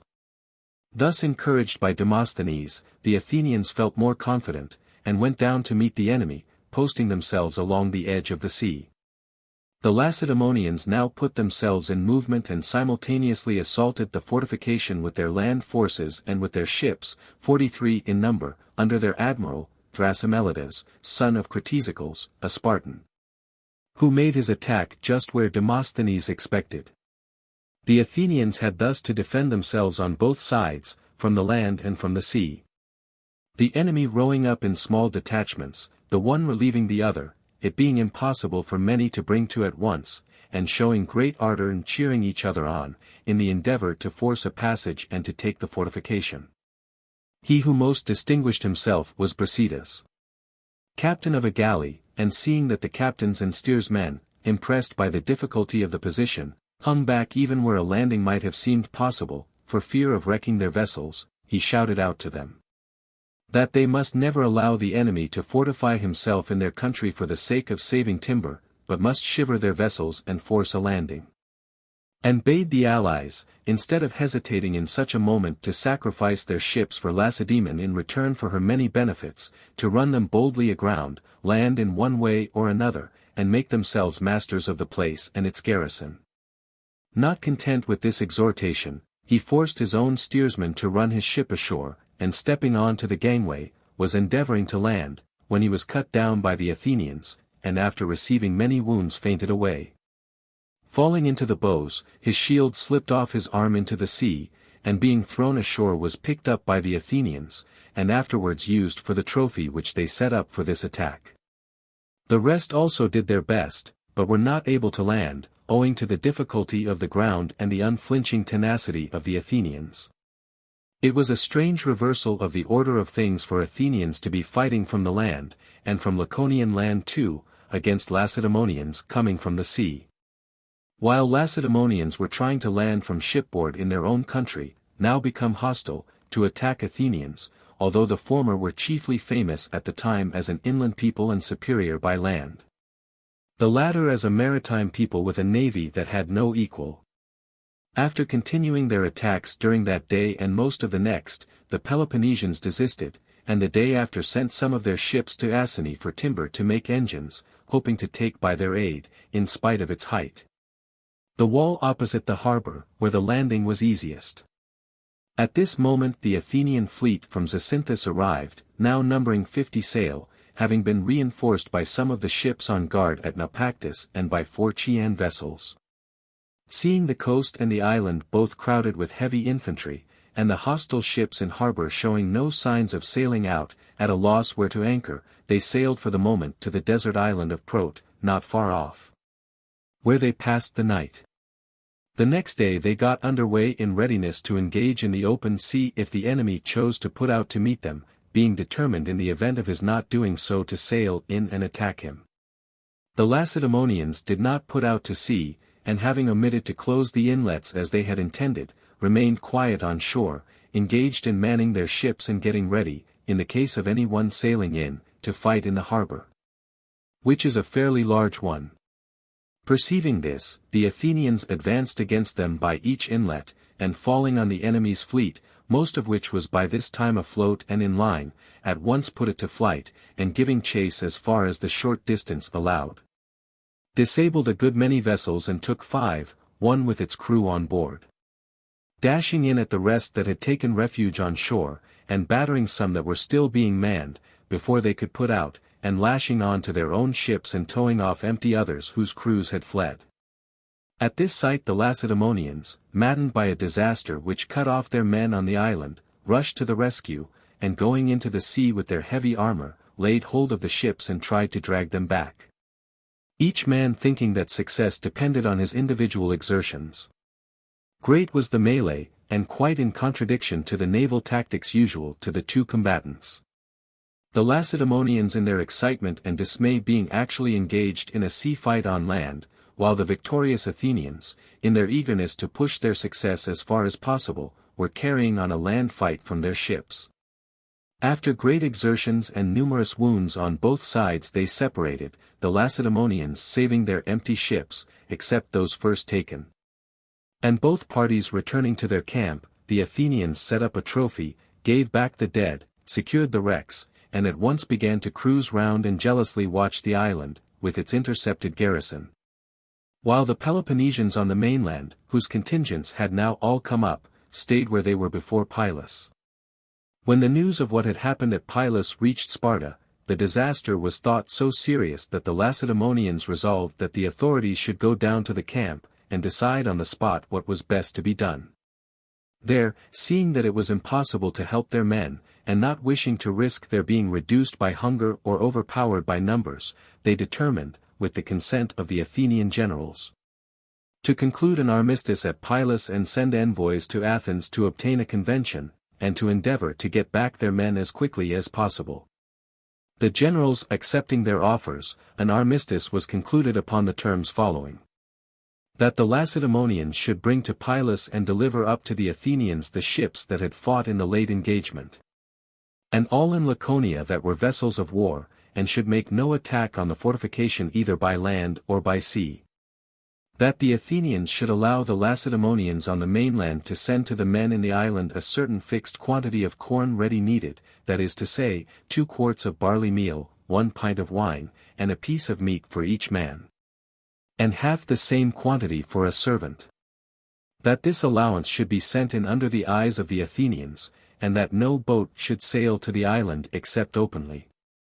That the Athenians should continue to the island same as before, without however landing upon it, and should refrain from attacking the Peloponnesian troops either by land or by sea. That if either party should infringe any of these terms in the slightest particular, the armistice should be at once void. That the armistice should hold good until the return of the Lacedaemonian envoys from Athens, the Athenians sending them thither in a galley and bringing them back again, and upon the arrival of the envoys should be at an end. And the ships be restored by the Athenians in the same state as they received them. Such were the terms of the armistice, and the ships were delivered over to the number of 60, and the envoys sent off accordingly. Arrived at Athens they spoke as follows. Athenians, the Lacedaemonians sent us to try to find some way of settling the affair of our men on the island, that shall be at once satisfactory to our interests, and as consistent with our dignity in our misfortune as circumstances permit.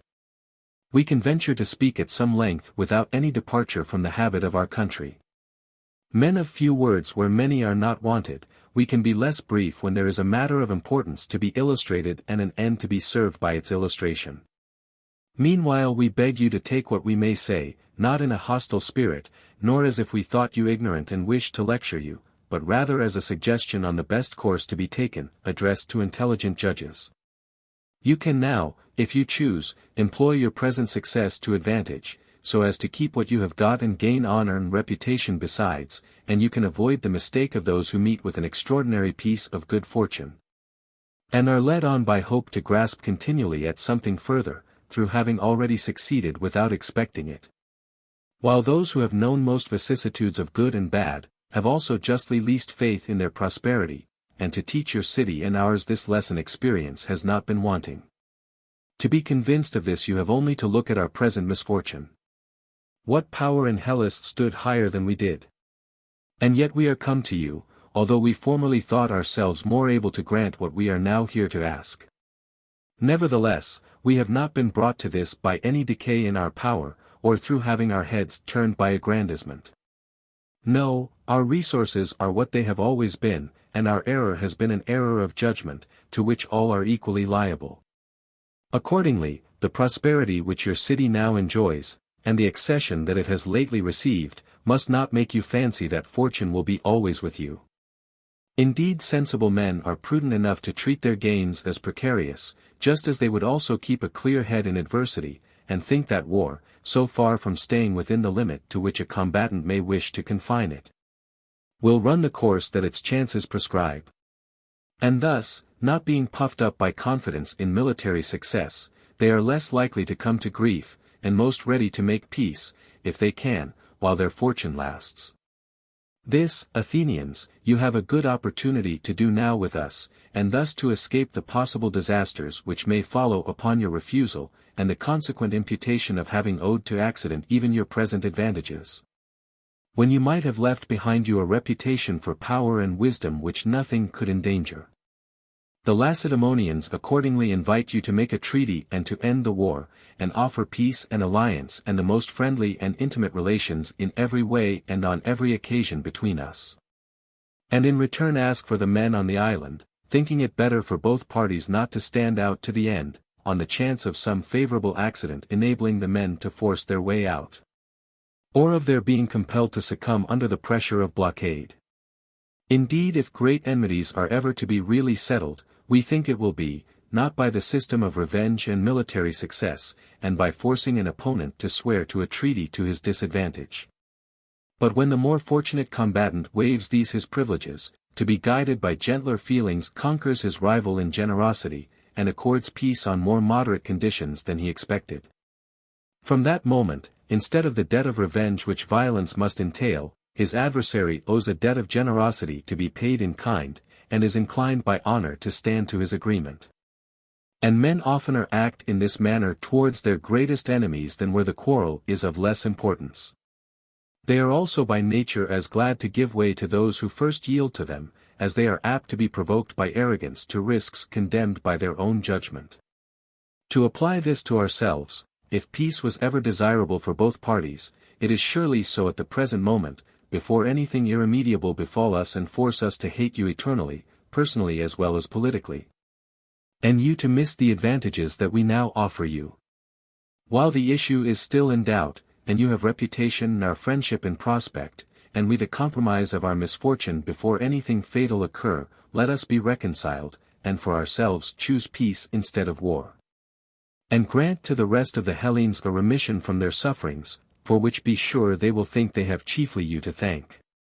The war that they labor under they know not which began, but the peace that concludes it, as it depends on your decision, will by their gratitude be laid to your door. By such a decision you can become firm friends with the Lacedaemonians at their own invitation, which you do not force from them, but oblige them by accepting. And from this friendship consider the advantages that are likely to follow, when Attica and Sparta are at one, the rest of Hellas, be sure, will remain in respectful inferiority before its heads. Such were the words of the Lacedaemonians, their idea being that the Athenians, already desirous of a truce and only kept back by their opposition, would joyfully accept a peace freely offered, and give back the men. The Athenians, however, having the men on the island, thought that the treaty would be ready for them whenever they chose to make it, and grasped at something further. Foremost to encourage them in this policy was Cleon, son of Cleonidas, a popular leader of the time and very powerful with the multitude, who persuaded them to answer as follows: First, the men in the island must surrender themselves and their arms and be brought to Athens. Next, the Lacedaemonians must restore Nicaea, Pegae, Treason, and Achaia, all places acquired not by arms, but by the previous convention, under which they had been ceded by Athens herself at a moment of disaster, when a truce was more necessary to her than at present. This done they might take back their men, and make a truce for as long as both parties might agree. To this answer the envoys made no reply, but asked that commissioners might be chosen with whom they might confer on each point, and quietly talk the matter over and try to come to some agreement. Hereupon Cleon violently assailed them, saying that he knew from the first that they had no right intentions, and that it was clear enough now by their refusing to speak before the people, and wanting to confer in secret with a committee of 2 or 3. No, if they meant anything honest let them say it out before all. The Lacedaemonians, however, seeing that whatever concessions they might be prepared to make in their misfortune, it was impossible for them to speak before the multitude and lose credit with their allies for a negotiation which might after all miscarry, and on the other hand, that the Athenians would never grant what they asked upon moderate terms, returned from Athens without having effected anything. Their arrival at once put an end to the armistice at Pylos, and the Lacedaemonians asked back their ships according to the convention. The Athenians, however, alleged an attack on the fort in contravention of the truce, and other grievances seemingly not worth mentioning, and refused to give them back, insisting upon the clause by which the slightest infringement made the armistice void. The Lacedaemonians, after denying the contravention and protesting against their bad faith in the matter of the ships, went away and earnestly addressed themselves to the war. Hostilities were now carried on at Pylos upon both sides with vigor. The Athenians cruised round the island all day with 2 ships going different ways, and by night, except on the seaward side in windy weather, anchored round it with their whole fleet, which, having been reinforced by 20 ships from Athens come to aid in the blockade, now numbered 70 sail. While the Peloponnesians remained encamped on the continent, making attacks on the fort, and on the lookout for any opportunity which might offer itself for the deliverance of their men. Meanwhile the Syracusans and their allies in Sicily had brought up to the squadron guarding Messina the reinforcement which we left them preparing, and carried on the war from thence, incited chiefly by the Locrians from hatred of the regions, whose territory they had invaded with all their forces. The Syracusans also wished to try their fortune at sea, seeing that the Athenians had only a few ships actually at Rhegium, and hearing that the main fleet destined to join them was engaged in blockading the island. A naval victory, they thought, would enable them to blockade Rhegium by sea and land, and easily to reduce it. A success which would at once place their affairs upon a solid basis, the promontory of Rhegium in Italy and Messina in Sicily being so near each other that it would be impossible for the Athenians to cruise against them and command the strait. The strait in question consists of the sea between Rhegium and Messina, at the point where Sicily approaches nearest to the continent, and is the Charybdis through which the story makes Ulysses sail. And the narrowness of the passage and the strength of the current that pours in from the vast Tyrrhenian and Sicilian mains, have rightly given it a bad reputation. In this strait the Syracusans and their allies were compelled to fight, late in the day, about the passage of a boat, putting out with rather more than 30 ships against 16 Athenian and 8 Rhegian vessels. Defeated by the Athenians they hastily set off, each for himself, to their own stations at Messina and Rhegium, with the loss of 1 ship, night coming on before the battle was finished.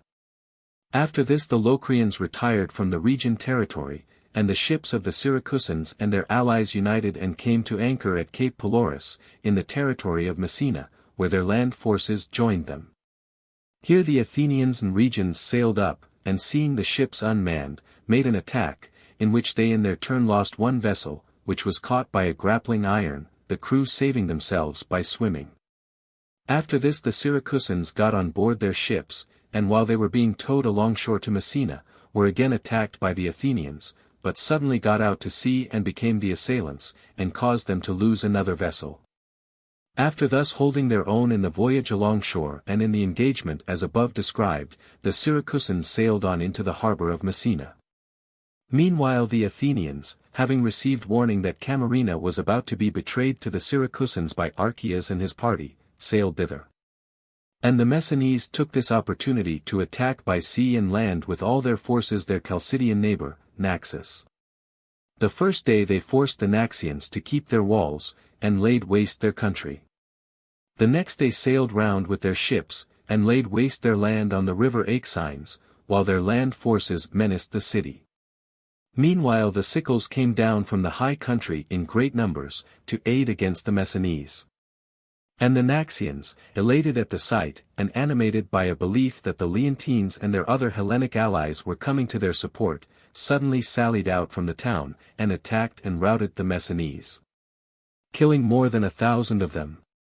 While the remainder suffered severely in their retreat home, being attacked by the barbarians on the road, and most of them cut off. The ships put into Messina, and afterwards dispersed for their different homes. The Leontines and their allies, with the Athenians, upon this at once turned their arms against the now weakened Messina, and attacked, the Athenians with their ships on the side of the harbor, and the land forces on that of the town. The Messinese, however, sallying out with Demoteles and some Locrians who had been left to garrison the city after the disaster, suddenly attacked and routed most of the Leontine army, killing a great number. Upon seeing which the Athenians landed from their ships, and falling on the Messinese in disorder chased them back into the town, and setting up a trophy retired to Rhegium. After this the Hellenes in Sicily continued to make war on each other by land, without the Athenians. Meanwhile the Athenians at Pylos were still besieging the Lacedaemonians in the island, the Peloponnesian forces on the continent remaining where they were. The blockade was very laborious for the Athenians from want of food and water. There was no spring except one in the citadel of Pylos itself, and that not a large one, and most of them were obliged to grub up the shingle on the sea beach and drink such water as they could find.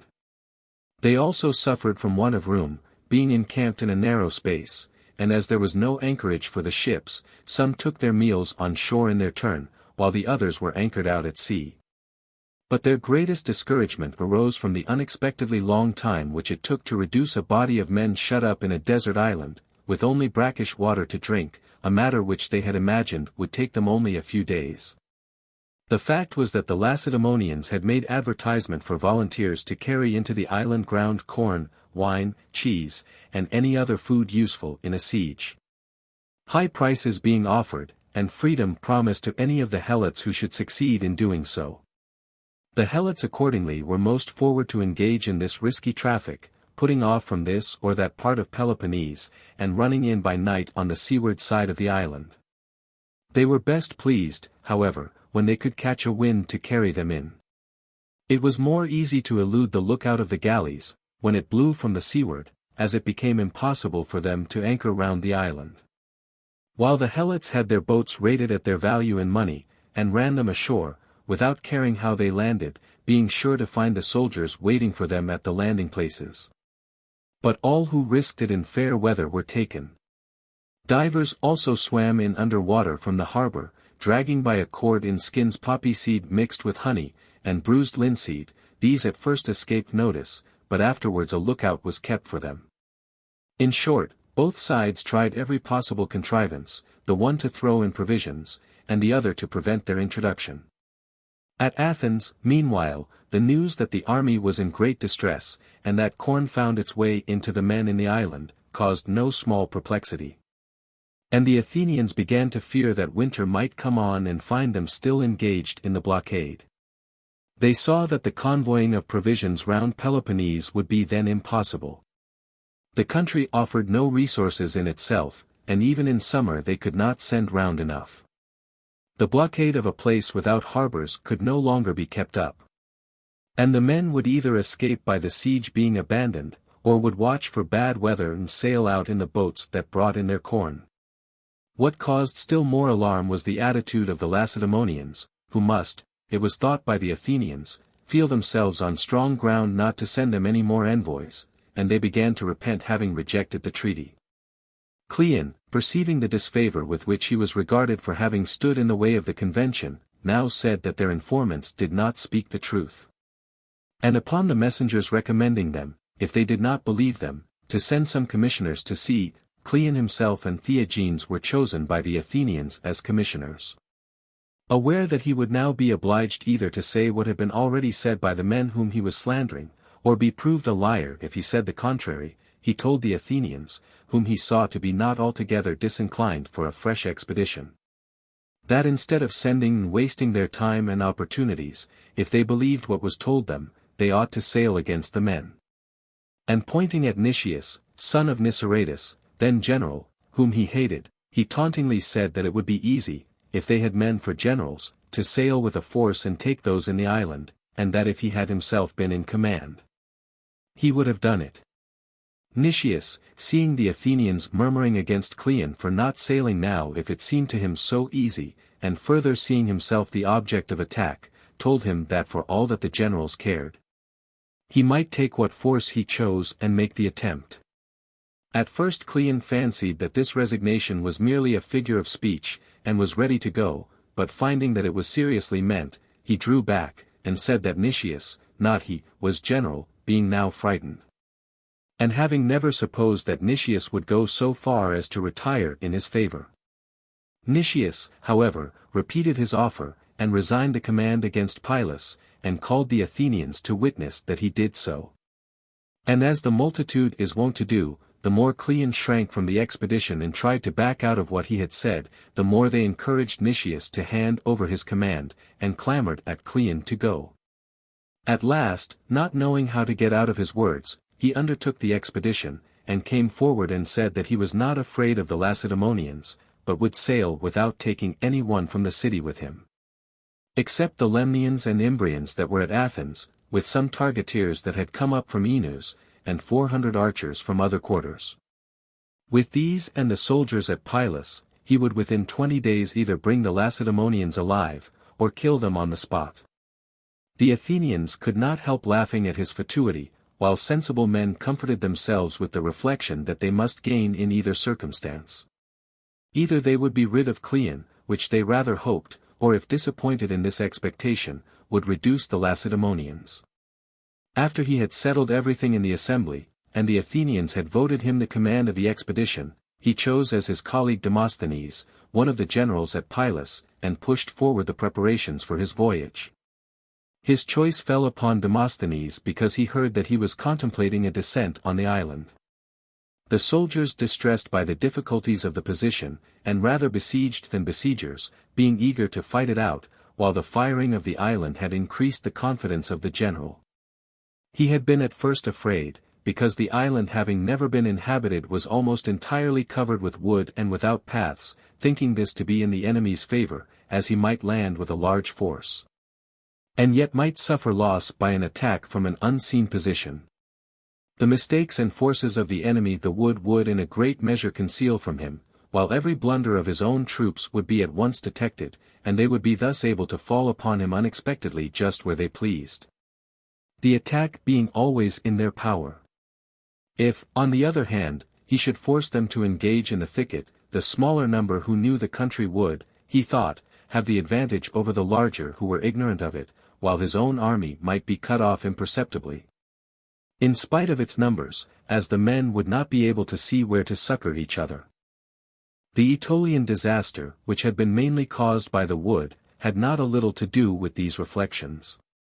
Meanwhile, one of the soldiers who were compelled by want of room to land on the extremities of the island and take their dinners, with outposts fixed to prevent a surprise, set fire to a little of the wood without meaning to do so.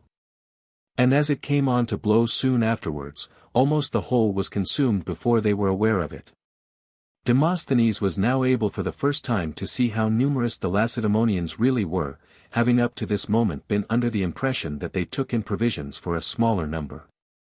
He also saw that the Athenians thought success important and were anxious about it, and that it was now easier to land on the island, and accordingly got ready for the attempt, sent for troops from the allies in the neighborhood, and pushed forward his other preparations. At this moment Cleon arrived at Pylos with the troops which he had asked for, having sent on word to say that he was coming. The first step taken by the two generals after their meeting was to send a herald to the camp on the mainland, to ask if they were disposed to avoid all risk and to order the men on the island to surrender themselves and their arms, to be kept in gentle custody until some general convention should be concluded. On the rejection of this proposition the generals let one day pass, and the next, embarking all their heavy infantry on board a few ships, put out by night. And a little before dawn landed on both sides of the island from the open sea and from the harbor, being about 800 strong, and advanced with a run against the first post in the island. The enemy had distributed his force as follows: in this first post there were about 30 heavy infantry, the center and most level part, where the water was held by the main body, and by Epitatus their commander. While a small party guarded the very end of the island, towards Pylos, which was precipitous on the seaside and very difficult to attack from the land, and where there was also a sort of old fort of stones rudely put together, which they thought might be useful to them, in case they should be forced to retreat. Such was their disposition. The advanced post thus attacked by the Athenians was at once put to the sword, the men being scarcely out of bed and still arming, the landing having taken them by surprise, as they fancied the ships were only sailing as usual to their stations for the night. As soon as day broke, the rest of the army landed, that is to say, all the crews of rather more than 70 ships, except the lowest rank of oars, with the arms they carried, 800 archers, and as many targeteers. The Messenian reinforcements, and all the other troops on duty round Pylos, except the garrison on the fort. The tactics of Demosthenes had divided them into companies of 200, more or less, and made them occupy the highest points in order to paralyze the enemy by surrounding him on every side and thus leaving him without any tangible adversary, exposed to the crossfire of their host, plied by those in his rear if he attacked in front, and by those on one flank if he moved against those on the other. In short, wherever he went he would have the assailants behind him, and these light-armed assailants, the most awkward of all. Arrows, darts, stones, and slings making them formidable at a distance, and there being no means of getting at them at close quarters, as they could conquer flying, and the moment their pursuer turned they were upon him. Such was the idea that inspired Demosthenes in his conception of the descent, and presided over its execution. Meanwhile the main body of the troops in the island, that under Epitatus, seeing their outpost cut off and an army advancing against them, serried their ranks and pressed forward to close with the Athenian heavy infantry in front of them, the light troops being upon their flanks and rear. However, they were not able to engage or to profit by their superior skill, the light troops keeping them in check on either side with their missiles, and the heavy infantry remaining stationary instead of advancing to meet them. And although they routed the light troops wherever they ran up and approached too closely, yet they retreated fighting, being lightly equipped, and easily getting the start in their flight, from the difficult and rugged nature of the ground. In an island hitherto desert, over which the Lacedaemonians could not pursue them with their heavy armor. After this skirmishing had lasted some little while, the Lacedaemonians became unable to dash out with the same rapidity as before upon the points attacked, and the light troops finding that they now fought with less vigor, became more confident. They could see with their own eyes that they were many times more numerous than the enemy. They were now more familiar with his aspect and found him less terrible, the result not having justified the apprehensions which they had suffered, when they first landed in slavish dismay at the idea of attacking Lacedaemonians. And accordingly their fear changing to disdain, they now rushed all together with loud shouts upon them, and pelted them with stones, darts, and arrows, whichever came first to hand. The shouting accompanying their onset confounded the Lacedaemonians, unaccustomed to this mode of fighting. Dust rose from the newly burnt wood, and it was impossible to see in front of one with the arrows and stones flying through clouds of dust from the hands of numerous assailants. The Lacedaemonians had now to sustain a rude conflict. Their caps would not keep out the arrows, darts had broken off in the armor of the wounded, while they themselves were helpless for offense, being prevented from using their eyes to see what was before them, and unable to hear the words of command for the hubbub raised by the enemy. Danger encompassed them on every side, and there was no hope of any means of defense or safety. At last, after many had been already wounded in the confined space in which they were fighting, they formed in close order and retired on the fort at the end of the island, which was not far off, and to their friends who held it. The moment they gave way, the light troops became bolder and pressed upon them, shouting louder than ever, and killed as many as they came up with in their retreat, but most of the Lacedaemonians made good their escape to the fort. And with the garrison in it ranged themselves all along its whole extent to repulse the enemy wherever it was assailable. The Athenians pursuing, unable to surround and hem them in, owing to the strength of the ground, attacked them in front and tried to storm the position. For a long time, indeed for most of the day, both sides held out against all the torments of the battle, thirst, and sun, the one endeavoring to drive the enemy from the high ground, the other to maintain himself upon it. It being now more easy for the Lacedaemonians to defend themselves than before, as they could not be surrounded on the flanks. The struggle began to seem endless, when the commander of the Messenians came to Cleon and Demosthenes, and told them that they were losing their labor, but if they would give him some archers and light troops to go round on the enemy's rear by a way he would undertake to find, he thought he could force the approach. Upon receiving what he asked for, he started from a point out of sight in order not to be seen by the enemy, and creeping on wherever the precipices of the island permitted, and where the Lacedaemonians, trusting to the strength of the ground, kept no guard, succeeded after the greatest difficulty in getting round without their seeing him, and suddenly appeared on the high ground in their rear, to the dismay of the surprised enemy in the still greater joy of his expectant friends. The Lacedaemonians thus placed between two fires, and in the same dilemma, to compare small things with great, as at Thermopylae, where the defenders were cut off through the Persians getting round by the path, being now attacked in front and behind, began to give way, and overcome by the odds against them and exhausted from want of food, retreated. The Athenians were already masters of the approaches when Cleon and Demosthenes, perceiving that, if the enemy gave way a single step further, they would be destroyed by their soldiery, put a stop to the battle and held their men back. Wishing to take the Lacedaemonians alive to Athens, and hoping that their stubbornness might relax on hearing the offer of terms, and that they might surrender and yield to the present overwhelming danger, proclamation was accordingly made, to know if they would surrender themselves and their arms to the Athenians to be dealt at their discretion. The Lacedaemonians hearing this offer, most of them lowered their shields and waved their hands to show that they accepted it. Hostilities now ceased, and a parley was held between Cleon and Demosthenes and Styphon, son of Pharax, on the other side. Since Epitadas, the first of the previous commanders, had been killed, and Hippocrates, the next in command, left for dead among the slain, though still alive, and thus the command had devolved upon Styphon according to the law, in case of anything happening to his superiors. Styphon and his companions said they wished to send a herald to the Lacedaemonians on the mainland, to know what they were to do.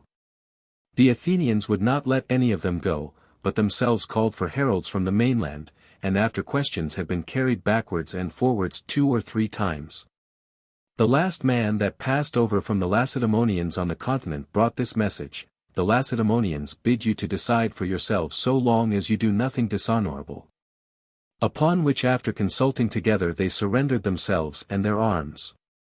The Athenians, after guarding them that day and night, the next morning set up a trophy in the island, and got ready to sail, giving their prisoners in batches to be guarded by the captains of the galleys. And the Lacedaemonians sent a herald and took up their dead.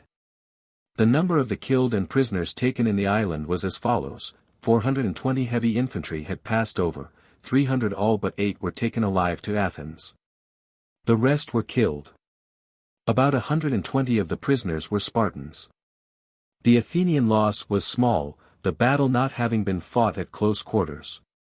The blockade in all, counting from the fight at sea to the battle in the island, had lasted 72 days. For 20 of these, during the absence of the envoys sent to treat for peace, the men had provisions given them, for the rest they were fed by the smugglers. Corn and other victual was found in the island. The commander Epitatus having kept the men upon half rations. The Athenians and Peloponnesians now each withdrew their forces from Pylos, and went home, and crazy as Cleon's promise was, he fulfilled it, by bringing the men to Athens within the 20 days as he had pledged himself to do. Nothing that happened in the war surprised the Hellenes so much as this. It was the opinion that no force or famine could make the Lacedaemonians give up their arms, but that they would fight on as they could, and die with them in their hands. Indeed, people could scarcely believe that those who had surrendered were of the same stuff as the fallen. And an Athenian ally, who some time after insultingly asked one of the prisoners from the island if those that had fallen were men of honor, received for answer that the attractos, that is, the arrow, would be worth a great deal if it could tell men of honor from the rest.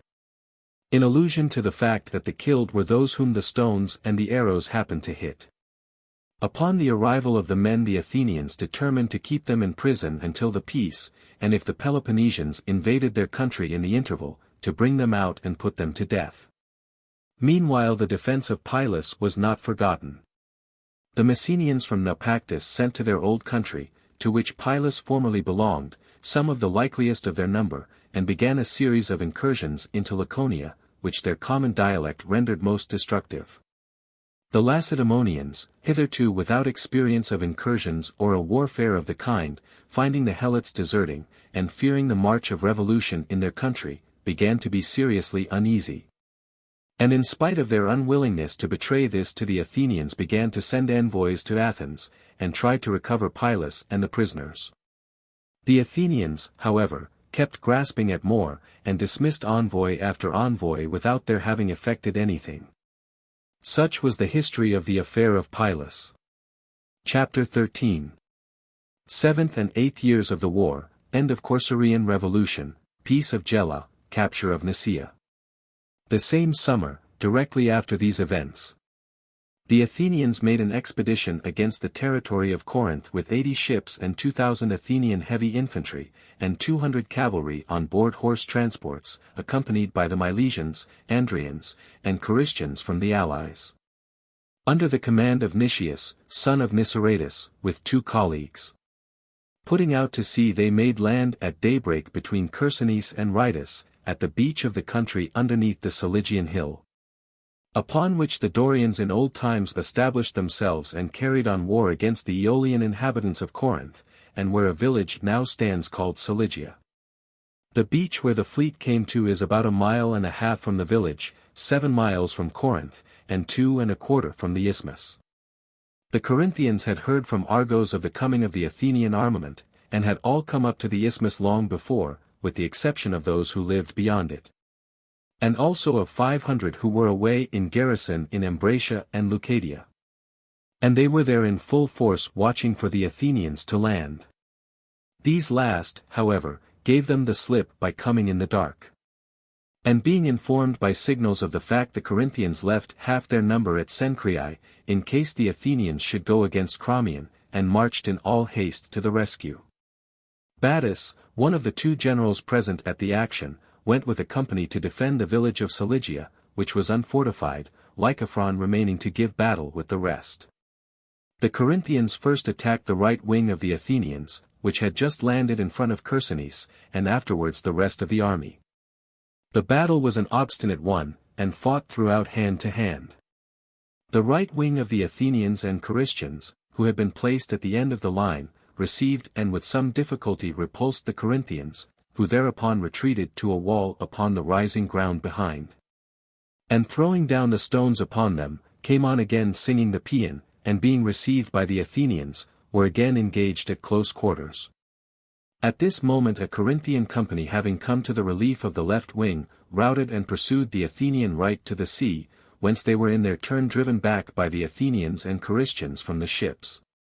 Meanwhile the rest of the army on either side fought on tenaciously, especially the right wing of the Corinthians, where Lycophron sustained the attack of the Athenian left, which it was feared might attempt the village of Cilicia. After holding on for a long while without either giving way, the Athenians aided by their horse, of which the enemy had none, at length routed the Corinthians, who retired to the hill and, halting, remained quiet there, without coming down again. It was in this rout of the right wing that they had the most killed, Lycophron their general being among the number. The rest of the army, broken and put to flight in this way without being seriously pursued or hurried, retired to the high ground and there took up its position. The Athenians, finding that the enemy no longer offered to engage them, stripped his dead and took up their own and immediately set up a trophy. Meanwhile, the half of the Corinthians left at Cenchreae to guard against the Athenians sailing on Cramion, although unable to see the battle from Mount Ion, found out what was going on by the dust, and hurried up to the rescue. As did also the older Corinthians from the town, upon discovering what had occurred. The Athenians seeing them all coming against them, and thinking that they were reinforcements arriving from the neighboring Peloponnesians, withdrew in haste to their ships with their spoils and their own dead, except 2 that they left behind. Not being able to find them, and going on board crossed over to the islands opposite, and from thence sent a herald, and took up under truce the bodies which they had left behind. 212 Corinthians fell in the battle, and rather less than 50 Athenians. Weighing from the islands, the Athenians sailed the same day to Cramion in the Corinthian territory, about 13 miles from the city, and coming to anchor laid waste the country, and passed the night there. The next day, after first coasting along to the territory of Epidaurus and making a descent there, they came to Methana between Epidaurus and Treason, and drew a wall across and fortified the isthmus of the peninsula. And left a post there from which incursions were henceforth made upon the country of Treason, Halii, and Epidaurus. After walling off this spot, the fleet sailed off home. While these events were going on, Eurymedon and Sophocles had put to sea with the Athenian fleet from Pylos on their way to Sicily and, arriving at Corcyra, joined the townsmen in an expedition against the party established on Mount Istone, who had crossed over, as I have mentioned, after the revolution and become masters of the country, to the great hurt of the inhabitants. Their stronghold having been taken by an attack, the garrison took refuge in a body upon some high ground and there capitulated, agreeing to give up their mercenary auxiliaries, lay down their arms, and commit themselves to the discretion of the Athenian people. The generals carried them across under truce to the island of Tychia, to be kept in custody until they could be sent to Athens, upon the understanding that, if any were caught running away, all would lose the benefit of the treaty.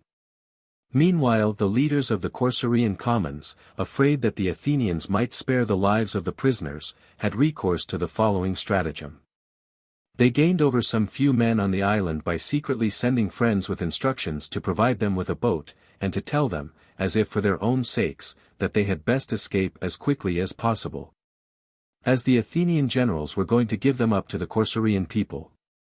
These representations succeeding, it was so arranged that the men were caught sailing out in the boat that was provided, and the treaty became void accordingly, and the whole body were given up to the Corcyraeans. For this result the Athenian generals were in a great measure responsible. Their evident disinclination to sail for Sicily, and thus to leave to others the honor of conducting the men to Athens, encouraged the intriguers in their design and seemed to affirm the truth of their representations. The prisoners thus handed over were shut up by the Corcyraeans in a large building, and afterwards taken out by 20s and led past 2 lines of heavy infantry, 1 on each side, being bound together, and beaten and stabbed by the men in the lines whenever any saw pass a personal enemy. While men carrying whips went by their side and hastened on the road those that walked too slowly. As many as 60 men were taken out and killed in this way without the knowledge of their friends in the building, who fancied they were merely being moved from one prison to another. At last, however, someone opened their eyes to the truth, upon which they called upon the Athenians to kill them themselves, if such was their pleasure, and refused any longer to go out of the building. And said they would do all they could to prevent any one coming in. The Corcyraeans, not liking themselves to force a passage by the doors, got up on the top of the building, and breaking through the roof, threw down the tiles and let fly arrows at them. From which the prisoners sheltered themselves as well as they could. Most of their number, meanwhile, were engaged in dispatching themselves by thrusting into their throats the arrows shot by the enemy, and hanging themselves with the cords taken from some beds that happened to be there. And with strips made from their clothing. Adopting, in short, every possible means of self-destruction, and also falling victims to the missiles of their enemies on the roof.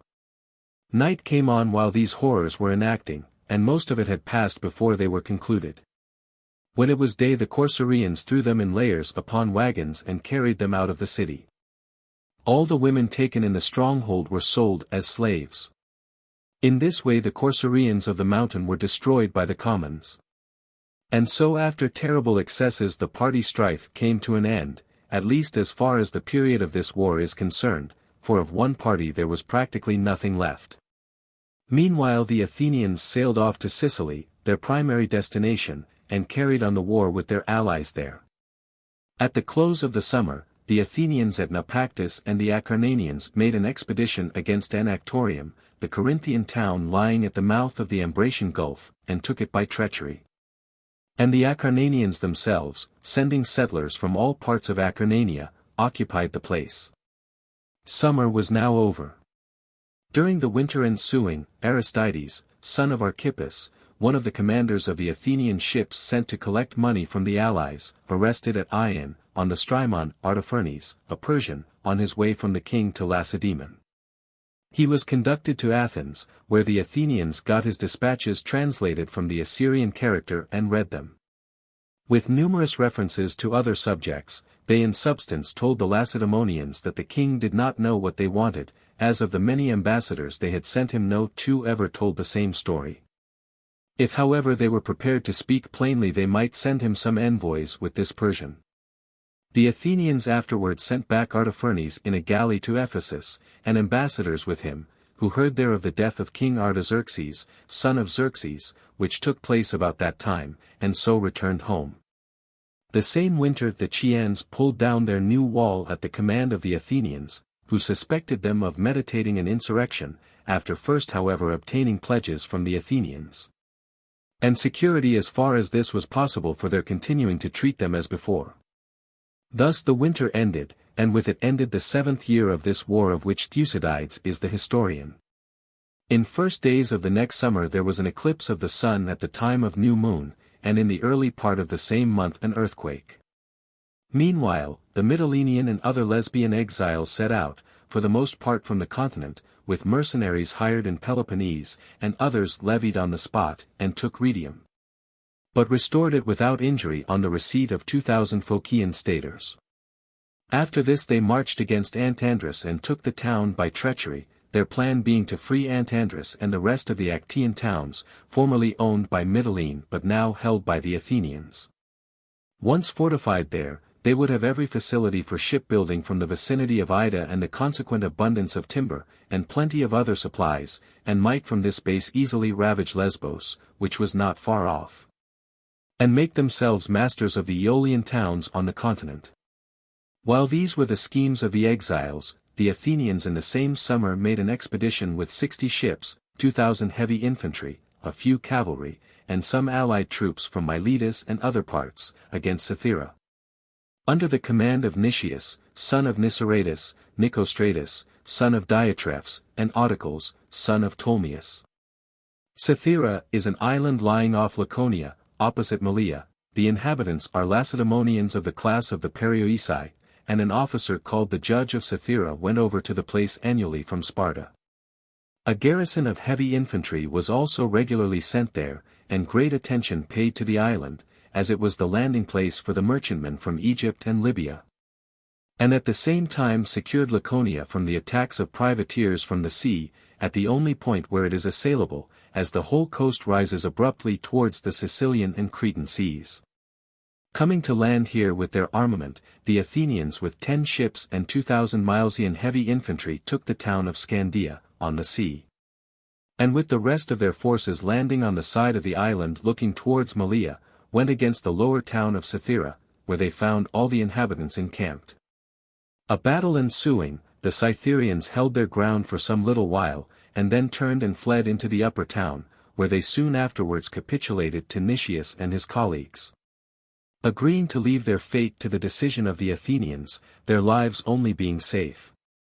A correspondence had previously been going on between Nicias and certain of the inhabitants, which caused the surrender to be effected more speedily, and upon terms more advantageous, present and future, for the Cytherians, who would otherwise have been expelled by the Athenians on account of their being Lacedaemonians and their island being so near to Laconia. After the capitulation, the Athenians occupied the town of Scandia near the harbour, and appointing a garrison for Cythera, sailed to Asini, Hellas, and most of the places on the sea. And making descents and passing the night on shore at such spots as were convenient, continued ravaging the country for about 7 days. The Lacedaemonians seeing the Athenians masters of Cythera, and expecting descents of the kind upon their coasts, nowhere opposed them in force, but sent garrisons here and there through the country, consisting of as many heavy infantry as the points menaced seemed to require, and generally stood very much upon the defensive. After the severe and unexpected blow that had befallen them in the island, the occupation of Pylos and Cythera, and the apparition on every side of a war whose rapidity defied precaution, they lived in constant fear of internal revolution. And now took the unusual step of raising 400 horse and a force of archers, and became more timid than ever in military matters, finding themselves involved in a maritime struggle, which their organization had never contemplated. And that against Athenians, with whom an enterprise unattempted was always looked upon as a success sacrificed.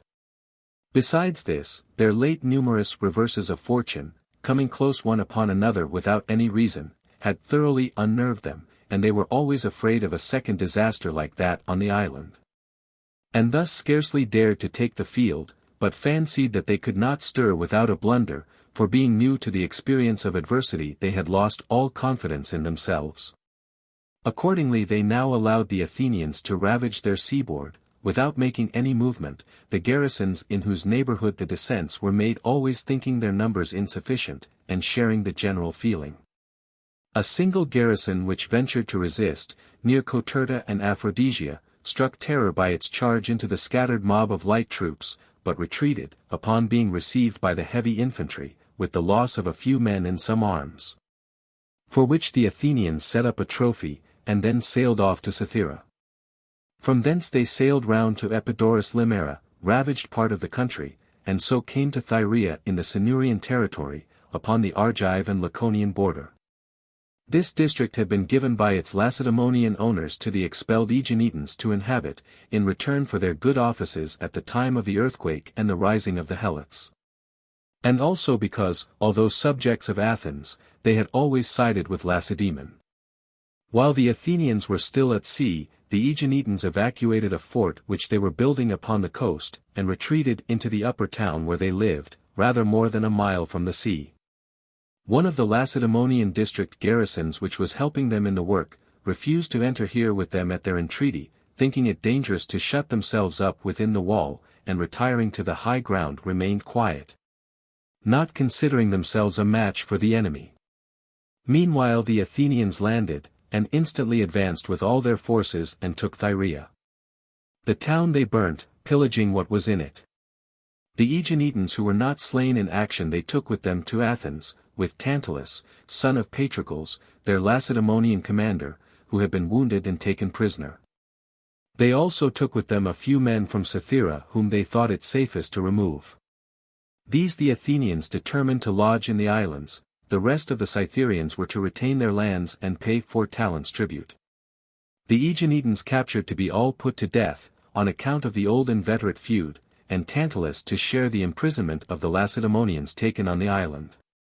The same summer, the inhabitants of Camarina and Gela in Sicily first made an armistice with each other, after which embassies from all the other Sicilian cities assembled at Gela to try to bring about a pacification. After many expressions of opinion on one side and the other, according to the griefs and pretensions of the different parties complaining, Hermocrates, son of Hermon, a Syracusan, the most influential man among them, addressed the following words to the assembly. If I now address you, Sicilians, it is not because my city is the least in Sicily or the greatest sufferer by the war, but in order to state publicly what appears to me to be the best policy for the whole island. That war is an evil is a proposition so familiar to every one that it would be tedious to develop it. No one is forced to engage in it by ignorance, or kept out of it by fear, if he fancies there is anything to be gained by it. To the former the gain appears greater than the danger, while the latter would rather stand the risk than put up with any immediate sacrifice.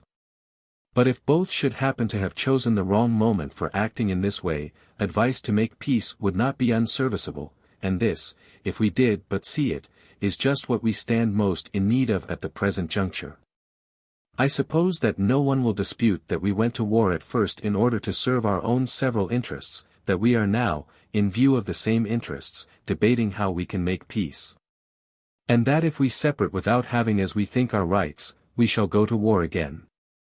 And yet, as men of sense, we ought to see that our separate interests are not alone at stake in the present Congress. There is also the question whether we have still time to save Sicily, the whole of which in my opinion is menaced by Athenian ambition. And we ought to find in the name of that people more imperious arguments for peace than any which I can advance, when we see the first power in Hellas watching our mistakes with the few ships that she has at present in our waters, and under the fair name of alliance speciously seeking to turn to account the natural hostility that exists between us. If we go to war, and call in to help us a people that are ready enough to carry their arms even where they are not invited, and if we injure ourselves at our own expense, and at the same time serve as the pioneers of their dominion, we may expect, when they see us worn out, that they will one day come with a larger armament, and seek to bring all of us into subjection. And yet as sensible men, if we call in allies and court danger, it should be in order to enrich our different countries with new acquisitions, and not to ruin what they possess already. And we should understand that the intestine discords which are so fatal to communities generally, will be equally so to Sicily, if we, its inhabitants, absorbed in our local quarrels, neglect the common enemy. These considerations should reconcile individual with individual, and city with city, and unite us in a common effort to save the whole of Sicily. Nor should any one imagine that the Dorians only are enemies of Athens, while the Chalcidian race is secured by its Ionian blood. The attack in question is not inspired by hatred of one of two nationalities, but by a desire for the good things in Sicily, the common property of us all. This is proved by the Athenian reception of the Chalcidian invitation. An ally who has never given them any assistance whatever, at once receives from them almost more than the treaty entitles him to.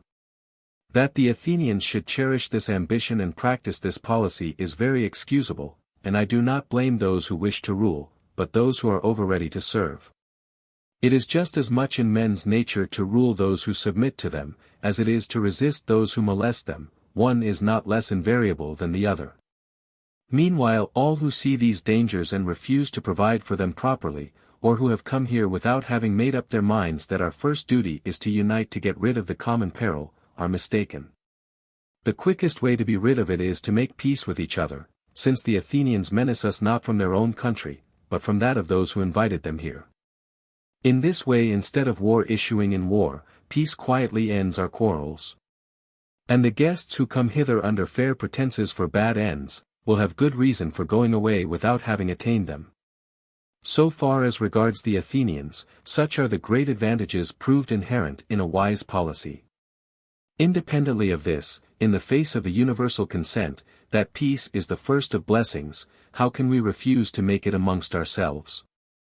Or do you not think that the good which you have, and the ills that you complain of, would be better preserved and cured by quiet than by war? That peace has its honors and splendors of a less perilous kind, not to mention the numerous other blessings that one might dilate on, with the not less numerous miseries of war. These considerations should teach you not to disregard my words, but rather to look in them every one for his own safety. If there be any here who feels certain either by right or might to effect his object, let not this surprise be to him too severe a disappointment. Let him remember that many before now have tried to chastise a wrongdoer, and failing to punish their enemy have not even saved themselves. While many who have trusted in force to gain an advantage, instead of gaining anything more, have been doomed to lose what they had. Vengeance is not necessarily successful because wrong has been done, or strength sure because it is confident. But the incalculable element in the future exercises the widest influence, and is the most treacherous, and yet in fact the most useful of all things, as it frightens us all equally, and thus makes us consider before attacking each other. Let us therefore now allow the undefined fear of this unknown future, and the immediate terror of the Athenians' presence, to produce their natural impression. And let us consider any failure to carry out the programs that we may each have sketched out for ourselves as sufficiently accounted for by these obstacles, and send away the intruder from the country. And if everlasting peace be impossible between us, let us at all events make a treaty for as long a term as possible, and put off our private differences to another day. In fine, let us recognize that the adoption of my advice will leave us each citizens of a free state, and as such arbiters of our own destiny, able to return good or bad offices with equal effect.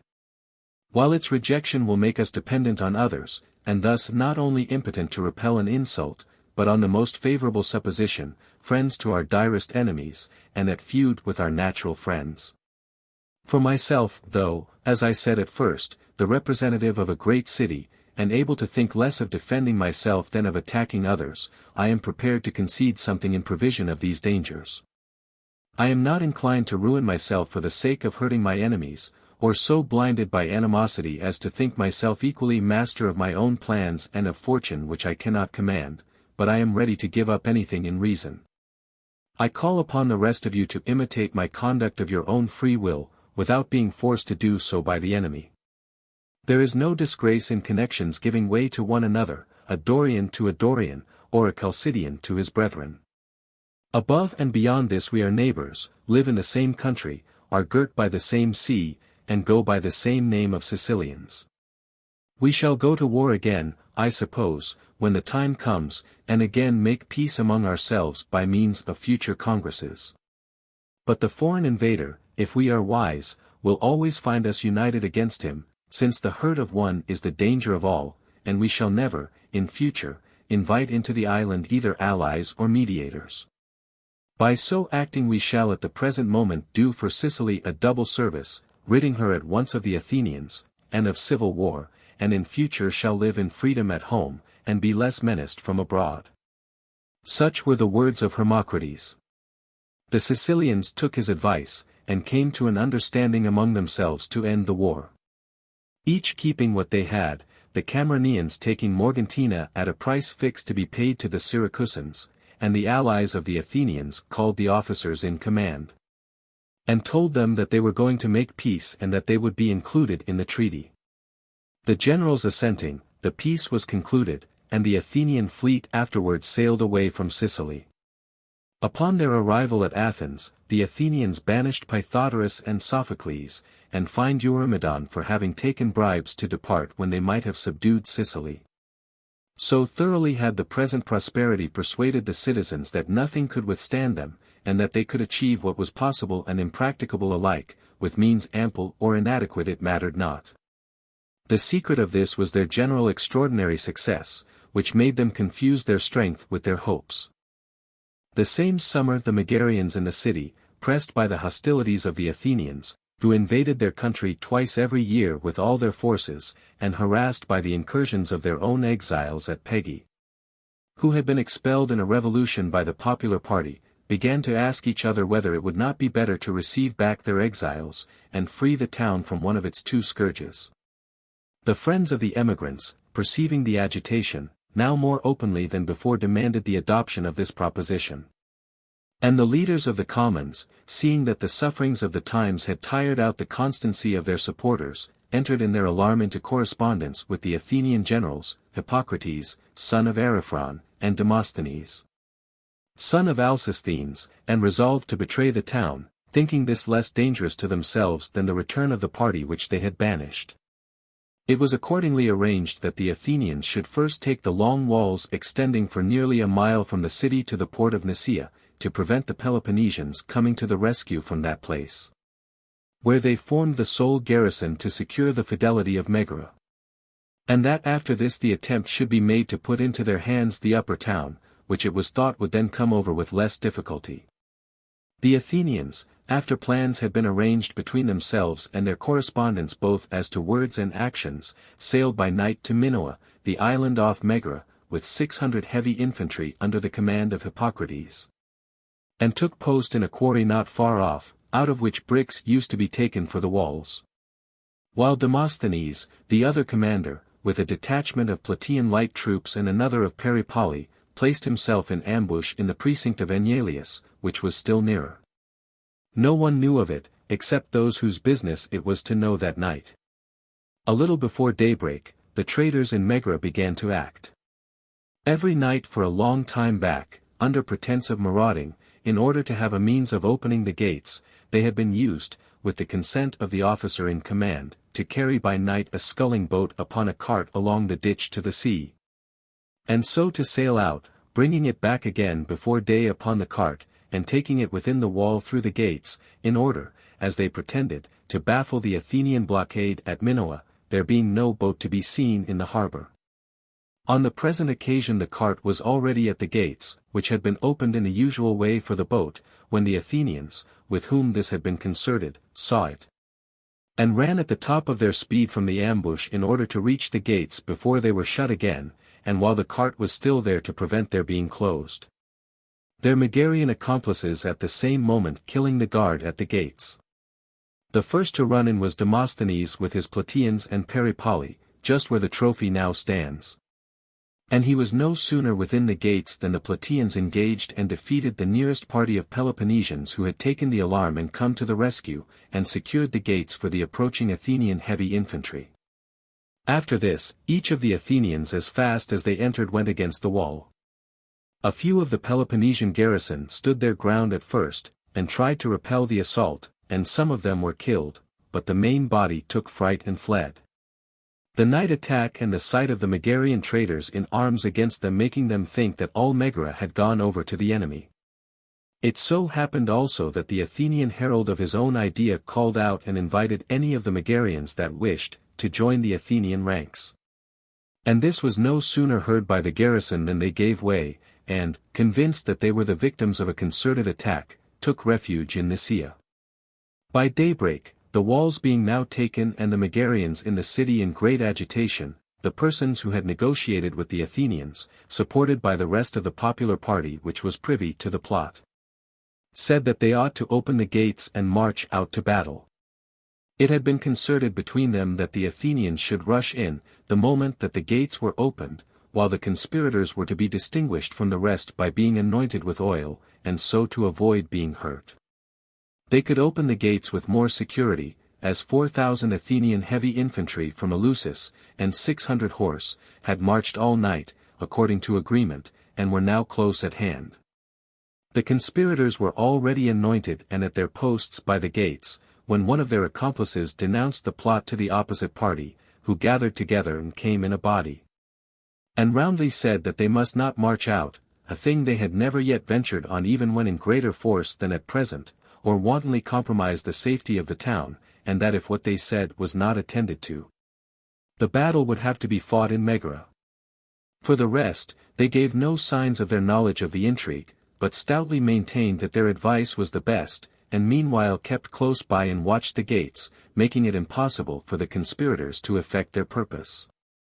The Athenian generals, seeing that some obstacle had arisen, and that the capture of the town by force was no longer practicable, at once proceeded to invest Nicaea, thinking that, if they could take it before relief arrived, the surrender of Megara would soon follow. Iron, stonemasons, and everything else required quickly coming up from Athens, the Athenians started from the wall which they occupied, and from this point built a cross wall looking towards Megara down to the sea on either side of Nicaea.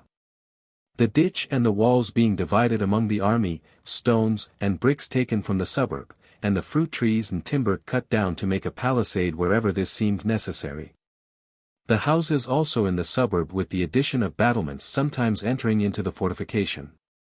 The whole of this day the work continued, and by the afternoon of the next the wall was all but completed, when the garrison in Nicaea, alarmed by the absolute want of provisions, which they used to take in for the day from the upper town, not anticipating any speedy relief from the Peloponnesians, and supposing Megara to be hostile, capitulated to the Athenians on condition that they should give up their arms, and should each be ransomed for a stipulated sum. Their Lacedaemonian commander, and any others of his countrymen in the place, being left to the discretion of the Athenians. On these conditions they surrendered and came out, and the Athenians broke down the long walls at their point of junction with Megara, took possession of Nicaea, and went on with their other preparations. Just at this time the Lacedaemonian Brasidas, son of Tellus, happened to be in the neighborhood of Sicyon and Corinth, getting ready an army for Thrace.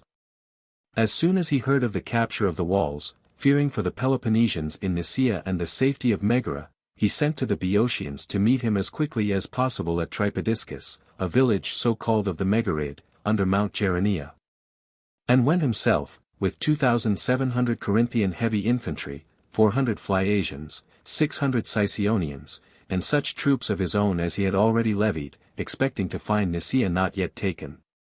Hearing of its fall, he had marched out by night to Tripodiscus. He took 300 picked men from the army, without waiting till his coming should be known, and came up to Megara unobserved by the Athenians, who were down by the sea. Ostensibly, and really if possible, to attempt Nicaea, but above all to get into Megara and secure the town. He accordingly invited the townspeople to admit his party, saying that he had hopes of recovering Nicaea. However, one of the Megarian factions feared that he might expel them and restore the exiles. The other that the commons, apprehensive of this very danger, might set upon them, and the city be thus destroyed by a battle within its gates under the eyes of the ambushed Athenians. He was accordingly refused admittance, both parties electing to remain quiet and await the event.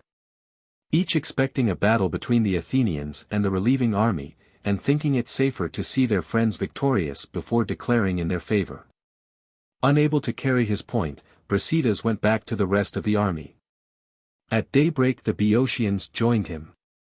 Having determined to relieve Megara, whose danger they considered their own, even before hearing from Brasidas, they were already in full force at Plataea, when his messenger arrived to add spurs to their resolution. And they at once sent on to him 2,200 heavy infantry, and 600 horse, returning home with the main body. The whole army thus assembled numbered 6,000 heavy infantry. The Athenian heavy infantry were drawn up by Nicaea and the sea. But the light troops being scattered over the plain were attacked by the Boeotian horse and driven to the sea, being taken entirely by surprise, as on previous occasions no relief had ever come to the Megarians from any quarter. Here the Boeotians were in their turn charged and engaged by the Athenian horse, and a cavalry action ensued which lasted a long time, and in which both parties claimed the victory. The Athenians killed and stripped the leader of the Boeotian horse and some few of his comrades who had charged right up to Nicaea, and remaining masters of the bodies gave them back under truce, and set up a trophy. But regarding the action as a whole the forces separated without either side having gained a decisive advantage, the Boeotians returning to their army and the Athenians to Nicaea. After this Brasidas and the army came nearer to the sea and to Megara, and taking up a convenient position, remained quiet in order of battle. Expecting to be attacked by the Athenians and knowing that the Megarians were waiting to see which would be the victor. This attitude seemed to present two advantages. Without taking the offensive or willingly provoking the hazards of a battle, they openly showed their readiness to fight, and thus without bearing the burden of the day would fairly reap its honors. While at the same time they effectually served their interests at Megara. For if they had failed to show themselves they would not have had a chance, but would have certainly been considered vanquished, and have lost the town. As it was, the Athenians might possibly not be inclined to accept their challenge, and their object would be attained without fighting. And so it turned out. The Athenians formed outside the long walls and, the enemy not attacking, they remained motionless, their generals having decided that the risk was too unequal. In fact, most of their objects had been already attained. And they would have to begin a battle against superior numbers, and if victorious could only gain Megara, while a defeat would destroy the flower of their heavy soldiery. For the enemy it was different. As even the states actually represented in his army risked each only a part of its entire force, he might well be more audacious. Accordingly, after waiting for some time without either side attacking, the Athenians withdrew to Nicaea, and the Peloponnesians after them to the point from which they had set out. The friends of the Megarian exiles now threw aside their hesitation, and opened the gates to Brasidas and the commanders from the different states, looking upon him as the victor and upon the Athenians as having declined the battle, and receiving them into the town proceeded to discuss matters with them. The party in correspondence with the Athenians being paralyzed by the turn things had taken. Afterwards Brasidas let the allies go home, and himself went back to Corinth, to prepare for his expedition to Thrace, his original destination. The Athenians also returning home, the Megarians in the city most implicated in the Athenian negotiation, knowing that they had been detected, presently disappeared. While the rest conferred with the friends of the exiles, and restored the party at Pegae, after binding them under solemn oaths to take no vengeance for the past, and only to consult the real interests of the town. However, as soon as they were in office, they held a review of the heavy infantry, and separating the battalions, picked out about 100 of their enemies. And of those who were thought to be most involved in the correspondence with the Athenians, brought them before the people, and compelling the vote to be given openly, had them condemned and executed. And established a close oligarchy in the town, a revolution which lasted a very long while, although effected by a very few partisans. Chapter 14. 8th and 9th years of the war, invasion of Boeotia, fall of Amphipolis, brilliant successes of Brasidas.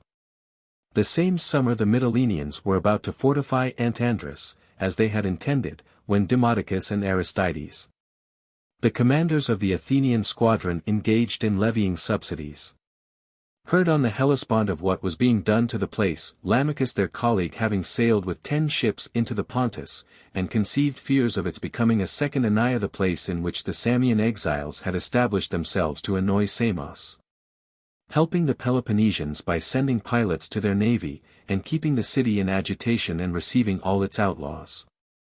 They accordingly got together a force from the allies and set sail, defeated in battle the troops that met them from Antandrus, and retook the place.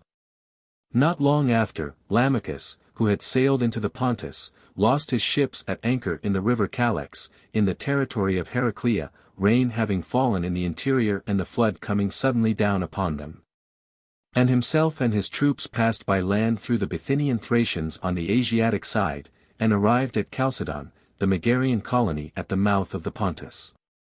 The same summer the Athenian general, Demosthenes, arrived at Naupactus with 40 ships immediately after the return from the Megarid. Hippocrates and himself had had overtures made to them by certain men in the cities in Boeotia, who wished to change the constitution and introduce a democracy as at Athens, Toiodorus, a Theban exile, being the chief mover in this intrigue. The seaport town of Syphe, in the Bay of Chrysae, in the Thespian territory, was to be betrayed to them by one party. Chaeronea, a dependency of what was formerly called the Minion, now the Boeotian, or Communus, to be put into their hands by another from that town, whose exiles were very active in the business, hiring men in Peloponnese. Some Phocians also were in the plot, Chaeronea being the frontier town of Boeotia and close to Phanotis in Phocia. Meanwhile the Athenians were to seize Delium, the sanctuary of Apollo, in the territory of Tanagra looking towards Euboea. And all these events were to take place simultaneously upon a day appointed, in order that the Boeotians might be unable to unite to oppose them at Delium, being everywhere detained by disturbances at home.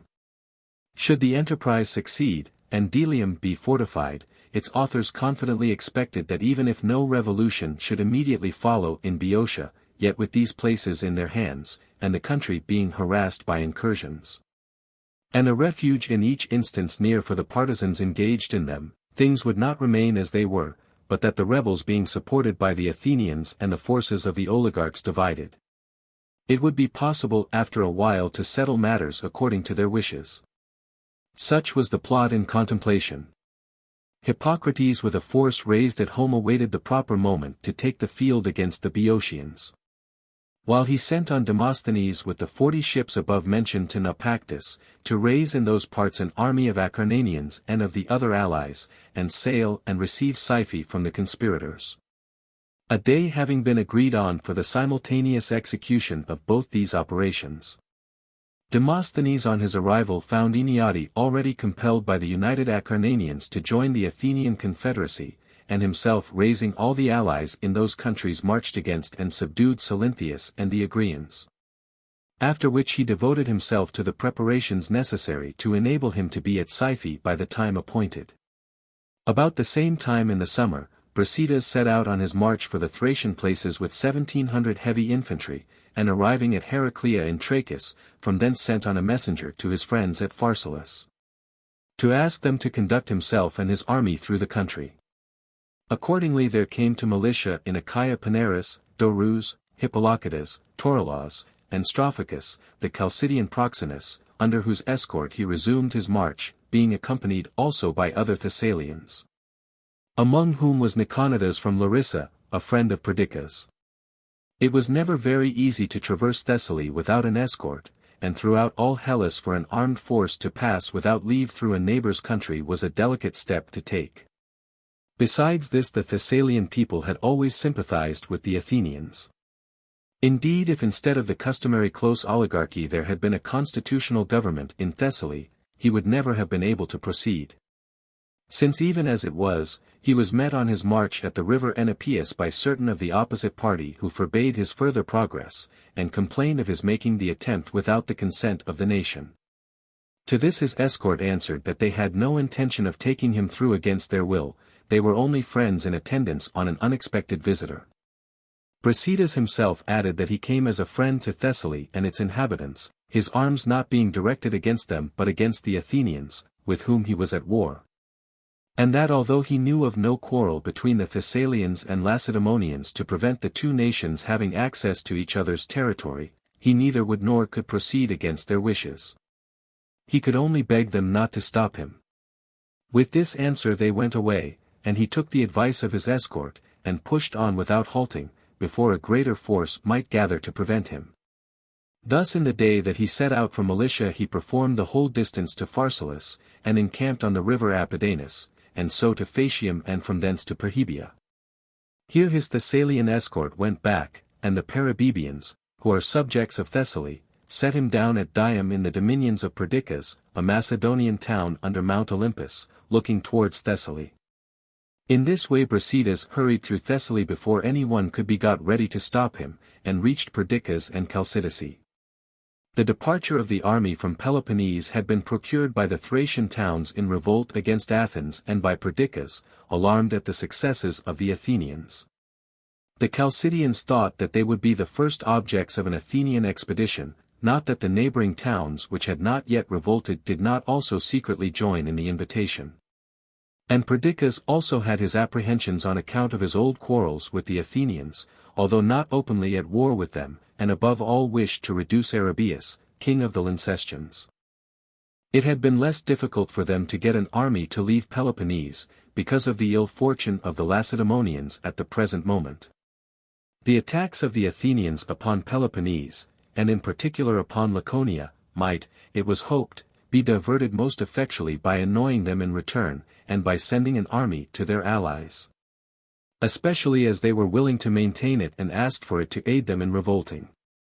The Lacedaemonians were also glad to have an excuse for sending some of the Helots out of the country, for fear that the present aspect of affairs and the occupation of Pylos might encourage them to move. Indeed, fear of their numbers and obstinacy even persuaded the Lacedaemonians to the action which I shall now relate, their policy at all times having been governed by the necessity of taking precautions against them. The Helots were invited by a proclamation to pick out those of their number who claimed to have most distinguished themselves against the enemy, in order that they might receive their freedom. The object being to test them, as it was thought that the first to claim their freedom would be the most high-spirited and the most apt to rebel. As many as 2,000 were selected accordingly, who crowned themselves and went round the temples, rejoicing in their new freedom. The Spartans, however, soon afterwards did away with them, and no one ever knew how each of them perished. The Spartans now therefore gladly sent 700 as heavy infantry with Brasidas, who recruited the rest of his force by means of money in Peloponnese.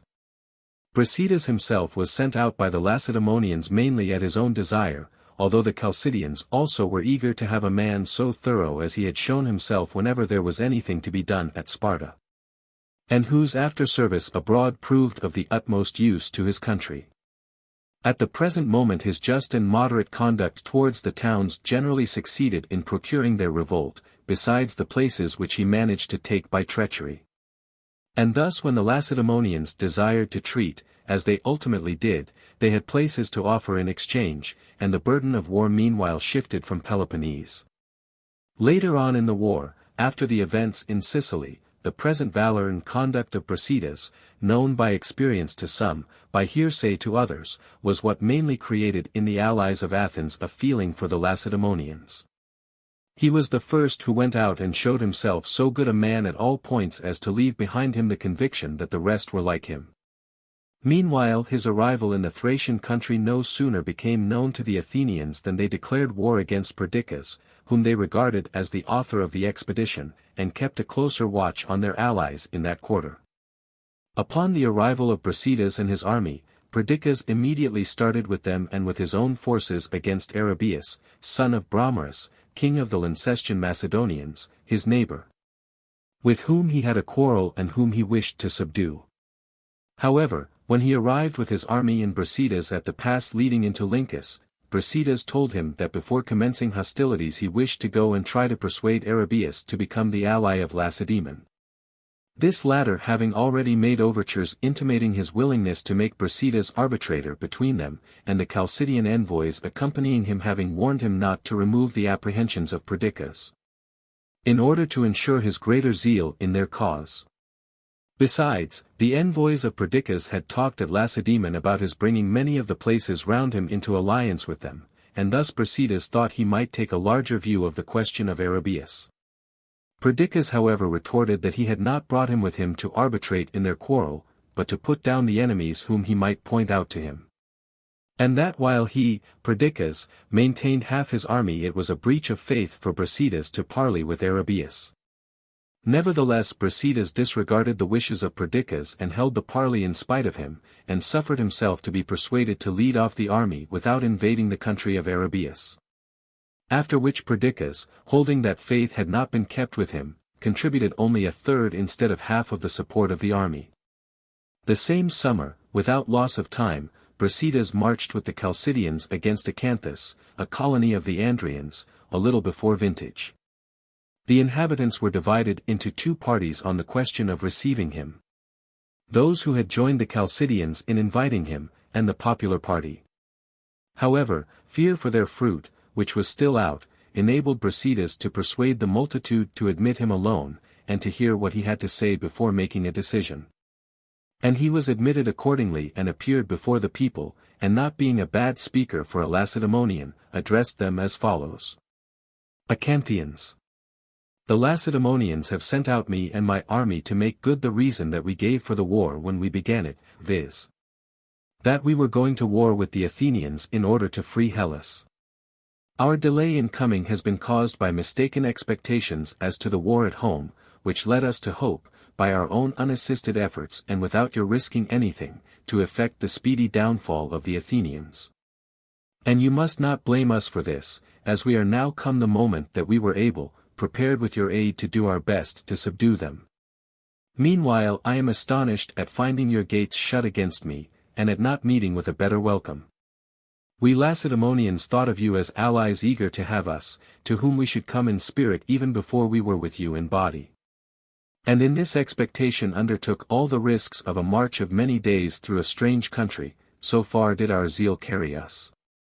It will be a terrible thing if after this you have other intentions, and mean to stand in the way of your own and Hellenic freedom. It is not merely that you oppose me yourselves. But wherever I may go people will be less inclined to join me, on the score that you, to whom I first came, an important town like Acanthus, and prudent men like the Acanthians, refuse to admit me. I shall have nothing to prove that the reason which I advance is the true one. It will be said either that there is something unfair in the freedom which I offer, or that I am in insufficient force and unable to protect you against an attack from Athens. Yet when I went with the army which I now have to the relief of Nicaea, the Athenians did not venture to engage me although in greater force than I. And it is not likely they will ever send across sea against you an army as numerous as they had at Nicaea. And for myself, I have come here not to hurt but to free the Hellenes, witness the solemn oaths by which I have bound my government that the allies that I may bring over shall be independent. And besides, my object in coming is not by force or fraud to obtain your alliance, but to offer you mine to help you against your Athenian masters. I protest, therefore, against any suspicions of my intentions after the guarantees which I offer, and equally so against doubts of my ability to protect you, and I invite you to join me without hesitation. Some of you may hang back because they have private enemies, and fear that I may put the city into the hands of a party. None need be more tranquil than they. I am not come here to help this party or that. And I do not consider that I should be bringing you freedom in any real sense, if I should disregard your constitution, and enslave the many to the few or the few to the many. This would be heavier than a foreign yoke. And we Lacedaemonians, instead of being thanked for our pains, should get neither honor nor glory, but, contrariwise, reproaches.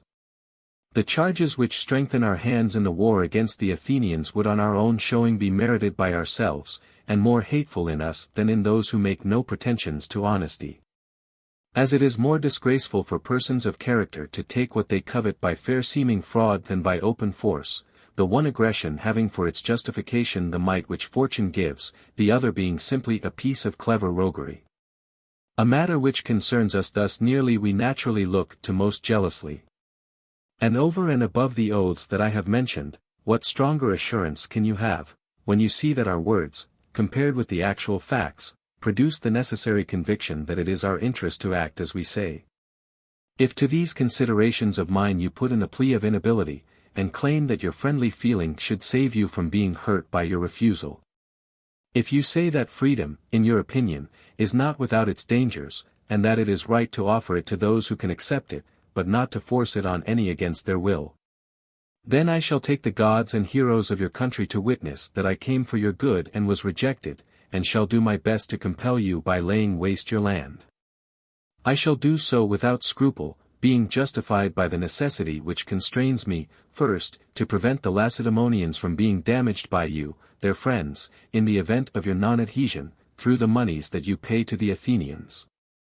And secondly, to prevent the Hellenes from being hindered by you in shaking off their servitude. Otherwise indeed we should have no right to act as we propose. Except in the name of some public interest, what call should we Lacedaemonians have to free those who do not wish it? Empire we do not aspire to, it is what we are laboring to put down. And we should wrong the greater number if we allowed you to stand in the way of the independence that we offer to all. Endeavor, therefore, to decide wisely, and strive to begin the work of liberation for the Hellenes, and lay up for yourselves endless renown, while you escape private loss, and cover your commonwealth with glory. Such were the words of Thucydides. The Acanthians, after much had been said on both sides of the question, gave their votes in secret, and the majority, influenced by the seductive arguments of Thucydides and by fear for their fruit, decided to revolt from Athens. Not however admitting the army until they had taken his personal security for the oaths sworn by his government before they sent him out, assuring the independence of the allies whom he might bring over. Not long after, Stagirus, a colony of the Andrians, followed their example and revolted. Such were the events of this summer. It was in the first days of the winter following that the places in Boeotia were to be put into the hands of the Athenian generals, Hippocrates and Demosthenes, the latter of whom was to go with his ships to Cyphe, the former to Delium. A mistake, however, was made in the days on which they were each to start. And Demosthenes, sailing first to Cyphe, with the Acarnanians and many of the allies from those parts on board, failed to effect anything, through the plot having been betrayed by Nicomachus, a Phocian from Phanotis, who told the Lacedaemonians. And they the Boeotians. Succors accordingly flocked in from all parts of Boeotia, Hippocrates not being yet there to make his diversion, and Psyche and Cheironea were promptly secured, and the conspirators, informed of the mistake, did not venture on any movement in the towns. Meanwhile Hippocrates made a levy in mass of the citizens, resident aliens, and foreigners in Athens, and arrived at his destination after the Boeotians had already come back from Psyche, and encamping his army began to fortify Delium, the sanctuary of Apollo, in the following manner. A trench was dug all round the temple and the consecrated ground, and the earth thrown up from the excavation was made to do duty as a wall, in which stakes were also planted, the vines round the sanctuary being cut down and thrown in, together with stones and bricks pulled down from the houses near. Every means, in short, being used to run up the rampart. Wooden towers were also erected where they were wanted, and where there was no part of the temple buildings left standing, as on the side where the gallery once existing had fallen in. The work was begun on the third day after leaving home, and continued during the fourth, until dinner time on the fifth, when most of it being now finished the army removed from Delium about 1.25 miles on its way home. From this point most of the light troops went straight on, while the heavy infantry halted and remained where they were. Hippocrates having stayed behind at Delium to arrange the posts, and to give directions for the completion of such part of the outworks as had been left unfinished. During the days thus employed the Boeotians were mustering at Tanagra, and by the time that they had come in from all the towns, found the Athenians already on their way home. The rest of the 11 Boeotarchs were against giving battle, as the enemy was no longer in Boeotia, the Athenians being just over the Oropian border, when they halted. But Pagondas, son of Iolades, one of the Boeotarchs of Thebes, Arianthides, son of Lysimachidas, being the other, and then commander-in-chief, thought it best to hazard a battle. He accordingly called the men to him, company after company, to prevent their all leaving their arms at once, and urged them to attack the Athenians, and stand the issue of a battle, speaking as follows. Boeotians. The idea that we ought not to give battle to the Athenians, unless we came up with them in Boeotia, is one which should never have entered into the head of any of us, your generals. It was to annoy Boeotia that they crossed the frontier and built a fort in our country, and they are therefore, I imagine, our enemies wherever we may come up with them, and from wheresoever they may have come to act as enemies do. And if any one has taken up with the idea in question for reasons of safety, it is high time for him to change his mind. The party attacked, whose own country is in danger, can scarcely discuss what is prudent with the calmness of men who are in full enjoyment of what they have got, and are thinking of attacking a neighbor in order to get more. It is your national habit, in your country or out of it, to oppose the same resistance to a foreign invader, and when that invader is Athenian, and lives upon your frontier besides, it is doubly imperative to do so. As between neighbors generally, freedom means simply a determination to hold one's own, and with neighbors like these, who are trying to enslave near and far alike, there is nothing for it but to fight it out to the last. Look at the condition of the Euboeans and of most of the rest of Hellas, and be convinced that others have to fight with their neighbors for this frontier or that, but that for us conquest means one frontier for the whole country. About which no dispute can be made, for they will simply come and take by force what we have. So much more have we to fear from this neighbor than from another. Besides, people who, like the Athenians in the present instance, are tempted by pride of strength to attack their neighbors, usually march most confidently against those who keep still, and only defend themselves in their own country. But think twice before they grapple with those who meet them outside their frontier and strike the first blow if opportunity offers. The Athenians have shown us this themselves, the defeat which we inflicted upon them at Chaeronea, at the time when our quarrels had allowed them to occupy the country, has given great security to Boeotia until the present day. Remembering this, the old must equal their ancient exploits, and the young, the sons of the heroes of that time, must endeavor not to disgrace their native valor. And trusting in the help of the God whose temple has been sacrilegiously fortified, and in the victims which in our sacrifices have proved propitious, we must march against the enemy. And teach him that he must go and get what he wants by attacking someone who will not resist him, but that men whose glory it is to be always ready to give battle for the liberty of their own country, and never unjustly to enslave that of others. will not let him go without a struggle. By these arguments Pagondas persuaded the Boeotians to attack the Athenians, and quickly breaking up his camp led his army forward, it being now late in the day. On nearing the enemy, he halted in a position where a hill intervening prevented the two armies from seeing each other, and then formed and prepared for action. Meanwhile Hippocrates at Delium, informed of the approach of the Boeotians, sent orders to his troops to throw themselves into line, and himself joined them not long afterwards, leaving about 300 horse behind him at Delium. At once to guard the place in case of attack, and to watch their opportunity and fall upon the Boeotians during the battle. The Boeotians placed a detachment to deal with these, and when everything was arranged to their satisfaction appeared over the hill, and halted in the order which they had determined on, to the number of 7,000 heavy infantry. More than 10,000 light troops, 1,000 horse, and 500 targeteers.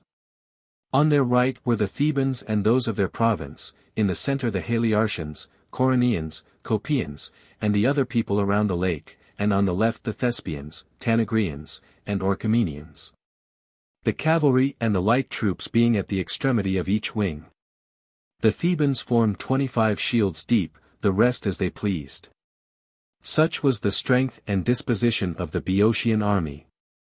On the side of the Athenians, the heavy infantry throughout the whole army formed 8 deep, being in numbers equal to the enemy, with the cavalry upon the two wings. Light troops regularly armed there were none in the army, nor had there ever been any at Athens. Those who had joined in the invasion, though many times more numerous than those of the enemy, had mostly followed unarmed, as part of the levy in mass of the citizens and foreigners at Athens. And having started first on their way home were not present in any number. The armies being now in line and upon the point of engaging, Hippocrates, the general, passed along the Athenian ranks, and encouraged them as follows. Athenians, I shall only say a few words to you, but brave men require no more. And they are addressed more to your understanding than to your courage. None of you must fancy that we are going out of our way to run this risk in the country of another. Fought in their territory the battle will be for ours. If we conquer, the Peloponnesians will never invade your country without the Boeotian horse, and in one battle you will win Boeotia and in a manner free Attica. Advance to meet them then like citizens of a country in which you all glory as the first in Hellas, and like sons of the fathers who beat them at Enophita with Myronides and thus gained possession of Boeotia. Hippocrates had got half through the army with his exhortation, when the Boeotians, after a few more hasty words from Pagondas, struck up the paean, and came against them from the hill, the Athenians advancing to meet them, and closing at a run.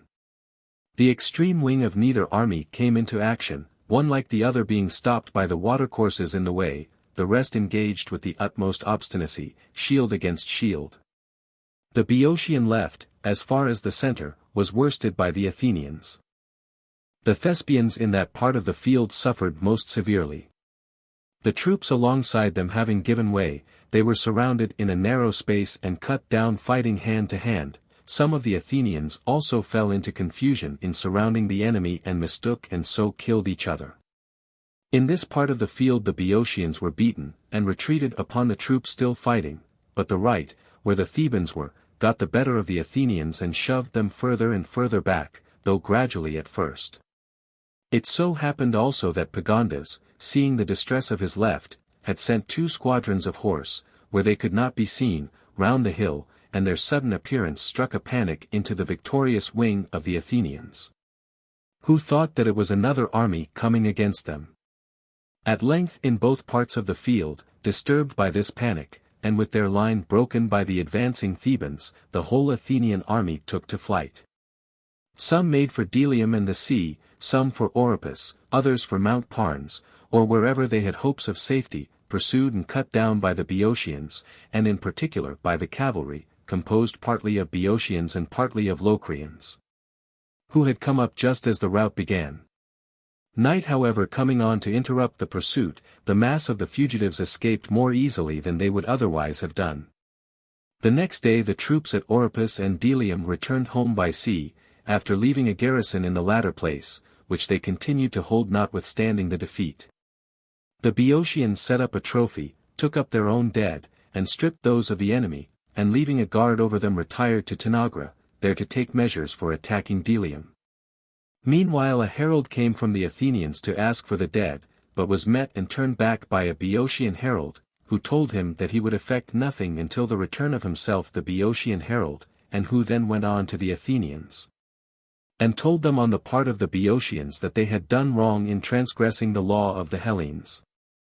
Of what use was the universal custom protecting the temples in an invaded country, if the Athenians were to fortify Delium and live there, acting exactly as if they were on unconsecrated ground, and drawing and using for their purposes the water which they, the Boeotians, never touched except for sacred uses?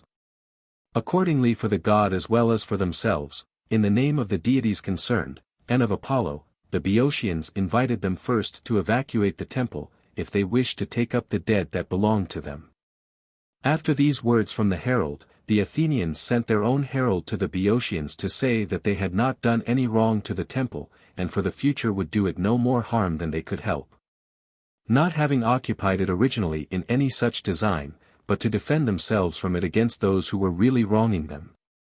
The law of the Hellenes was that conquest of a country, whether more or less extensive, carried with it possession of the temples in that country, with the obligation to keep up the usual ceremonies, at least as far as possible. The Boeotians and most other people who had turned out the owners of a country, and put themselves in their places by force, now held as of right the temples which they originally entered as usurpers. If the Athenians could have conquered more of Boeotia, this would have been the case with them. As things stood, the piece of it which they had got they should treat as their own, and not quit unless obliged. The water they had disturbed under the impulsion of a necessity which they had not wantonly incurred, having been forced to use it in defending themselves against the Boeotians who first invaded Attica. Besides, anything done under the pressure of war and danger might reasonably claim indulgence even in the eye of the god, or why, pray, were the altars the asylum for involuntary offences?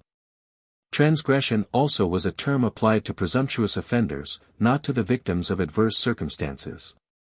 In short, which were most impious, the Boeotians who wished to barter dead bodies for holy places, or the Athenians who refused to give up holy places to obtain what was theirs by right? The condition of evacuating Boeotia must therefore be withdrawn. They were no longer in Boeotia. They stood where they stood by the right of the sword. All that the Boeotians had to do was to tell them to take up their dead under a truce according to the national custom. The Boeotians replied that if they were in Boeotia, they must evacuate that country before taking up their dead. If they were in their own territory, they could do as they pleased, for they knew that, although the Oropid where the bodies as it chanced were lying, the battle having been fought on the borders, was subject to Athens. Yet the Athenians could not get them without their leave. Besides, why should they grant a truce for Athenian ground? And what could be fairer than to tell them to evacuate Boeotia if they wished to get what they asked? The Athenian herald accordingly returned with this answer, without having accomplished his object.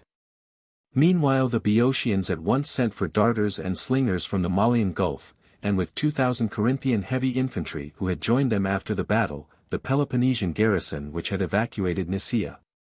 And some Megarians with them, marched against Delium, and attacked the fort, and after divers efforts finally succeeded in taking it by an engine of the following description. They saw it in two and scooped out a great beam from end to end, and fitting it nicely together again like a pipe, hung by chains a cauldron at one extremity, with which communicated an iron tube projecting from the beam, which was itself in great part plated with iron. This they brought up from a distance upon carts to the part of the wall principally composed of vines and timber, and when it was near, inserted huge bellows into their end of the beam and blew with them. The blast passing closely confined into the cauldron, which was filled with lighted coals, sulphur and pitch, made a great blaze, and set fire to the wall, which soon became untenable for its defenders, who left it and fled. And in this way the fort was taken. Of the garrison some were killed and 200 made prisoners, most of the rest got on board their ships and returned home. Soon after the fall of Delium, which took place 17 days after the battle, the Athenian herald, without knowing what had happened, came again for the dead, which were now restored by the Boeotians, who no longer answered as at first. Not quite 500 Boeotians fell in the battle, and nearly 1,000 Athenians, including Hippocrates the general, besides a great number of light troops and camp followers. Soon after this battle Demosthenes, after the failure of his voyage to Siphae and of the plot on the town, availed himself of the Acarnanian and Agrian troops and of the 400 Athenian heavy infantry which he had on board, to make a descent on the Sicyonian coast. Before however all his ships had come to shore, the Sicyonians came up and routed and chased to their ships those that had landed, killing some and taking others prisoners, after which they set up a trophy, and gave back the dead under truce. About the same time with the affair of Delium took place the death of Cytalces, king of the Odrysians, who was defeated in battle, in a campaign against the Triballi. Suths, son of Sparadocus, his nephew, succeeding to the kingdom of the Odrysians, and of the rest of Thrace ruled by Cytalces. The same winter Brasidas, with his allies in the Thracian places, marched against Amphipolis, the Athenian colony on the river Strymon.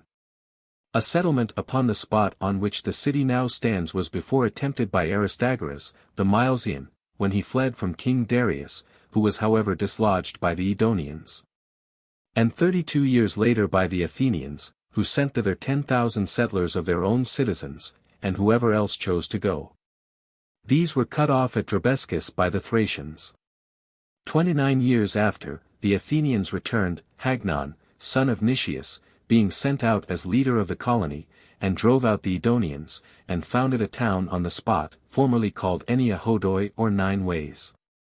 The base from which they started was Ion, their commercial seaport at the mouth of the river, not more than 3 miles from the present town, which Hagnon named Amphipolis, because the Strymon flows round it on 2 sides.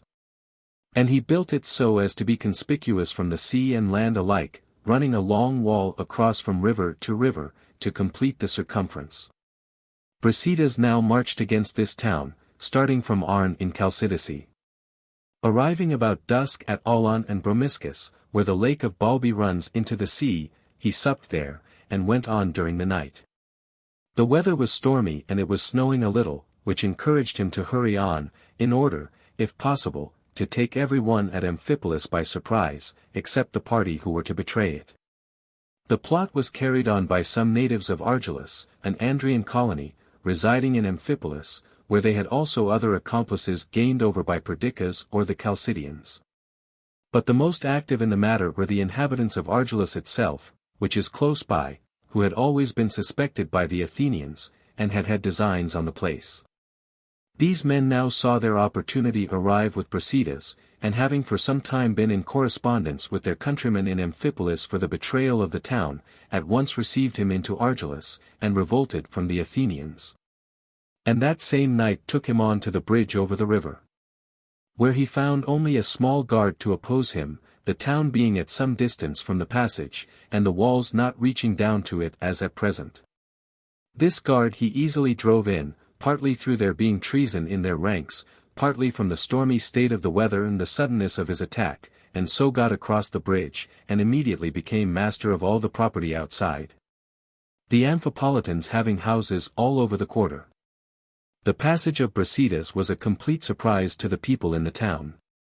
And the capture of many of those outside, and the flight of the rest within the wall, combined to produce great confusion among the citizens, especially as they did not trust one another.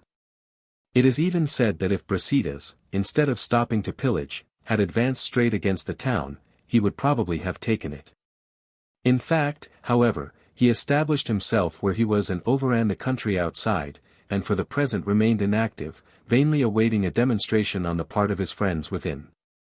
Meanwhile the party opposed to the traitors proved numerous enough to prevent the gates being immediately thrown open, and in concert with Eucles, the general, who had come from Athens to defend the place, sent to the other commander in Thrace, Thucydides, son of Olorus, the author of this history, who was at the Isle of Thasos, a Parian colony, half a day's sail from Amphipolis, to tell him to come to their relief.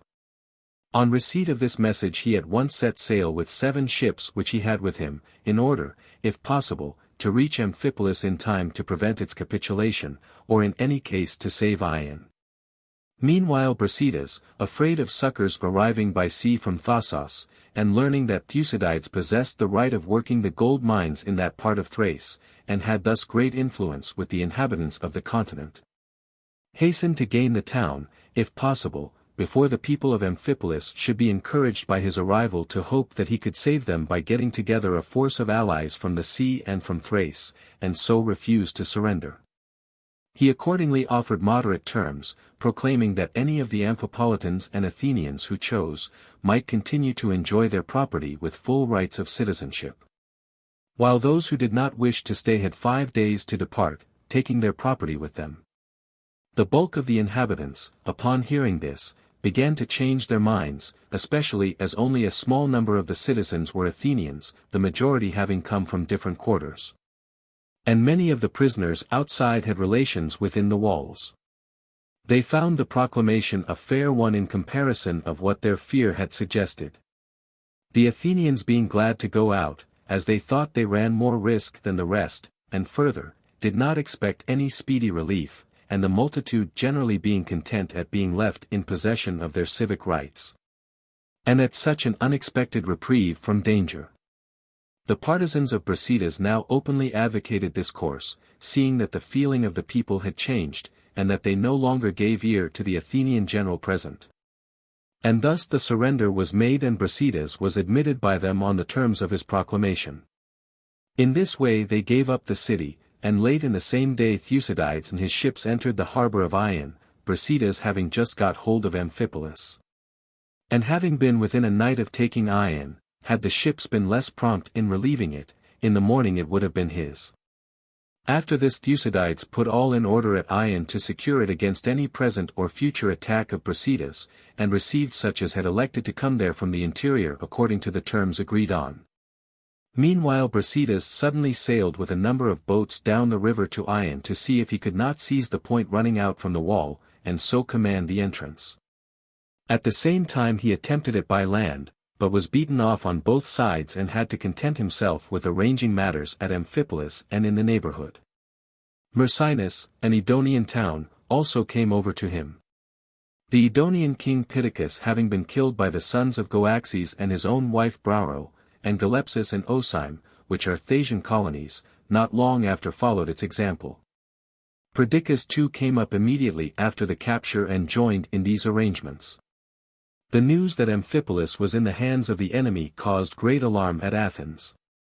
Not only was the town valuable for the timber it afforded for shipbuilding, and the money that it brought in, but also, although the escort of the Thessalians gave the Lacedaemonians a means of reaching the allies of Athens as far as the Strymon, yet as long as they were not masters of the bridge but were watched on the side of Ion by the Athenian galleys, and on the land side impeded by a large and extensive lake formed by the waters of the river, it was impossible for them to go any further. Now, on the contrary, the path seemed open.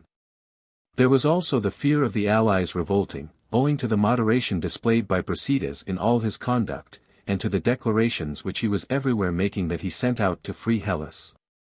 The towns subject to the Athenians, hearing of the capture of Amphipolis and of the terms accorded to it, and of the gentleness of Brasidas, felt most strongly encouraged to change their condition, and sent secret messages to him, begging him to come on to them, each wishing to be the first to revolt.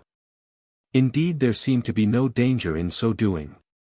Their mistake in their estimate of the Athenian power was as great as that power afterwards turned out to be, and their judgment was based more upon blind wishing than upon any sound provision.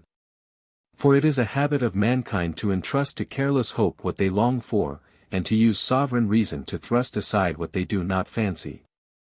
Besides the late severe blow which the Athenians had met with in Boeotia, joined to the seductive, though untrue, statements of Brasidas, about the Athenians not having ventured to engage his single army at Nicaea, made the allies confident, and caused them to believe that no Athenian force would be sent against them. Above all the wish to do what was agreeable at the moment, and the likelihood that they should find the Lacedaemonians full of zeal at starting, made them eager to venture. Observing this, the Athenians sent garrisons to the different towns, as far as was possible at such short notice and in winter. While Brasidas sent dispatches to Lacedaemon asking for reinforcements, and himself made preparations for building galleys in the Strymon. The Lacedaemonians however did not send him any, partly through envy on the part of their chief men, partly because they were more bent on recovering the prisoners of the island and ending the war. The same winter the Megarians took and razed to the foundations the long walls which had been occupied by the Athenians. And Brasidas after the capture of Amphipolis marched with his allies against Act, a promontory running out from the king's dyke with an inward curve, and ending in Athos, a lofty mountain looking towards the Aegean Sea. In it are various towns, Sane, an Andrian colony, close to the canal, and facing the sea in the direction of Euboea, the others being Thissus, Cleone, Acrothoi, Olophyxus, and Dium, inhabited by mixed barbarian races speaking the two languages. There is also a small Chalcidian element, but the greater number are Tyrrheno-Pelasgians once settled in Lemnos and Athens, and Bisaltians, Crestonians, and Edonians, the towns being all small ones. Most of these came over to Brasidas. But Sane and Dium held out and saw their land ravaged by him and his army. Upon their not submitting, he at once marched against Torone in Chalcidice, which was held by an Athenian garrison, having been invited by a few persons who were prepared to hand over the town. Arriving in the dark a little before daybreak, he sat down with his army near the temple of the Dioscuri, rather more than a quarter of a mile from the city. The rest of the town of Torone and the Athenians in garrison did not perceive his approach. But his partisans knowing that he was coming, a few of them had secretly gone out to meet him, were on the watch for his arrival, and were no sooner aware of it than they took it to them 7 light-armed men with daggers. Who alone of 20 men ordered on this service dared to enter, commanded by Lysistratus and Olynthian. These passed through the sea wall, and without being seen went up and put to the sword the garrison of the highest post in the town, which stands on a hill, and broke open the postern on the side of Canastrium. Brasidas meanwhile came a little nearer and then halted with his main body, sending on 100 targeteers to be ready to rush in first, the moment that a gate should be thrown open and the beacon lighted as agreed. After some time passed in waiting and wondering at the delay, the targeteers by degrees got up close to the town. The Toroneans inside at work with the party that had entered had by this time broken down the postern and opened the gates leading to the marketplace by cutting through the bar, and first brought some men round and let them in by the postern, in order to strike a panic into the surprised townsmen by suddenly attacking them from behind and on both sides at once. After which they raised the fire signal as had been agreed, and took in by the market gates the rest of the targeteers. Brasidas seeing the signal told the troops to rise, and dashed forward amid the loud hurrahs of his men, which carried dismay among the astonished townspeople. Some burst in straight by the gate, others over some square pieces of timber placed against the wall, which has fallen down and was being rebuilt, to draw up stones. Brasidas and the greater number making straight uphill for the higher part of the town, in order to take it from top to bottom, and once for all, while the rest of the multitude spread in all directions. The capture of the town was effected before the great body of the Toroneans had recovered from their surprise and confusion, but the conspirators and the citizens of their party at once joined the invaders. About 50 of the Athenian heavy infantry happened to be sleeping in the marketplace when the alarm reached them.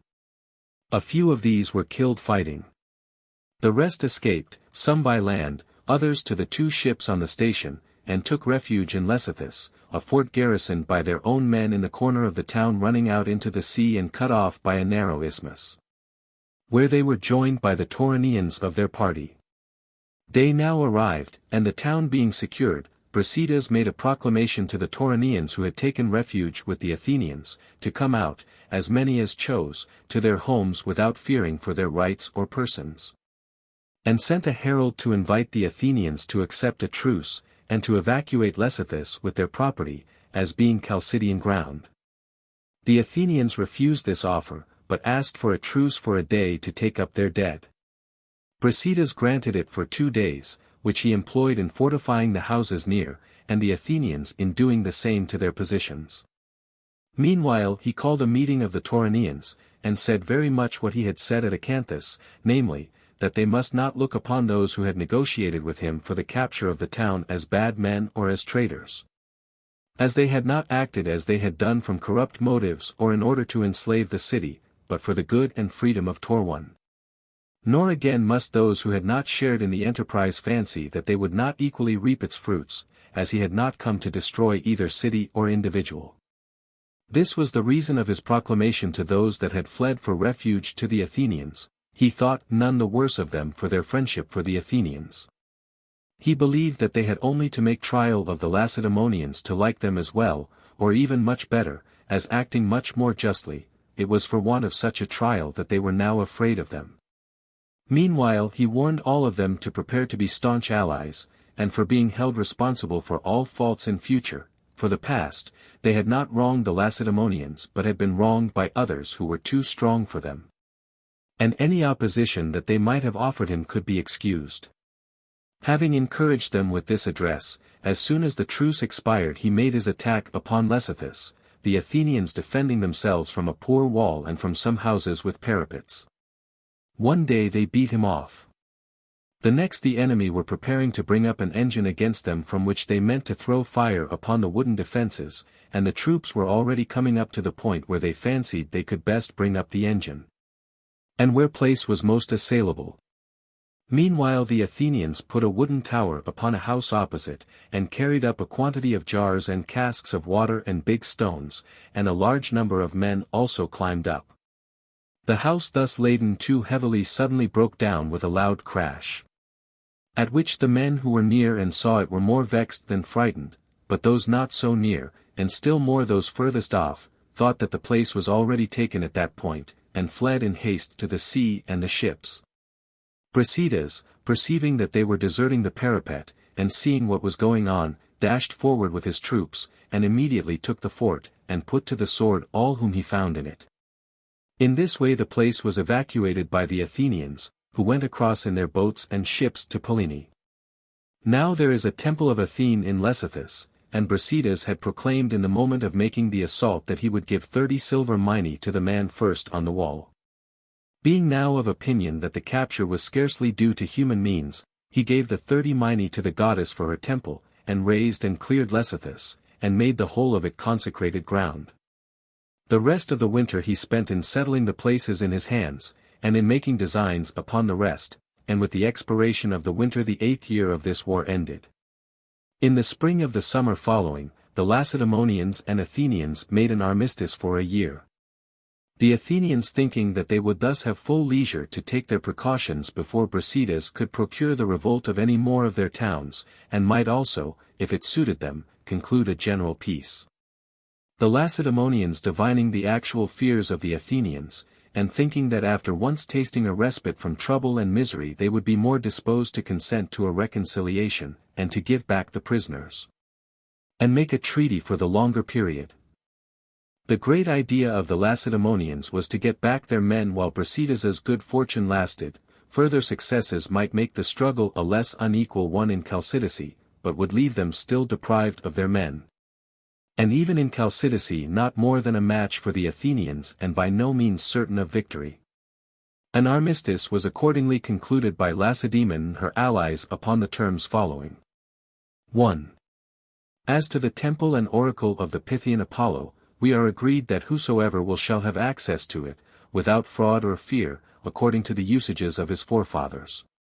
The Lacedaemonians and the allies present agree to this, and promise to send heralds to the Boeotians and Phocians, and to do their best to persuade them to agree likewise. 2.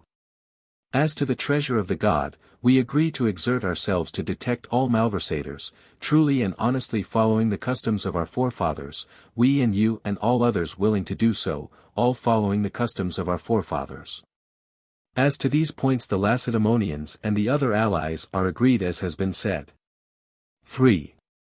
As to what follows, the Lacedaemonians and the other allies agree, if the Athenians conclude a treaty, to remain, each of us in our own territory, retaining our respective acquisitions, the garrison in Coryphagium keeping within Bouphras and Tomius, that in Cythera attempting no communication with the Peloponnesian confederacy, neither we with them, nor they with us, that in Nicaea and Minoa not crossing the road leading from the gates of the temple of Nisus to that of Poseidon and from thence straight to the bridge at Minoa, the Megarians and the allies being equally bound not to cross this road. And the Athenians retaining the island they have taken, without any communication on either side, as to treason, each side retaining what it has, and as was arranged with the Athenians. 4. As to the use of the sea, so far as refers to their own coast and to that of their confederacy, that the Lacedaemonians and their allies may voyage upon it in any vessel rowed by oars and of not more than 500 talents tonnage. Not a vessel of war. 5. That all heralds and embassies, with as many attendants as they please, for concluding the war and adjusting claims, shall have free passage, going and coming, to Peloponnese or Athens by land and by sea. 6. That during the truce, deserters whether bond or free shall be received neither by you, nor by us. 7. Further, that satisfaction shall be given by you to us and by us to you according to the public law of our several countries, all disputes being settled by law without recourse to hostilities. The Lacedaemonians and allies agree to these articles. But if you have anything fairer or juster to suggest, come to Lacedaemon and let us know. Whatever shall be just will meet with no objection either from the Lacedaemonians or from the allies. Only let those who come with full powers, as you desire us. The truce shall be for 1 year. Approved by the people. The tribe of Achamantis had the prytany, Phenippus was secretary, Niciades chairman. Laches moved, in the name of the good luck of the Athenians, that they should conclude the armistice upon the terms agreed upon by the Lacedaemonians and the allies. It was agreed accordingly in the popular assembly that the armistice should be for 1 year, beginning that very day, the 14th of the month of Elaphebolion. During which time ambassadors and heralds should go and come between the two countries to discuss the basis of a pacification.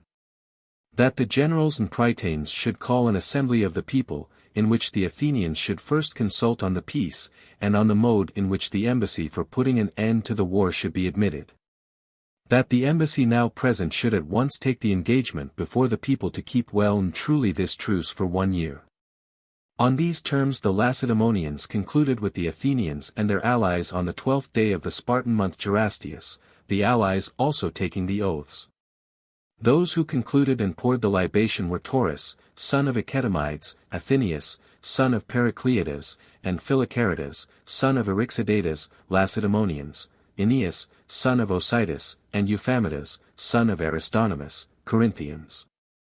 Demodamus, son of Naucrates, and Onesimus, son of Megacles, Sicyonians, Nicasus, son of Sechelus, and Menecrates, son of Amphidoros, Megarians, and Amphias, son of Eupidas, an Epidaurian. And the Athenian generals Nicostratus, son of Ditrephes, Nicias, son of Niceratus, and Autocles, son of Ptolemaeus. Such was the armistice, and during the whole of it conferences went on the subject of a pacification. In the days in which they were going backwards and forwards to these conferences, XIII, a town in Pellene, revolted from Athens, and went over to Brasidas.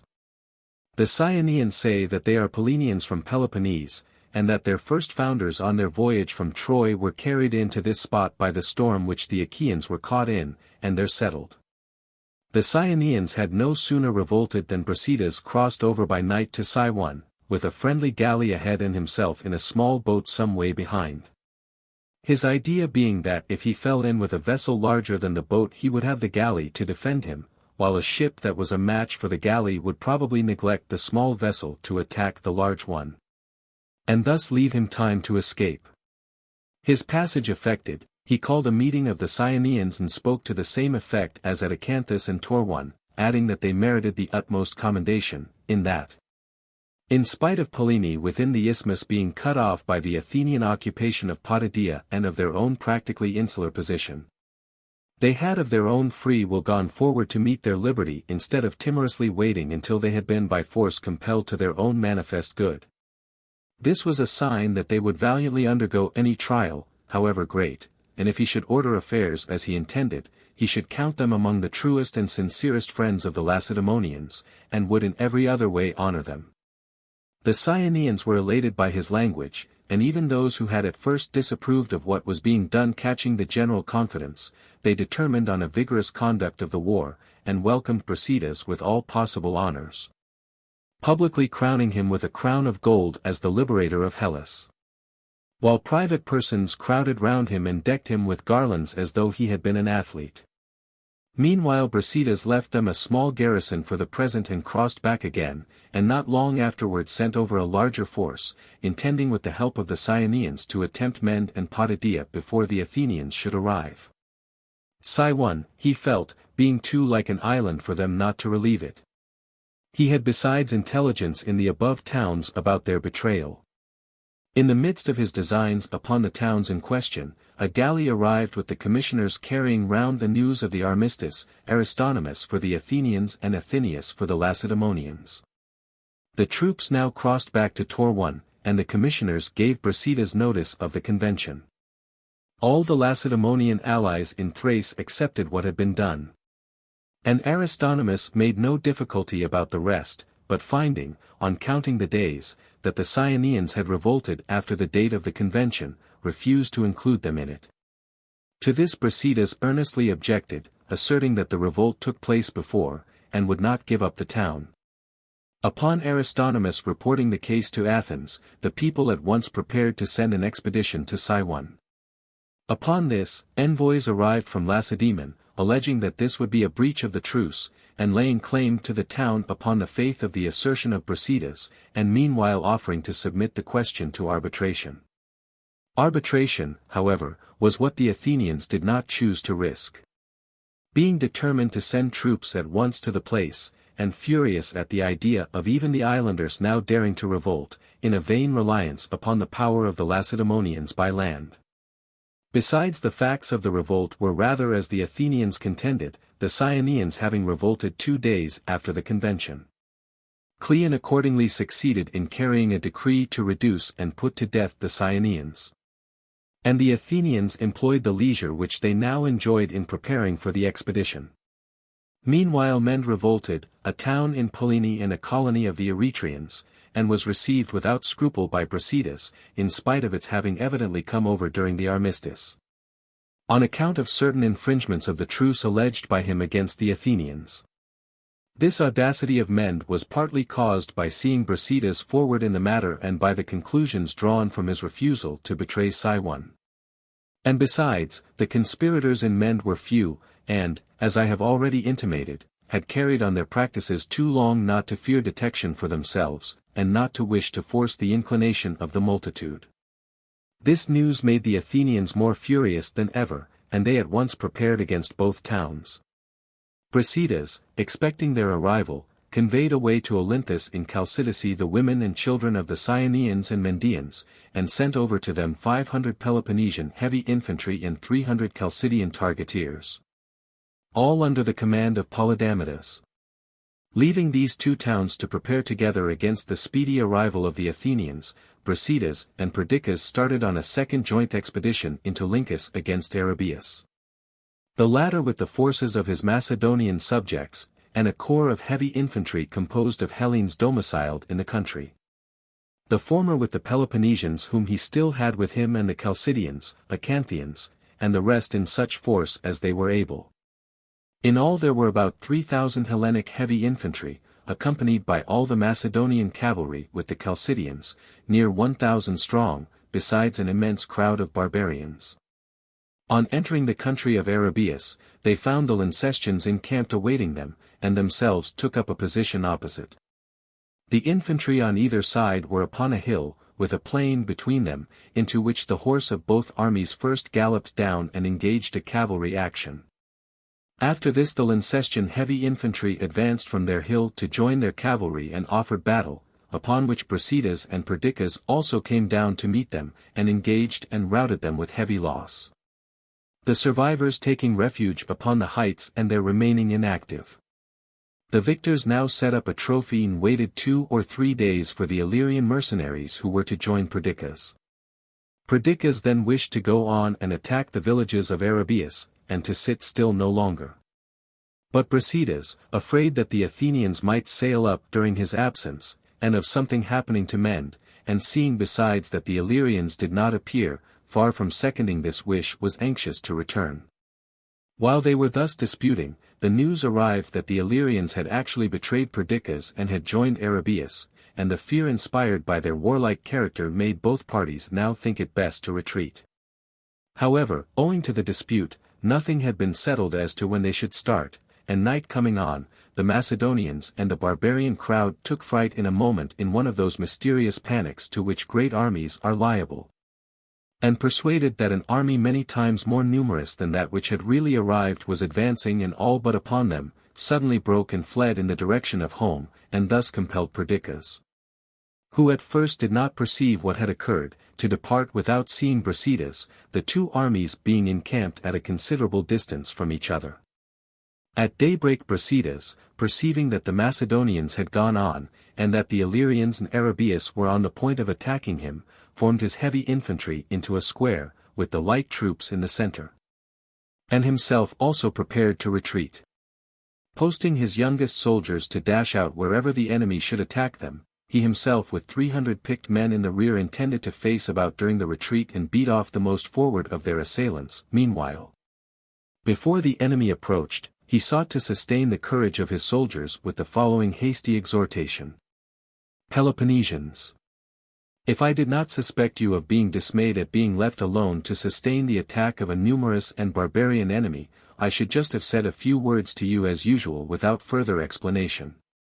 As it is, in the face of the desertion of our friends and the numbers of the enemy, I have some advice and information to offer, which, brief as they must be, will, I hope, suffice for the more important points. The bravery that you habitually display in war does not depend on your having allies at your side in this or that encounter, but on your native courage. Nor have numbers any terrors for citizens of states like yours, in which the many do not rule the few, but rather the few the many, owing their position to nothing else than to superiority in the field. Inexperience now makes you afraid of barbarians.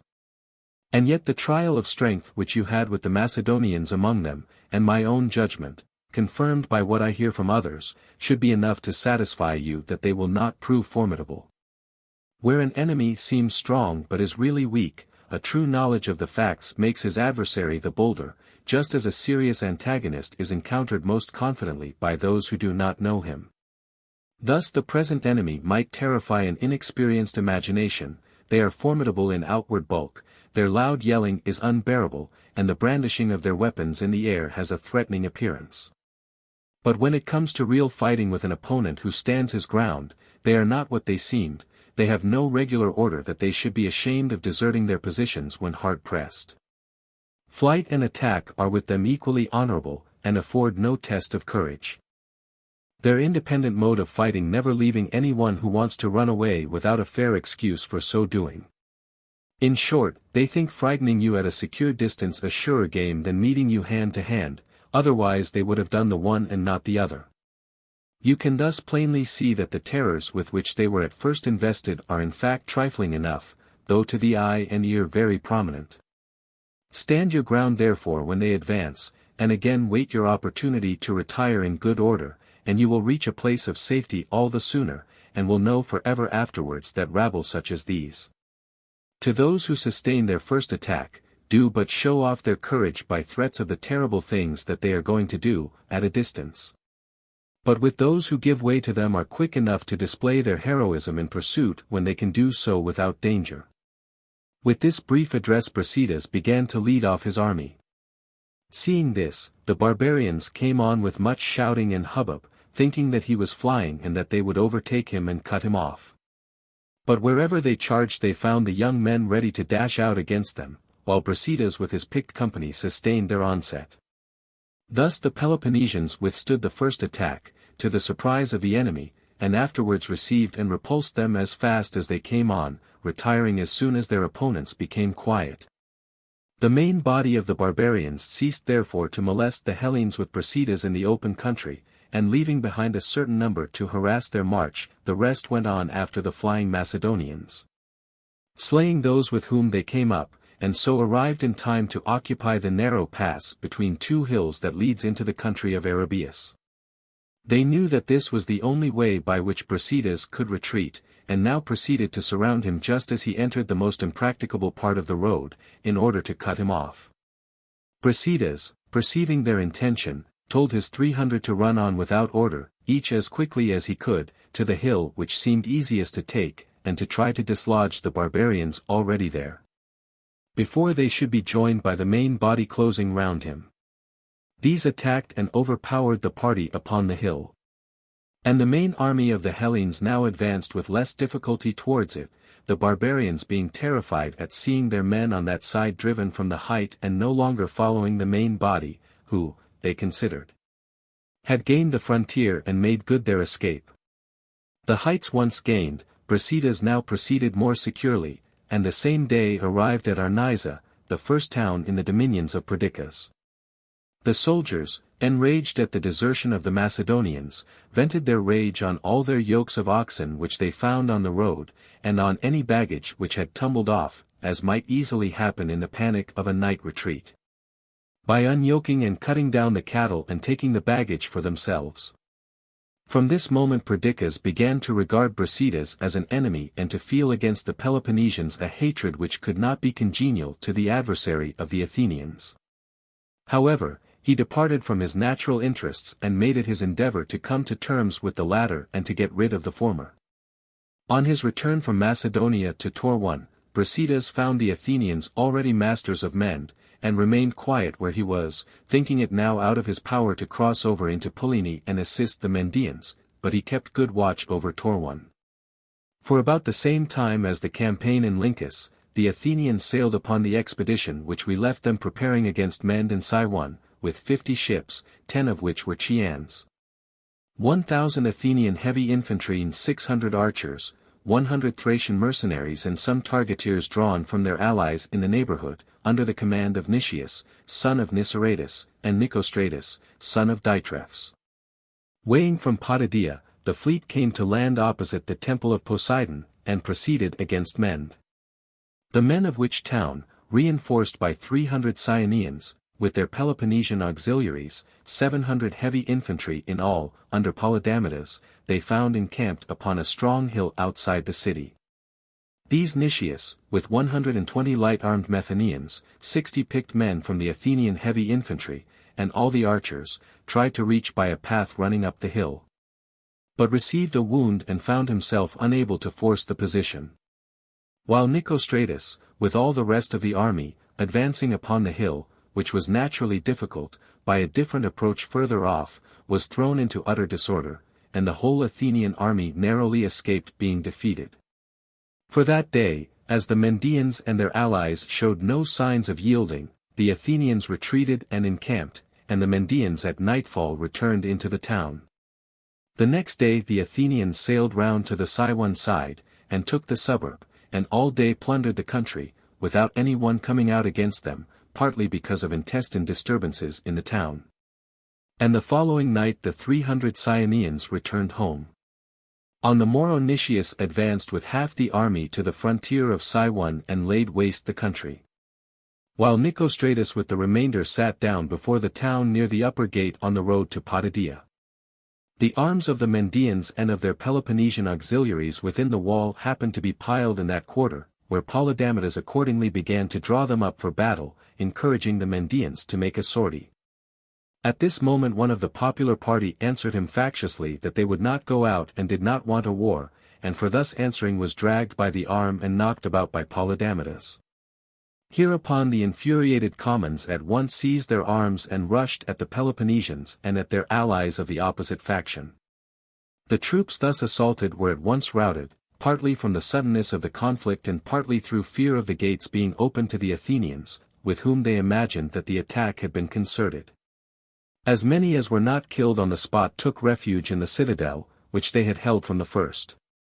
And the whole Athenian army, Nicias having by this time returned and being close to the city, now burst into Mende, which had opened its gates without any convention, and sacked it just as if they had taken it by storm. The generals even finding some difficulty in restraining them from also massacring the inhabitants.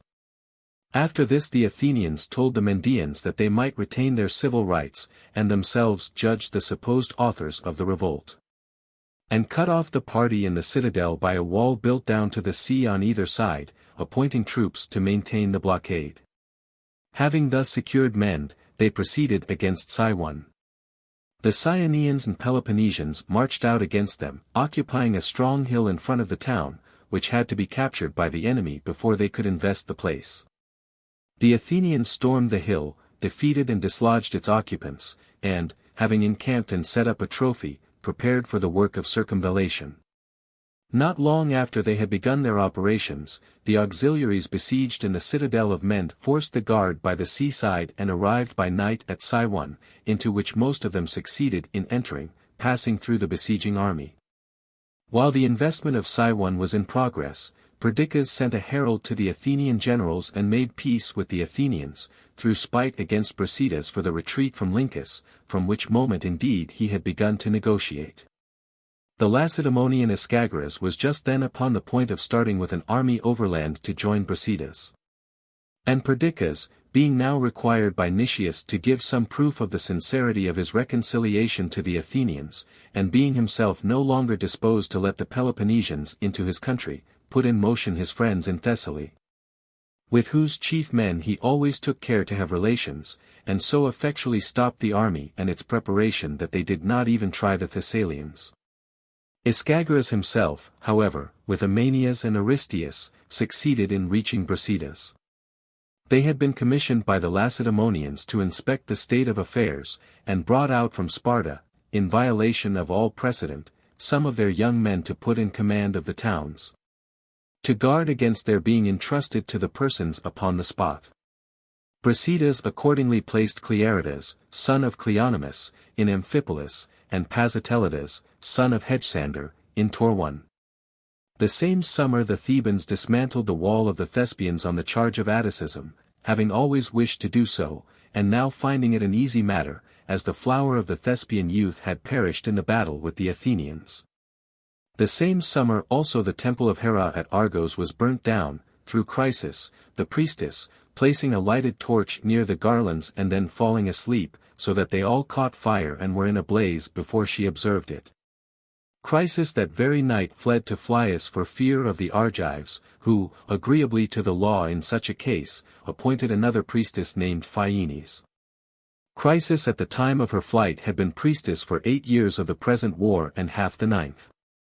At the close of the summer the investment of XIII was completed, and the Athenians, leaving a detachment to maintain the blockade, returned with the rest of their army.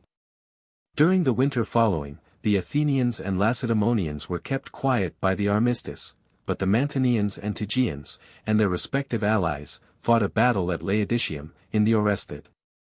The victory remained doubtful, as each side routed one of the wings opposed to them, and both set up trophies and sent spoils to Delphi. After heavy loss on both sides the battle was undecided, and night interrupted the action. Yet the Tegeans passed the night on the field and set up a trophy at once, while the Mantineans withdrew to Bucolion and set up theirs afterwards. At the close of the same winter, in fact almost in spring, Brasidas made an attempt upon Potidaea. He arrived by night, and succeeded in planting a ladder against the wall without being discovered, the ladder being planted just in the interval between the passing round of the bell and the return of the man who brought it back. Upon the garrison, however, taking the alarm immediately afterwards, before his men came up, he quickly led off his troops, without waiting until it was day. So ended the winter and the 9th year of this war of which Thucydides is the historian. Book V. Chapter 15. 10th year of the war, death of Cleon and Brasidas, peace of Nicias. The next summer the truce for a year ended, after lasting until the Pythian Games.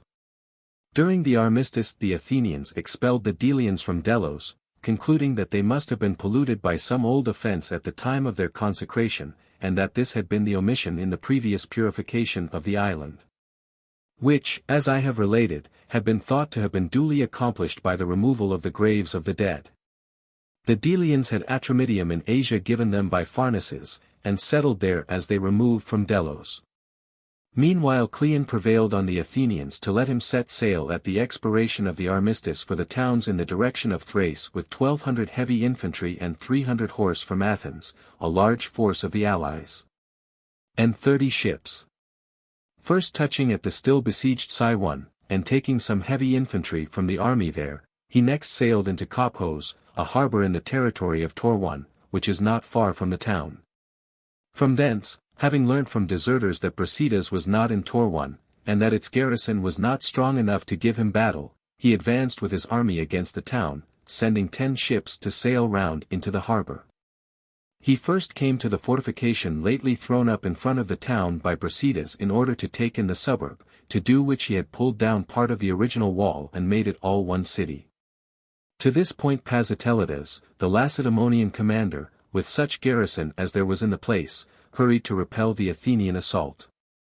But finding himself hard pressed, and seeing the ships that had been sent round sailing into the harbor, Pasitelides began to be afraid that they might get up to the city before its defenders were there and, the fortification being also carried, he might be taken prisoner, and so abandoned the outwork and ran into the town.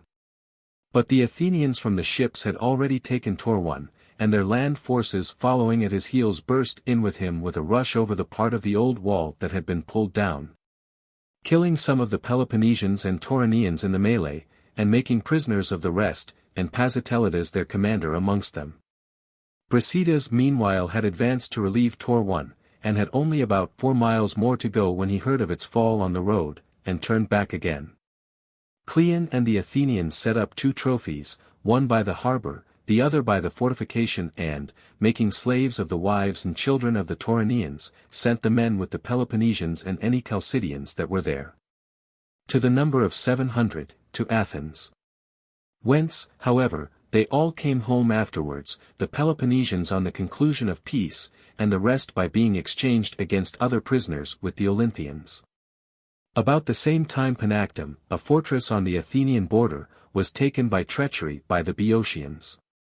Meanwhile Cleon, after placing a garrison in Torwan, weighed anchor and sailed around Athos on his way to Amphipolis. About the same time Phaeax, son of Erasistratus, set sail with 2 colleagues as ambassador from Athens to Italy and Sicily. The Leontines, upon the departure of the Athenians from Sicily after the pacification, had placed a number of new citizens upon the roll, and the commons had a design for redividing the land. But the upper classes, aware of their intention, called in the Syracusans and expelled the commons. These last were scattered in various directions. But the upper classes came to an agreement with the Syracusans, abandoned and laid waste their city, and went and lived at Syracuse, where they were made citizens. Afterward some of them were dissatisfied, and leaving Syracuse occupied Phocae, a quarter of the town of Leontini, and Bricinii, a strong place in the Leontine country. And being there joined by most of the exiled commons carried on war from the fortifications. The Athenians hearing this, sent Phaeax to see if they could not by some means so convince their allies there and the rest of the Sicilians of the ambitious designs of Syracuse as to induce them to form a general coalition against her, and thus save the commons of Leontini. Arrived in Sicily, Phaeax succeeded at Camarina and Agrigentum, but meeting with a repulse at Gela did not go on to the rest, as he saw that he should not succeed with them, but returned through the country of the Sicels to Catana. And after visiting Bricinii as he passed, and encouraging its inhabitants, sailed back to Athens. During his voyage along the coast to and from Sicily, he treated with some cities in Italy on the subject of friendship with Athens, and also fell in with some Locrian settlers exiled from Messina, who had been sent thither when the Locrians were called in by one of the factions that divided Messina after the pacification of Sicily, and Messina came for a time into the hands of the Locrians. These being met by Phaeax on their return home received no injury at his hands, as the Locrians had agreed with him for a treaty with Athens. They were the only people of the allies who, when the reconciliation between the Sicilians took place, had not made peace with her. Nor indeed would they have done so now, if they had not been pressed by a war with the Hipponians and Medmians who lived on their border, and were colonists of theirs. Phaeax meanwhile proceeded on his voyage, and at length arrived at Athens.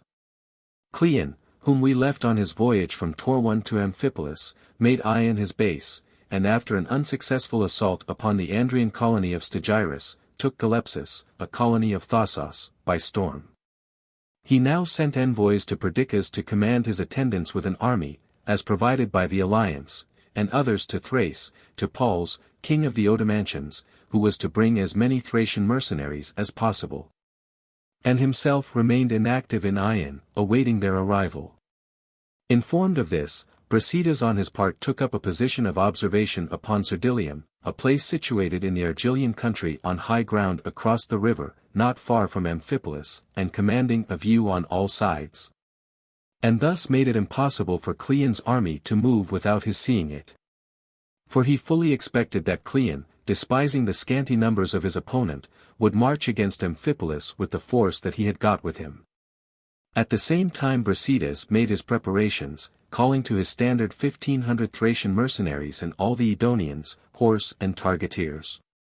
He also had 1,000 Myrcinian and Chalcidian targeteers, besides those in Amphipolis, and a force of heavy infantry numbering altogether about 2,000, and 300 Hellenic horse. 1,500 of these he had with him upon Cerdylium, the rest were stationed with Clearidas in Amphipolis. After remaining quiet for some time, Cleon was at length obliged to do as Brasidas expected. His soldiers, tired of their inactivity, began also seriously to reflect on the weakness and incompetence of their commander, and the skill and valor that would be opposed to him, and on their own original unwillingness to accompany him. These murmurs coming to the ears of Cleon, he resolved not to disgust the army by keeping it in the same place, and broke up his camp and advanced. The temper of the general was what it had been at Pylos, his success on that occasion having given him confidence in his capacity. He never dreamed of any one coming out to fight him, but said that he was rather going up to view the place. And if he waited for his reinforcements, it was not in order to make victory secure in case he should be compelled to engage, but to be enabled to surround and storm the city. He accordingly came and posted his army upon a strong hill in front of Amphipolis, and proceeded to examine the lake formed by the Strymon, and how the town lay on the side of Thrace. He thought to retire at pleasure without fighting, as there was no one to be seen upon the wall or coming out of the gates, all of which were shut. Indeed, it seemed a mistake not to have brought down engines with him. He could then have taken the town, there being no one to defend it. As soon as Brasidas saw the Athenians in motion he descended himself from Cerdylium and entered Amphipolis. He did not venture to go out in regular order against the Athenians, he mistrusted his strength, and thought it inadequate to the attempt. Not in numbers, these were not so unequal, but in quality, the flower of the Athenian army being in the field, with the best of the Lemnians and Imbrians. He therefore prepared to assail them by stratagem. By showing the enemy the number of his troops, and the shifts which he had been put to arm them, he thought that he should have less chance of beating him than by not letting him have a sight of them. And thus learn how good a right he had to despise them. He accordingly picked out 150 heavy infantry and, putting the rest under Clearidas, determined to attack suddenly before the Athenians retired. Thinking that he should not have again such a chance of catching them alone, if their reinforcements were once allowed to come up. And so calling all his soldiers together in order to encourage them and explain his intention, spoke as follows. Peloponnesians, the character of the country from which we have come, one which has always owed its freedom to valor. And the fact that you are Dorians and the enemy you are about to fight Ionians, whom you are accustomed to beat, are things that do not need further comment. But the plan of attack that I propose to pursue, this it is as well to explain. In order that the fact of our adventuring with a part instead of with the whole of our forces may not damp your courage by the apparent disadvantage at which it places you. I imagine it is the poor opinion that he has of us, and the fact that he has no idea of any one coming out to engage him, that has made the enemy march up to the place and carelessly look about him as he is doing, without noticing us. But the most successful soldier will always be the man who most happily detects a blunder like this, and who carefully consulting his own means makes his attack not so much by open and regular approaches, as by seizing the opportunity of the moment. And these stratagems, which do the greatest service to our friends by most completely deceiving our enemies, have the most brilliant name in war. Therefore, while their careless confidence continues, and they are still thinking, as in my judgment they are now doing, more of retreat than of maintaining their position, while their spirit is slack and not high-strung with expectation, I with the men under my command will, if possible, take them by surprise and fall with a run upon their center.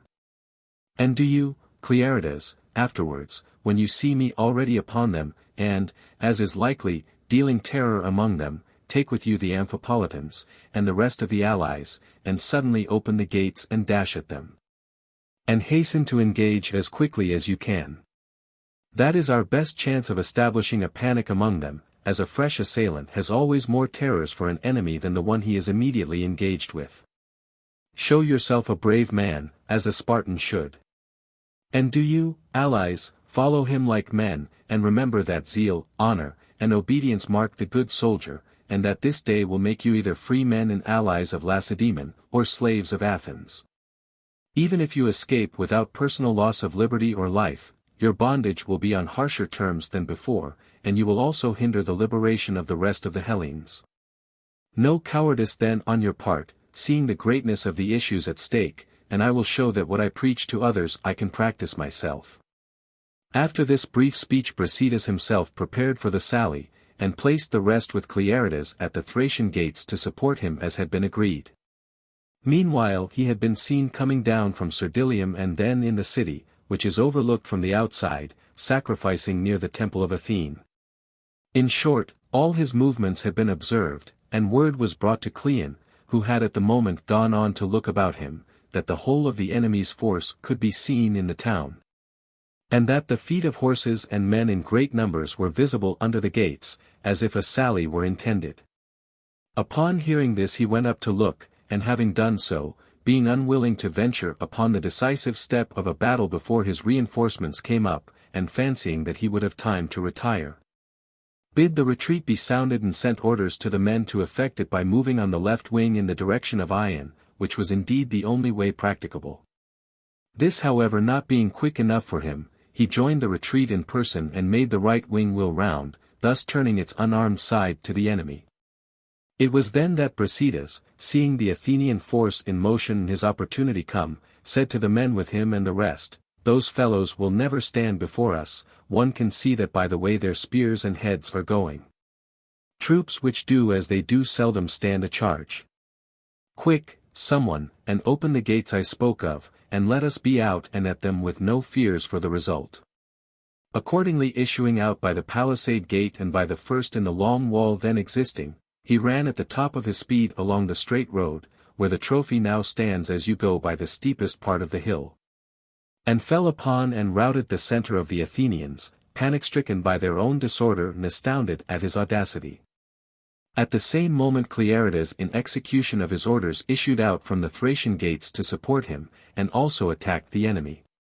The result was that the Athenians, suddenly and unexpectedly attacked on both sides, fell into confusion. And their left towards Ion, which had already got on some distance, at once broke and fled. Just as it was in full retreat and Brasidas was passing on to attack the right, he received a wound. But his fall was not perceived by the Athenians, as he was taken up by those near him and carried off the field. The Athenian right made a better stand, and though Cleon, who from the first had no thought of fighting, at once fled and was overtaken and slain by a Myrcinian targeteer. His infantry forming in close order upon the hill twice or thrice repulsed the attacks of Clearidas, and did not finally give way until they were surrounded and routed by the missiles of the Myrcinian and Chalcidian horse and the targeteers. Thus the Athenian army was all now in flight, and such as escaped being killed in the battle, or by the Chalcidian horse and the targeteers, dispersed among the hills, and with difficulty made their way to Ion. The men who had taken up and rescued Brasidas, brought him into the town with the breath still in him. He lived to hear of the victory of his troops, and not long after expired. The rest of the army returning with Clearidas from the pursuit stripped the dead and set up a trophy. After this all the allies attended in arms and buried Brasidas at the public expense in the city, in front of what is now the marketplace, and the Amphipolitans, having enclosed his tomb, ever afterwards sacrificed to him as a hero and have given to him the honor of games and annual offerings. They constituted him the founder of their colony, and pulled down the Hagnonic erections, and obliterated everything that could be interpreted as a memorial of his having founded the place. For they considered that Brasidas had been their preserver, and courting as they did the alliance of Lacedaemon for fear of Athens. In their present hostile relations with the latter they could no longer with the same advantage or satisfaction pay Hagnon his honors. They also gave the Athenians back their dead. About 600 of the latter had fallen and only 7 of the enemy, owing to there having been no regular engagement, but the affair of accident and panic that I have described. After taking up their dead the Athenians sailed off home, while Clearidas and his troops remained to arrange matters at Amphipolis. About the same time 3 Lacedaemonians, Ramphias, Autocaridas, and Epictetus, led a reinforcement of 900 heavy infantry to the towns in the direction of Thrace. And arriving at Heraclea in Trachis reformed matters there as seemed good to them.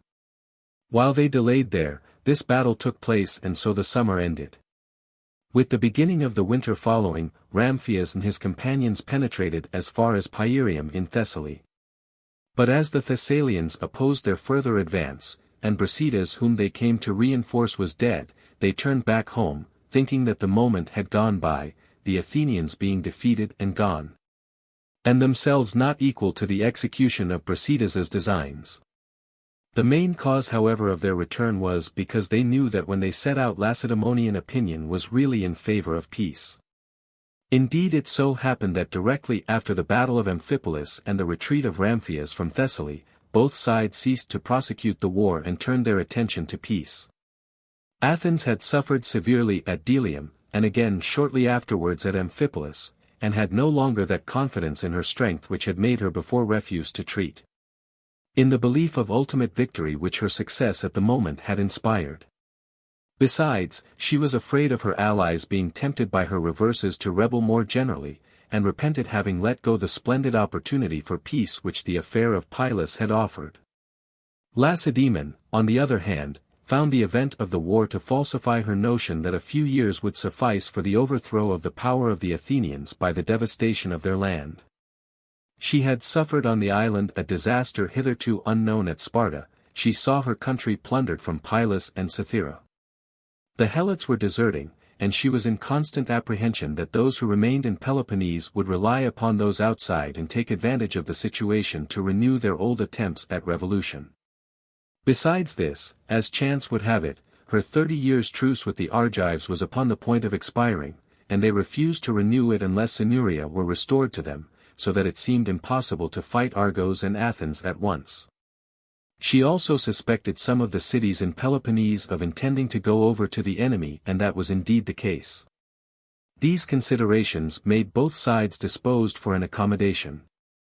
The Lacedaemonians being probably the most eager, as they ardently desired to recover the men taken upon the island, the Spartans among whom belonged to the first families and were accordingly related to the governing body in Lacedaemon.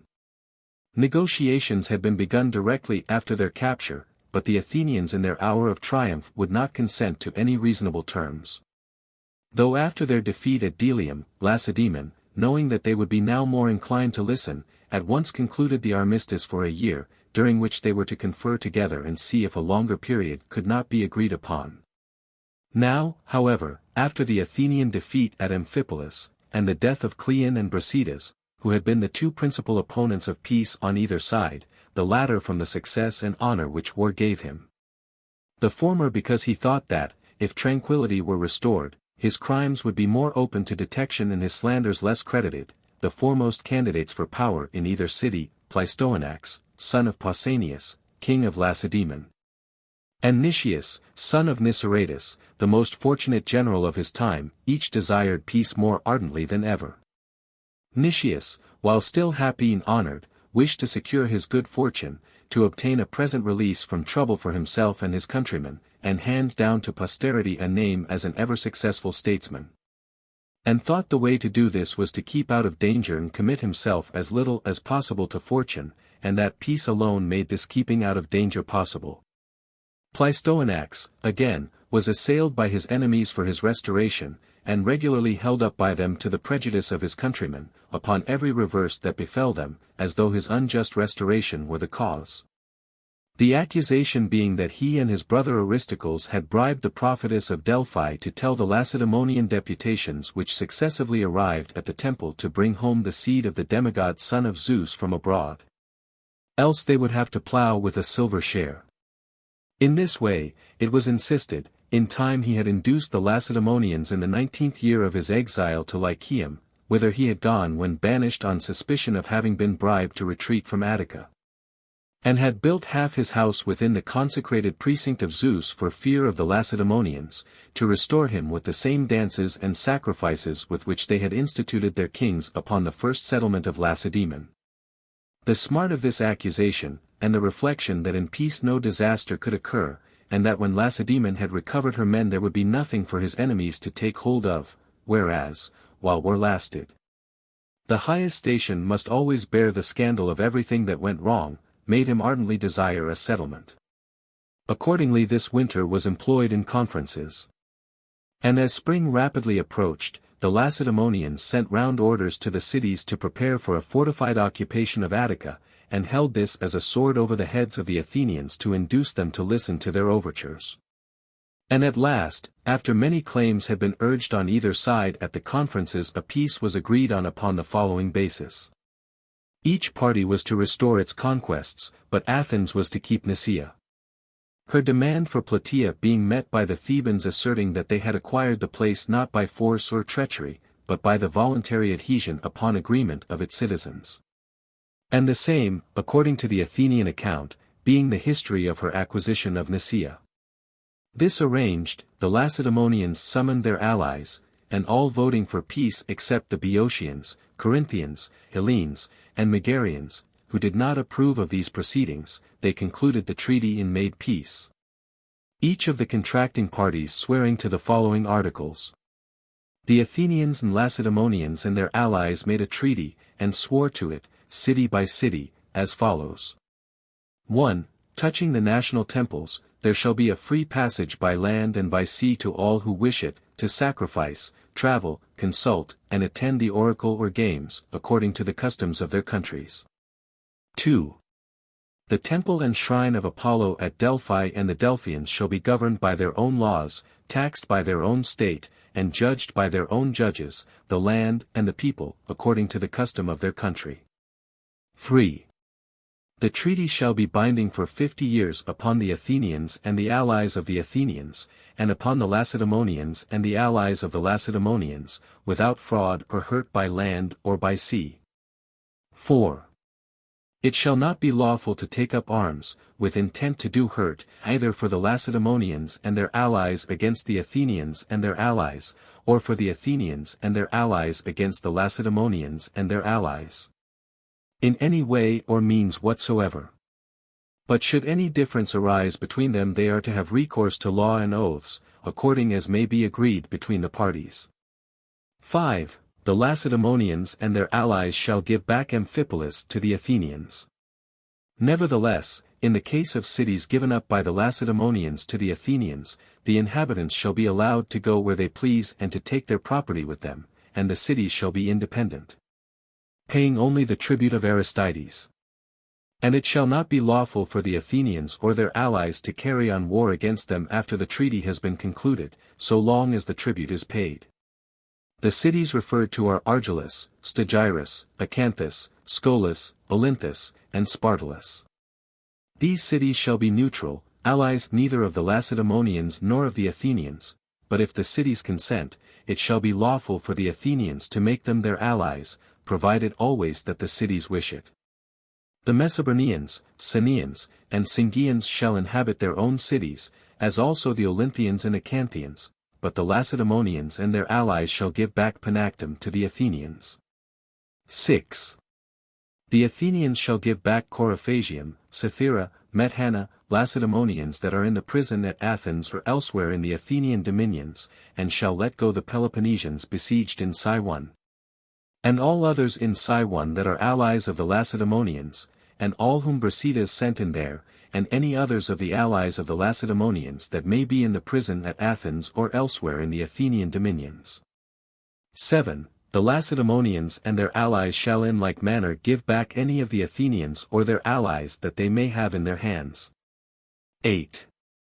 In the case of Scione, Torone, and Sermilium, and any other cities that the Athenians may have, the Athenians may adopt such measures as they please.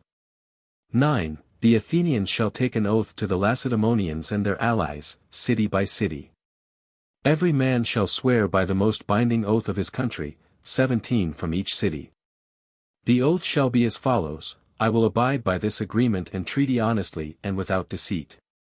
In the same way an oath shall be taken by the Lacedaemonians and their allies to the Athenians, and the oath shall be renewed annually by both parties.